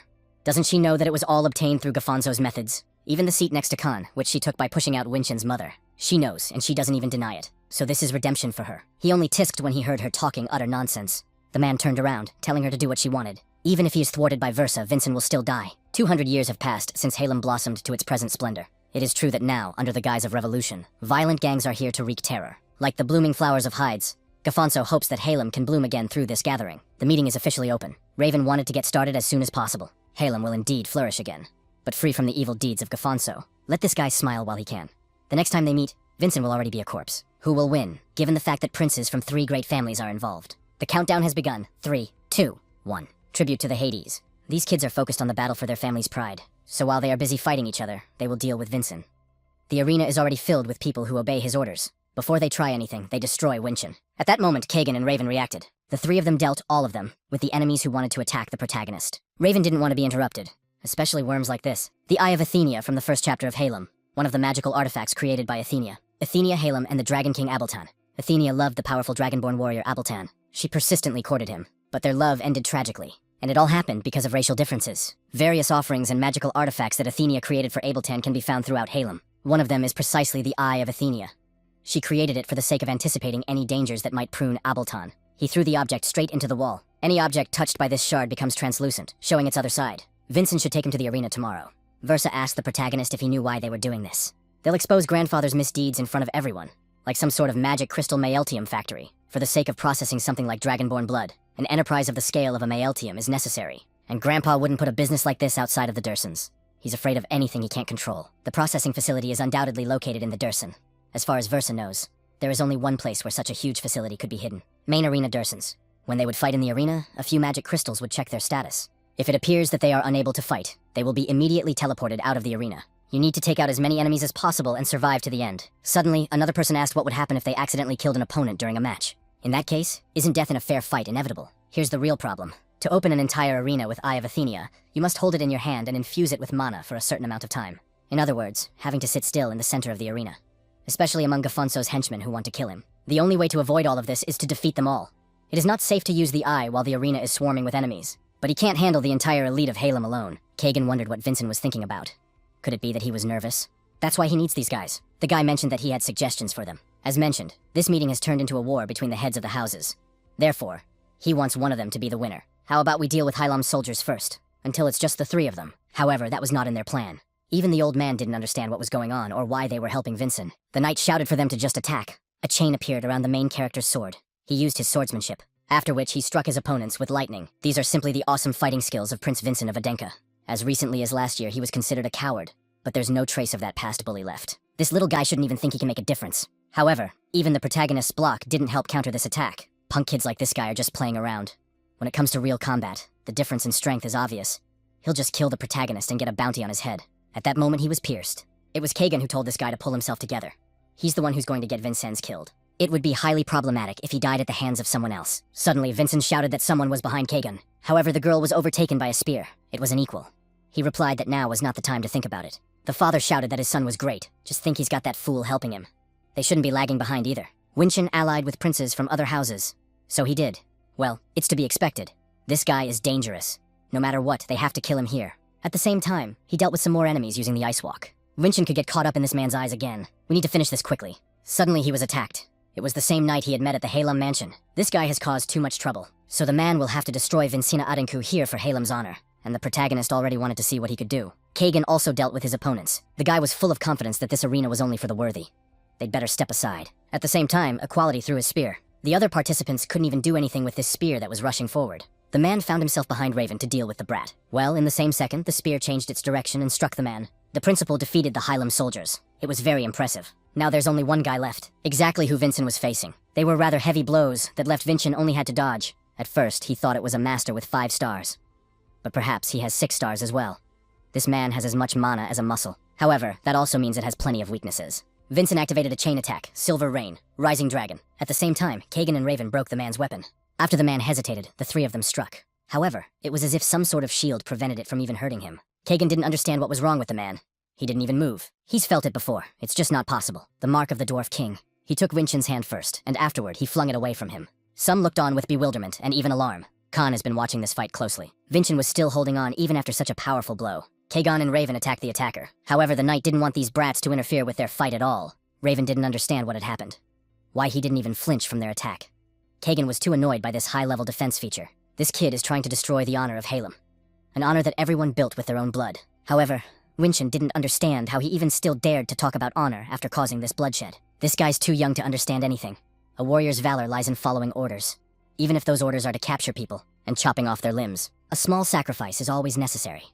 This time it is Vincent Adenka who will be the victim. Let it be a fertilizer for the honor of Halem. He didn't want to hear all this nonsense. Since when did the valor of this era become so twisted? It's not even a warrior's code. Strength is only meaningful when it is used to protect others. And this man calls oppressing others honorable. He will not allow scum like this man to tarnish the honor of warriors. Let him just try to do it. With their collision, an explosion occurred in the arena. Gafonso sensed that something was wrong. Why is Vincent so obsessed with winning? And these people are acting like it's going to start as soon as Winchin wins. Only then did he begin to understand. The blood of the Dragonborn is stored underground.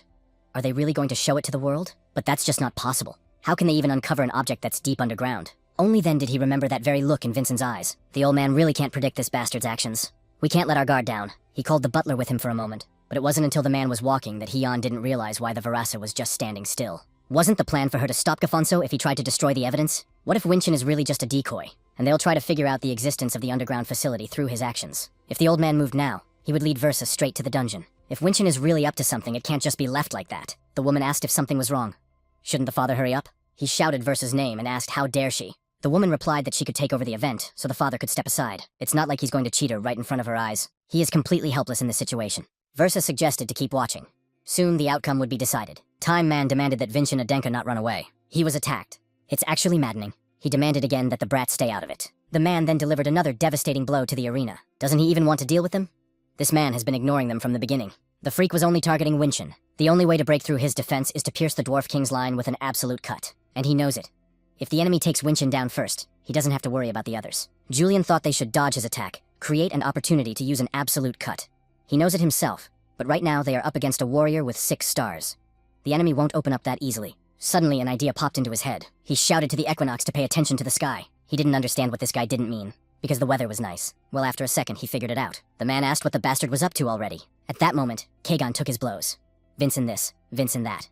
The man completely ignores their presence. He will be the only winner at this meeting and the biggest star that everyone will come out to pay attention to. So let her stop ignoring him. Kagan began throwing him continuous punches to break through his defenses. At the same time, the main character jumped up. The man immediately reached for it, not realizing what he was doing. Suddenly, an equality who was using his feature stepped on his shoulder. Let him fly if he wants to. After which, he threw the spear. The men didn't understand why he jumped into the sky. When he was already at a sufficient altitude, he used an ice walk to get down. Hannah guessed he was planning to use an absolute cut. At this altitude, Vincin will be able to do it without interference. Moreover, it will not give the opponent any blind spots for evasion. The knight realized he should run, and he was the one who spoke of Hailam's honor.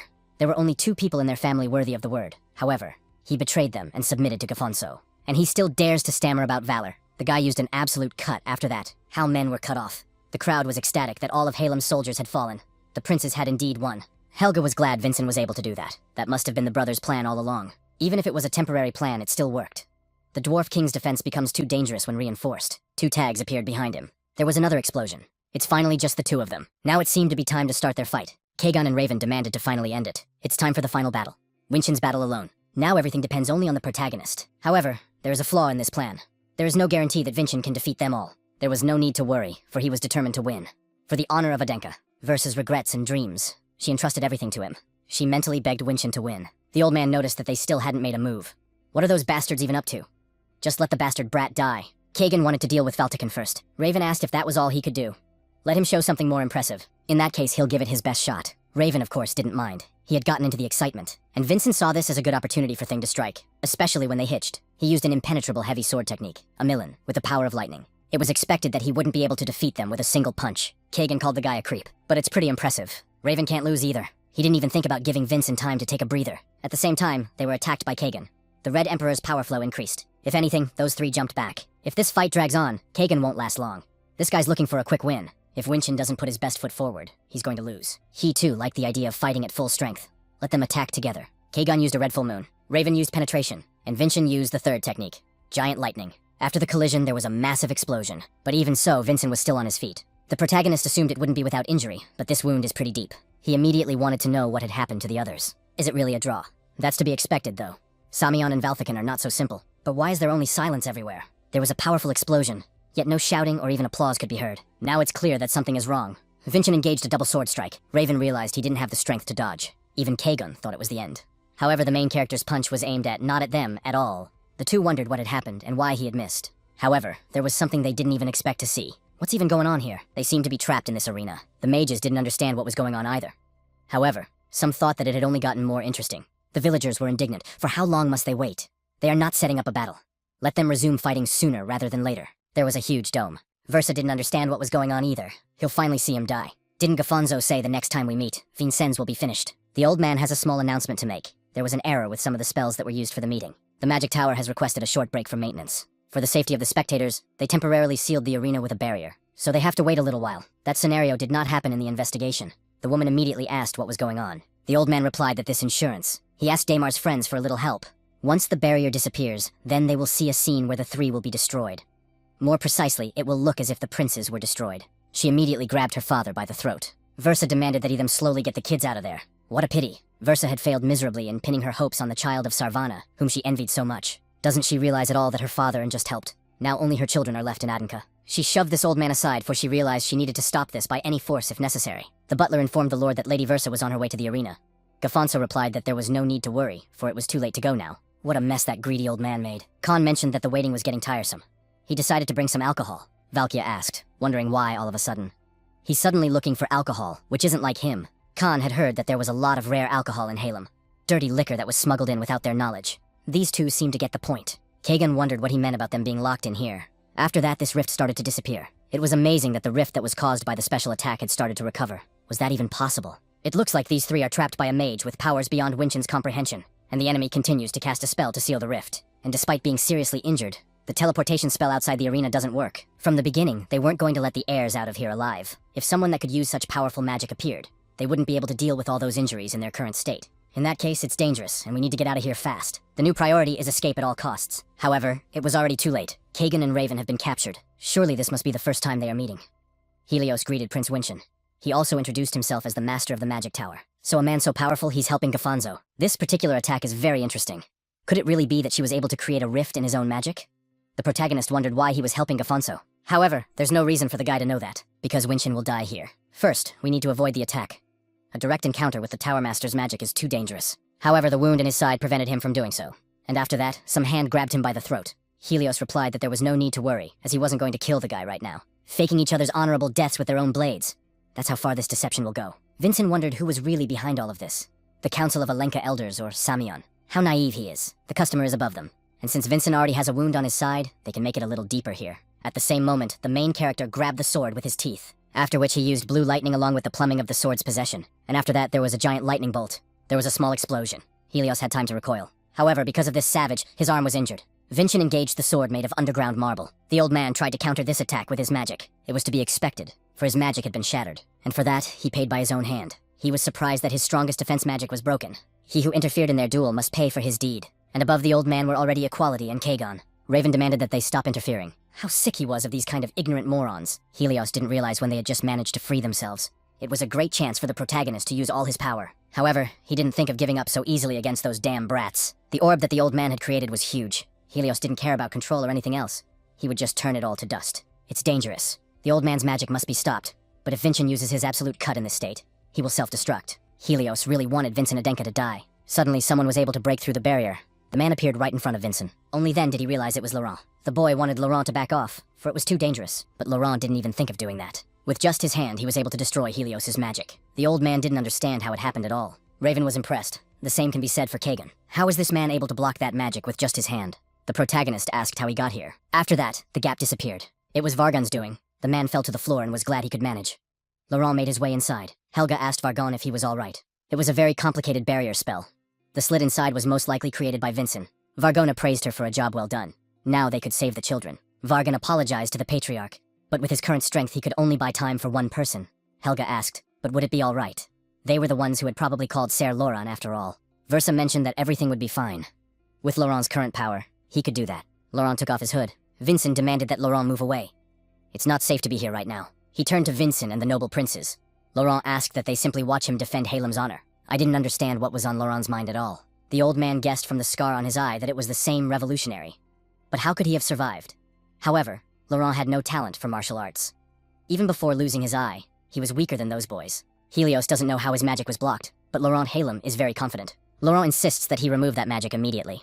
It was an unexpected turn of events. Grace. Laurent stamped the old man into the ground. Because of this, the magic barrier began to collapse. Grafonso rejoiced that he would finally see Vincent's death with his own eyes. However, there was a very different view. Laurent is alive. The old man didn't expect Laurent to survive at all. The others didn't know what kind of monster it was, or what happened inside. This was supposed to be a test of magic.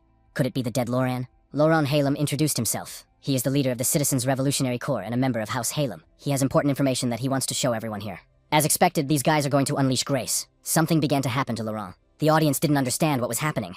Someone shouted that the man had turned into a monster. That's Grace. A Grace created by purifying the blood of dragons. It's the secret weapon of the Halem family. The old man yelled at him to shut up. He won't let all his secrets out.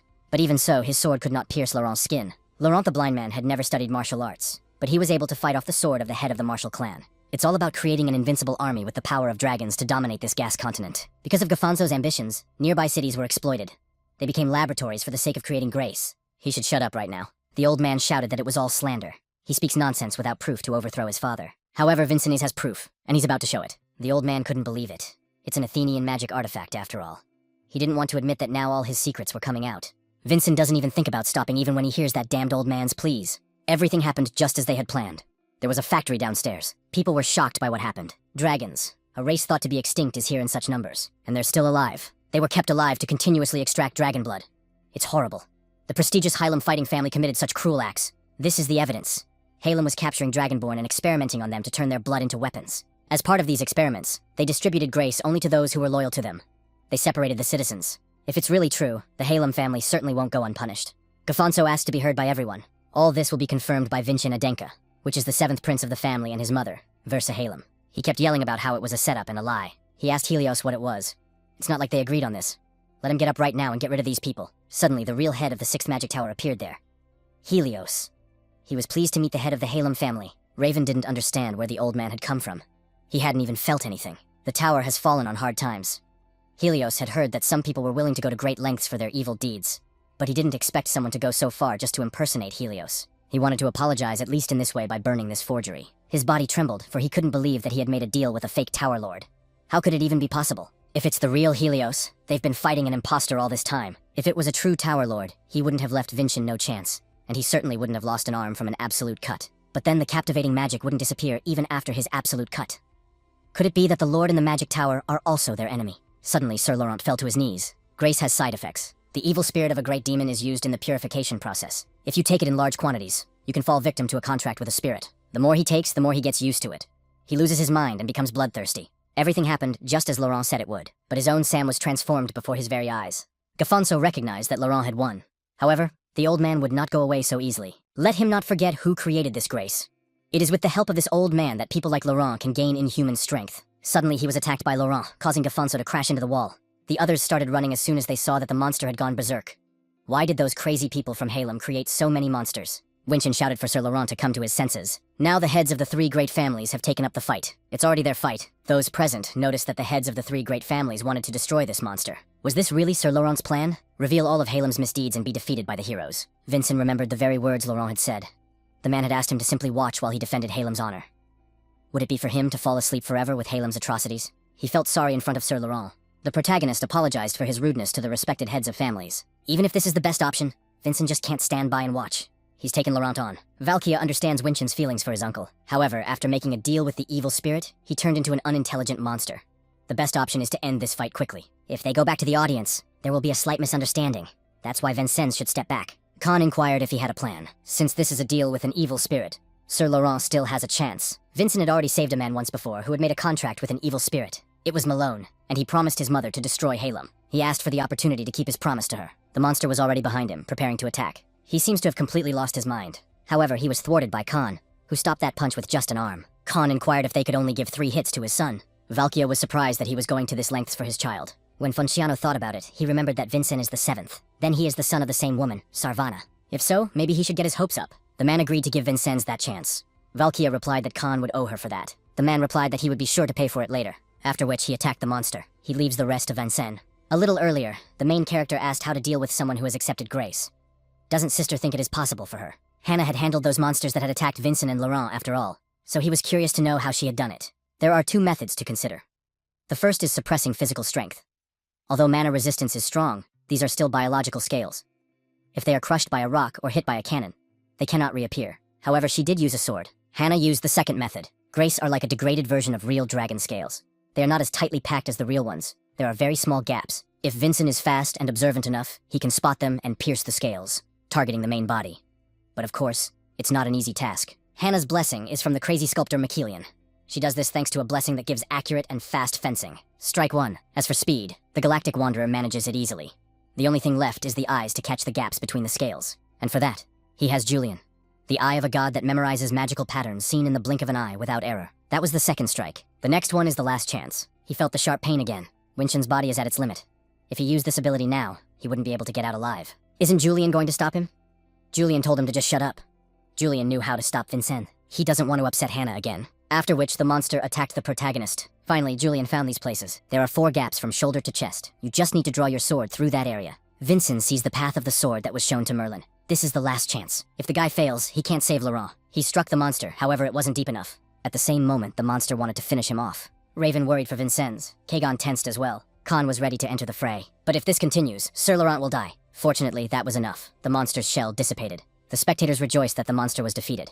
Prince Adenka had saved them. They really were able to do it. But it's not over yet. They mustn't relax now. Now, with the whole world watching, he has a chance. We need to take down Gafonso Hallam. Hallam is mad with ambition. The flower of hides bloomed on the bitterness and blood of many, adorning only its petals. But not everyone submitted to the time off. There are those who have kept their honor, those who followed the path of truth. Winshin addresses all those present who hold the honor of Hallam and hear this. It is time to rise up.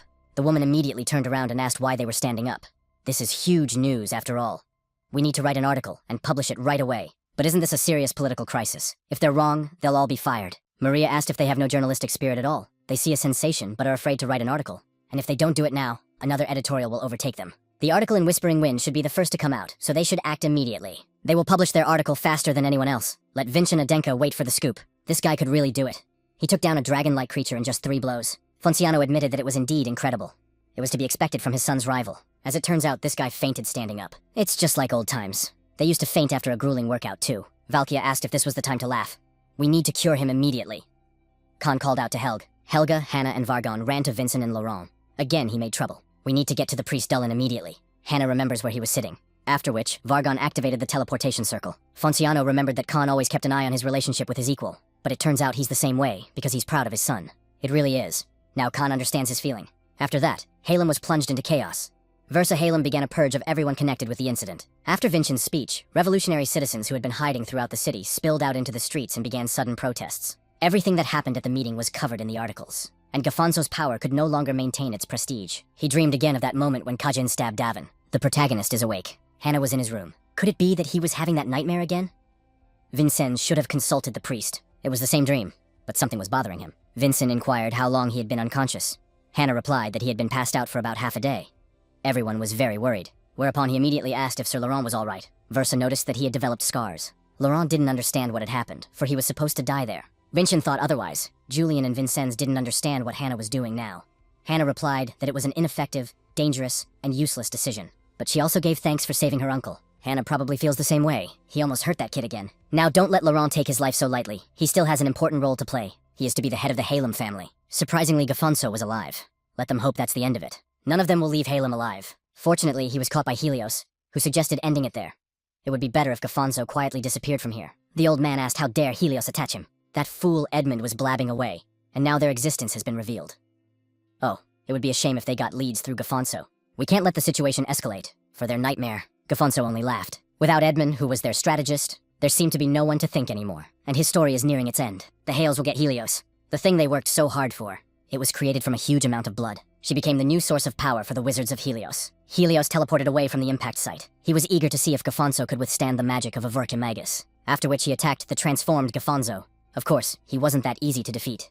He doesn't seem to realize what's going on at all. Gafonso will kill anyone who gets in his way. But more than anything, he wants to kill Vincent Adenku. He needs to feed on that bastard's blood. Suddenly, he felt an eerie feeling. He didn't understand what it was at all. Looks like Gafonso forgot something. Namely, whose power he was borrowing. The dark shadow began to dissipate. Davin's face showed there. Gafonso didn't understand at all what the bastard would do here. Davin appeared right in front of his face in just 1 second. It was too fast for Gafonso. He realized that he might die here. After which he reached for the water. It would be nice if he could escape like that. However, it was already too late. It was the end at the hands of the great Archidemon. After which Davin looked at the grace that remained in Gafonso's cloak. The Tower Lord noticed that the great demon smiled. Helios was even surprised that Davin could smile.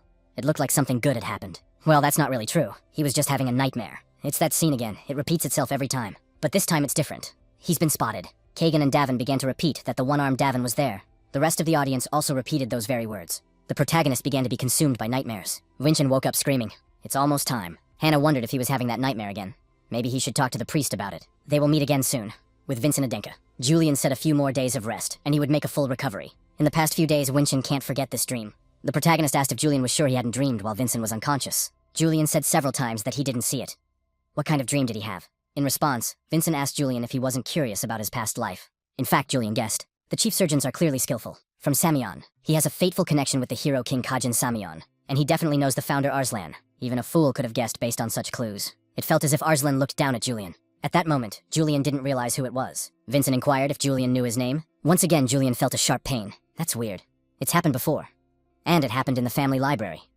In the end, the main character failed to reveal his real name to Julian. If it's also Arslan's doing, there may be a reason why Julian shouldn't know his identity. Vincent turned to Julian, talking about wanting to find out the meaning of his nightmares as soon as possible. What happened in a past life and to them now? What truth is left of Arslan? We need to move on, Kisteni. Julian advised him not to overdo it. If Vincent dies, it will all be for nothing. This time with Julian would also try. At that moment, his room was invaded by someone through the window. Vincent had time to recoil. Because of such a frontal attack, Vincent thought it was the remnants of Gafonso's army. He was able to dodge Damien's attack, and that's impressive. Looks like the skills Vincent showed at the meeting were real. Damien was a full-force puncher too. He called out to the fool to follow him, for they needed to talk. Julian asked if he knew about the naming ceremony.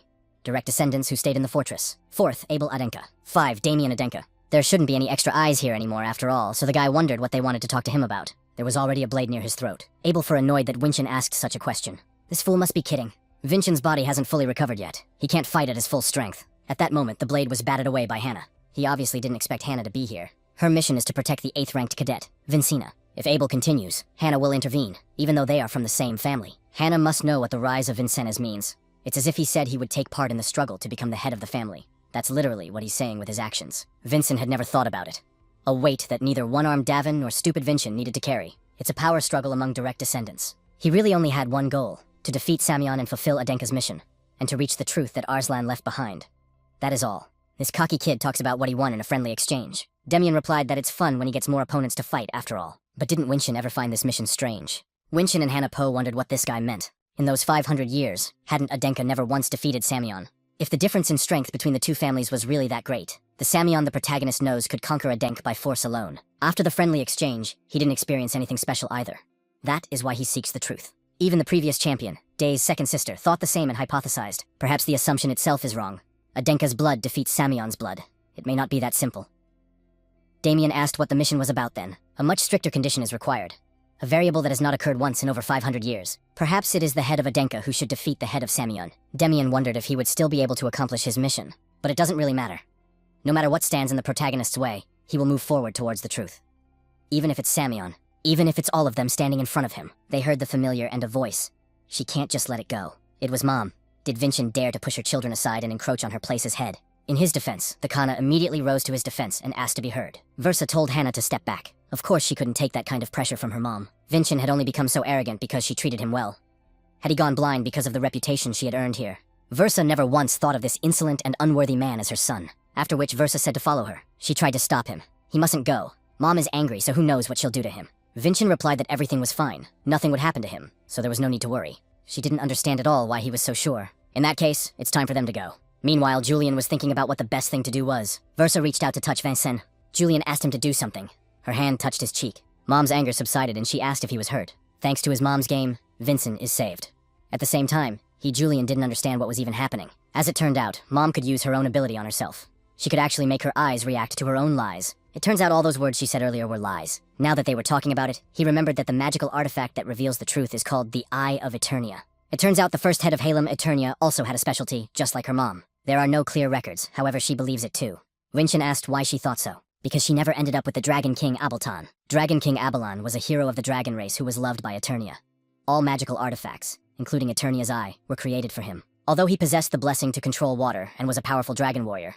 In the end, the differences of their times prevented them from being together with Eternia. The reason for their separation was probably not a simple difference in races. The activation of this blessing cannot be undone. As soon as Versa wants to read something, it instantly distinguishes between truth and falsehood, even the true feelings of a loved one. It is more like a curse than a blessing. Versa wondered why he was so obsessed with his duty and the truth that lay behind it. Why he is willing to risk conflict with his 6 brothers. Perhaps he's possessed by the ghost of the man who couldn't defeat Samion. She didn't even know what to say to that. It didn't feel like a lie. Versa laughed. Vincent is indeed mysterious. Since she only speaks for her brothers, Hannah doesn't seem to be interested in fighting for the head title. Even in that situation, she didn't show any hostility towards Vincent. That's right. Hannah has no such intentions. The elders and small families who later entered the race for the next head were in a hurry to find a new candidate to represent their interests. And that candidate was Hannah. She was a diligent girl.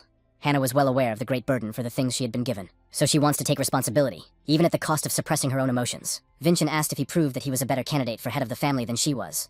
Would he be able to take away the burden she had to bear? Versa was surprised that he wanted to relieve Hannah of the burden, and whether that desire was sincere. Not everyone is obligated to follow a warrior's dream, and there's no reason to belittle other dreams.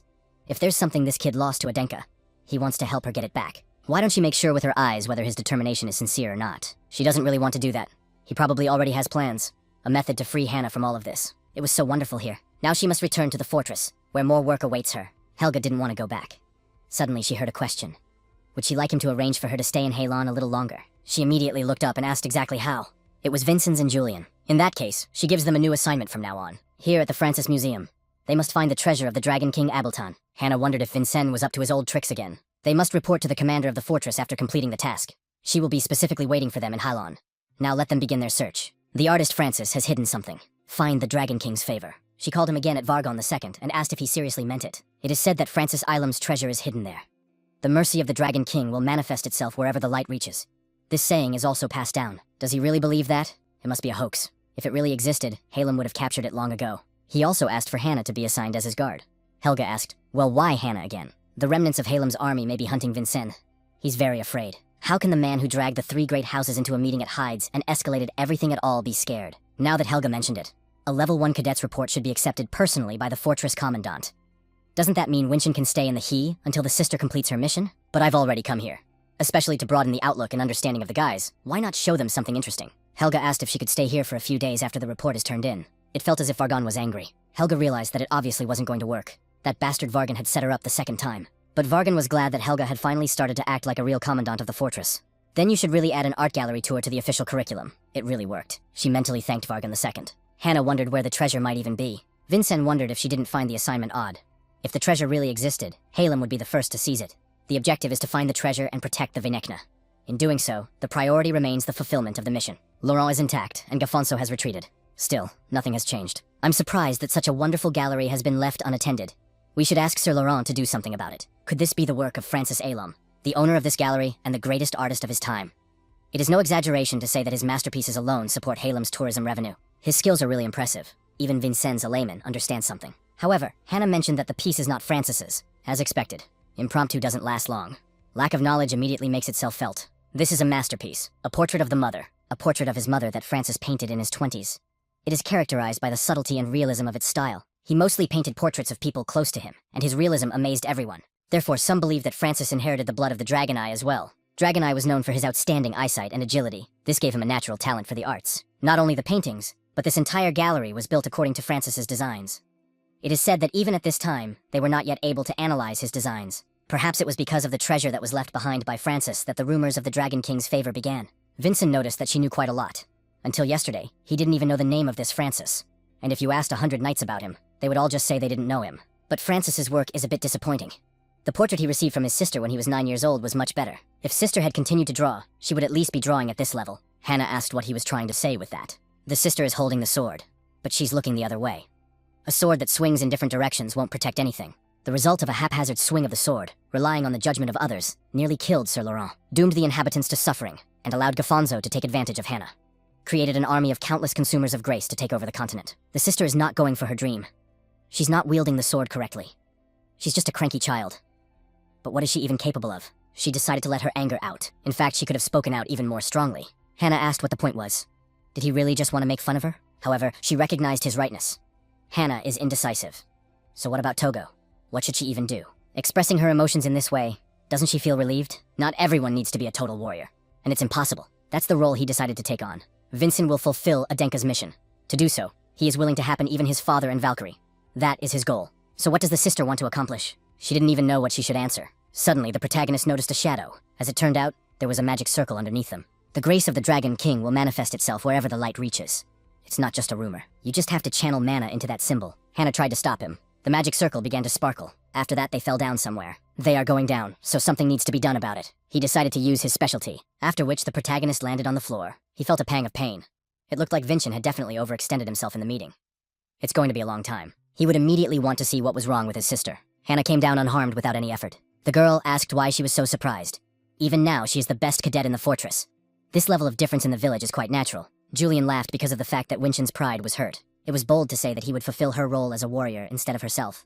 But he still wasn't experienced enough. The boys were surprised as soon as they saw Hannah smile. Hannah asks if he knows what this place is. Vincent isn't quite sure, but perhaps the blessing of the Dragon King Francis does exist. The architectural style matches his work. But why would he want to leave something like this for art galleries? It might be too strange to think that Arslan arranged this too. However, Julian would say that this is unlikely, because their timelines don't match. Francis was active 200 years ago. He was a contemporary of Atenia and Ableton. There is a difference of 300 years between the time of the main character's life. That is 500 years ago, and the time of the Dragon King's life. The Halems were not yet such a significant family back then. 200 years had passed since their family had blossomed to its current greatness.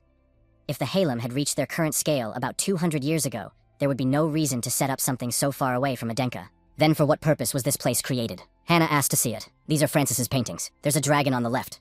This may be the Dragon King Ableton. Then the right side is probably Athenia Halem. It turns out these are very rare paintings, even for those times. But why are they in this place? Perhaps they could have created the place themselves. If so, what exactly did they leave here? The ground began to shake after his movements. Something began to rise. As it turned out, a guardian had begun to form there that was incredibly strong. He hit the floor beneath him. Hannah jumped on his arm. The girl told him to back off, for he couldn't do that. There were already cuts under her footsteps. She'll take him on. Hannah attacked this guard. His resistance is futile. In one deft move, she blew his head off. Hannah isn't just fast. Each attack is precisely aimed at the Guardian's weak spot. This is the skill of the best cadet of Hannah's Crimson Fortress. If you destroy the Guardian's core, it will cease to function. She needs to find out what Francis left behind here. But just as Hannah was about to deliver the final decisive blow, he changed the direction of his attack. Only then did the girl realize that this attack was not directed at her. It was for Winshin. What a cunning creature this creature is. It decided to use the protagonist to distract Hannah's attention. Hannah yelled for Winshin to duck. However, the guy's not going to let that plan come to fruition. The power of this guardian goes beyond Winshin's defensive abilities. We need to be even faster to stop him. She used Adenka's exploding sword technique. 5th style. Supernatural reflection. This attack was then redirected to the sender. She breathed a sigh of relief. But unfortunately, that wasn't the end of it. Hannah realized that from the beginning, this was just a distraction to create a gap in her defenses. At that moment, Vincent stood up in her defense. His body could not withstand this power. Fortunately, he was able to fend off the guard from himself. The protagonist shouted for Sister to make a move. Let her destroy the core. She used a crazy sculptor. The Guardian didn't want to give up so easily either. However, Hannah was faster. She decided to create a circular sculpture, whereupon the girls struck a blow. A mad sculptor. It really is divine power. The Guardian stopped. Vincent no longer felt the mana emanating from him. Hannah wondered how he was able to resist the guard's sudden attack. Even she had missed his blow. Vincent hoped his sister would protect him. That's why he didn't focus on the beam to begin with. Because of this, the guy was able to read his movement and put all his power into one block. His sister protects him, and Winshin protects her. So you can't even imagine what he's been through all this time. She remembered those words about how he wanted to fulfill the mission to the family, and was willing to even surpass his father and Samian to do so. Perhaps it might actually be feasible. He didn't even realize what he was talking about. Suddenly, another huge beam appeared there. It was so huge that even the townspeople could see this light.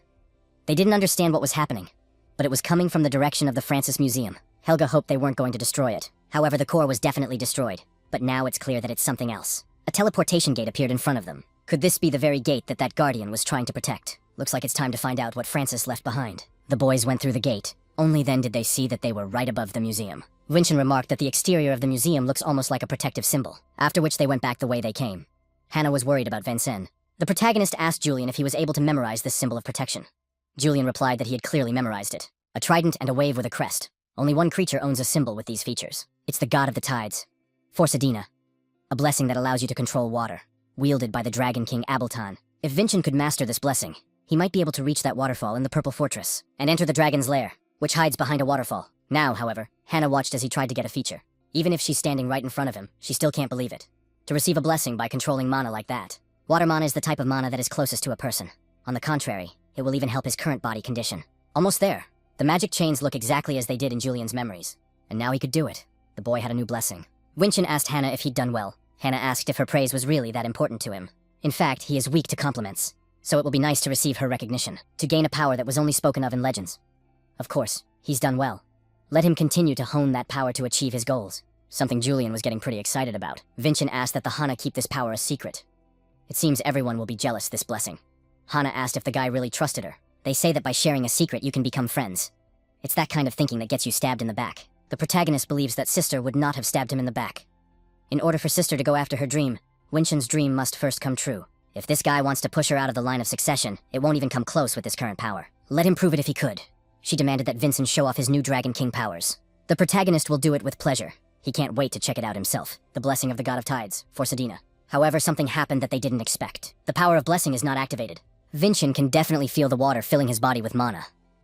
But why doesn't anything happen? If I recall, the god of blessing did not appear in person this time. He usually appears directly. It's unclear what's going on. They even found a device that could have been left behind by the Dragon King. There's something else they haven't found. Hannah had a hunch. When Vincent pressed the portrait of Abeltan, it was the Guardian who had been summoned. If so, there may be something hidden in Athenia's portrait as well. Hannah clicked on the portrait. Another Guardian would appear. But there was no need to worry, for this time they would not be caught off guard. And so a new portal appeared before them. It seems the purpose of the teleportation portal has changed. Hannah asked if he was thinking of going right away. Vincent thought that perhaps there was a clue there to complete his missing blessing. Therefore, there was no reason for him to delay. After which they entered the portal. There was a crystal in the main character's hands that illuminated the darkness. She doesn't even know how far they traveled, but it was very dark here. This place doesn't seem like some ordinary place. Maybe it's a space that was created by magic. This freezing cold marriage, is it really that time again? Some kind of shadow appeared there. They both noticed it. There was something in the darkness. Behind Hannah was a monster that Vincent had met before when he was exploring the Holy King's dungeon. She cut through that shadow with ease, however, and wondered if he thought she would be caught in such an ambush. From the remnants of the large shadow, smaller copies of it began to appear. Hannah was surprised that her attack didn't work. Vincent tried to get rid of those shadows too, but eventually they were surrounded. Julian didn't understand what these creepy creatures were. That's what it feels like when you cut into it. No more doubts. Vincent asked his sister if she could keep secret what would happen after that fire went out. She agreed. The crystal was extinguished. There was a dark red mana around him. The maids of honor must do their duty. Let them guide the protagonist of the prophecy according to the Dragon King's plan. Vincent wondered what they were doing. He had told them to lead him, hadn't he? She didn't understand at all how this guy was able to master Samian's scarlet power. The protagonist described himself as a truth seeker. It was a risk, but it paid off. Everything happened just as he thought it would. These guys were guarding Arslan's plan. One of the shadows greeted the truth seeker. Vincent inquired if he is the head. Biolam, the assassin, appeared before him. They were expecting a seeker of truth here. Hannah wondered if you were the one who couldn't speak. The protagonist replied that he had come here following the instructions of the Dragon King Abultan. So he asked to be given back what he had left behind. She will willingly give it to the seeker of truth. This is the plan that was left behind by the Dragon King. The grace of the Dragon King appeared in her hands. The Lord had said it was the final key to overcoming the path. Julian noticed that this ring looked a little odd, and Hannah noticed that this ring wasn't complete. Biolam replied that it was true. This ring was left by the Dragon King for his successor, who would one day come here. He divided the ring into 2 parts and entrusted them to the shadows. Vincent wondered where the other half was. It should be in the hands of, it's true, his successor, not an imposter who pretends to be the successor of the Dragon King. Hannah had time to react and blocked her blow. Adenka's exploding sword, 7th style. The explosion, separation of worlds. Vincent may have figured out the secret, but it wasn't enough for them. The unworthy are trying to desecrate the prophecy. She has ordered them all killed. The shadows immediately moved to attack Hannah and Vincent. She tried to dodge every shadow, but there were too many enemies. If things continue like this, she won't be able to protect Vincent. In the event, he'll just keep chopping them up. Biolam appeared in front of him, saying something he clearly hadn't expected. Hannah yelled for her not to do it. The weapon was right in front of his eyes. But it was a gloriously perfect opportunity for him to test his hunch. Biolam stopped. Hannah didn't expect her to stop at all. The boy wondered why she was hesitating.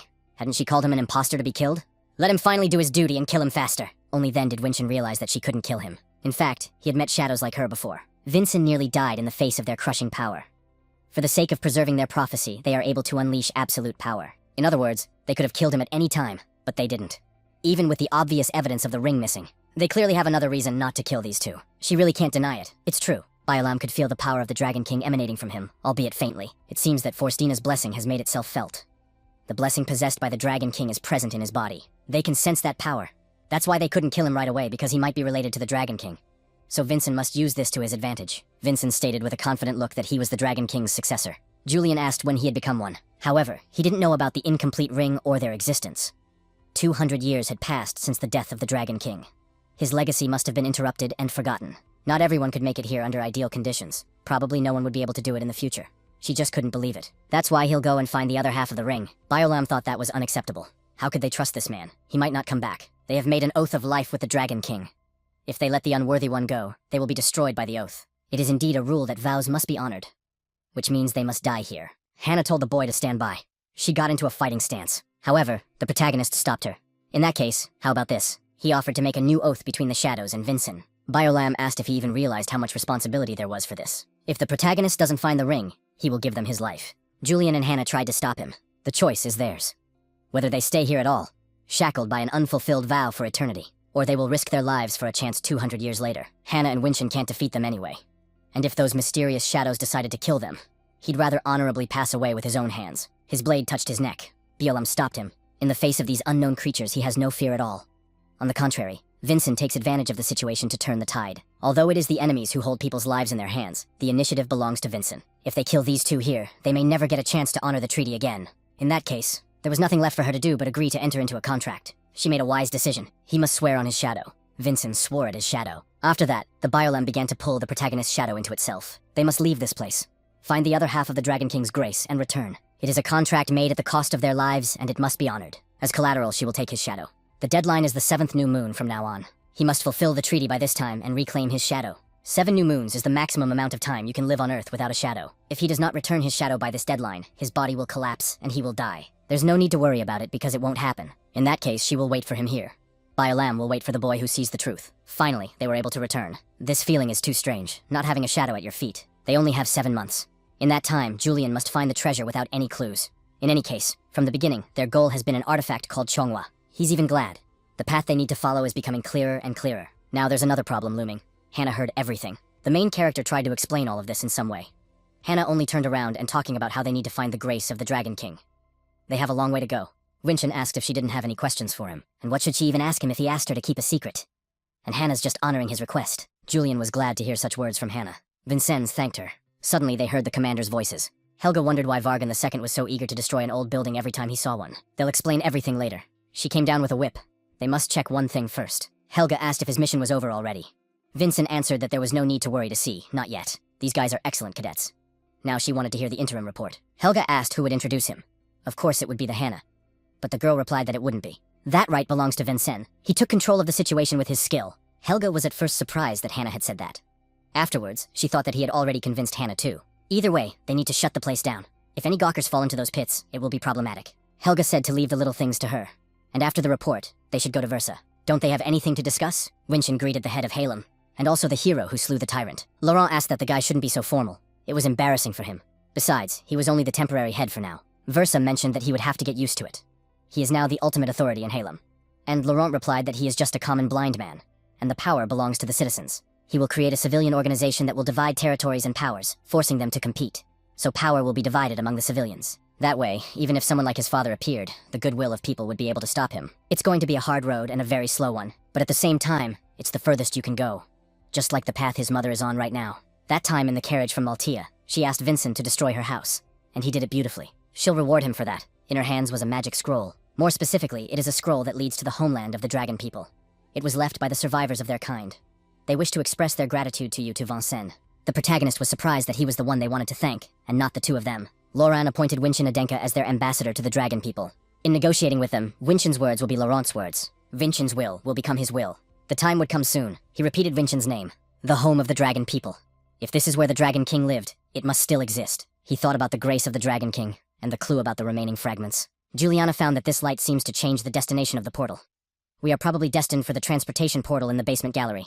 Vincent asked if Julian could use this scroll. Such complicated magic is beyond his ability. If he could, he would have gone to the magic tower himself. But instead, they have a talented mage. He remembered her. Siri didn't want to go anywhere. Julian and Winston wondered. The two immediately asked why she was refusing. Hadn't she learned all the magic from Sir Vargan? Or maybe she doesn't know how to handle that scroll. And Sari replied that was not the problem. Vargan's teachings were excellent. It's because of the young master. He was overexerting himself again. Just like when he saved Sir Laurent at the meeting. Winston replied that it was just a small scratch. If he goes to the priests, he'll be fine. But Sari decided to demonstrate that this is an unusual scratch. It was really painful for him. He could see it all for himself now. His magical circuits had just begun to recover, and now they were corrupted again. And he's about to go to an unknown place with a body like that.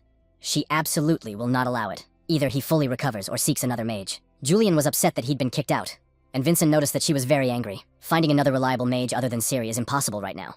And it's true that his body hasn't fully recovered from the overexertion yet. So we'll have to postpone the departure for a bit. They were approached by an equal who asked Vincent where he had been. Raven looked everywhere for him. He thought Winston would leave without saying goodbye. The protagonist asked if all the people from the fortress had left. In fact, Dad asked him to come home for at least a week. His son had never lived so far away from him before. So Equality will stay in the Vatican for the time being. Kagon couldn't wait and had already left. He asked me to pass on this message. Valkia asked if her son was sure it was okay to just leave like that. Halem and Adenka got bogged down in business, and there was no chance of meeting again anytime soon. He'd already said everything he wanted to say. The next time they meet, one of them has to die. That's exactly what Vincent wanted. Raven asked that the protagonist not forget him. Their duel is not over yet. Equality held back this time, because they were after the evil old man. But next time he would surely find out which of them was stronger. Next time, they'll have a duel that nothing can stop. That was how the Halem incident ended, and a new chapter began. Versa stared into the water. A week later, he took off the blindfold. It's time to go. I have no reason to delay. Their target is the land of the dragon people. Dragon Grove. After which the Siri must activate the scroll. But she also asked that the young master promise not to overexert himself in the Dragon Grove. The boy agreed. Is this servant really a disciple of Deputy Commander Vargan? The day has finally come when all her efforts will pay off, and she will be able to help her master. She's sure to do her best. It's a portal to the Dragon Grove. Helga wished them a happy journey, only they must not return too quickly. Wilson thought about how he was sure to get an incredible reception. Hannah replied that they were finally going ahead with the mission. Senori reported that this portal is incredibly unstable. It's impossible to move them all. The protagonist asked how many people he could carry. According to her calculations, it would be no more than 2 people. Wilson wanted to go as the young master's direct personal servant. However, he was overtaken by Hannah, who also wanted to go. From the beginning, her mission had been to protect Vincennes. Siri asked for a quick decision. The passageway will close soon. Helga told him to take the mage as well and leave. Hannah didn't understand why the fortress director had chosen to do so. In fact, it was obvious. In such a situation, the Maha must definitely accompany Winchin to control the portal. In other words, the members of the expedition have been determined. Winchin and the magician. Just the 2 of them. Hannah wasn't sure about that choice. However, she was reassured by the protagonist, who promised to be sure to return alive and find the blessing of the Dragon King. Their mission is not yet complete. He will not let it end in failure. In that case, Hannah will believe in his return and will wait. After which the 2 entered the portal. Through the portal, they were thrown down. Vincent asked the girl if she was okay. Sari replied that she was fine. Only then did they see that they had appeared in the Dragon Forest. It was so quiet in this place that you would have thought no one was here, but that's hardly the case. Sari asked what he meant, and the boy replied that there was no need to panic. Vincent Adenka introduced himself. He had come at the invitation of the dragon people. From behind the trees, 3 dragons that were armed showed up. The man asked if he was really Vincent Adenka. The protagonist replied that he did. He had heard that young master had a purple lotus. If it wasn't too difficult, he would like to take a look at it. Siri was surprised that they had just arrived and were already being interrogated. However, after what had happened in Halem, such caution was understandable. This sword is the purple lotus, a blade that was forged by Master Blacksmith Hansen, and which accompanied his father, Khan Adenka. It also marked the beginning of Vincent Adenka. Furthermore, it contains the blessing of the Dragon King. The 3 of them looked at each other. Their benefactor has arrived in the Dragon Forest. They must blow the welcoming horn. The man did as he said. Siri sighed, for she was glad that their tension had finally subsided. Vincent wanted to see how the dragon people received their guests. Suddenly, something popped into his head. They immediately turned to see who dared to throw a stone at their benefactor. It was Miguel and Olivia. The main character notices that this child has no left arm. Miguel demanded that he get out of the Dragon Forest. After that, he threw another stone. Let that Gafonso dog go back to Halem. Guy wondered what could have happened to this kid. Another fool, he immediately plowed Miguel to the ground. The man asked what he was even doing. The boy shouted that these were the same scumbags who had killed Mom and Dad. Olivia screamed at him not to touch her with her baby brother. Siri walked over to Olivia and asked if that wasn't too cruel. They're children, after all. Miguel bit the finger of the man who wielded it. Because of the sudden pain, he had to let Miguel go. He grabbed Olivia's hand and ran. Meanwhile, the main character didn't realize what had just happened at all, and Siri noticed that the young master was bleeding. They were approached by a so-called mother who apologized for the children's rudeness. These children were deeply traumatized people. She apologized for them to Prince Vincent. He recognized the look immediately. She looked exactly like the portrait Francis had drawn of her mother in her 20s. It's a portrait of the mother. She looks exactly like the woman in the painting. The woman noticed that the young gentleman seemed to recognize her. It was an amazing coincidence. One artist painted a portrait of a woman with her face, and called the painting a portrait of her mother. Over 200 years ago. She hasn't introduced herself yet. She is the matron of the Dragon Forest, Naimer Ilom. The guards spotted the carriage. Mother's carriage was approaching. The gate opened. It was announced that the mother had returned with her benefactor. They greeted the benefactor with full honor and humble respect. Sari noticed that there is a huge number of dragons here. It's amazing. Winchin noticed it too. Not only are there a lot of them, there's another problem. They're all armed. Not only with weapons, but their spirit is as sharp as a blade. And the way they look at Winchin, it's not friendly at all. Even that guy named Miguel earlier. Their hostility is too obvious. The protagonist had a bad feeling about this invitation. It's not an easy gratitude. There's a hidden agenda here. Julian and Sari noticed something that struck them. Vinchin asked what she had noticed. It was a huge tree under which the city was located. Even Julia had never heard of or seen such a tree. Naimer explained that it is a 1,000-year-old tree. It gives them strength and a place to live. That's where her castle is. She welcomed them into the Dragon Forest. Miguel was angry that they had decided to let humans into the Dragon Forest. They had clearly lost their minds. However, even the matriarch came to greet them. Olivia didn't think they were bad people. That woman even defended her. Miguel told her not to fall for it. She'd rather remember how their parents had been murdered. The people of Halem were trapping dragons. It was a trap. Was the peace agreement a lie? Did they really think humans would make a pact with monsters like them? And they came in completely unarmed. How stupid. The knight has ordered the capture of anyone who might be useful in extracting the blood. Lord Gafonso awaits. Miguel ran to the Pope and demanded that the bastard let him go. He tried to get the gun away from Daddy. Olivia pleaded for Daddy to get up faster. However, he was grabbed by a man. This child is too weak to have blood extracted from him, so let him get out of the way. Miguel yelled that until he got his daddy back, he wouldn't stop stopping him. In that case, the man will help that child come to his senses. The boy screamed in pain. Olivia had seen all of her brothers suffering. To avoid conflicts with humans, they stayed here in the Dragon Forest. But some dragons stayed in Halem. They never stopped striving for peace, dreaming of the day when they would be free to roam the world. One day, and they would live with humans. Those dragons were captured by Gafonso to extract their blood. Most came back alive, but their bodies were exhausted after much suffering, and some never came back. Of course, the protagonist noticed that the soldiers were all heavily armed, and he could sense the hostility towards him. had the dragon not been preparing for war with the Halem. That was until recently. In order to save everyone who had been captured by Gafonso, they were planning an invasion of Dersona. If the dragon soldiers stormed into the very center of the city, Halem would be destroyed. Still, Halem is a shopping center that is connected with the interests of many noble families. The strongest warriors from different families will be mobilized to protect this land. If that were to happen, the dragons would go on a path of annihilation. Thanks to Winshin, as he broke Gafonso Halem into formation, they were able to stop the self-destructive war plans. Nymer thanked him for protecting the future of the dragons. Sir Kalbeck, however, entered there, and argued that they should invade Dersona as they had planned. They cannot shame the honor of their descendants. They must not be recognized as cowards who surrendered before men, for the sake of the part they have to fight for. Was this misgiving about conflict among the dragons themselves? The mother replied that it was unacceptable to bring an army into these chambers. It's the mother who's out of her mind. Canceling the war plans, that's absurd. They have contributed so much sacrifice and oppression, and the people have not paid for it in any way. They owe it to the humans to leave a lesson in defeat at least once. The dragons have an obligation to show that they can ram their way down people's throats. They will punish anyone who tried to gain and abuse their power. Even if it is Halem, the Council of Elders of the Great Families, and their most hated enemies, Tower 6. That's to be expected. Helios was in on it too. His mother asked, wondering what he would do after his revenge. Even if they by some miracle managed to take revenge on all their enemies, countless blood would be spilled. What would they even be able to gain from such revenge? To give in to anger and jeopardize her entire mouth?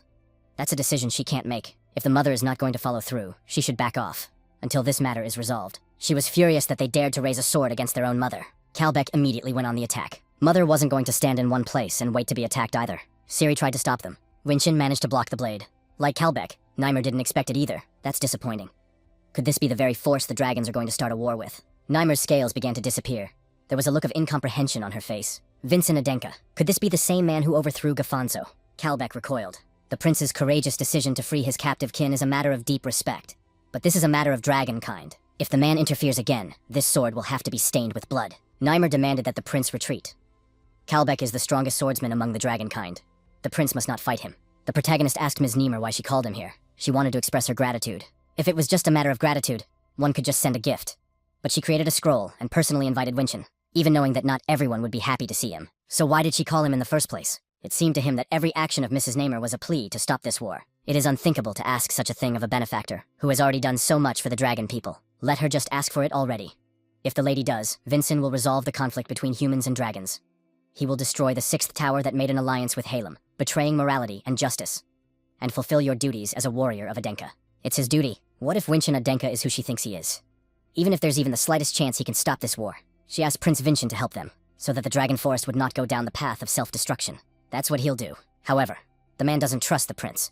He doesn't know if Winshin really has that kind of will or power to accomplish all this. In that case, he will simply prove it by his own efforts. The other dragons didn't understand how a human could even possess it. It's a forced awakening of dragon blood. There's no doubt about it. This boy had inherited Ableton's true strength. Kalbeck asked how he was able to get that power, and Vincent wondered if it was enough for Sir Kalbeck to be sure. However, he is still inexperienced. In his current state, he wouldn't be able to defeat the 6th magic tower, much less Kalbeck. The protagonist asked what if he fully mastered this blessing and surpassed Kalbeck. Will he again cover himself with the pretext of honor and start a suicidal war? Then the man won't be able to stop the protagonist, let alone the magic tower. In just 1 month, it will bring this force together and challenge Kalbeck.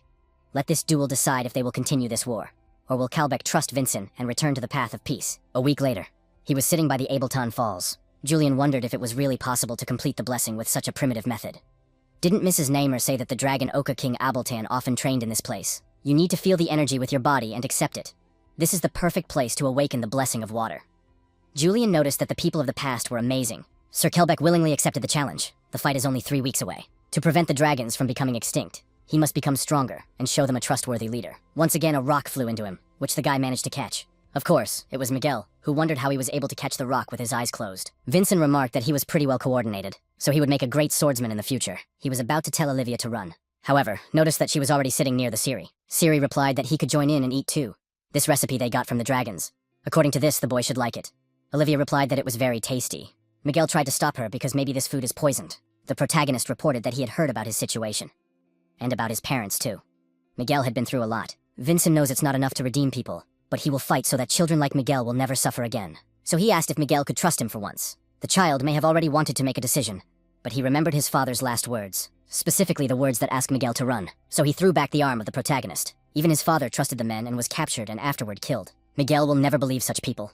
Captain Kelbeck will kick out Vincennes, after which the boy ran away. Seri has seen it all too. It seemed to Seri that the young master was especially worried about this boy, Miguel.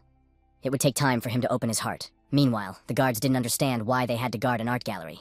They're just guarding it because they've been told to. Suddenly, they noticed something dark and ominous flying towards them. They didn't understand at all what it was or where it came from. That evil spirit seemed to go through their heads, whereupon the guards fell. Meanwhile, Miguel approached the portal. If it hadn't been for the damn gate, nothing would have happened. He wanted that gate broken. But just before his eyes, they activated. Why had it happened so suddenly? The old man walked through them along with an evil spirit who greeted the little one. He is here for the first time. The old man asked the little man to show him the way to Vinchin Adenka. Now, Vinchin finally realized why his blessing was incomplete. The force that controls the energy of water has two components, the power of acceptance and the power of letting go. Before, he had only tried to let go. It was like trying to draw water from a dry river. You have to let it be accepted into you. The drops of water began to rapidly approach directly towards the protagonist. A huge torrent of water formed around him. With that, he was one step closer to completing the blessing. At that moment, he saw Miguel leaping at him with a gun. The protagonist managed to jump away from the point of impact. He jumped right back to the purple lotus. Julian and Winchin sensed it. It's a demonic contract. He demanded that this man get out of the dragon forest immediately. Julian didn't understand what evil spirit Davina had forgotten in the dragon forest. What a nuisance. Why is something sinister bearing his name from a past life? Suddenly, he noticed the guy disappeared from his sight. Vincent found himself behind him, talking about how he needed to figure this out right now. Sword strikes are ineffective against Dragonborn. The best way to stun them is to strike them with the flat side of the blade. He informed Miguel that it might hurt a little. At this point, another man decided to intervene in the fight. Miguel and Winchin jumped away from the point of impact. They can't end the fight that quickly. The protagonist asked who he was. The stranger asked how he got the Dragonborn victim. It will be problematic if she's already subordinate. He recognized the man. Barome from the Revolutionary Corps. The one who had created a fake body for Lord Laurent using black magic. They met his for a moment, but this guy even remembered his face and name. However, does he really think he can just stand idly by? Vincent recoiled again. After all, he's no different than Gafonso. This guy is just as likely to try to take the family away from the kid. They crossed their blades. Miguel needs to come to his senses. Barome wanted this guy to fight him too. He used devastation. He'll have to duck. But if he does, this guy is going to get hurt. There was an explosion. When the desolation magic hits, all the moisture from the person's body evaporates. Does he have some sort of water elemental blessing? Winchin asked if the Barome is the one who created grace. The strength of the Dragonkin lies in their strong resistance to novels. Converting that into magic is no easy task, but it's different with black magic. It is a sinister energy created by sacrificing life force. It can damage dragon scales, the goblins that attacked Vincennes, Elder Tillowan's fake body, and the magical stone factory in Maltia. Every event of nightmares and grace showed the traces of a powerful black magician. That black magician was Abar, the black magician of nightmares. He'd figured out so much. So there was another reason to hasten his death. Meanwhile, the child did not understand why this man had protected him. The old man said Winchin Adenka's goal was to take Gafonso's place for himself. Moreover, he is also the grandson of Gafonso. When he needs power, he will definitely start stealing it from more dragons. Doesn't the boy want to drive the humans out of the dragon forest before that happens? It was like hypnosis. But why is this man now defending him? Didn't the old man say he was the same as Gafonso? Maybe this person is completely different. However, the evil spirit told him not to hesitate. All people are evil. If he trusts them again, Miguel will be betrayed just like his father. He's supposed to protect Olivia. Vincent noticed his mana suddenly surging. It's time. Barome doesn't even need to get involved in all this. He ordered Miguel to destroy Vincena Adenku. Suddenly, he was stopped with the help of trees. Whereupon the old man on the verse struck. It was Kalbeck. The protagonist certainly didn't expect Kalbeck to decide to help him. And in fact, they can't let trespassers walk around in the forest. Especially a man like that. He was fed up with these useless lizards, so he contrived to attack them. Kalbeck stabbed the old man with his blade. If they really think it's going to end that way, then let them not even dream about it. But the man mentioned that his life is not, exactly over. Mother praised Sir Kalbeck for doing a good job. His swordsmanship is still amazing. Vinchin shouted that this wasn't the end. This man has the technique of creating fake bodies. After that, the old man used devastation. His body was desiccated. Didn't that lizard recently say invasion was impossible? Other warriors swarmed to protect the captain and chase the intruder away. It's time. These are the sacrifices he has prepared. Lord Deven should enjoy them wholeheartedly. A multitude of shadows began to fly out of his mouth. As soon as they saw Davin's evil spirit, they immediately wanted to run away. But why did so many of them show up? However, it was too late. His friends asked if he was okay. In response, the dragon asked how he could be okay if his family was dead. How can they stand up to the vengeance of the people? These cowards must drive the people away.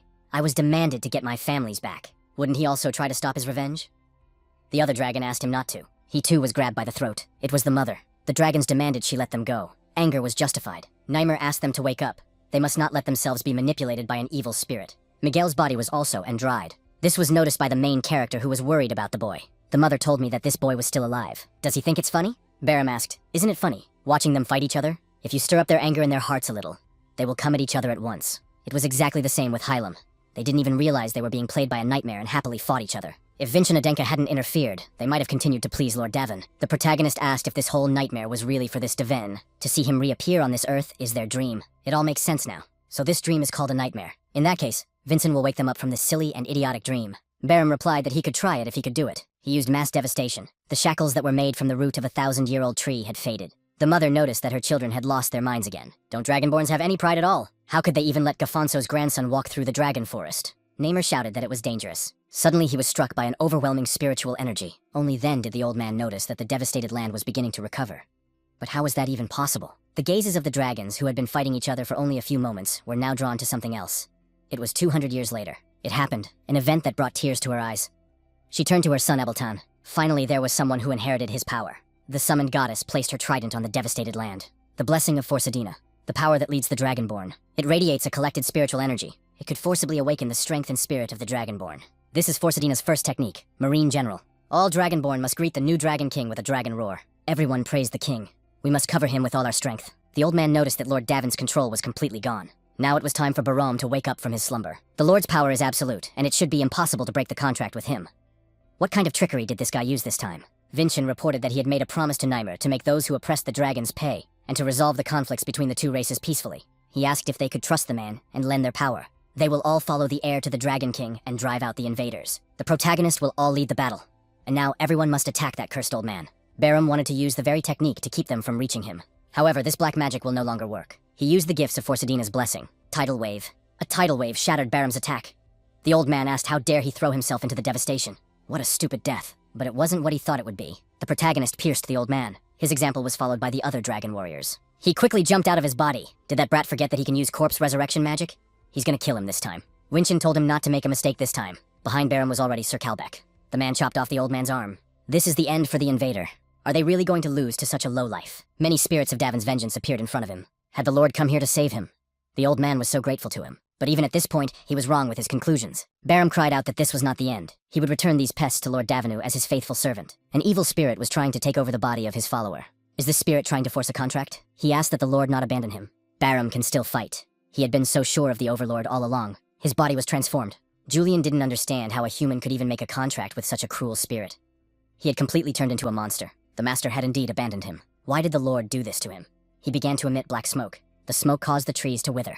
Did the spirit power of the place strengthen the black magic? The order was given for everyone to retreat and not to touch that black smoke. It would dry up their bodies. Miguel doesn't understand anything. Ever since that old man spoke to him, his memories have been hazy. He noticed Olivia lying on the ground. She was struck by black smoke. Miguel immediately ran to her and asked her to hold on. Meanwhile, the pus was spreading. If it continued like this, they would all die. The mother ordered everyone to stand back. She put up a seal to defend herself against this attack. Vincent thanked Mrs. Nymer. They must hurry and eliminate the enemy. If this energy spreads to the dragon forest, the 1,000-year-old sacred tree will wither away, and then all life in the dragon forest will lose its strength and die. They must break the vengeful spirit's contract with their mystical urinary blows. But Julian thought that was impossible. The spirits of vengeance were breeding endlessly through Miguel's life force. There are at least dozens of them. If he didn't destroy them all, they wouldn't be able to stop him. In other words, even if they do lethal damage, it won't be enough. Is there no way at all? But there is actually a way. As the heir to Abeltan's power, perhaps Vincent can use it. The essence of Forsadina's blessing was an ultimatum technique that passed to the strongest warrior among dragons. Abeltan's ultimatum technique. It's the only way to defeat this monster. Miguel asked Olivia to wake up. Olivia just wanted him to try the sandwich Ciri had given her too. They'll talk about it later, but first we need to run away. The tumor's already gotten to them. Fortunately, a barrier appeared around them. It was a Ciri who was just looking for these children. The girl asked if they were okay. Vincent noticed the pus approaching from above. It was cut by Kalbeck. The mother was still maintaining the barrier. One sword strike is enough to dry up the hand and blade. Is he really that helpless in this situation? He requested that Prince Winchin inherit the sword of Abeltan. His mother was also surprised that he was bowing down to the man. They couldn't even stop one enemy from invading this place, let alone a war. He apologized for them having to rely on an outsider. But now they have no other choice. They are about to entrust the secret machinery of their race to a man they considered an enemy. His heart must be full of anxiety. The man asked if he could trust the prince. Could dragons trust him with their future? Ciri yelled for Miguel to run. We can't let them catch up. Miguel asked why she was helping them. He hated them and threw stones. 'Cause the prince said so. The prince once said that strength is needed to protect others. That's where part of it comes in. He wondered about the power to defend himself. The image of his father surfaced in his mind. Miguel must save himself and protect Olivia. A huge flash of light appeared in the sky. Ciri sensed the prince's mana. Could he too become like Winchin? Using the seal, he was transported directly to the enemy. Kabelk only inherited the principles. But since Abeltan's time, no one has been able to recreate the technique. So now it all depends on Mr. Vincent's skill. Forsadina's blessing grants 2 powers. The first, the sword that releases the sea wave energy that the prince had already demonstrated. And the second is a sword that absorbs energy. The dragons noticed that the energy shared by the young master was coming back. A shattering blow filled with compressed energy. It is said to be able to swallow the world like the Black Sea. If it wasn't for this guy, Vincent Adanka, the plan would have succeeded. And this technique is called the Black Sea. He attacked the monster. All the water turned to rain. Olivia woke up. Siri and Miguel rejoiced at that. Her dried face recovered. Olivia asked her brother why he was crying. Miguel put his arm around Olivia. Olivia replied that she was having trouble breathing. The energy is restoring the dragon forest. Mother asked Kabelk if he still hated humans, or if his opinion had changed. He would never forgive them for their crime against the dragon people. Winshin has seen so many human casualties due to the foul thoughts of villains. Because of this, he dreams of the disappearance of all the villains, and if he even has to bear his sword for that, he will do so without hesitation. So he asked that Cheese Kabelk entrust him with the sword of the Dragon King. However, now he wants to believe in this boy. He wanted to drive those monsters out of the dragon forest. That was all Kabelk could teach. The sword of the Dragon King was perfectly inherited by Vincent Adanka. Finally, the Dragon King's power is now completely his own.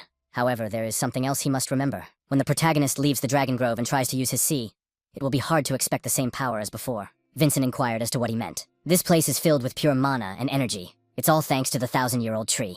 Even if Vincent tried to use the energy from outside, it wouldn't be more than a quarter of what's here. While he is in the Dragon Grove, then let him absorb as much energy as possible. It would help him outside the grove at least a little. The protagonist wanted to start immediately, but Kabelk replied that that was it for today. Looks like the prince has a guest. Vincent asked if he wanted to practice together today as well. Miguel didn't mind. His eyes even lit up at the thought of it. Miguel should move even faster. Julian laughed, for the boy had been so stubborn before. Now he was so compliant. Vichin mentioned that without one arm, it's easy to lose balance after a sudden movement.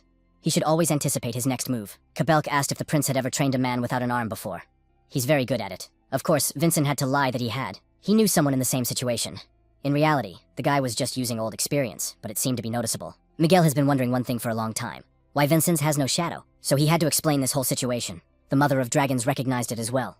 Abelton's blessing. The prince found it at the underground gates of Dersona, a paired ring that was split in two. Vincent actually came here looking for the ring. If she knows anything about it, he asked her to tell. Perhaps it's destiny too. It's the only relic he left behind. If this was the item Wincham was looking for, then he could have it. It was indeed the Dragon King's blessing. Julian was surprised that it had really been left in such a careless place so easily. Vincent asked if she was sure he could just accept it. After all, it must be a relic of the Dragon King. That's why it makes sense to give it to the prince. If it was left with Nymer, it would just spill out in a drawer. After all, he's a hero for saving the entire dragon race, so he'll accept it with pride. The protagonist put a ring on it. He would use it in a way that would not dishonor the Dragon King's name. Once again, he sat under the waterfall. With the ring, the fear of death because of his pact with the Reaper was gone. The 7th waning moon proposed by Biolam was 6 months away. In that time, he should absorb all the power he can get here. 6 months later. Vincent gave thanks for all the time they had spent here. It's actually the mother who is worried that they haven't taken enough care of them. Here, the protagonist inherited the power of the Dragon King. He has found trusted friends, and also a great mentor. To wish for more would be greed. Vincent brightened their future. In that case, he's being sent back. The dragon said goodbye to the prince and told him to come again. The dragon people would always be happy to see him, and so they went through the portal. Siri was glad she was back safe and sound. But the main character suggested that they go back and rest. They had been through a lot. There he spotted Hannah, who was eating. A bonfire burned after her. Vincent asked what the sister was doing here and why. Meanwhile, Helga asked why he was here. Don't be so intimidated. Isn't this just a visit to an old associate? The first heir of the direct line. A strong candidate for the future head of the family. Carmen Adenka. Even if he had once been a cadet, it was no longer appropriate to address him so famously now. Wouldn't the commander even salute the Prince of Adenki? She greeted with sincere honor and mortal pride. Helga asked what brought the gentleman here. Isn't his younger brother about to complete his training? He figured he'd at least bring him flowers. He also wanted to find out where Hannah was. Vincent marveled at the thought that she might have guarded the passage all these 7 months. And the Hannah hadn't expected him to return just now. Hannah's mission is to protect them. She followed it blindly. You should have at least sent a letter.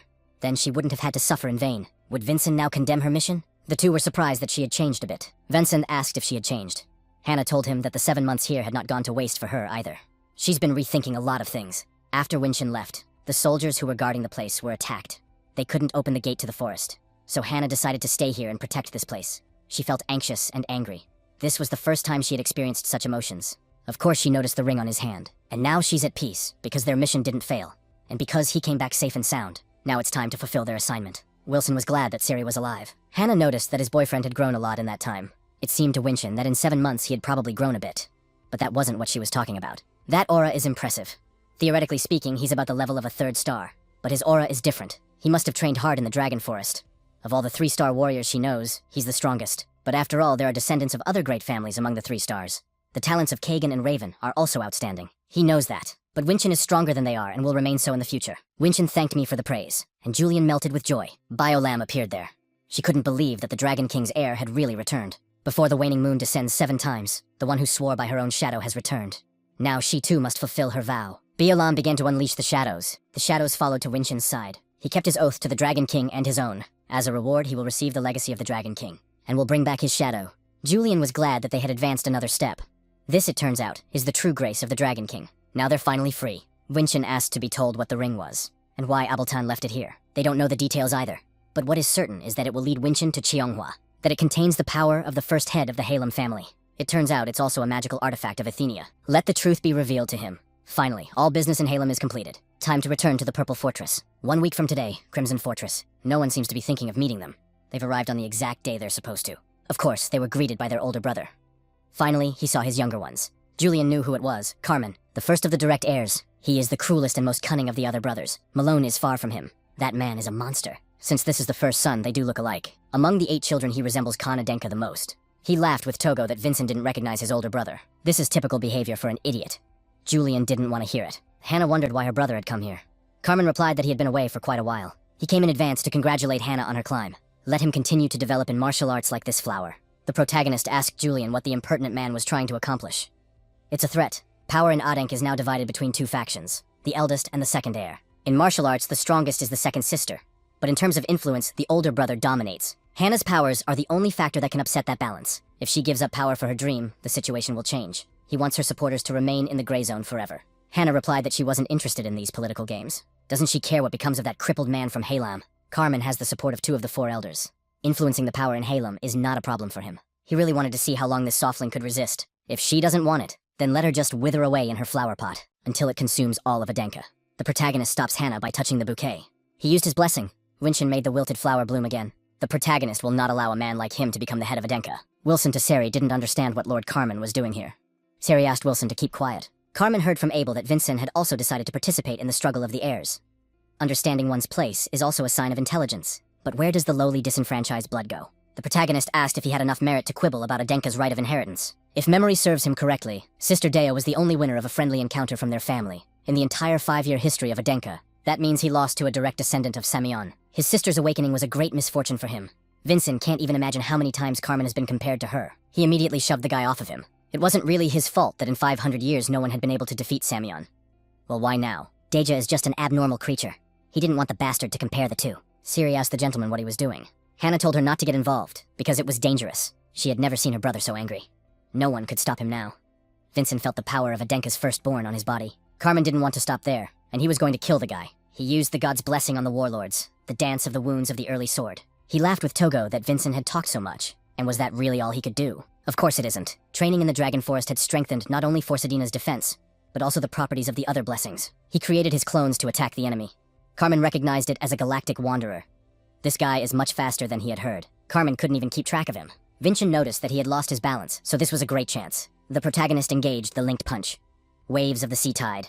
A Millen's heavy sword technique. Double slashing with a heavy sword. He was surprised that Carmen was even able to resist this attack. After which he grabbed the Vincent by his clothes, talking about how this idiot had gotten himself caught. Only then did he realize it was a trap he had successfully fallen into. An explosion happened, causing them to now fall downward. Carmen asked him what had happened. Let him brag again like he did before. Vincent used the blessing of protection. After that, Carmen flung him right back down to the ground. Vincent realized that this guy was better at everything than himself. Is the gap between generations really that big? The man screamed that he was finished. At the last moment, a shield appeared there. It was magic. Vargon intervened in their sparring, saying that this was a good place to stop. It's just sparring between family members. Carmen asked how he dared to block his path under that title. Does Vargon really want to die? Vargon intervened precisely because he is the deputy head of the fortress. Lord Carmen arbitrarily entered the fortress and wreaked havoc here. Whatever first son he may be, this is a clear abuse of power. Fortunately, there was no one in the damaged buildings, so if Carmen left now, Vargon would not report to the head of the family. Perhaps he himself will realize that he'd be better off avoiding his father's unnecessary attention. Carmen doesn't know how long it will take, but he'll be back, having earned the right to become Adenka's rightful heir. And at that moment, he'll send Winchin straight to his low-life mother. Neither the protagonist himself, nor Julian has ever seen her face. However, the Sarvana Heasley they have heard of does not deserve such insults. They'll remember it too, and for insulting his own mother, he'll pay in full. After that, Carmen disappeared. Vincent was too arrogant. He was intoxicated by his newly acquired power and had forgotten his place. It's not like he's even at the beginning of the path to challenge them yet. He needs to get Heaven's blessing right away. This will be the beginning of his journey. The treatment has been completed. Due to the characteristics of the young gentleman's body, there were no serious injuries. Vargon replied that it was a dangerous provocation. The Carmen's fighting skills were far superior to Vincent's. As annoying as it was better to focus on training inside the fortress for now. However, the guy mentioned that he needed to go to the waterfall immediately. Without an official report, it's a violation for both parties involved. Let him consider himself lucky it ended this way. Still, his training in the Dragon Forest seemed to have paid off. The level and density of mana had become incomparably higher than before. He has something to report about what happened there, especially what concerns Mr. Deputy Fortress Master. He learned that the purpose of the nightmare was to revive the great demon Davin. So said a man named Barum.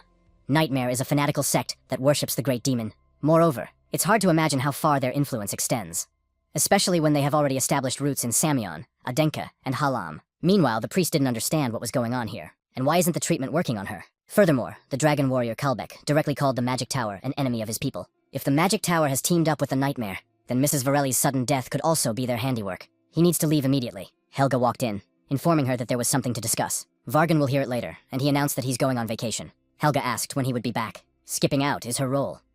Vincent asked the principal what happened. Helga reported that Hannah had just gone to the waterfall. The protagonist wondered if she had decided to take the seal-breaking tests. She asked for a pass to be issued as soon as possible. Hannah had completed all the necessary tasks in Halem's mission. Helga asked, but why so suddenly? The girl replied that she no longer wants to live in dependence on others. She wants to become stronger to protect her loved ones. Hannah has grown up a lot. In that case, Helga has suggestions for him. How about he joins her assignment as an assistant? But the Lord is partially under house arrest right now. Besides, you can only assist in seal-breaking trials from the 2nd rank. It's so convenient that Dean Vargan has taken and left. She'll discreetly change her name on the list and no one will know a thing. Siri wanted to go along with the prince, and Winchin thanked the principal. The priest asked if she was sure she could let them go so easily. If he deigned to keep quiet, everything would be fine. Vincent has returned alive from the tomb of the Holy King. He is most likely the truth seeker from the legends of Adenka. Perhaps the very fortress that was founded by Arslan is meant for him. She mentally asked her ancestors if Helga was doing everything right. Hannah also got rid of the monster near the waterfall. Mission accomplished. She remembered that very moment when Vincent was trying to see something behind the waterfall. He was obsessed with his mission in the Adenk. If there really was something behind that waterfall, that's what you'd expect from a sister. She had already defeated the shell of the waterfall keeper. Hannah asked what those two were doing here. The headmaster sent them to the Hannah to help. Siri is an outstanding spirit mage, so she will definitely come in handy. But the assignment's already done. A little distraction wouldn't hurt. Hannah asked, but how exactly he was going to cross that turbulent waterfall. He asked his sister to step back. Come to think of it, Lady Hannah hasn't seen it yet. The power that the Lord has recently received. For Sedina's blessing, it is the power to control water. Julian noticed that there was indeed a cave behind the waterfall, and right there is the heavenly blessing. Siri wanted to go too. She would make sure the Lord didn't do something reckless. Hannah was of the same opinion. Vincent supported her dream after all, so she wants to support him too. In that case, he would gratefully accept their help. Julian was also really looking forward to this moment. They will commandeer the heavenly blessing that was left by the founder of the Arslans, the western port of Adenka. They were preparing to sail. If they're not ready, Sir Carmen will give them a beating. Carmen informed the chapter that they were going on an expedition to suppress pirate archipelagos. The sea is still uncharted territory for people, so they should take their time and act with restraint as well as perseverance. Carmen said that they have a plan ready for several years. First, they will drive out the pirates who have taken over the archipelago, and make the sea lane the property of Adenka. When they take control of the sea, Adenka will have an even more powerful influence than Samyeon has had in the past. Carmen is sure to succeed in this voyage, and the man will prove that he is the one best suited to inherit Adenka. That's to be expected from the future head of the family. With such an achievement and the pressure from the elders, they won't be able to refuse. No matter how strong father is, he can't withstand all the external pressure. No one will be able to belittle Carmen by comparing him to others. He won't allow it. Khan inquired why on earth he wanted to become the head, but Carmen did not answer anything. Khan hopes he'll hear back when the guy returns. Carmen asked his father to wait and asked what that meant. Why did he even cut off the phrase? The subordinate reported that everything was ready. He was angry that those lazy worms were just now finishing everything. He should have finished before his father got here. They must succeed at all costs. I can't believe it's all wasted again. Vargan thought the sister had left a clue at home. There are only books here. Sister was a man of honor. If Vincent's words were to be believed, the tower had been overrun by nightmares. She would resist them. In that case, she would surely have left an encrypted clue. Now the only thing his sister had left for him was a will. What did she want to leave him? Or she didn't leave anything at all. Only then did he notice that there was a magical seal. It's amazing that there's such a large space hidden here. I wonder if there really is a dragon hiding here. According to Mother, it is. According to legend, Zhonghua chooses his own master. Hannah asked how he was going to get one, and the protagonist was sure that he would choose him. They heard the question. What makes you so sure? Where are they even looking if it is on top? Vincent asked who she was. If she says it, maybe he'll realize it. The guy didn't realize at all when she managed to get behind him. The three of them immediately jumped away from her. His movement is pretty good. Julian heard the spell she had just cast. It wasn't a human language. In that case, we should assume she eats the dragon that guards the prophecy. He's not that stupid after all. Vincent Adenka has given his name. He is the heir of the Arslan bloodline and the one who is called the Seeker of Truth in the prophecy. He has come for Zhonghua. It's all because of that brat Arslan. She's been here for 500 years. But he was wrong about something. Those who are allowed to enter here are not of Arslan's bloodline, and of the Heasley family. Heasley. This is Winchin's own mother and Sari's family. She grabbed Hannah by the throat. In other words, she has no right to be here. Any creature that does not belong to the Heasley must be destroyed. This is the treaty between the dragon and the Aslan. Her name is Annalyn. They must die here. She was attacked by the main character who took Hannah. Vincenz asked his sister if she was okay. Hannah apologized for only slowing him down. How dare a human even speak against a dragon? She warned him that if he got in her way again, she would kill them both. So it's best if he backs off. Vincent cannot do this because Hannah is his sister. In that case, he'll just die. The protagonist involved an absolute cut. Annalyn wasn't wrong after all. Her attack was chopped up. Annalyn laughed. Ciri and Hannah didn't understand why she was suddenly laughing, or what was even going on. Julian thought the dragon must be crazy. So he really does know the technique. So the prophet Arslan believed in wasn't lying. Julian asked if he had a friend who was a prophet. But the protagonist heard about it for the first time. Vincent inquired who the prophet was and if she remembered his name. It was so long ago, she needs time to remember. She recalled. The name was very familiar to them. His name is Julian. He didn't understand what she had just said at all. How he could even be a prophet.